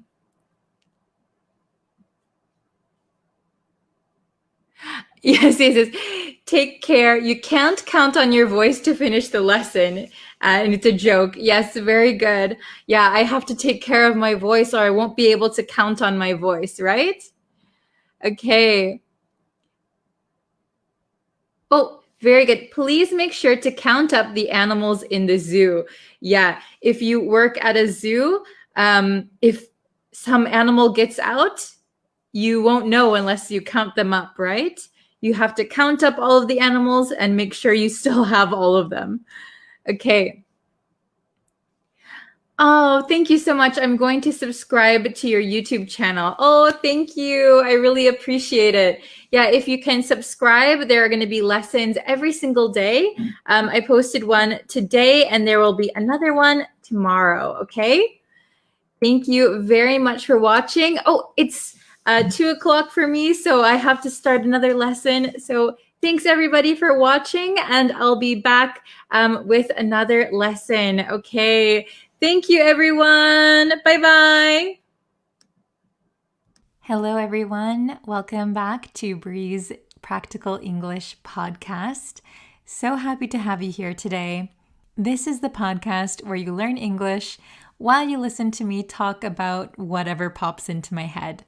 So today I want to talk about something that I find fascinating, and I've had so many discussions with my friends and family because it just blows my mind. And what we're talking about today is the internal monologue. Internal monologue. Have you heard about this? So, most people have an internal monologue. What is that? Well, it's the voice in your head that you hear. So, when I think, I can hear my own voice. And if I read a book, I can hear the characters' voices.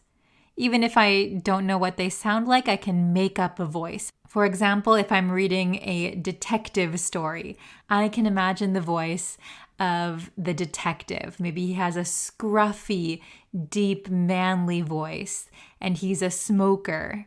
And so he's got a little bit of a raspy voice. I can hear that voice that I imagined in my head. And when I have daily thoughts, I hear my own voice.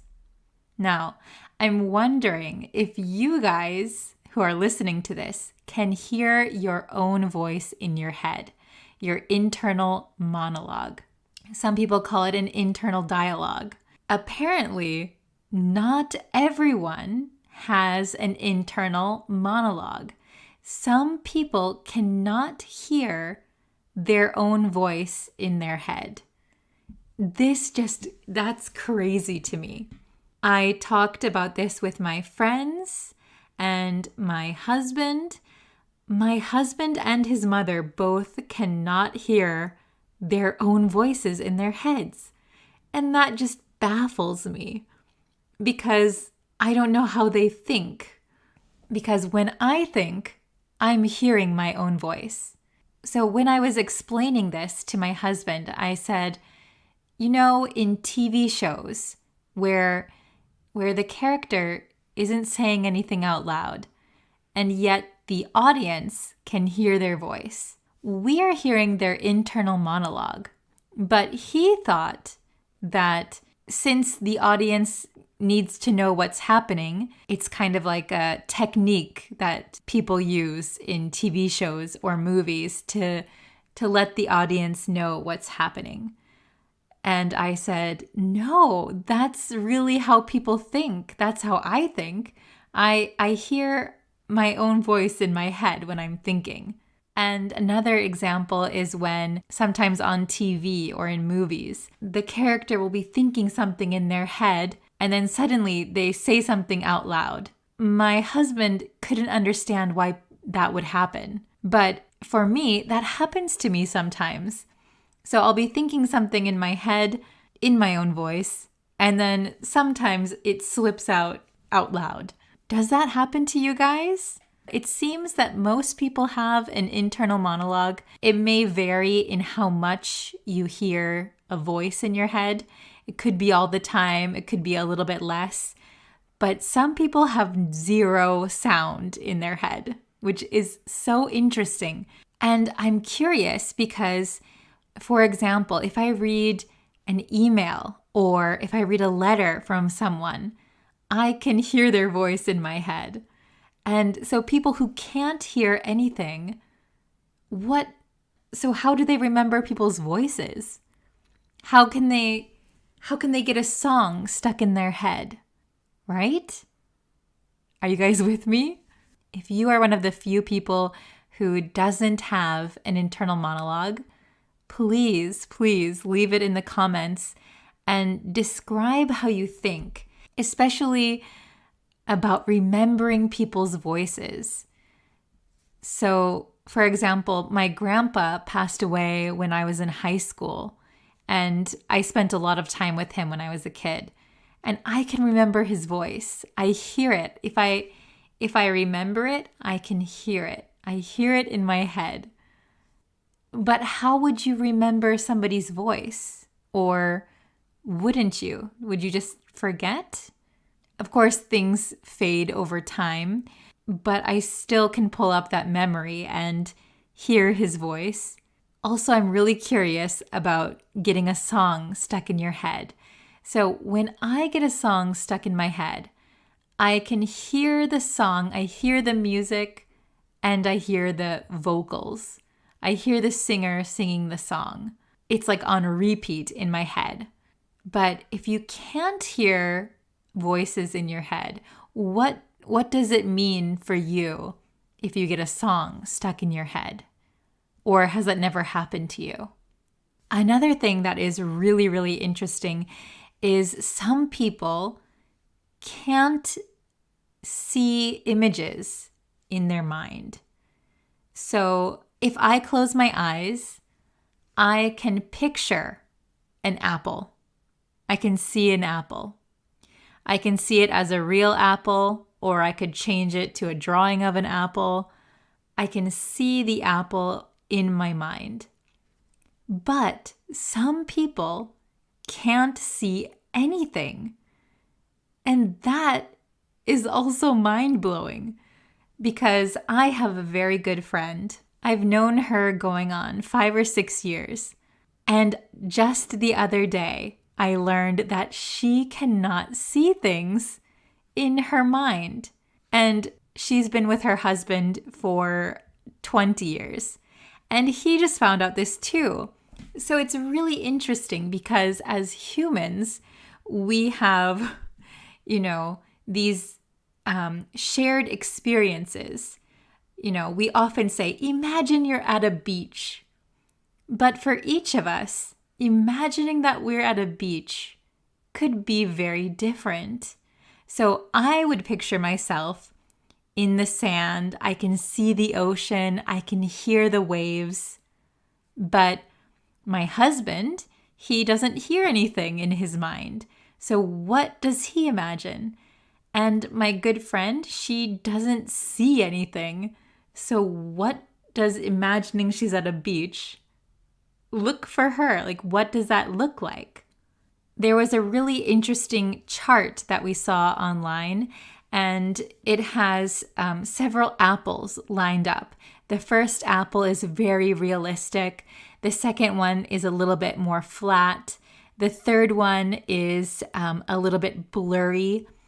The fourth one is just an outline. And the fifth one is nothing. I'm the first one. I can imagine a very detailed, realistic apple. My husband said he's a mix of the second and the fourth one. So kind of like two-dimensional and maybe, or just an outline of an apple. My friend can't see anything. But we wouldn't have known this unless we saw this picture and talked about it. Isn't it fascinating? We talk like we all have the same way of imagining things and thinking about things. But in reality, there are so many variations, and we each have our own way of thinking, our own way of imagining things, remembering things. And before I recorded this podcast, I wanted to do a little research on it. So I looked up some information, and this is like a very new thing. There isn't much research that has been done on this. Researchers don't fully understand why some people don't have that inner voice. And in 2019, there was some research done. So there seems to be some kind of association between the dorsal pathway and inner speech. And I guess the dorsal and ventral streams are the language tracks in your brain. So depending on how they mature, depends if you have an inner voice or not. So they're the things that are involved in auditory and visual processing.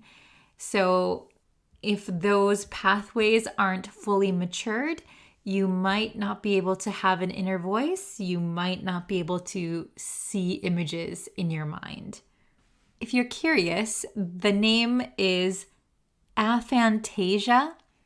Aphantasia means you can't see anything in your mind. And I'm not sure if there's a specific word for not being able to hear anything in your mind, but I'm doing some research on the fly right now, and it seems that only between 30 and 50% of people have an internal monologue. I'm so confused because I have an internal monologue every day. So every time I'm thinking, I don't necessarily hear myself thinking, but like, especially if I read something, I hear it in my voice. I can't read something and not hear my voice. I can think and not hear my voice. Like, I think maybe in concepts a little bit, but generally I hear my voice. Like, if I'm kind of just daydreaming or something, I might not hear, I might just see images. But if I'm thinking, like if I'm making a grocery list or I'm thinking like what I need to do for the day, I definitely hear my voice in my head talking, which is very interesting.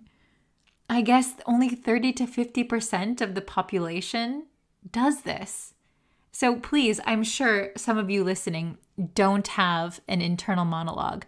So please try your best to explain what you experience when you think.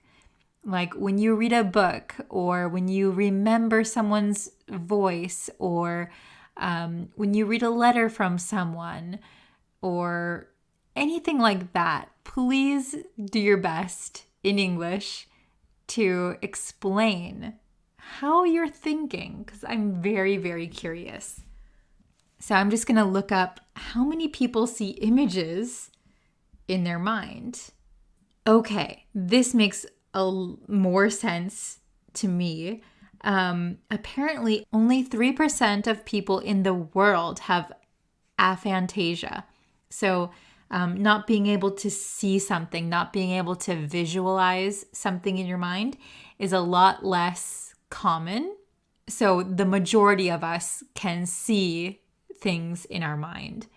So wow, my friend who can't visualize things, she is in the 3%. Wow. What's also interesting is I just saw a video by a girl. I think she has maybe a form of autism, and she's very intelligent. And she was in elementary school, and her teachers were telling her mom that she was special. She was gifted. The regular class seems way too easy for her. You should put her in a higher level. You should put her into the gifted program. So her mom had her take a test, and she did geometry. And the girl finished the test thinking, wow, that was really easy. And she was an elementary school student, and she scored a 99% on geometry, even though she had never taken geometry before. I know geometry is really hard for me. I don't know about you guys, but geometry is a challenge. And this little girl scored 99% on a test for geometry. And she said it's because she can see 3D shapes in her mind. So she can easily visualize the problems. She can imagine in her mind these 3D shapes and be able to calculate the angles and all of that. I thought that was wild because I can see things in my mind, but not to that extent. So there's no way I would be able to see these 3D shapes in a way that I could calculate something from them. So that's just another example of how we can say, imagine a square, imagine a cube. I can do that, but that girl imagines it in a different way. I'm sure all of us are imagining something different. Even though we all know what a cube is, we're probably all seeing something different in our mind. Isn't that interesting? I just thought this was an interesting topic and I wanted to share it with you guys. I talked a little bit fast in this podcast. I got some feedback and people said I talked too slow in the previous podcasts. So I know for some students, talking slowly is very helpful, but for other students, they want a more natural speed. So this is my natural speed, and when I get excited, I also talk really fast. So please give me your feedback. Let me know. Do you like it slower? Do you like it faster? Let me know. I'll try to adjust. I know I can't make everyone happy, but I'll try to meet you somewhere in the middle. Okay, I'm so excited to read the comments after this video is posted because I'm really excited. I want to know how you guys experience the world. I have students from all over the world, from all different countries. So there's got to be some of us who have aphantasia or who can't hear things in their mind. So please, please share your experiences, share your thoughts, and I will see you in our next podcast. Thank you guys so much for listening. I'll catch you next time. Bye. Hello everyone, welcome back to my English learning channel. If you haven't already and you would like to know when new videos are uploaded, you can go ahead and hit that red subscribe button. And that way you'll know when new lessons are uploaded right away. We are almost at 4,000 subscribers and I want to just say thank you so much. I never thought it would get to this number so quickly, so thank you so much. And I appreciate each and every one of you for watching and subscribing. Thank you. So on my Facebook page, I asked my students, what words are difficult to pronounce? So I know I have students from all over the world, from every country, and I know that in some countries, some words are more difficult to pronounce in English. So I gathered a list and we're gonna go over them today. So please remember to hit that like button, and if you want, you can share this video with your friends who are also learning English.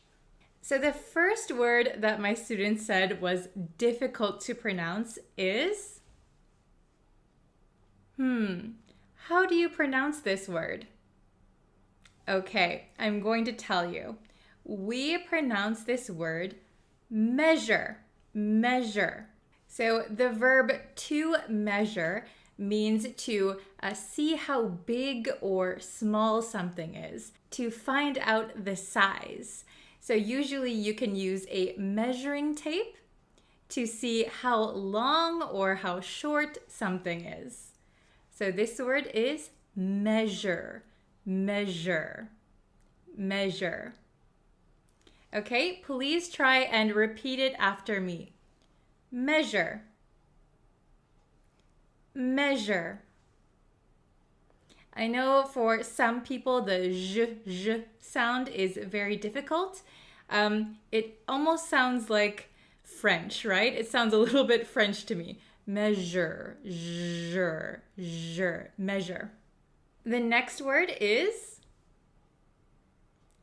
do you know how to pronounce it? This word is illusion, illusion, illusion, illusion. It has the same zh sound. Measure, illusion. So an illusion is something that is deceptive, right? For example, if you go to see a magician, a magic performance, they are using illusions, right? They're not actually using magic. Sorry to spoil that for you. But they are using illusions. So it looks like something is happening, but it's kind of a trick of your eyes. Illusion, illusion. Please repeat after me. Illusion, illusion, illusion. Good job. Okay, here is the next word. How do you pronounce this word? This one is tricky.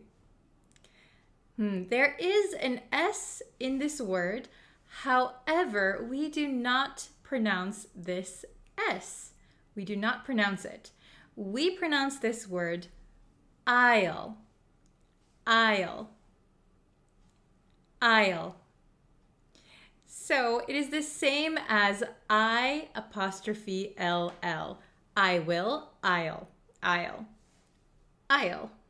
So an aisle is a kind of passageway.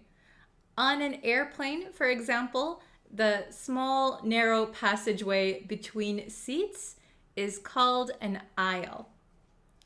If you go to a grocery store, you can shop down the cereal aisle or the dairy aisle. So this is a very useful word for daily life. We use it in airplanes, in movie theaters, in grocery stores. We use this word daily, so it's good to know how to pronounce it. Aisle. Okay, please repeat after me. Aisle, aisle,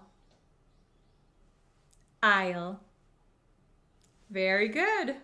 The next word that my students suggested was...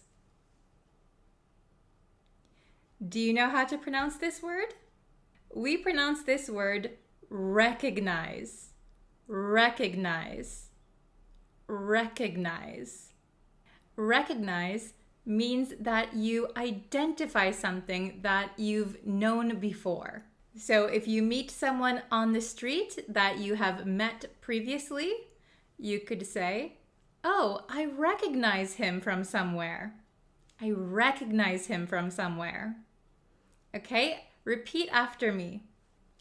Recognize, recognize, recognize. You're doing very well. Okay, here is the next word. Let's see if you can pronounce it correctly.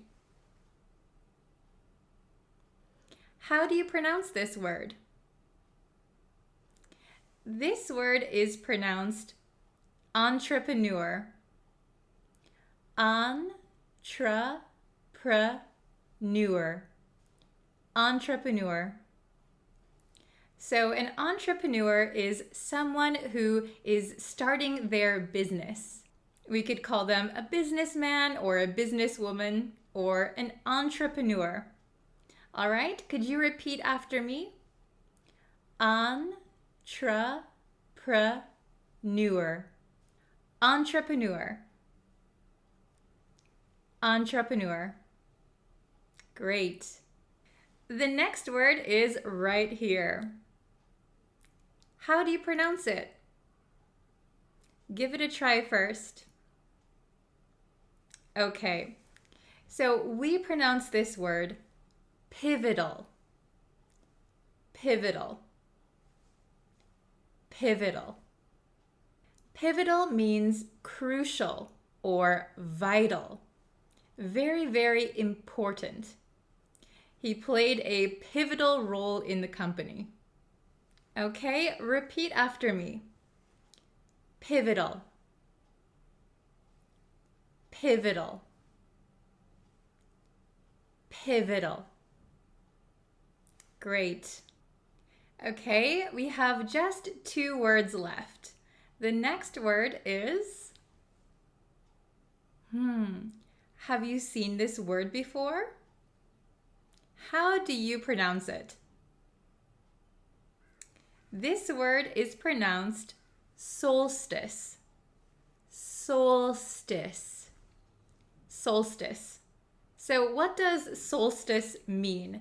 If it's the first time you've heard of this word, you might not know what it means, but it refers to the time or date of the longest and shortest days of the year. So we have the summer solstice and a winter solstice. Please repeat after me. Solstice, solstice, solstice. Okay, are you ready for our last word today? Okay, the last word for today is... Does this one look difficult to pronounce for you? Why don't you try it first? Okay, the correct way to pronounce this word in the plural form is prejudices. Prejudices. Prejudices.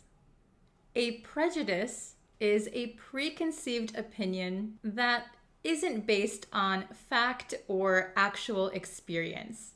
Please repeat after me. Prejudices. Prejudices. Prejudices. I'm going to give you some sentences to use as practice. So please repeat the sentences so that way you can learn how to pronounce these words in a practical way. Okay? Let's see how you do. Measure the length of each side. Measure the length of each side. The mirrors created an optical illusion.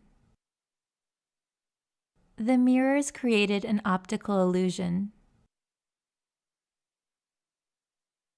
I booked an aisle seat for my next flight. I booked an aisle seat for my next flight. I recognize that voice. I recognize that voice.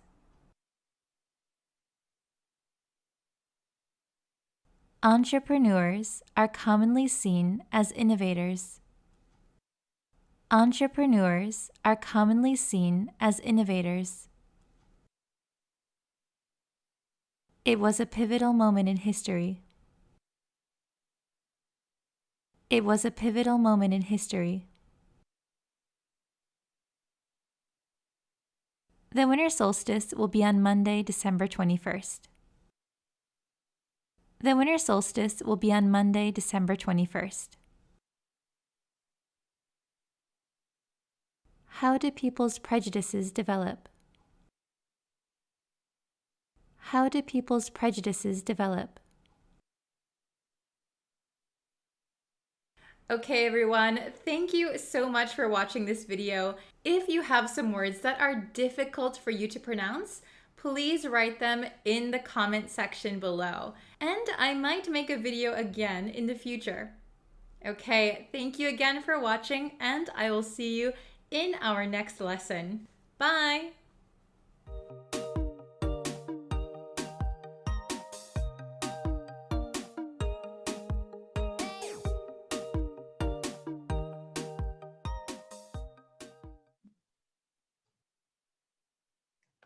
Hi students!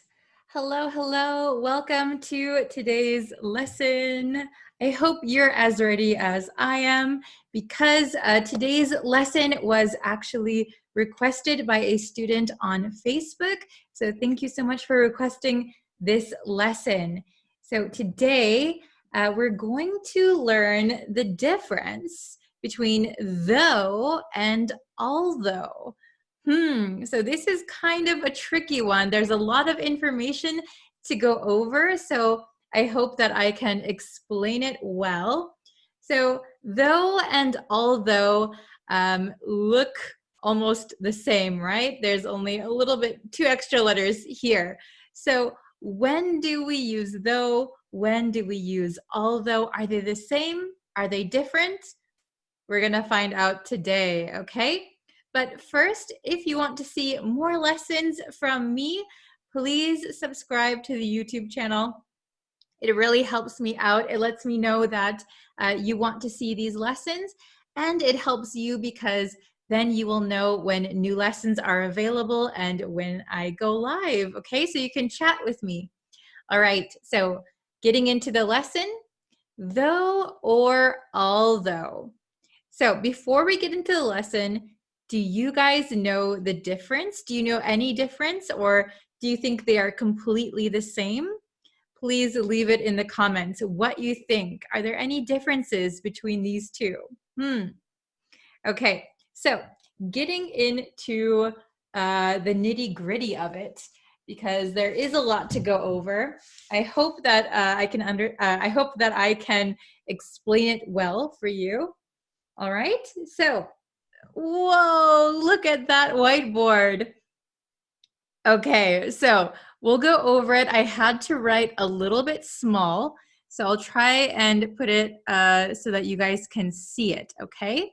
So at the very top, we have in spite of, in spite of. So although and though can be used exactly the same when it means in spite of something, okay?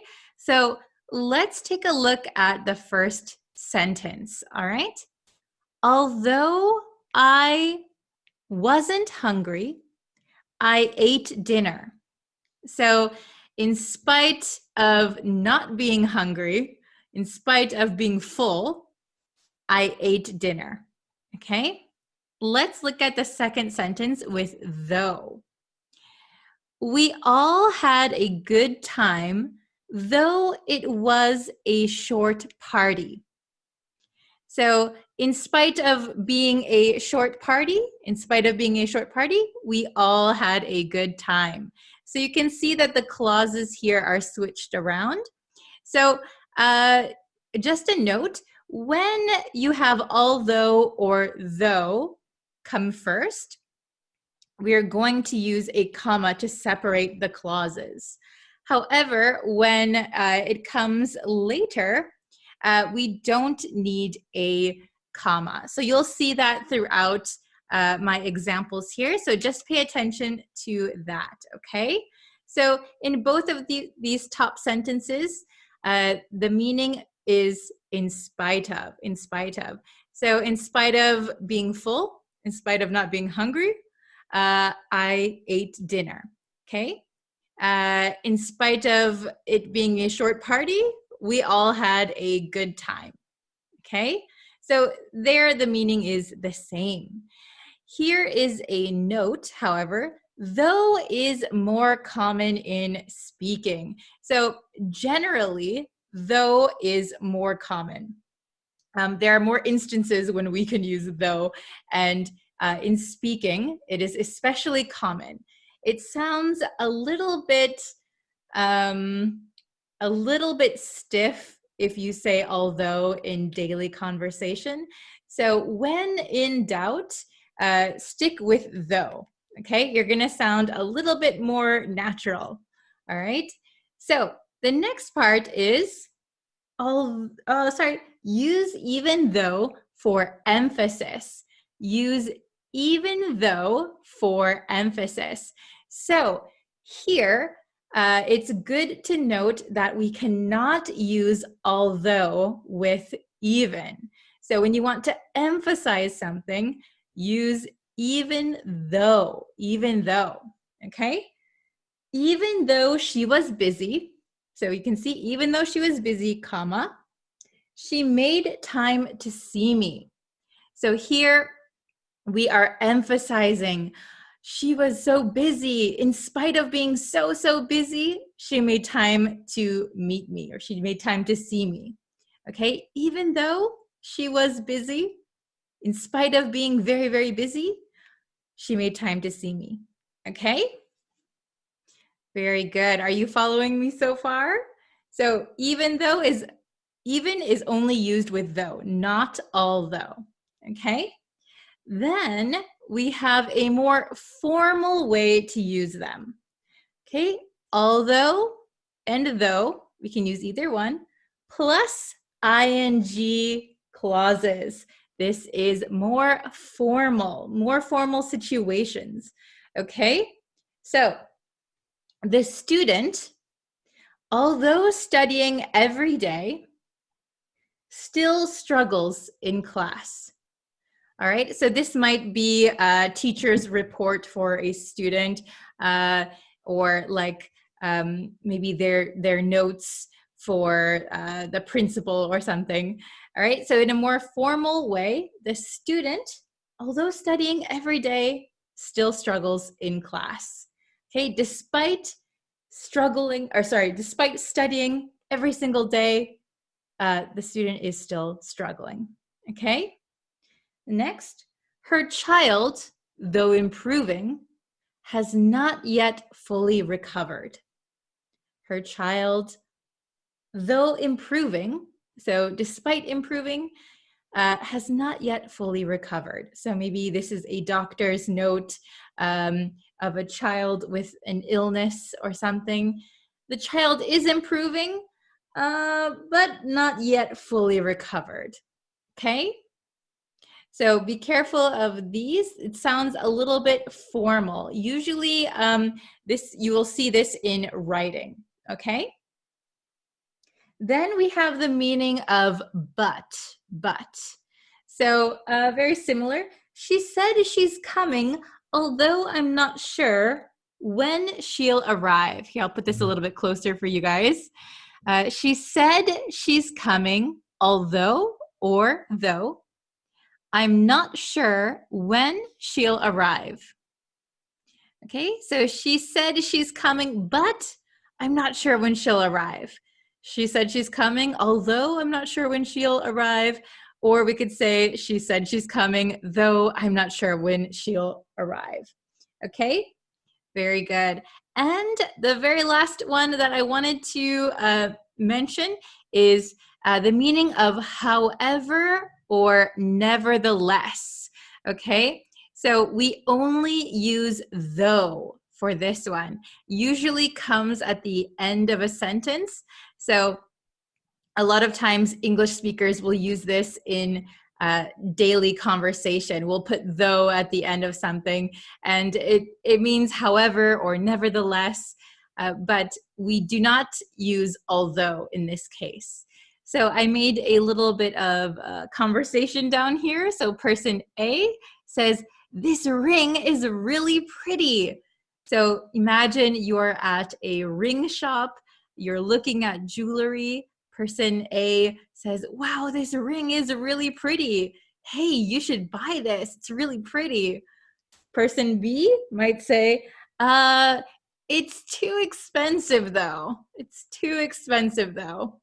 It's very pretty, but nevertheless, it's too expensive." Okay, so nevertheless is not that common in conversation, though is much, much more common.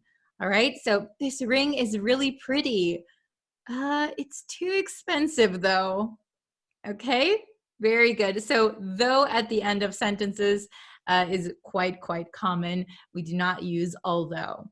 All right, very good. So your homework, because there is a lot of information, your homework is to make a sentence with although, make a sentence with though, and make a sentence with even though. So 3 sentences. Can you do it?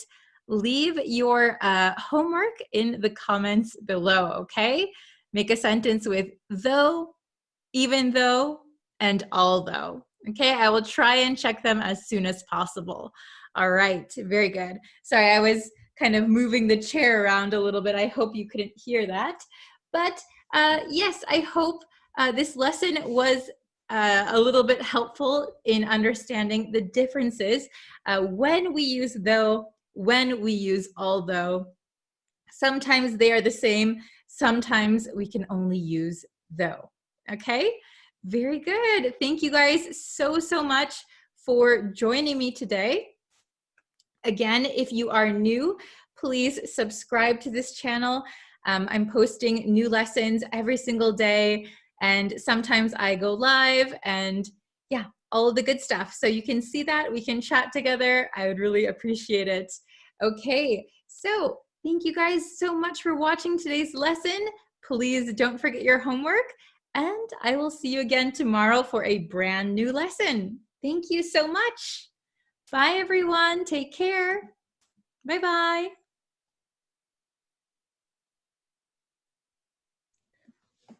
Hello, everyone. Hello, hello. Welcome to another lesson. So we're just going to get into it straight away today. I have 3 new expressions for you, which I think they're going to be helpful. Let me get this mic a little bit closer so you can hear me, okay? Please let me know if you can hear me, okay? We're going to start with our 3 new expressions, okay? So we're using the word lose. So if you know what the word lose is, it's going to be a little bit easy to understand these, right? So make sure you understand the pronunciation, lose. It's not los and it's not loose, okay? It's lose. Okay, this S sounds like a Z, lose. So what does it mean to lose something? Well, it means that you no longer have it. So I have my marker. I have this marker, but if I put it down somewhere and then I forgot where I put it, I lost my marker. Okay, so I no longer have it. So understanding the word lose is going to help you understand these expressions, right? So let's look at each one. We have lose patience. So if you lose your patience, that means you no longer have your patience. And what is patience? Well, patience is when you can keep yourself, keep your temper under control. You can, you don't get angry. You're maybe kind of zen. So if you lose your patience, maybe that means you lose your temper. You can say lose your temper also. You lose your temper, you get angry, you get frustrated, maybe you start arguing with someone, you've lost your patience, okay? Then lose control. So this could mean a lot of different things. So if you have control over something, that means you are controlling it. You are managing something, or you're driving something. You are deciding what happens if you have control. So if you lose control, you no longer have control. So a lot of the times you'll hear this, lose control of a vehicle. So lose control of a car, lose control of a motorcycle, or like if you lose control of, it could be about power, for example. The Republicans lost control of the White House, for example, right? Or I lost control of my YouTube channel. Maybe somebody hacked me and they now control my YouTube channel. Oh no, I hope that doesn't happen. But lose control, you're no longer in control, okay? Lose one's mind. So we could say lose my mind, lose your mind, lose his mind. So if you lose your mind, basically it means go crazy or like become insane. So we don't mean it in the literal sense. Usually we don't, lose our mind. We don't, for example, going crazy, going insane. We don't mean that in the literal sense, like as a medical condition. We mean it typically when people say this, when you hear people say this, it means that you're kind of maybe really frustrated or let's see, very annoyed. For example, if I have to write another essay, I'm going to lose my mind. Maybe you're so frustrated, you don't want to do something. It's like you're going crazy, right? So it doesn't mean it literally, but it means that maybe you don't like something or something is really annoying you. For example, if I have to listen to the teacher talk one more time, I'm going to lose my mind. So you're very annoyed, right? Okay, so once again, lose patience, lose control, lose one's mind. All right, let's take a look at some examples, okay? We'll do this pretty quick. Da-da-da. Lose patience. This is the definition. Become unable to keep one's temper. So you're unable to keep your temper. You show your emotion if you lose patience. Oh, why don't you listen to me? Okay, you lost your patience. Okay, lose control. Lose control. No longer able to control something. Like we talked about, it could be anything. It could be a vehicle. It could be power, lose control of something. Okay, lose one's mind. That means to become crazy, to go insane. You lose your mind. So maybe like you lose, what is it? What am I thinking of? Well, basically you're kind of, we say, here's another expression for you. We say, at your wit's end, at your wit's end. You're going crazy, you're losing your mind. Maybe something is very frustrating or something is very annoying, okay?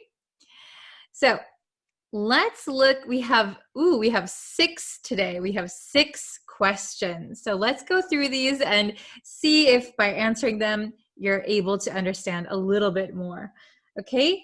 She, with the young boy. She with the young boy, okay? So we need to change the tense and of these. So some of them, a few tenses could be acceptable, but okay, can you leave your answers in the comments? Leave your answer in the comments, okay? She with the young boy. So we have a big hint here. We have the word with.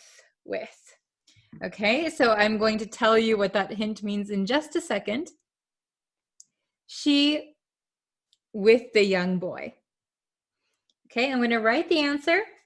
I hope you wrote your answer also. I'm going to put it in the past tense. So I'm going to say, she lost patience. The answer is she lost patience. Oops, I hope you can read that. She lost patience with the young boy. Okay, so you could also say she loses patience with the young boy. That means quite often, right? She loses patience regularly. Or maybe it was just one time yesterday, she lost patience with the young boy.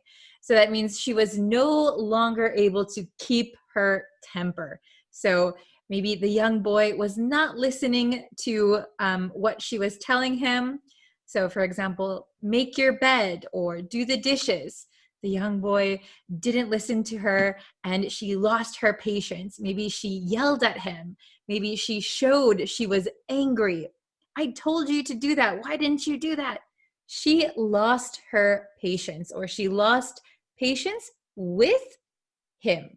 Okay, so we say lose patience with someone or something. So that is your big hint. Lose patience with someone, something.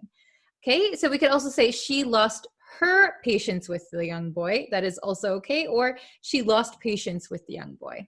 Okay, number 2. He of the car on the icy road. Ooh. So I'm from Wisconsin, which is very cold in the winter. and it gets very snowy and icy, and sometimes this happens. So he of the car on the icy road. We have another hint here. We have the word of. Okay, we have the word of. So I'll let you type your answer in the comments. Okay, so I'm going to put this in the past tense. Okay, so maybe this happened yesterday. So he lost control. He lost control of the car on the icy road.